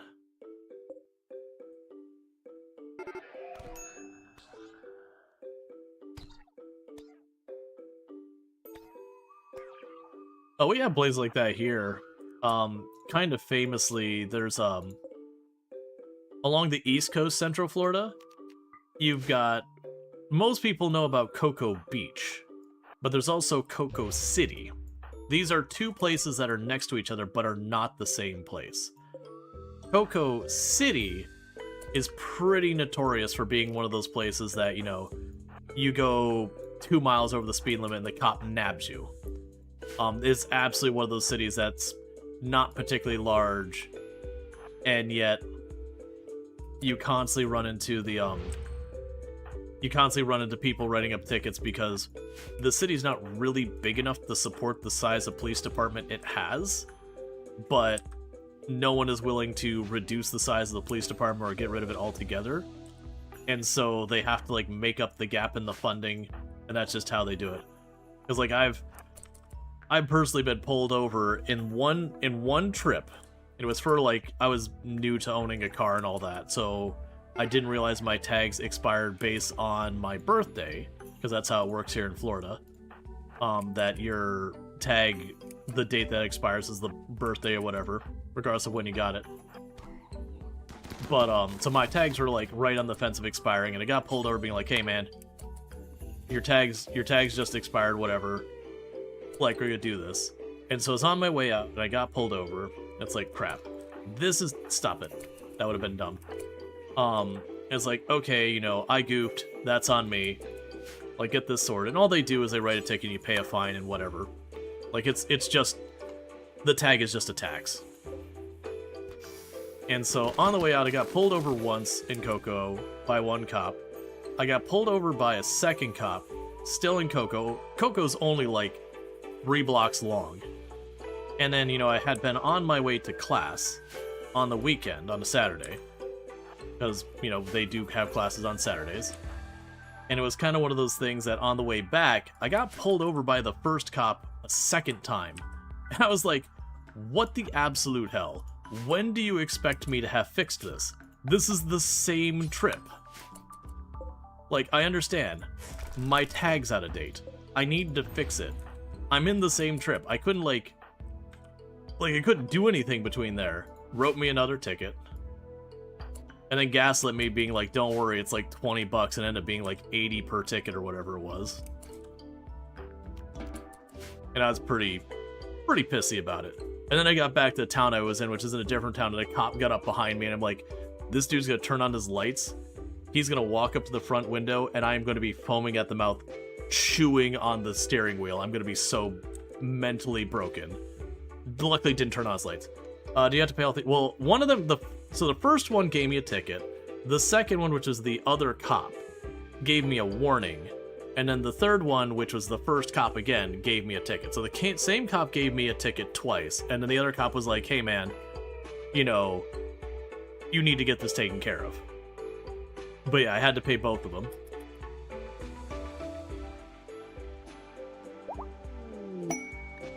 Alright. So we have another unique weapon situation, and that's definitely in range for me to reach. He didn't recognize you? Oh no, I even called it out. It's like, hey, you literally pulled me over for this on the same trip. I'm on my way back. Let's see, you would have challenged that in court. A lot of cops don't even show up, as you understand it. Yeah, the thing was, as I was saying before, is he had told me it was like a $20 ticket. I'm like, well, it's not worth $20 is not worth me showing up in a courtroom. Me taking a day off to, you know, fight over $20 is a waste of my time. Even to be fair, the $80 is a waste of my time. Like, I would make better money doing, the, you know, just going to work and not taking the day off to deal with it. Which is kind of the thing that sucks about that kind of thing, because that's part of what gets you, is the cost of fighting it is higher than, you know, you're going to get when you win, so fighting it you're doing at a loss. Let's see, well, I say you can't be punished for the same thing 2 times, but you're not familiar. Yeah, so we do have laws that you're saying you can't be ticketed for the same thing twice, or you can't be, like, it's double jeopardy. So, like, if I'm caught doing something, they can't hit me for the same crime twice. But the argument here would be that technically I was pulled over at 2 different points. You know, not like the cop was just tailing me and kept pulling me over or whatever. And so there's definitely an argument. But right, the whole thing is you do have to go into the court to fight it. And okay, they'll cover the court fees and they'll give me my, you know, whatever amount of dollars back. But what did it cost me to go to the court? So far as, like, taking time off, driving over there, doing all that stuff. Was I thinking about the same guy? It's just wrong. Oh no, it's wrong. Like, absolutely. I wish that had happened later on, because later on I had worked for the city and had worked directly with the police department and all that. And so I had a lot more knowledge about, like, the different people in the different police agencies and all that kind of thing. And I would have felt a lot more confident being like, okay, like, I need your badge number. You know, I want to talk to your supervisor, like that kind of stuff. And I know, like, that half the time that's not worth doing. But honestly, on that return trip, I'm like, you know what? I got all night. Let's do this. Let's bother your supervisor. Let's make a big stink about this. But, you know, that was like 2020. Well, I was probably 22 or whatever. I hadn't had, like, that kind of knowledge. Let's see, when the cost of fuel to get to the courtroom is more than the ticket, it's worth it to just pay the ticket. Oh yeah, no, absolutely. It's unfortunate, and that's the same thing a lot of insurance companies do. Like, we get nickel and dimed by our insurance companies here in the US, and usually what'll happen is they'll be like, okay, you go to the dentist, well, we're not going to cover these $30. Well, you can fight it and go through the whole process, but it's going to cost you more than $30 worth of time, and they know it, and you know it, and so you just cave because it costs you more to not go through the process. And so you just get nickel and dimed on everything, even though they're 100% obligated to pay it.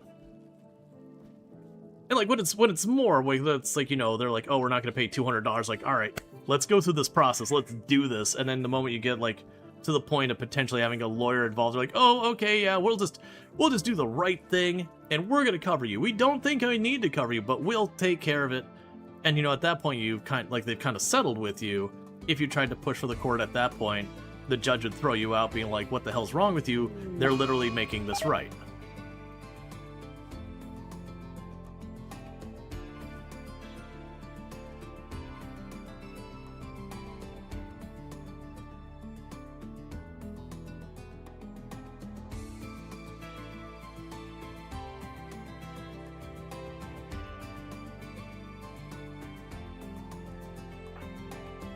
Insulting spree, that's annoying. Oh good, it ended a social fight really fast. The worst one was that it takes a long time for it to end in a social fight. Just because that means, you know, it ends up being this whole big thing. Could you haul that back, please, so it doesn't rot?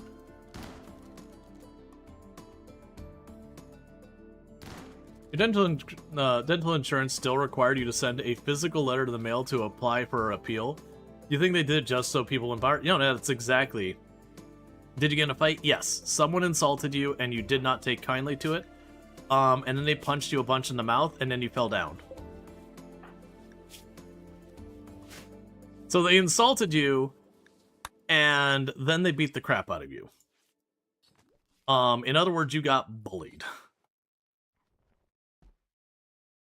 For worst case, it's a social fight, but one guy gets lucky and one ends up dead. Yeah, it happens.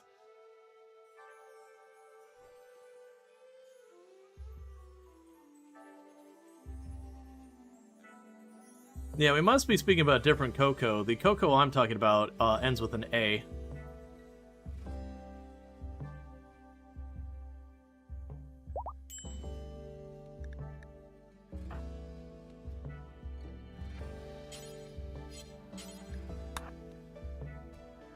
Alright, go grab that gun.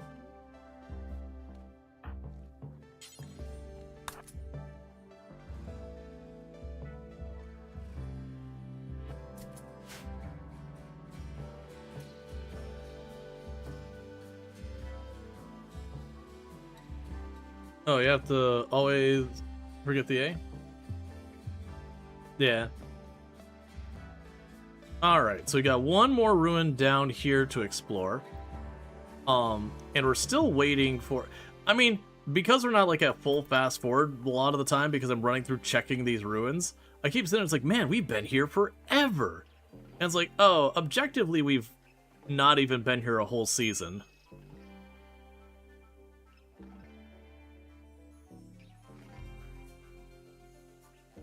This is RimWorld where a guy with a pocket knife stabs a guy in cataphract armor and kills a guy? Yep.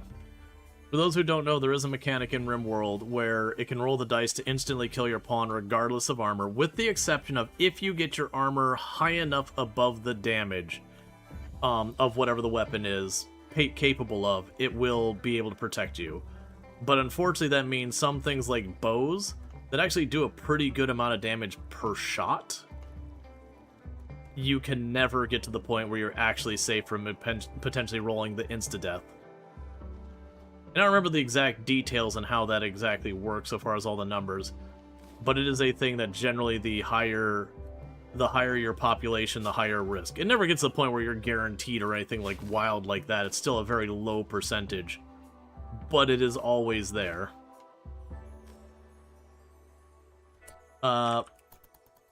Please don't chase the animals into those places.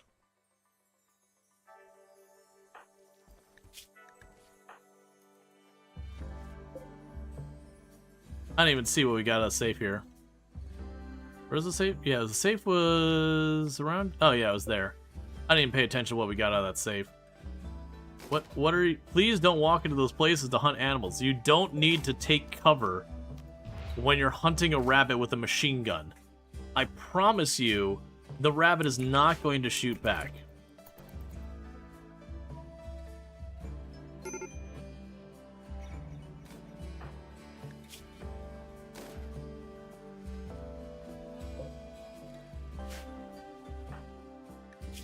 Yeah, that pessimist is really hurting us. That permanent -6.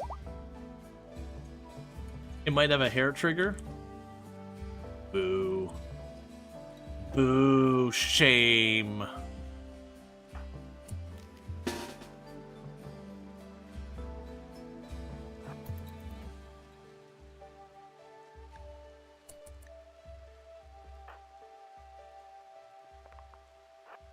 Alright, so let's get everyone down in here. Start working on clearing the last ruin. See if we got any goodies. We didn't get much out of this one. Well, that's not the way you should take. That's dangerous. I should stop you, but you are the one with the shield, so, you know, I'm gonna let it slide. And that's why you want a shield.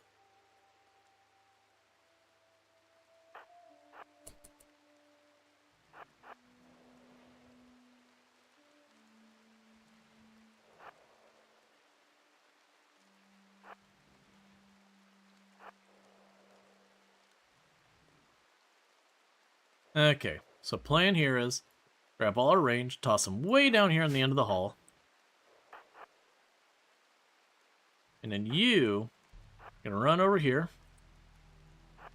Most likely this one's gonna catch Cody, and Cody's gonna get exploded on, which is fine with the shield belt. So you gotta peek into the room. Oh, wasps! I did not realize there's wasps. Get out here, get out here, get out here. Cody, run. Run, Cody. Run, Cody.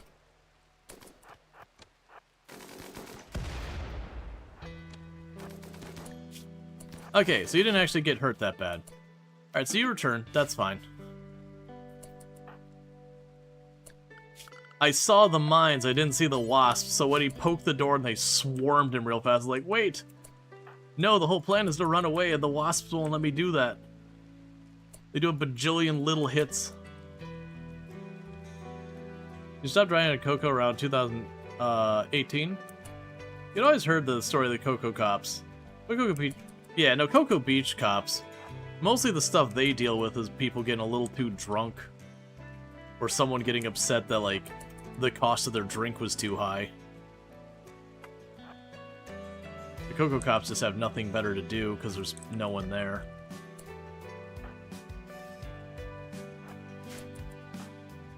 It's like the same joke as, like, the campus cops. You know, your local university where they're just harassing people at the parking lot because they got nothing better to do.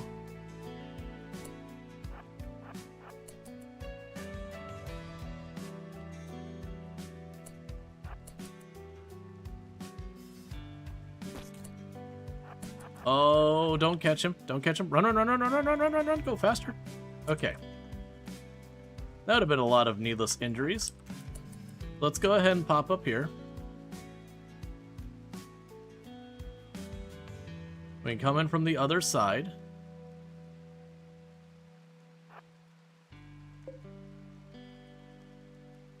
Wait, it's so dark? Yeah.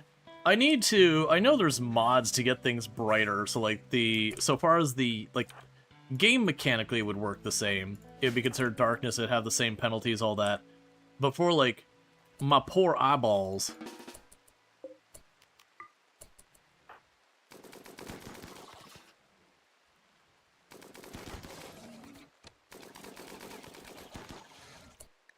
Okay, you took 1 slash to the torso.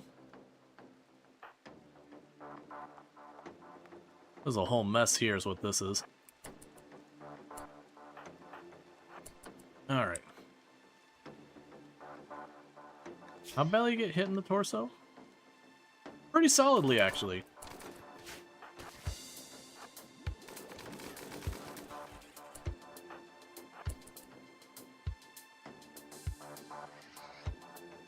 Something is making screechy noises.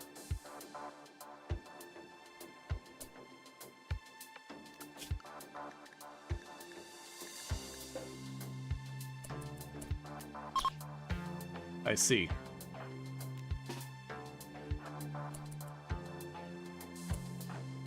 Alright, everyone just get out of here. We took a torso hit, there's no reason to risk getting killed because, you know, someone snags you a little wrong.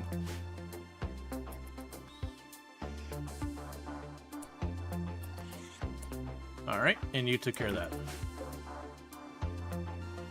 I keep wondering how much of that is that there's a group of devs who think we all just game in the dark, so the screen doesn't have to be bright to see. I mean, there's definitely people who like, oh no, we need to maintain the ambiance or whatever, and that's fine, sure, whatever. But like, very genuinely, it's one of those things we're going, can we just have it where I can see? Like, I don't mind when we have, you know, like a darkness slider. I think horror games are like one of the worst ones about it. That they'll just crank down the darkness, because if you can't see, it's scary, but it's like, okay, but I want to see enough at least that my eyes don't hurt from, like, me staring at this in the dark all day. You want to throttle every person involved in TV movie production who makes every scene so dark that you can't see a thing? Oh, yeah.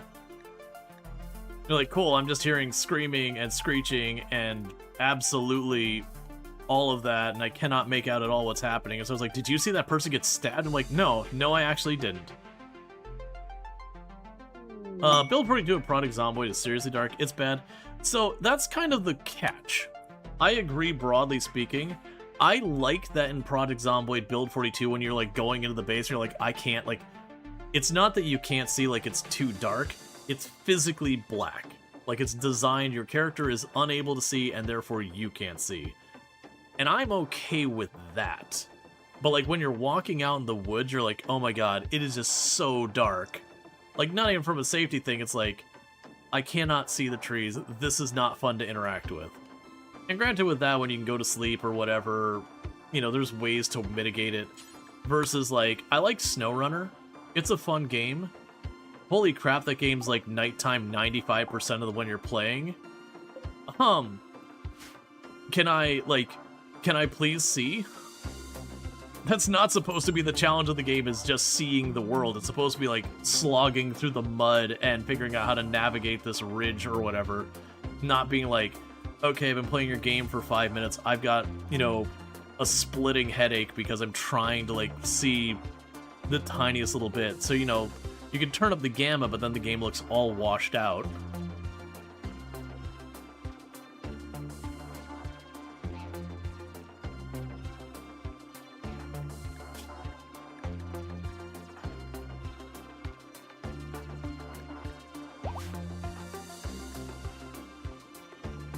Yeah, so I had to back off there just because both of my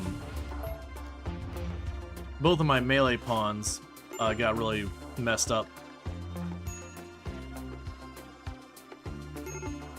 But yeah, no, that said, I do like the moment in Project Zomboid now with Build 42 where you open the door to the basement when the power's out and you don't have a flashlight and just kind of look down into the abyss and go, nah man, it doesn't matter what's down there. It ain't worth it. I ain't going down there. Give me my flashlight and then we'll talk. And even that might be a maybe.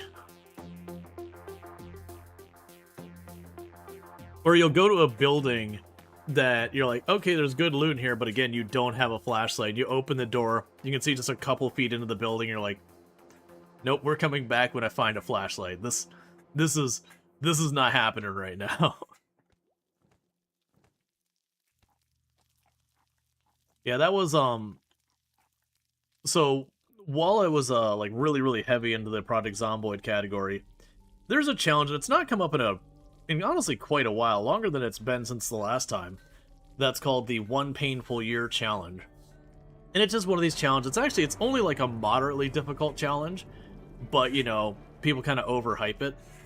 But it's this challenge that comes up that you have like the zombies can open doors and windows and pitch black nights and all this kind of stuff. And it was going through the cycle where it was getting popular again. And I had lots of people like, "Oh man, are you going to do the One Painful Year challenge or whatever?" And I kept pushing back on it for a while. You know, it kept coming up, and it was kind of the flavor of the week. And I'm like, okay, well, everyone's doing it, and people keep asking me, and I'll do it. But like, you know, because of content creation, it's like, okay, well, one stipulation is I'm not doing pitch black nights. Because for me personally, I don't mind dealing with that as a gameplay, but from a streaming aspect, if you have your game really dark, it's usually even worse to watch. And so staring at a black screen, hearing Product Zomboid noises, not exactly the greatest content.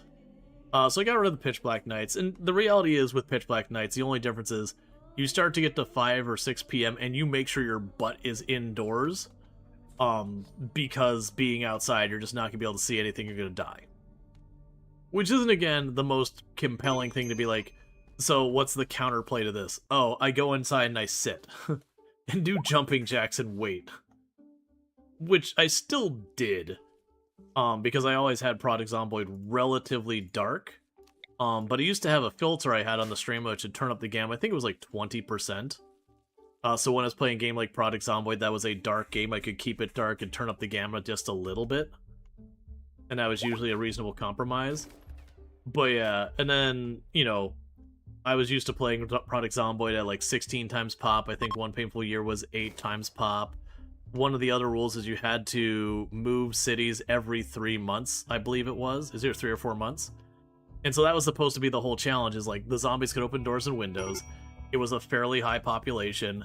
You could only stay in one city for like 3 or 4 months. I remember what the amount was. And then like pitch black nights. Like, I play on 16 times pop, and beyond the early game, I'm usually in the next town by 3 months anyways. So, literally the only things here, and I already was playing with the cognitive high where they open the doors and it's like, literally this is taking my normal run, making it pitch black, and then making it easier by lowering the zombie pop. And I think we had started it. I got about halfway through clearing Riverside in just like a couple of in-game weeks. And then I gave up on the run because I was bored. I was just like, this is objectively easier than what I was already doing. I'm bored. I want to go back to my more zombies. But yeah, I think what happened is people kind of got aware that it's like, it's 8 times pop. But people running 16 times pop had gotten really popular, which kind of took away the entire appeal to that challenge.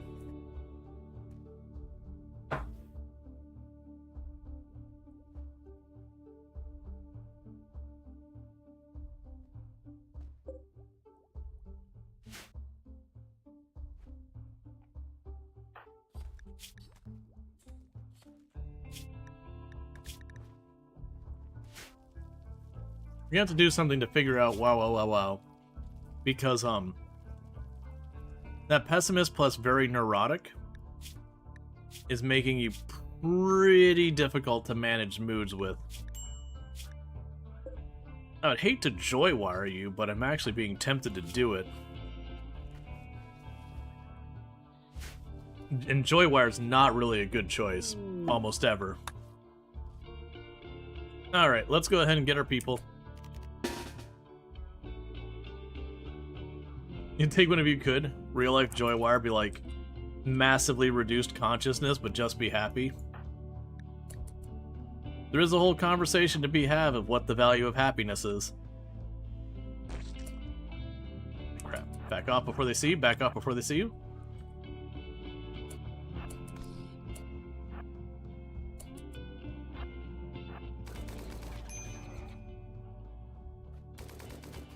Hey! Don't just run past me. It's not gonna help Wow Wow's mood.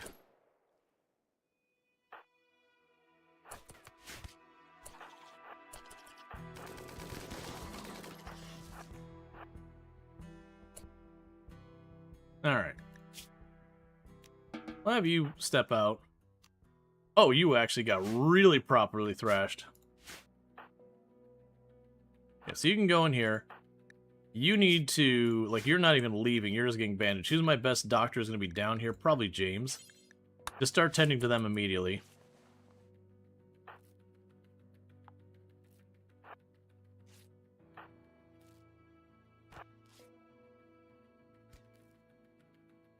That's what I get for running someone ahead and just opening up without taking the time to make sure it's good.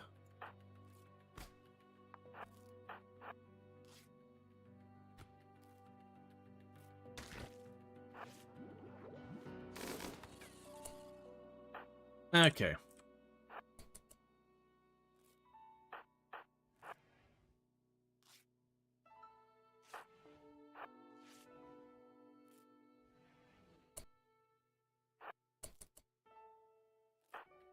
I definitely need to get armor so that we're not constantly getting shredded by bugs.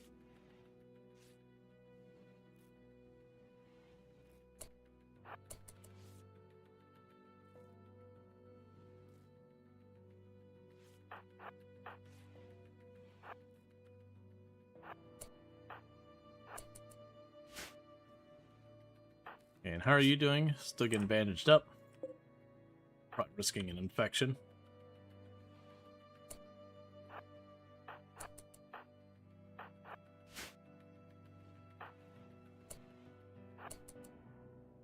Okay.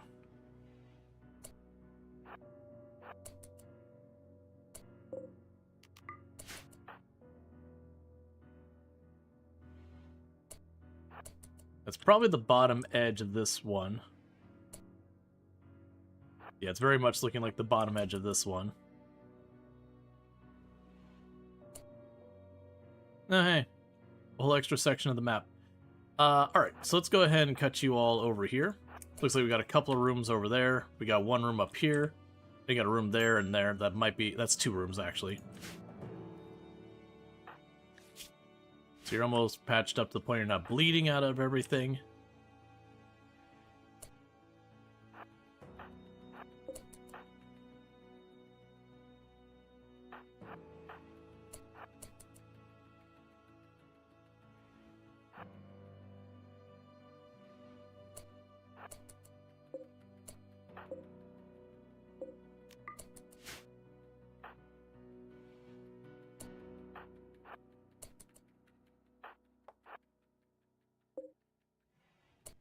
Okay, you two can go about your business.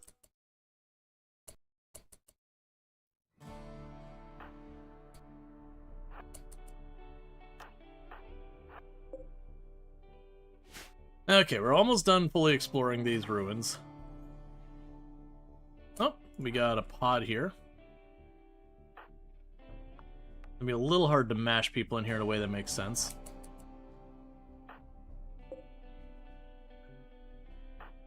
Okay, get you over here. Get you over here. That way where it pops out. If it is hostile.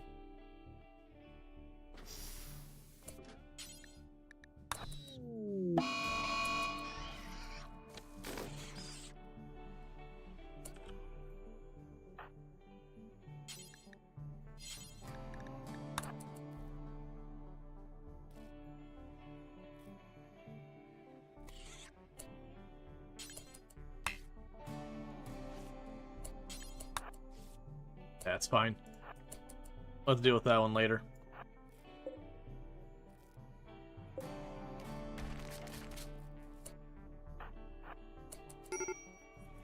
Major break risk on you, so you can go home. And we have this room left, and that room. And we fully explored all of this. Hey, Avic, thanks so much for the raid. I hope you had yourself a good stream.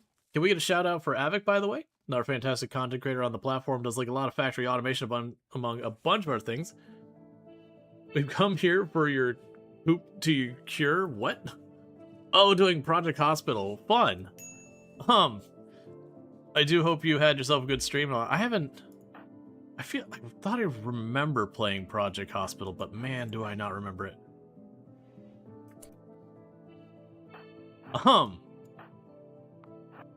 It's been a long time if I have played it. But yeah, so definitely check out Avic. Absolutely fantastic. Does, like, again, factory automation, tycoon, a whole bunch of good stuff. Really solid times over there, but welcome in. I do really appreciate it. Alright, we got one more door over here checking this run. But thank you so much for that raid and all that stuff. How's RimWorld going tonight? No one's died, so we're doing good. Misplayed a couple of things, but not anything that we got punished too badly for. And that's going to exit it, so we are done with these ruins. Alright, let's make sure. But yeah, it's going pretty well. We've got our grab ship, doing grab ship stuff. Ooh.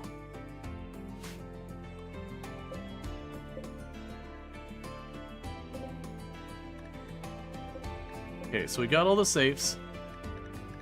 That's a big thing. Alright. You only just got into it. It's become a new hyper-focus. Bounced off it a few times.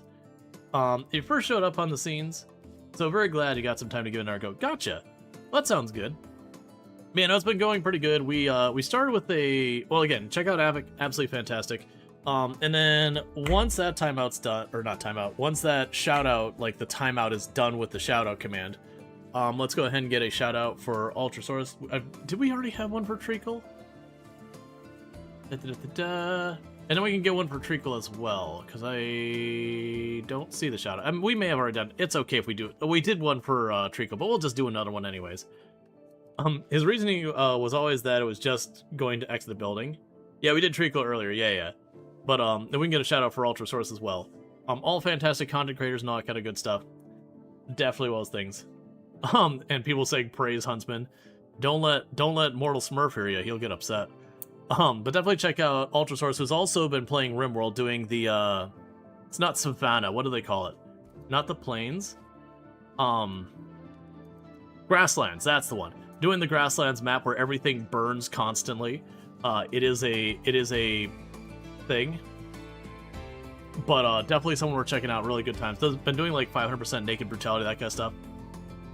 You know, absolutely worth checking out. Does a lot of simulation as well. But all these people are very solid content creators. Highly recommend. And with that, we're going to make ourselves a Masterwork Light Weather Parka. But yeah, mayonnaise in a tub. Do you need me to point you at some wonderful content creators that would be highly agreeable with your username, which I'm sure you probably already know, of a Bloody Drongo and Penny Meowie?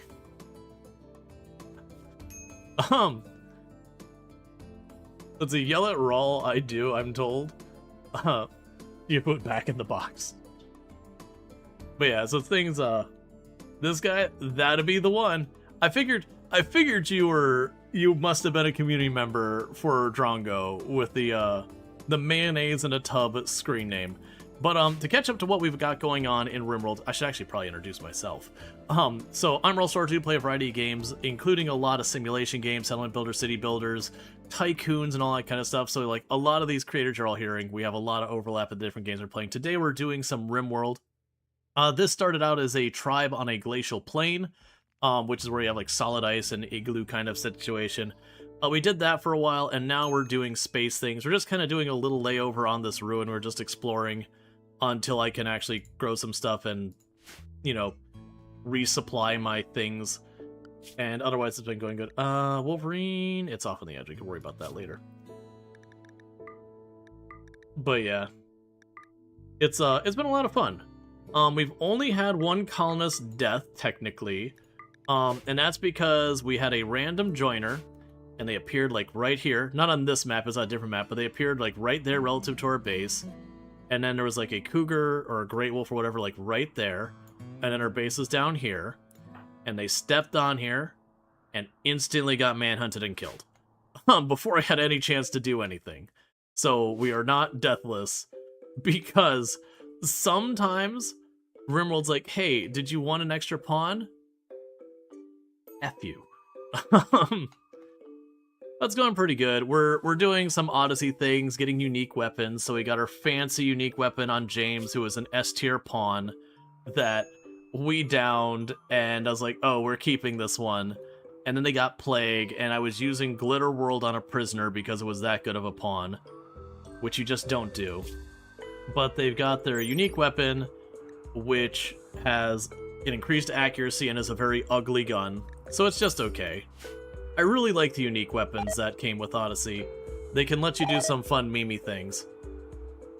Oh, and we can actually speed up time finally, because real life time. We spent the last couple of hours on this tile, but in-game time, we've only been here for like half a season.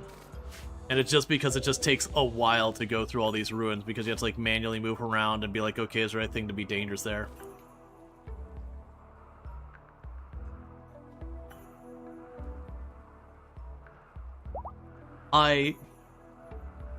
So it's been really fun watching Ultra play the grasslands and all that. Because Ultra's played a bit of RimWorld, but it isn't someone who's got like thousands of hours or anything to it. And it's fun watching her learn different things that, you know, we've all learned who have played thousands of hours, usually through trial and error. And it's fun to sit back and kind of watch how that whole process works. It's the same reason I like watching people play Factorio for the first time. You kind of see them do something, and then the game introduces a new mechanic, and they go, and you can kind of like see the gears turning, and they'll move a building a couple of times to try and figure out how to position it or whatever. And it can be very, very fun to watch that. But in my mind, it's like there's like some of the. It's one of those things that like you sit there and you see a person struggle with something, and you're like, I know the solution to this problem because, you know, I've been hurt by this before. And you kind of be like, I could give that information, but then that takes that away. And so I'm not going to do it. But it's also one of those things that, you know, that temptation ends up being there, where you're just like, but I can make it easier. I'm not going to, like, to be clear. It was a temptation I had here for a moment, which is why I came up as like, hey, you want to know how you stop fire? But I'm not going to tell you. Not unless you ask. You shouldn't ask, because it's more fun. It's more fun to find it organically.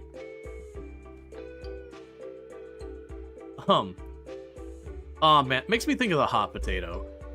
One thing I love about doing the RimWorld hot potato every year is it's fascinating to watch, because you got people all over the spectrum so far as experience in RimWorld. From like, you have some people who have like dabbled just a little bit. They kind of like know the buttons, but they really don't know the game. And then you got people like Adam versus Everything, who could just break down the math behind all of it and give you every little detail and everything. And it's kind of fun to see the hodgepodge base you end up with at the end. Because like, even among the very experienced players, you'll have very different designs, and all that. And it's just fun to see, like, there's very clearly been like a number of different cooks in that kitchen as the run is going along. We are gonna have to do something with you here. We got a joiner here who's very neurotic and pessimistic. And very neurotic makes it so when you look at your needs bars here, the little dashes here on when you have your mood breaks, they move to the right, meaning they're more likely to have mood breaks at a faster speed. And then they're also a pessimist, which means they already have by default a negative mood on there. And it's one of those things that those are not a good combination. I am genuinely debating joy wiring this person, which I never do, because joy wires are pretty terrible. For those who don't know what the joy wire is, it's kind of a specialty implant that's a little hard to come by. Here we are. And that one. And so what happens is the joy wire here makes them happier. It's a plus 30 mood permanently, but it's a minus 20% part efficiency on their brain, which means a 20% penalty to their consciousness, which makes them 20% worse at basically everything. But until we get some more stuff, I'm not sure how we keep this person from being anything but angry all the time.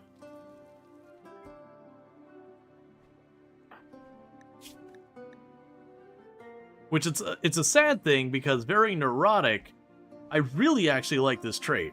That 40% global work speed, you get that and Industrious together and you put them on a workbench, turning out components, and it's literally just, they pick up the materials, they sit on the bench, and they just put the component next to them, and then it's literally the time it takes them to kind of grab the components is your bottleneck. It is bananas fast. But, you know, you do have to manage the very neurotic where they have a much easier rate of break.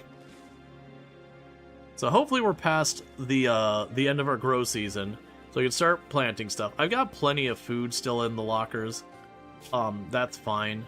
We are executing all life on the map because we have a hunger and we must feed.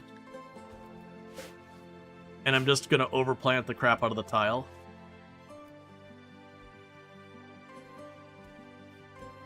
Can you remove the joy wire after it's installed? I believe so. I've never done it, but I'm pretty sure you can remove any implant you put in there. It's not like it replaces their brain.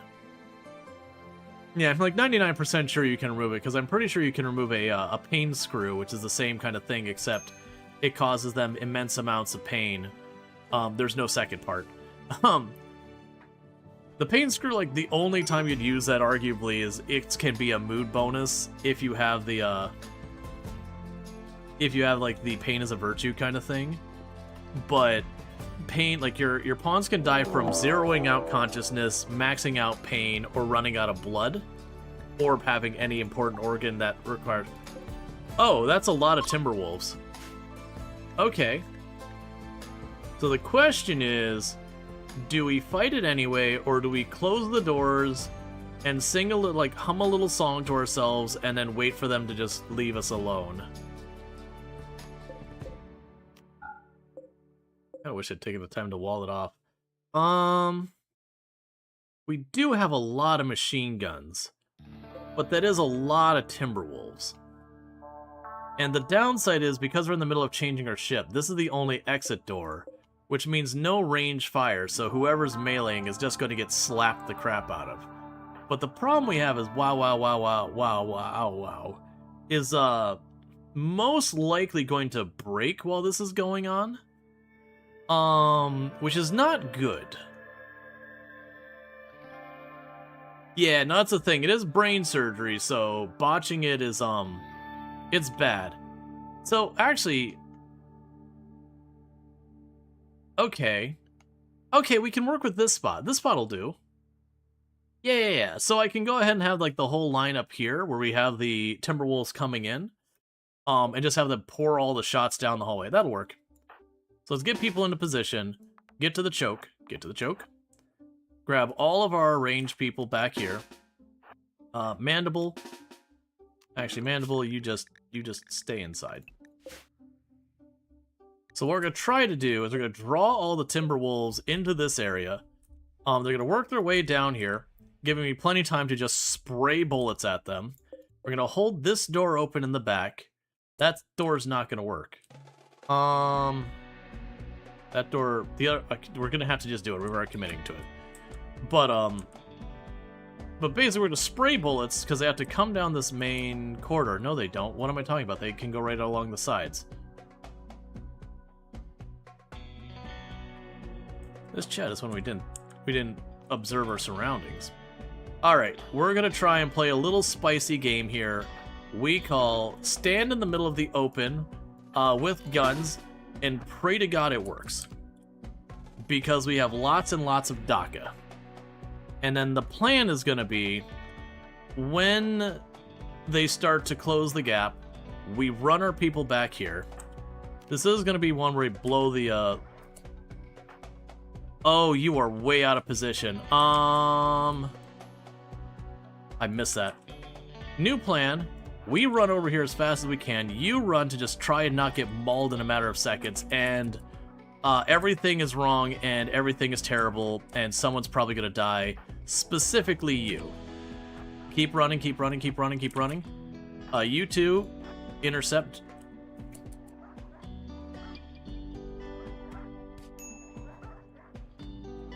Keep running.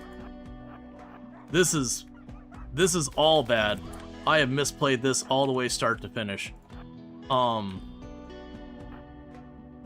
There's nowhere for us to go with this.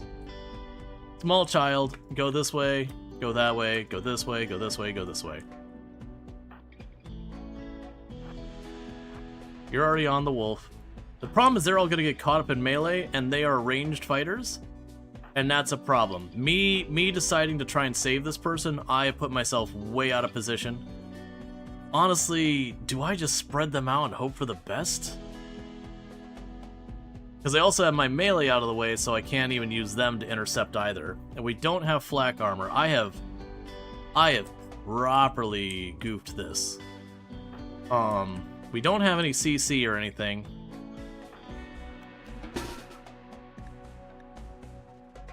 Just...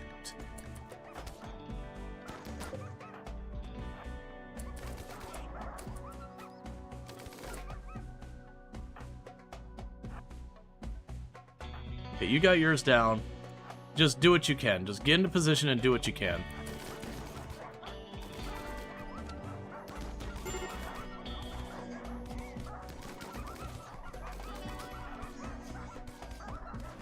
Save the small child first. Yeah, so we have thrown hard with this. If we're lucky, you might be able to hold it down a little bit.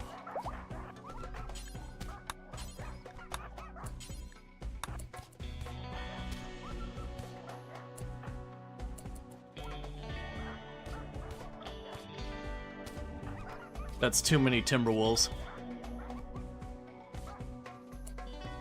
So, here's a problem. My last pawn is a pacifist. Everyone else is down, and I don't think anyone went down in a rate that they can get back up, because I made a lot of mistakes there. Ultimately, the biggest mistake I made was when I saw Will over here was out of position. Instead of being like, let's just let Will go down, we'll deal with it, I should have gone back to where we could have choked them coming in here, and when the couple flanked, taking them as groups, which would have been bad enough. But unfortunately, with what we've got here now, we can't rescue any of these most likely. If we're lucky, we might have one of them crawl into the ship and be able to save them from there. So let's go ahead and cue that door to be closed, and we might be able to save one. But I need to have the double doors closed here, and the reason I'm closing these secondary doors is just in the event that Will here crawls in that door and opens it, and the wolves get in, I need an extra door between me and the outside. Or if we're lucky and the wolves go to sleep, we might be able to do something. The big problem is Mandible's a pacifist, and we can save the colony as in not lose it by leaving, but then there's no one left to fight at all. So I goofed in a massive way there by trying to save Will. When they were out of position, I should have just let him go. Come on, go to sleep. Go to sleep and we might be able to save one or two of them.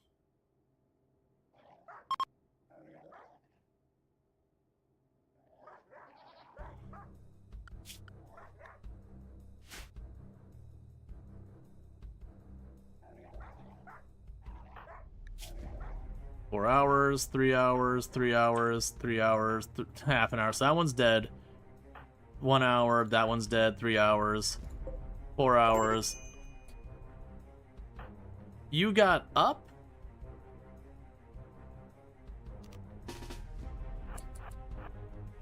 Yeah, you're getting nowhere.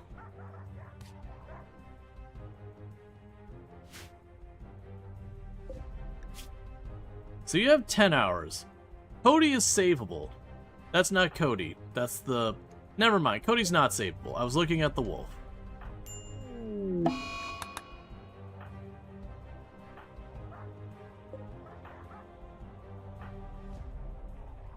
Alright.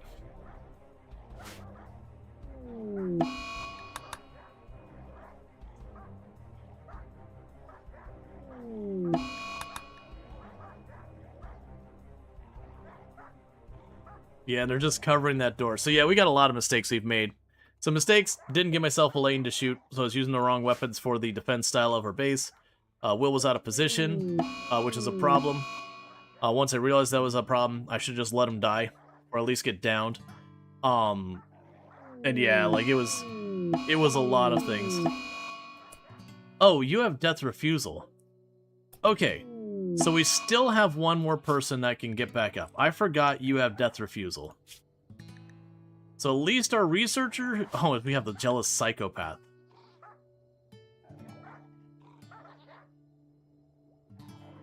I need you to go to sleep, puppies. I need you to go to sleep.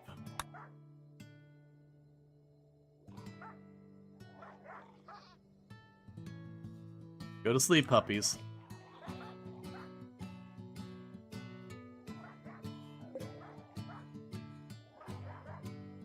Meanwhile, Mandibles is like, well, nothing better to do. I'll just research. Yeah, so you've got shooting skill. We'll grab that Masterwork Assault Rifle, and that's what we're going to work with. Go to sleep, man.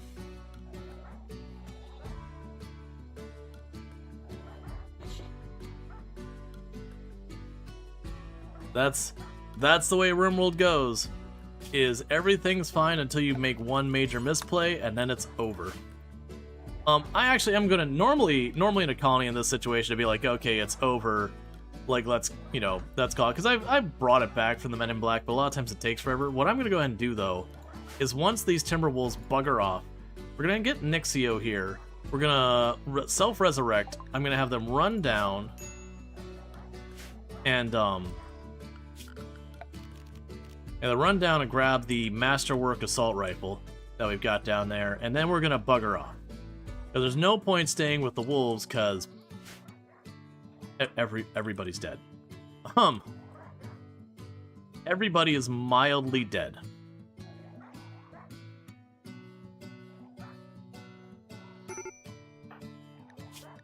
I need you... Oh, you are not... Your mood's not gonna hold up. Do we have anything you can take to temporarily boost your mood? That's gold, that's not... do we go hard? Your mood's gonna break otherwise. This is not the play.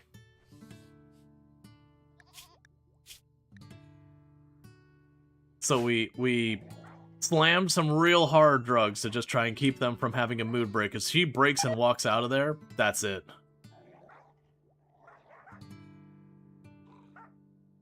Go the hell to sleep, wolves.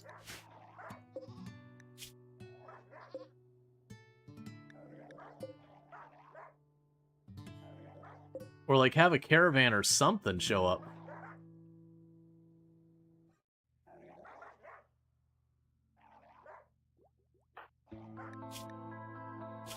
Yeah, so I'll let Ness for 9 hours. Because all of her friends died. And her, well, his wife, I guess. You're apparently wearing dread leather pants. That's a you problem. Drop your pants. It is what it is. Dread leather gives a mood penalty because it's scratchy and itchy.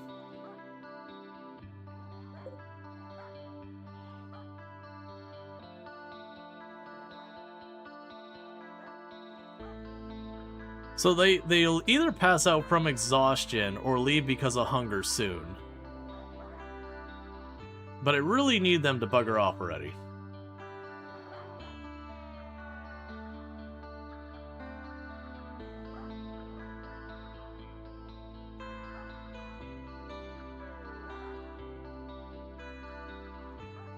Yeah, I don't think there's a reality where Will didn't get downed here, but we could have definitely saved the others.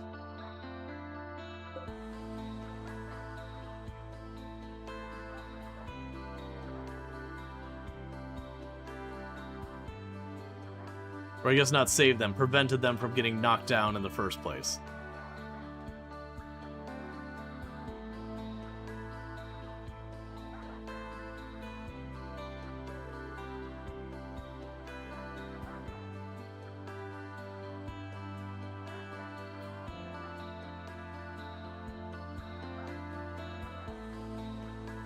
Let's live in the rim. Oh yeah. No, I misplayed that one. Misplayed in multiple ways. I was just too committed to trying to save Will that, you know, I was trying to reposition. I really should have just let Will go, gone back to where, like, we kept our range out here, melee there. When we downed a bunch of wolves and they started closing in, drop in to tie him up in melee. So he probably would have dropped a couple down here, and then we could have mopped up the rest here, probably taking quite a bit of injuries on our melee, but that was just going to be the nature of the beast. But unfortunately, Will being out of position threw me. And the reason Will was put out of position is doing something down here, like maybe hunting something or whatever. Okay, so you're leaving. You're out. The others shouldn't be too far behind. Then we could death refusal you, grab our unique weapon, and then we're going to bugger off in our ship.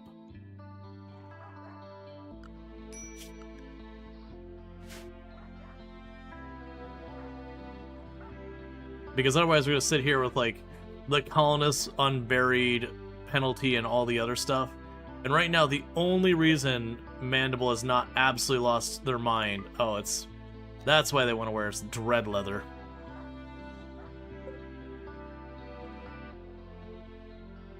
But the absolute only reason that Mandible has not lost her mind is because we got her drugged up. Or him drugged up. The moment those drugs fall off, I'm either going to have them slam drugs again, which is not a sustainable thing, or I'm just going to kind of have to endure the fact they're going to have a mood break. Most likely the way this plays out is the next raid ends us, because we're going to have a big expensive ship here. Actually, well, let's slight change of plan. Let's stay on the tile, we'll just bury our dead, and do all that stuff as best we can. Okay, so you are now back to having a mood break.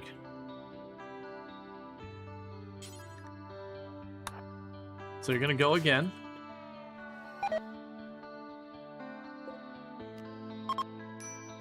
Self-resurrect. Grab the Masterwork Assault Rifle.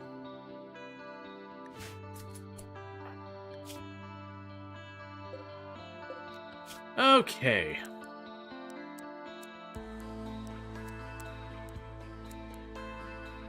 So we no longer have a cook. We no longer have a mining person. We no longer have a crafter. This is gonna go great. This is gonna go real great. Alright. Oh, no, I take that back. We have a crafter. We do have a crafter.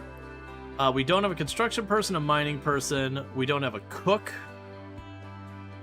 So you're gonna have to learn.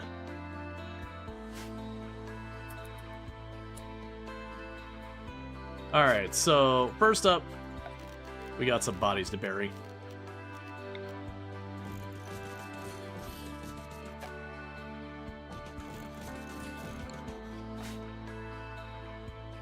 Oh, don't hunt the Timberwolf. Don't do that. That's what you call a real bad plan. Alright, let's go ahead and queue these up. Because unfortunately these bodies are all going to be rotten soon.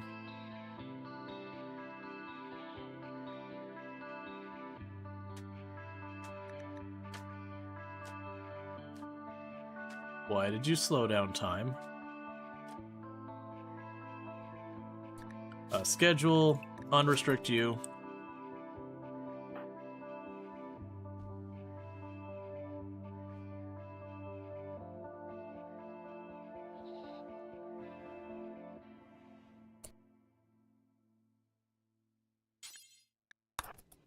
Don't do that.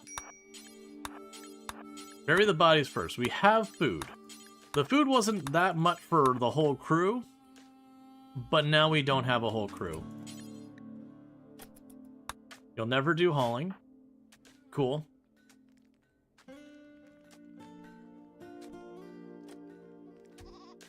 No cook, time to eat paste. Haha! You think I have paste.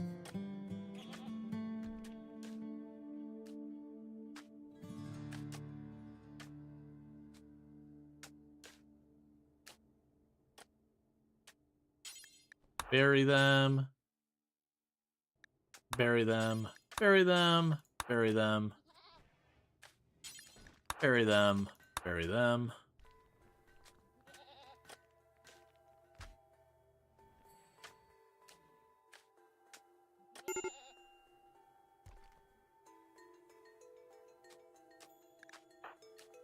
Major break risk on you.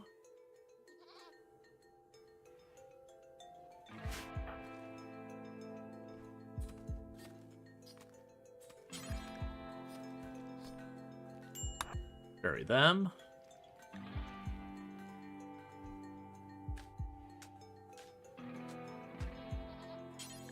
Bury them. Where's the last body? There you are. And bury them. So that'll at least get rid of the mood penalty for having people unburied.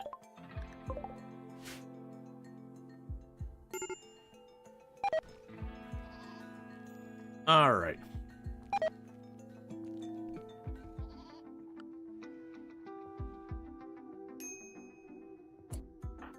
And you'll never do hauling. So don't worry about butchering. Haul all of these guns and swords and all this back. That way we have all these weapons for when we need them. And at some point I'm going to need to go through and take down construction and start trying to grow stuff. So plan here is basically we're going to chill here for a minute until we reach the point that we can get ourselves a second colonist or a third colonist or whatever. Or a threat that is too big for us pops up and then we're just going to have to move. It's going to be really hard for us to come back from this.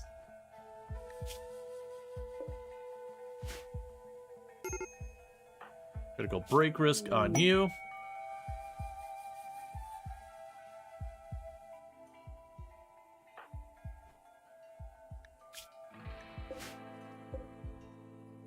Okay.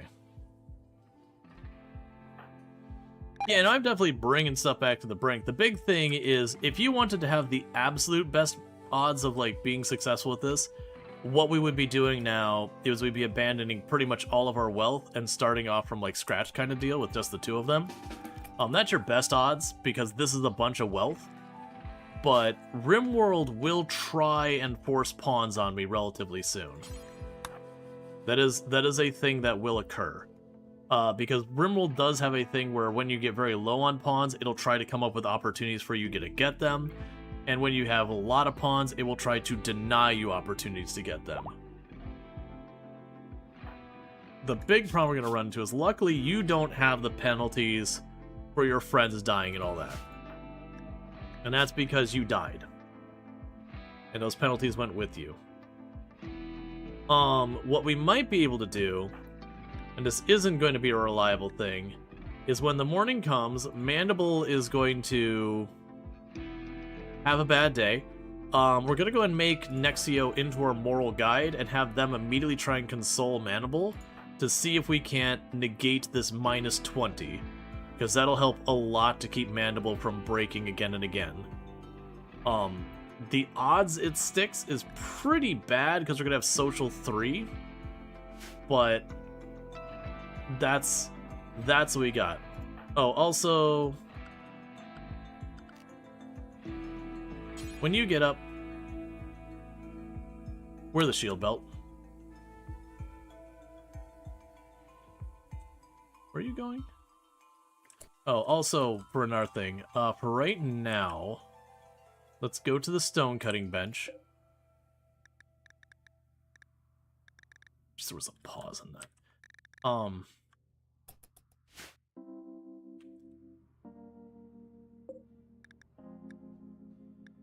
Yeah, you're just gonna get that slate, it's fine, it's whatever. Okay, so consume your meal real fast before we have anyone break. Go to social, assign role. We can't, we have to have 3 people. Alright, so Mandible just gets to tank their bad mood. Cool. Have fun, I guess.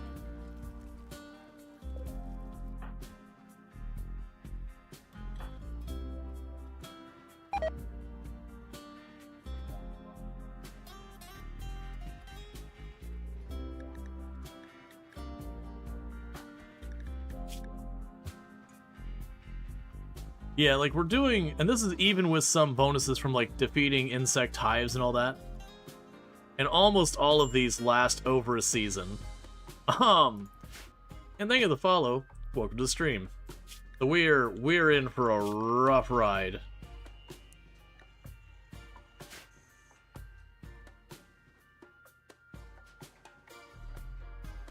You see some character building occurred? Yes. Yes, it did. Just don't mind the mass grave. I misplayed a fight pretty badly on a lot of things. We had a 19 Manhunter pack of Timberwolves. Check out Tim the Sorcerer. Also plays a lot of RimWorld, but also has done like Satisfactory and a whole bunch of other games. So definitely good times over there. If you like the content here, you'll probably like it there as well. Is also a very big advocate for people with like neurodivergent conditions like ADHD and all that stuff, and does a really good job with all of that. But yeah, so pretty much what happened is we had a Manhunter pack of 19 Timberwolves, and I'm like, okay, how are we dealing with this? This doesn't give me a good angle. I could just lock myself in, but I don't want to. I want to get progress here. Okay, well, we can put our melee here, put our range there, and I'm like, cool, I got my plan. And then I realized one of my people was out of position because they were hunting, and they were going to get caught by the Timberwolves first. So I was going to try and give them covering fire, and that was a mistake. Because basically I just put myself out of position, and then the Timberwolves got on top of me, so I did bomb kiss with all my guns. And it was just misplayed start to finish. Oh, we can actually do a funeral. Well, this will probably end as a bad funeral, but, you know. Maybe. Any mood bonus we can get right now is important. And a mood penalty, well, we'll just embrace it, I guess. Lackluster. Mood -1 for 6 days. Okay, so you're not doing another thing. We can go ahead and try another one. Friendly prisoners. If we take this one on, we will get a chemical interest psychopath impid who is incapable of caring or social. Look, man, I'm desperate for colonists, but even I have a level of desperate for colonists that is not what I am right now. I will do this for the goodwill, though, because I do have someone here to help.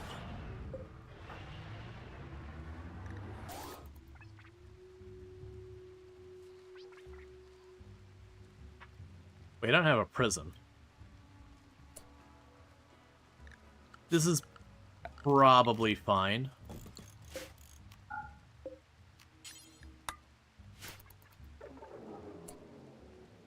Terrible. Let's just assume you're about to break any second now. Catatonic. I did just say I assume this person's gonna break any second now, and that they did. Well, Nexio, it's all on you, friend.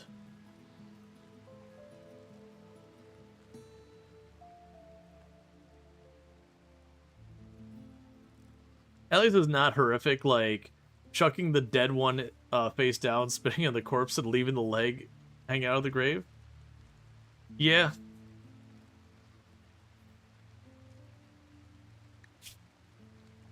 Disgraceful funeral, lackluster funeral. Should probably just let those go. So good news is them being catatonic might actually be one of the best possible outcomes for the mood break. With catatonic, with all of these mood negatives they're sitting on, a lot of these will fall off before they get back up. Yeah, no, I misplayed a Manhunter pack really badly. I had someone out of position, and I kind of panicked on how I was addressing it. So rather than doing it the way I should have done, I was trying to save someone who's in a bad place. And really, the correct answer was to let them get downed, maybe killed, and then fight the fight, you know, in the better way. But because I was trying to save them, I just threw really hard.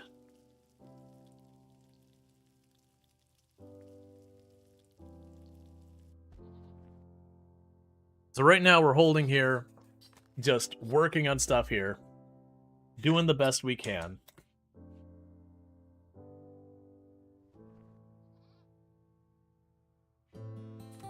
And then when a threat too big for us shows up, we leave. And we're just going to be needing to do that for a little while until I get the opportunity to recruit people.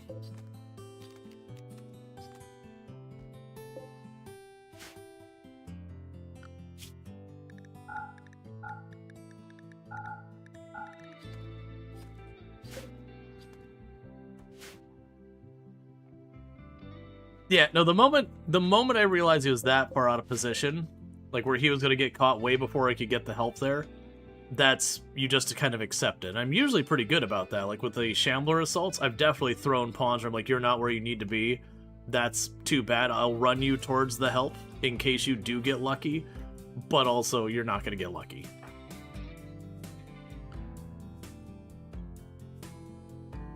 Okay, so you're going for a walk.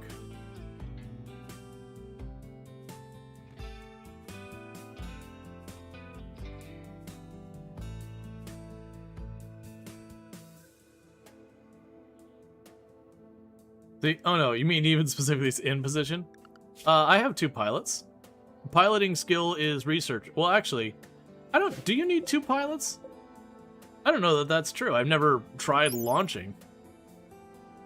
It doesn't say anything about that. Yeah, pilot required, co-pilot optional. I was pretty sure you didn't require 2. That said, of the people who could be flying the ship, we do have our best 2. Because it's based on intelligence. And these were our researchers. And Cold Snap. So where I wanted to get my crops up. Have we gone a season where we haven't had at least a Cold Snap and one other negative event around crops? Because we had the first year, we had 2 Cold Snaps and a Volcanic Winter. The second one, we had a Toxic Fall. No, it was, a Cold Snap and that's whatever. It's been a weird run where, like, obviously this case we actually got hit by a Manhunter pack, but like the combat side of the game has been pretty manageable. We've had some big ones, like we had a very early Devourer attack, which is pretty wild. Yeah, oh yeah, and we had the Cold Snap plus the Climate Adjuster the one time. So it's been 100% Cassandra's been playing entirely in the logistics war. Like, she's like, I'm not gonna fight you on the combat side. We're gonna go ahead and hit your supply lines. Alright, so you're at the point of cleaning. That means construction and all that's next.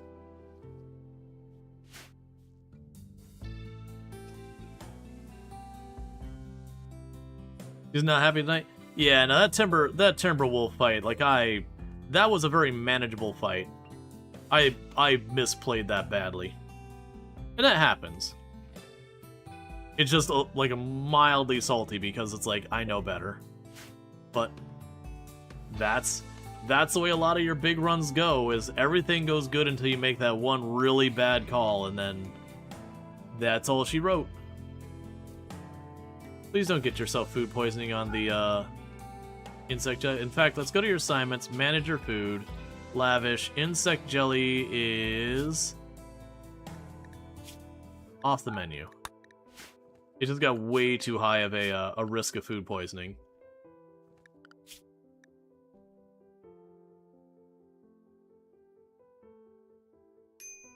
I can actually switch you over to the melee apparel, just because that features a shield belt. Yeah, it had the same on all your endings run. Going great until you decide to do a psychic ritual immediately after upgrade the monolith to tier 2. Oh, and you got something like Devourers or the Heart or something, like when you were just not really set up for it, or Noctils and you just didn't have like flares or whatever. Oh, got a Flesh Pit and... Oh, because you hit the tier 2, which triggered an event, and then you overlapped it. Yeah.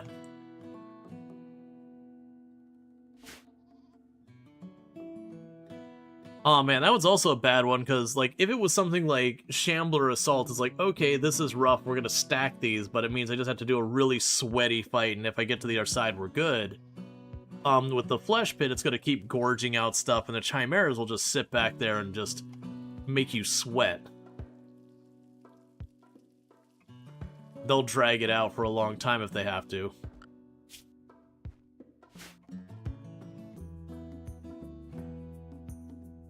Yeah, the flesh beasts attack the walls to let the chimeras in. Yeah. Well, that was, we were doing one run that was going really well. And I had the flesh pit happen, and I had a manhunter pack of, I think it was rhinos, like 15 or 20 rhinos. I don't remember the exact amount. And it was like, cool, I'm already like boxed in here. The rhinos are trapped out there. We're fine. And I had like this nothing burger of an infestation spawned down by the rhinos. I'm like, okay, it's like a 2-hive infestation compared to all these major threats. I can deal with that later. And the 2-hive infestation just went up, walked up to my wall, went tick, tick, tick, smashed the wall, and just the rhinos flooded in. But I was like, oh no, it wasn't a flesh pit, it was the heart. And I was doing that final push to like actually, you know, disable the heart or whatever. Didn't realize the rhinos had gotten in, started to walk back to my base, and was just like in the wide open, you know, in the wide open between me and the, in my base, and just, you know, 15 rhinos against like 8 or 9 pawns. It's just like, oh, this is not gonna end well, like just wide open fight to fight. Okay, so I'm gonna do the shuttle crash. I'll take it for the goodwill. If we're lucky, maybe we can get someone knocked here and maybe expand our numbers. Alright, so they didn't bring a whole lot to help at all. That's fine. So around 5 hours, we run down there.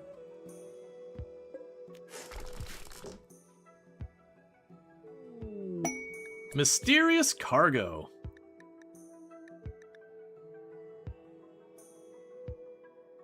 So this can go one of two, well, 3 ways. It can be the Revenant's spine, at which point I get a free Neoformer and we smash the spine. We can get the Golden Cube, which would be bad, because one of my people would be Golden Cube obsessed. It'd most likely be Nexio, which I would just have to live with the cube for a little while, because when you get rid of the cube, after a while you go unconscious for 2 days or 3 days, whatever it is, and Mandible's already unconscious. Or 3, it'd be the Unnatural Corpse, and actually the Unnatural Corpse would also be pretty benign. We just dump it in the ship and just research it, and it'd be fine. So there's a 2 out of 3 shot, it's a nothing burger, and a 1 out of 3 shot, it's content. So I'm gonna go ahead and say Neoformer. I am not gonna learn my lessons. It is the Unnatural Corpse, so we will allow that. And what's going to happen here is we're going to go to Zone, Stockpile, let's go to our lab, and right here, clear, critical, on Natural Corpse.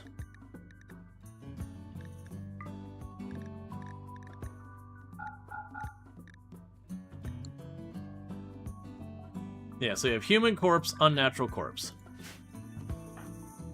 So we'll deal with that in a minute. New research available, death refusal, that's fine. Finish feeding that person, and down to the shuttle. That way, if it is a fight that we can do something about, we help. If it is a fight we, like, you know, if like eight Neanderthals roll up, we walk away. And that becomes the Empire's problem. But we will be in the position so we can make that decision. Yeah, we just took real heavy losses. We lost 9 pawns in a very poorly fought Manhunter pack with 19 Timberwolves. Like, it was 100% me just misplaying it the whole way through. Alright, so we got a raid arriving. It's 2 people. 1 melee, 1 Molotovs. We stay for this one. This is an easy fight. Pod's a ride. We'll deal with that in a minute.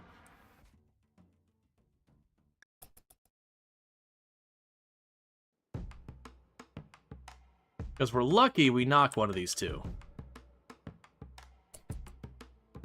Switch positions.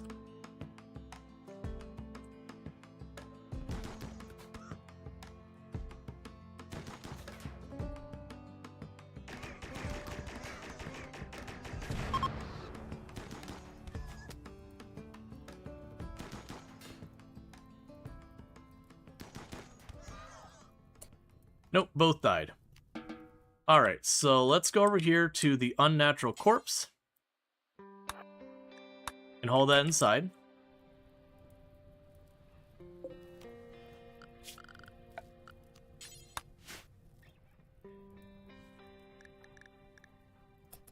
Alright. But yeah, no, I misplayed it. Ultimately, what it boiled down to is I was going to hold up here, because it felt like the best place to fight from. We had one pawn that was out of position down here due to hunting, and so it was like walking up. The Timberwolves were intercepting them, so I went to save them and just put everyone out of position instead of one person out of position, so the Timberwolves just like overran us in seconds. And then Mandible was inside because they're a pacifist and they had no reason to be out there. And so everyone got downed. Luckily, Nexio had Death Refusal. Alright, so we got that.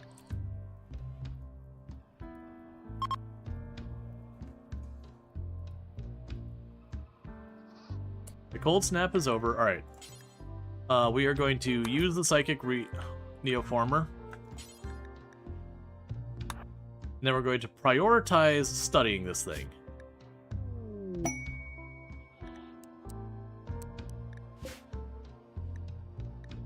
Alright, so what did you gain? It was Burden. Because with the Unnatural Corpse, it is kind of a race on researching it. That if you don't research it enough, it eventually becomes active and it basically instantly kills whoever it's linked to. In this case, it is linked to... it is linked to Mandible. So we gotta keep up on that research, or Mandible just straight up dies. But if you finish it into the research, which shouldn't be a problem with as high as our research is, as long as I make sure to stop and do it, we should knock it out with a large margin. Then we can go ahead and we just smash and we get a shard. Okay, so the cold snap's over. We can't research it for just shy of 2 days. Nexio is just going to do their best. We are definitely getting food poisoning many times before Nexio is going to cook stuff with any reliability.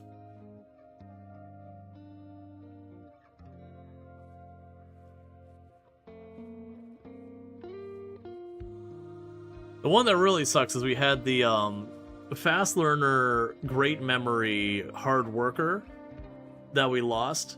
That would have been the pawn I would have liked to retain, if any of them, just because that's a pawn you can kind of slot in to do literally anything you need. In this case, this one's capable of everything, but they're a jealous psychopath, which is not going to help. Like, none of those traits are helpful for us.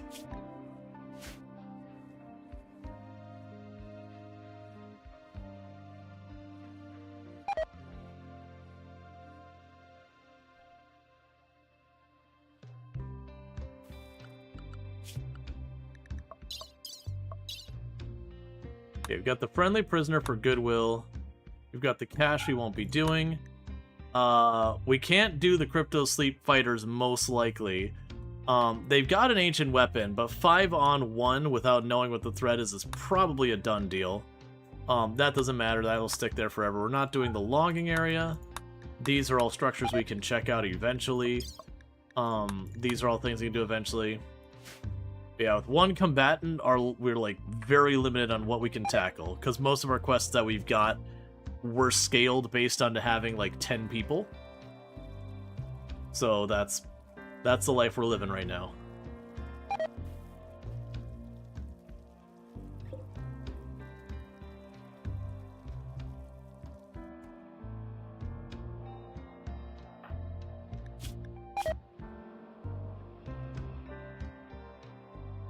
Okay, so just the penalties from all the colonist death have dropped off so far as the base just colonist death non-specific.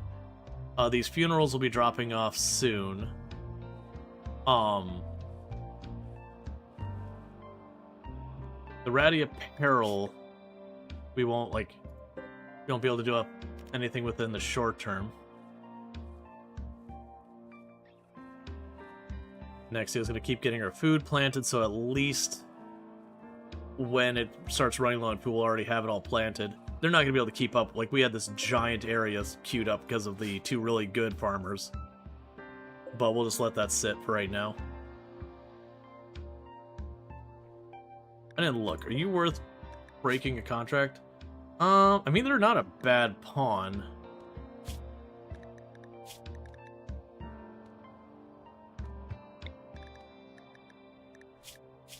But if I capture them, we're going to get in a lot of trouble. Potentially turn, Empire... What was the result of this game for the quest? Oh, you're already up? I was actually expecting you to be down way longer than that. That's probably going to be bad for you. Because your Catharsis is going to run out long before any of this drops off.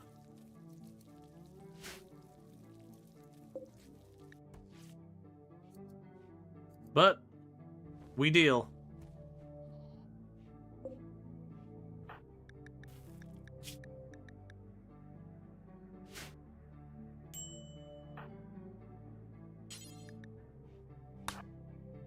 Okay.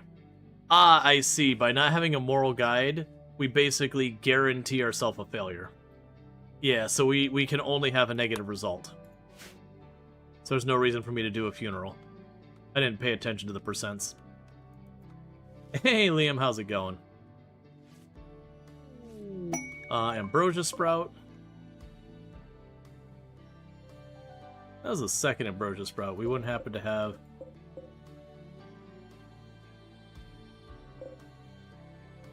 Yeah, not ready to harvest yet.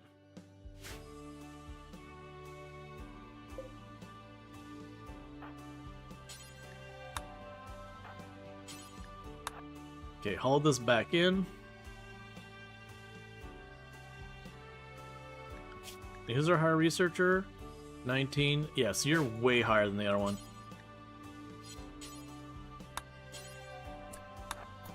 Gonna keep you studying it. You'll get that studied much faster. Unnatural corpse study progress. Your investigation in the unnatural corpse has revealed more about the body. An Architect shard is at its core, psychically linking it to Mandible. It will rebuild itself if destroyed and teleport any distance to be near Mandible. Nixio thinks there might be a way to permanently destroy the corpse, but we'll need to study it farther. Study the corpse to learn how to destroy it.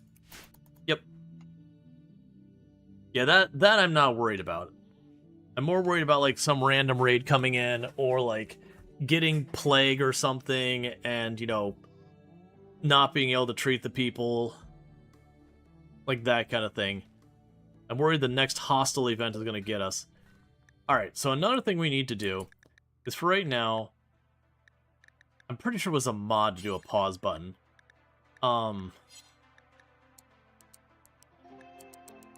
all of these down to nothing for the time being. Because I don't need the brick. I need you working at our projects. I don't care if it's researching, I don't care what it is. But cutting brick is the only thing I have zero need for. So you just keep churning out research. The big S means suspend? Right, okay. That's the wrong bench. There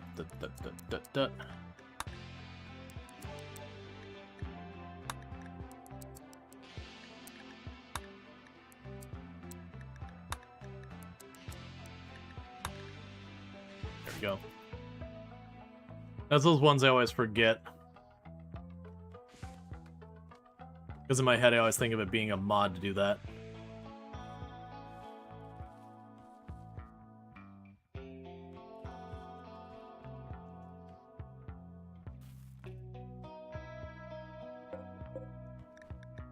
It's weird that they used an S instead of like a stop sign or anything like that. Or like a pause symbol. It's fine, it's just one of those things you're like... Okay. That's sad. The corpse is having a catatonic breakdown.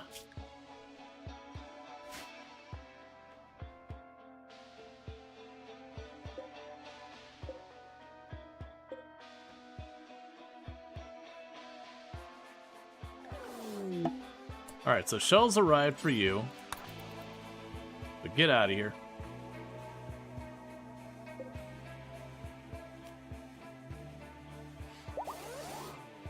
Cool, so we've maxed out our reputation with the Empire again.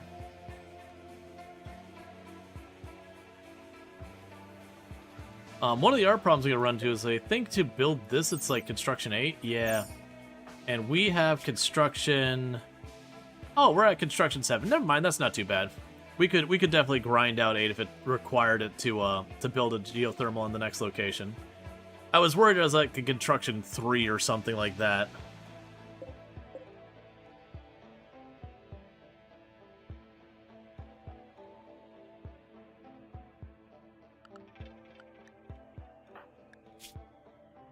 Okay, when you wake up, we're gonna have you eat something.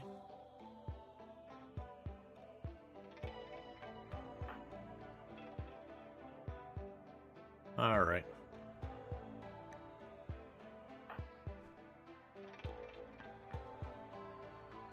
I'm gonna have you manually deal with building this. Because that'll speed up the research, so at least Mandible will be able to get more done in the meantime.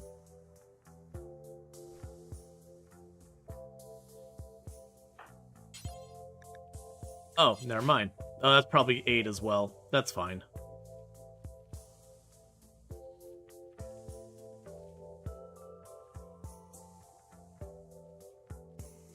Yeah, we're just gonna be stuck with you trying to handle everything.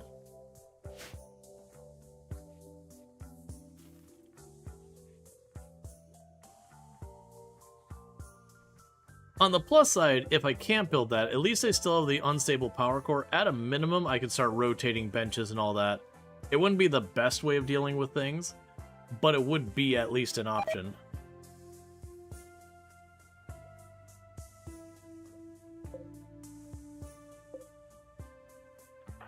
For right now, don't worry. Well, you know what? I take that back. Do worry about that. Burn sticks for a little while, if I remember correctly. Yeah, 20 seconds. So, burn could very well save Nexio a great deal. One tough enemy runs in, slap it with burns to slow it down, give me a couple extra seconds to, like, hold off the fight. Get at least, you know, maybe a leg or a spine hit in to buy me more time.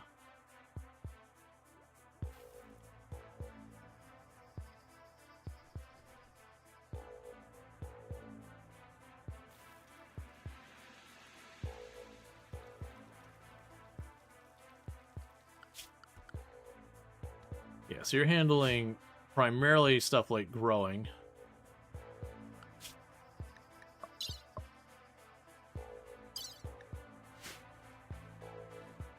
Was there an ancient danger in this map? I don't think there was, right?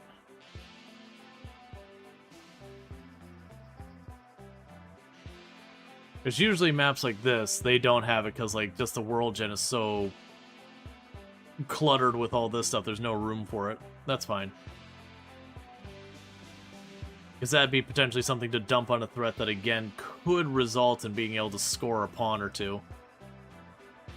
And I've had the ancient danger where you crack it open and there's like 5 friendlies who are injured in there, and then most of them are relatively good, and you're like, alright, I guess let's take them all. They're all mine.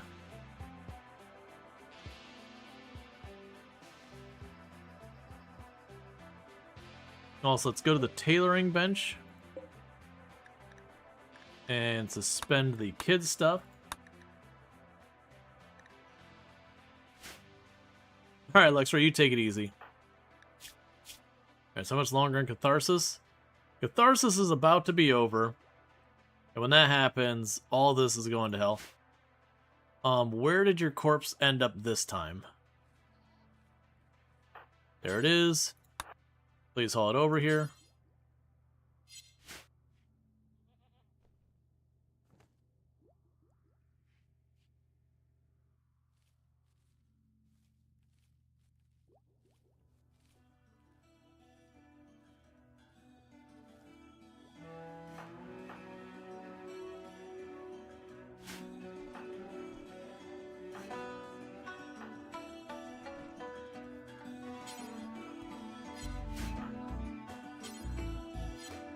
Yeah. I was gonna see if they could romance. I'm like, nope. Age difference is too much, and then they probably have other issues. Yeah, relative age is a massive penalty. And then the opinion is like really, really bad.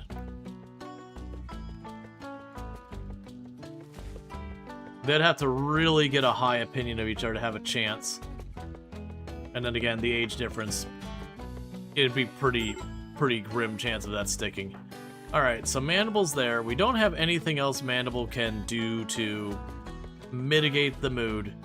She just has way too many negatives here. So she's just gonna have to tank another break. So Tantrum, she's gonna break things in her room. That's actually not the worst.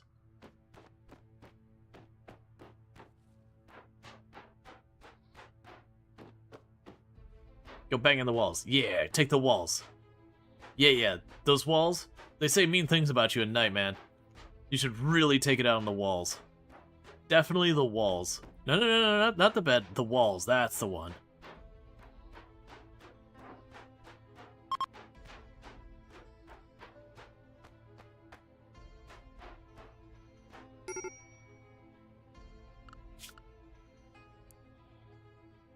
Yeah, bump that up so you patch everything up real fast, because the food is not that big of an issue.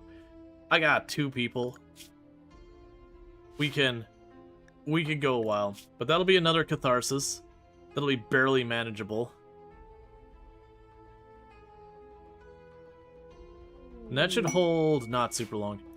Exotic trade good. Do anyone you want to be my friend?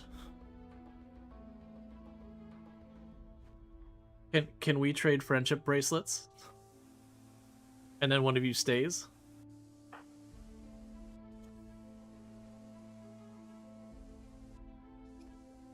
We're looking for friends. Just ignore the mass grave in front of the ship. Those are our last friends. We don't want to talk about it. Alright, so we got a bunch of money. We're not gonna worry about that. That holds little value to us. We can get rid of that. I'll take a book on flat screen TVs, I guess. We'll grab a book here to boost our research.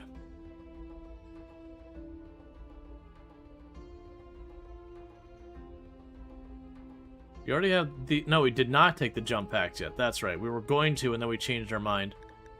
For right now, I'm actually going to hold off trading for more Glitter World. We're pretty good on all that. I might want to grab the advanced component.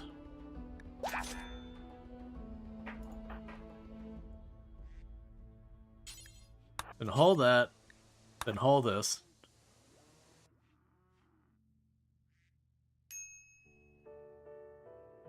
Get all the goodies we traded for on the ship. That's fine. It teleported, but still just sitting in the research room.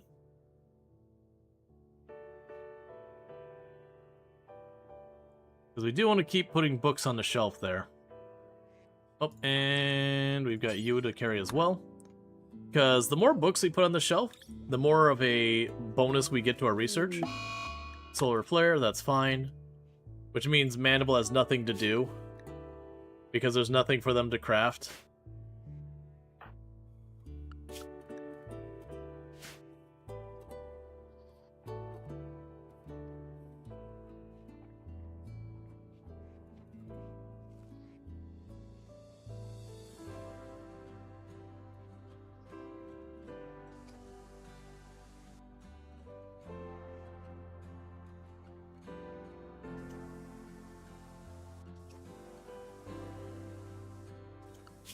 I guess in this case, you have a 4 on that. So we can take you down a peg on it. So Mandible can clean up the damage they did.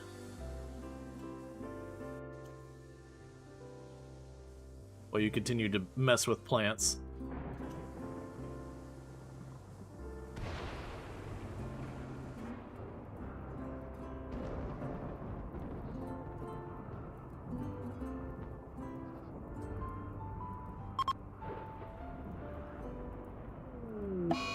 Chimera's approaching. Okay, I'm gonna be real.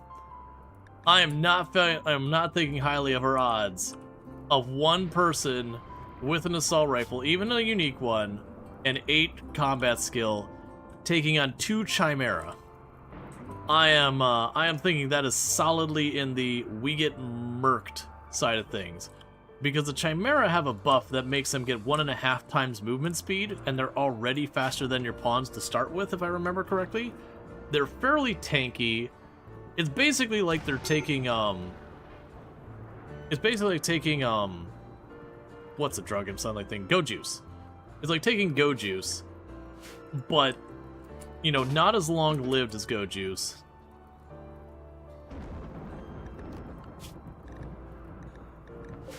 Alright, so we're gonna go here and go zone. Danger zone. Gonna keep you in this range.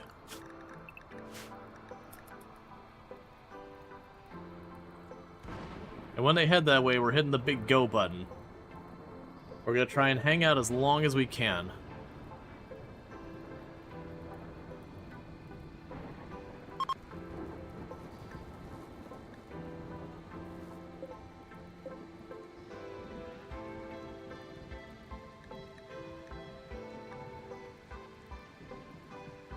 Alright.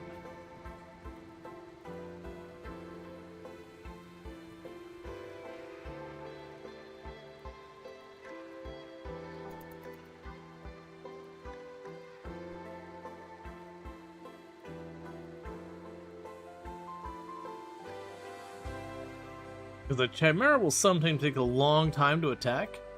So we do have the possibility of baiting out a raid, and have the raid attack the Chimera and do my dirty work for me, or that a trade caravan rolls in, and then again, same deal. The traders run into the Chimera, and we don't have to worry about it. But if they start heading this way, 2-on-1 with Chimera being the 2, nah, we're outie. Like, if I had a jump pack or something, I feel like we could do something, or if we were set up in a way where I could, shoot, slam the door closed, run around, and have like 2 or 3 doors between me, so when they break through the outer door, I have stuff we can do. Maybe. But I think right now with our setup, it would be pretty unlikely we would manage to hold up.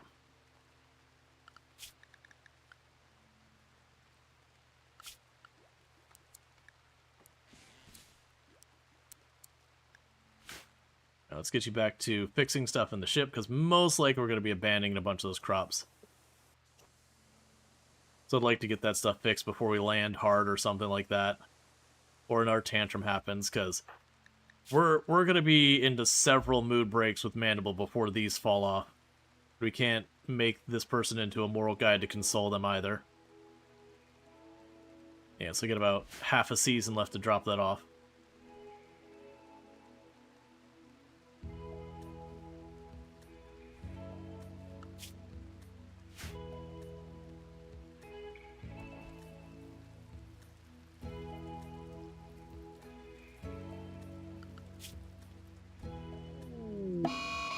Mad hair.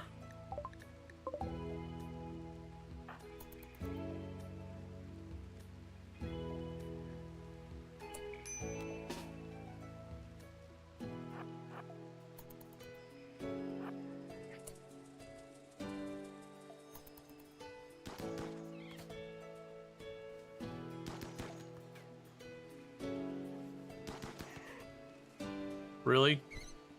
Okay, it worked out fine. I was like, it's a unique assault rifle with an accuracy bonus. Please work with me on this. I was then you made tortilla with garlic, confined, sun-dried tomatoes, onions, Parmesan cheese, Italian sausage, pasta. Today, you pulled barbecue chicken sandwiches. Hey, I mean, all that sounds good. Flash storm.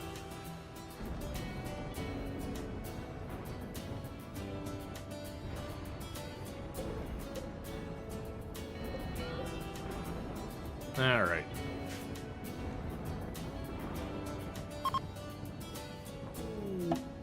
Cache supplies, don't care. The fire's down there, so don't care. Alright, these Chimera are being kind and wait. They came across weird. No, it's fine. The sentiment was clear that the food sounds delicious.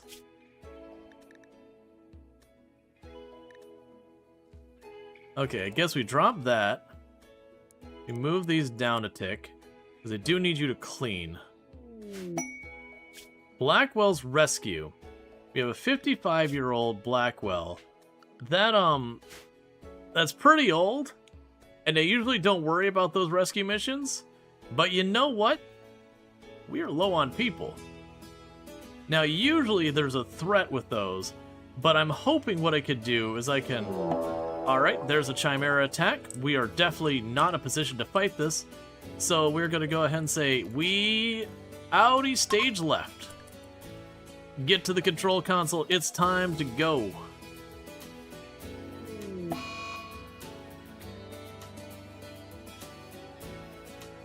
Can we... Okay. I was like, can we leave? Alright. So we're going to jump down to where this person is down on the ground, and hopefully we can get ourselves a new colonist. My intention is to drop the ship as absolutely ridiculously close to the downed person as possible, to hopefully just yoink them into the ship, and if whatever threat triggers, be able to either dispatch of it or just slam the door and pretend it's not there. Alright. So there's the downed Maxwell. You are a depressive chemical fascination brawler who's only good at mining.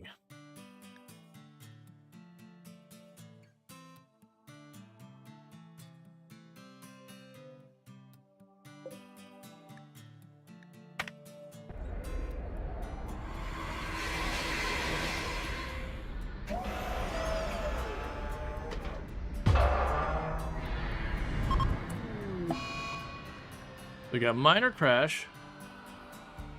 Alright. Your job is to offer help.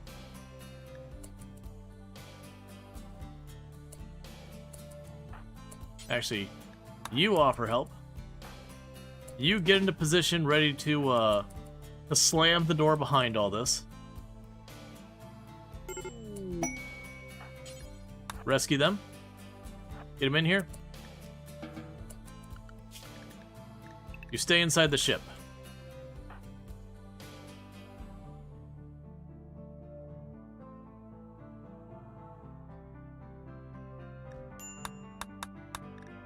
Alright. Are you... Okay, they're just bruised up.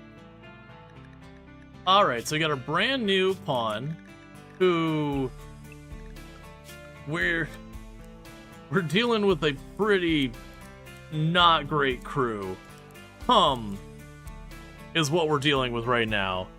The crew we have here is definitely not what we're aiming for a team.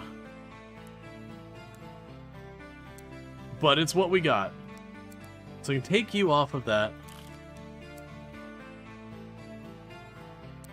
Yeah, we can do this. That'll be at least something. Okay. So we got our brand new person, so we're going to go ahead and start the queue. If you would like to be Blackwell, who is Chemical Fascination Brawler Depressive, so you are going to be honestly pretty unmanageable, but you know, it is what it is.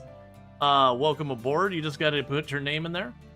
One thing I am going to do is for people who have already been in the colony, unless we don't have anyone else in, I am going to pass up on your name for someone else who is new, just to try and give people a chance to get in here so it doesn't keep going back to the same people. I know that is not the way I've done in the past. We've been trying to make sure that the naming gets around a little bit more, because we just had like a lot of people just kept getting lucky and getting their names in again and again. So we're trying to make more opportunity. Alright. So let that go for a minute, and then we'll draw. Let's see, well, as long as you have drugs, the chemical fascination and depressive can cancel each other out. Yeah, the problem is, I don't have those drugs. And this map, unfortunately, if we look at it, is terrible. So we're only going to stay here for a very little while. Which is a problem, because with the few people we have, like, rebuilding up our fuel and all that's gonna be tricky. Did that get damaged? Okay, so we need to tear down this one piece of steel wall here as a priority. We need to repair that first. And then replace the steel wall there.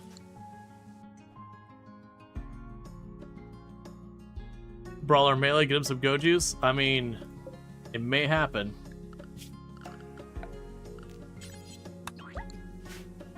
Alright, so you got a lot to repair. Where's the unnatural corpse?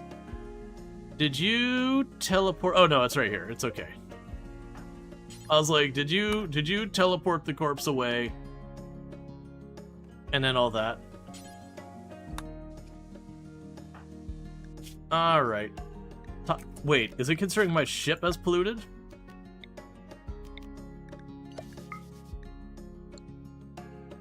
Oh, that is a problem. That is an immediate problem. Stop researching. Oh, you can't. No.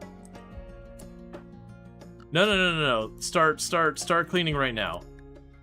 You need to clean right now, or we all die.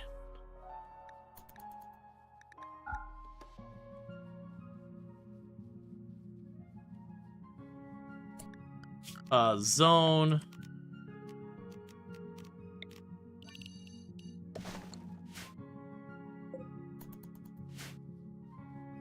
Pollution.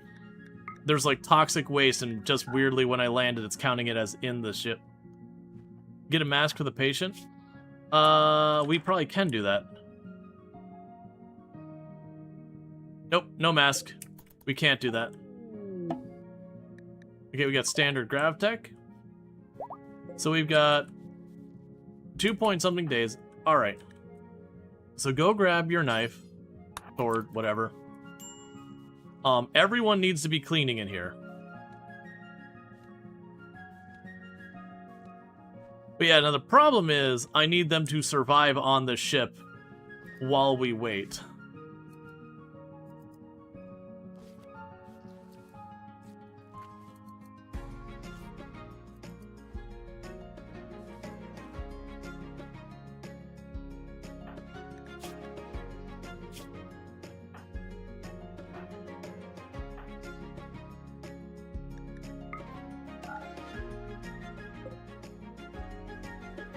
Also, goats, get out of the ship.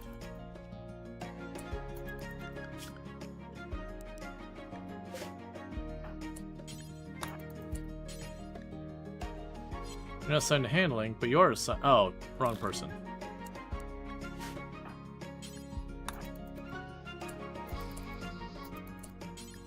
I need to slaughter them because they keep making a mess, which is keeping us from actually cleaning up the pollution. There goes the power, so for right now, research bench off, machining bench off, chem fuel production off, and we'll see where they're at with, oh, and tube TV off.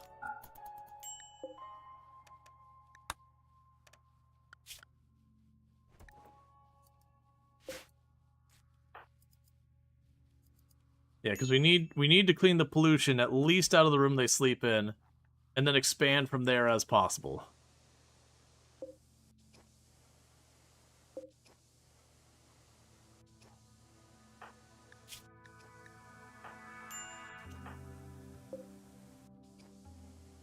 We got almost 3 days till we can leave.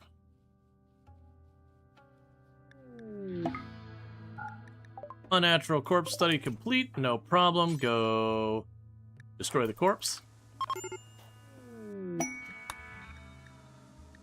Blue terrain and Blackwell.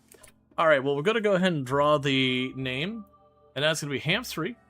So let's go ahead and do this.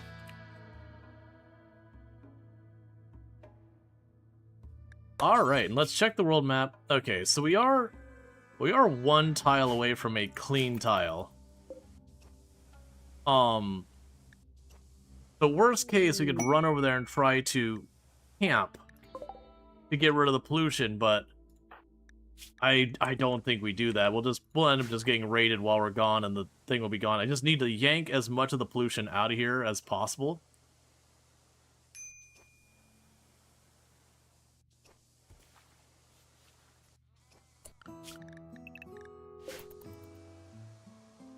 I needed to pay attention to that when we landed.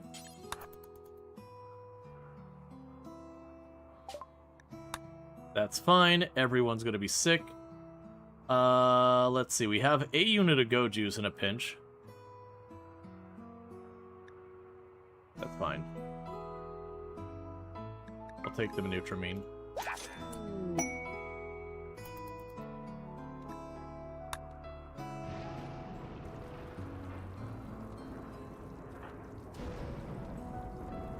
So we're desperately trying to get the room cleaned up. At least they're not sleeping in the pollution. Oh man, everyone's pollution concerns are getting way too high.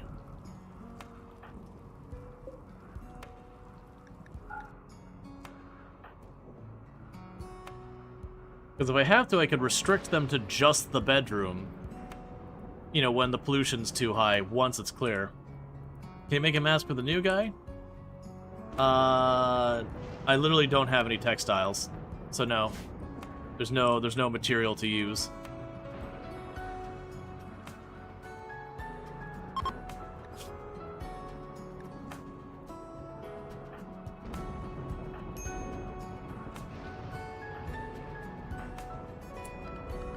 Okay. Clear zone. Toxic. Yeah, you can use leather.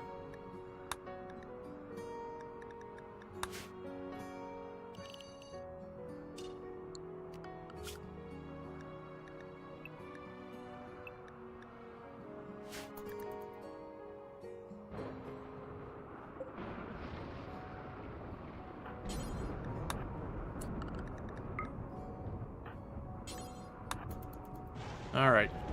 We'll try and have them clean up this little bit in this room. We'll keep them locked in here a little bit. The problem we're going to run into is I'm going to need to make them go out and get food.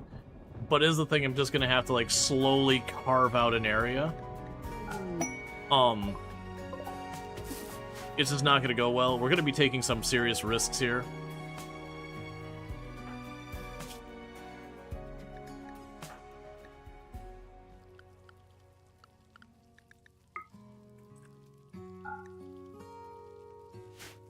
Yeah, no, I'm kind of at that point where we're right on the fence of losing the run. So it's kind of like, I don't want to start the next stream and have the run end like 5 minutes into stream.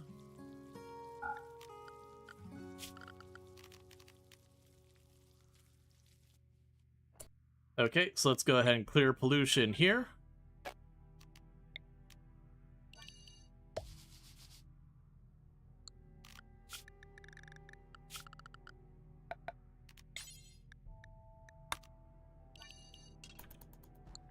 We're just going to slowly crawl out more and more of the area.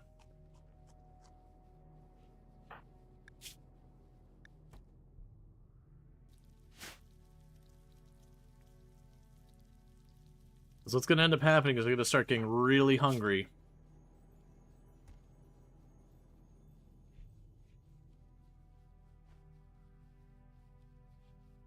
Alright, so we probably have one more mood break on Mandible. After that next mood break on Mandible, we'll probably have that. Have that stuff sorted out.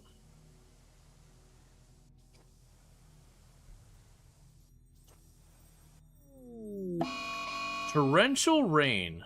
That's fine, I don't really care about that.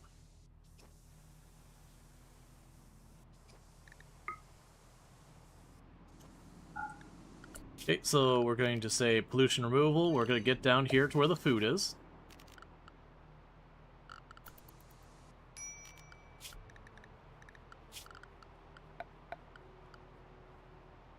And how are you doing? You're moderate, minor, moderate. Schedule. You're restricted to toxic area as well. So go zone. But you get the idea. Is I'm going to try and systematically open up one room after the other until we can take off the ship. The good news is we're almost there.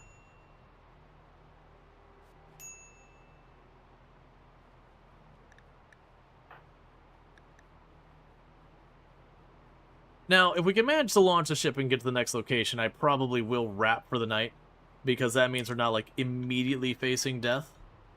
Because right now the problem is, like, I'm not able to get food, I'm not able to do anything, I'm having to just carve out this. One thing we'll want to do before we leave is to dump the toxic bags out the side here.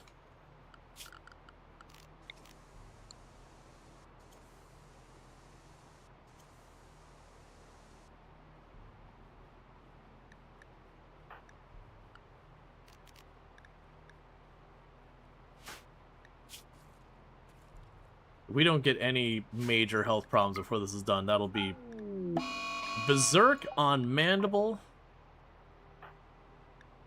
Drop your weapon immediately. Don't fire a will, punch Mandible. Mandible is a wimp.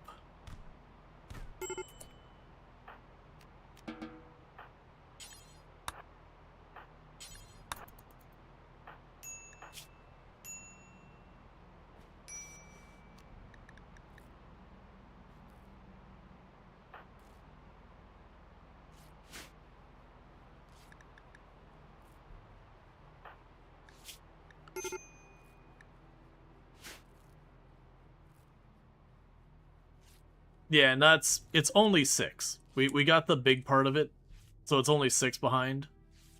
So I'm not super worried about that. Right now, the more urgent issue is all this pollution.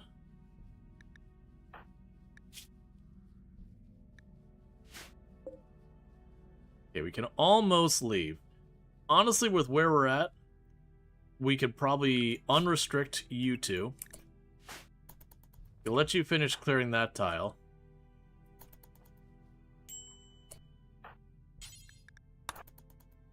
All these out of here. All those out of here. All these out of here. All that out of there. All that out of there. Okay, go back into restriction. So get all the toxic waste out of here. Could have dumped them in your engine bay. I mean, it doesn't really matter one way or the other. It's all toxic all around me. Okay, and for right now, clear the pollution removal. Just go to bed, do your stuff. Okay, ship is ready to launch again, so we need to launch the ship. Do your best. Alright. So we did get the rescue. That's the important part. We got the person that was missing. There is a chem fuel refinery here, so we're going to go up there because we're going to run out of chem fuel. Okay, that's near toxic tiles. That's fine. Near toxic tiles is fine. We just don't want to be on toxic tiles. Okay, so we might be in a big trouble there. But we do have a third colonist. So we did land there, took some risks, got a third colonist. Maybe, maybe not, they're going to be in some really bad place.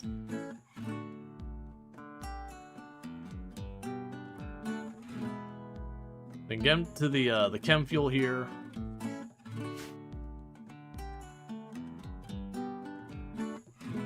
Alright, there's a geothermal over here.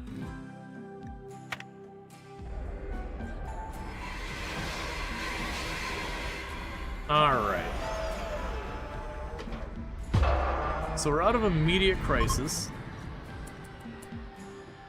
Let's go to schedule, unrestrict everyone. But with that said, chat, I really need to be wrapping up. But, so this has been a wild ride. We are definitely in a bad place here. I'll probably pick this up again on our next stream at 7 p.m. EST coming up. And we'll see how this plays out. I do reserve the right to change my mind and play a different game or whatever, but that said, things have been going well. We did, We did get our ship up and running. We're just, you know, seven people fewer, and then we did get our brand new person on here, but the problem with them, I mean, they actually have decent combat skill. They're just gonna be real hard to manage their moods. Like, that's the issue we've got right now, is just, this person is gonna just throw a fit. That's where we're at. What is your ideology, by the way? You're gonna hate existence. But we're gonna do what we can to try and rebound this thing. We'll see how it goes. With all that said, thanks so much for tuning in. If you're watching over at YouTube, don't forget to like and subscribe. But the stream will be ending abruptly for you because I do not have a host on the YouTube side ready, but thank you. For those over here on Twitch, don't go anywhere. We're gonna go ahead and find someone to raid. But if you're not already following the channel, make sure you drop that follow. That way you can find your way back here in the future. That is how this whole streaming thing works.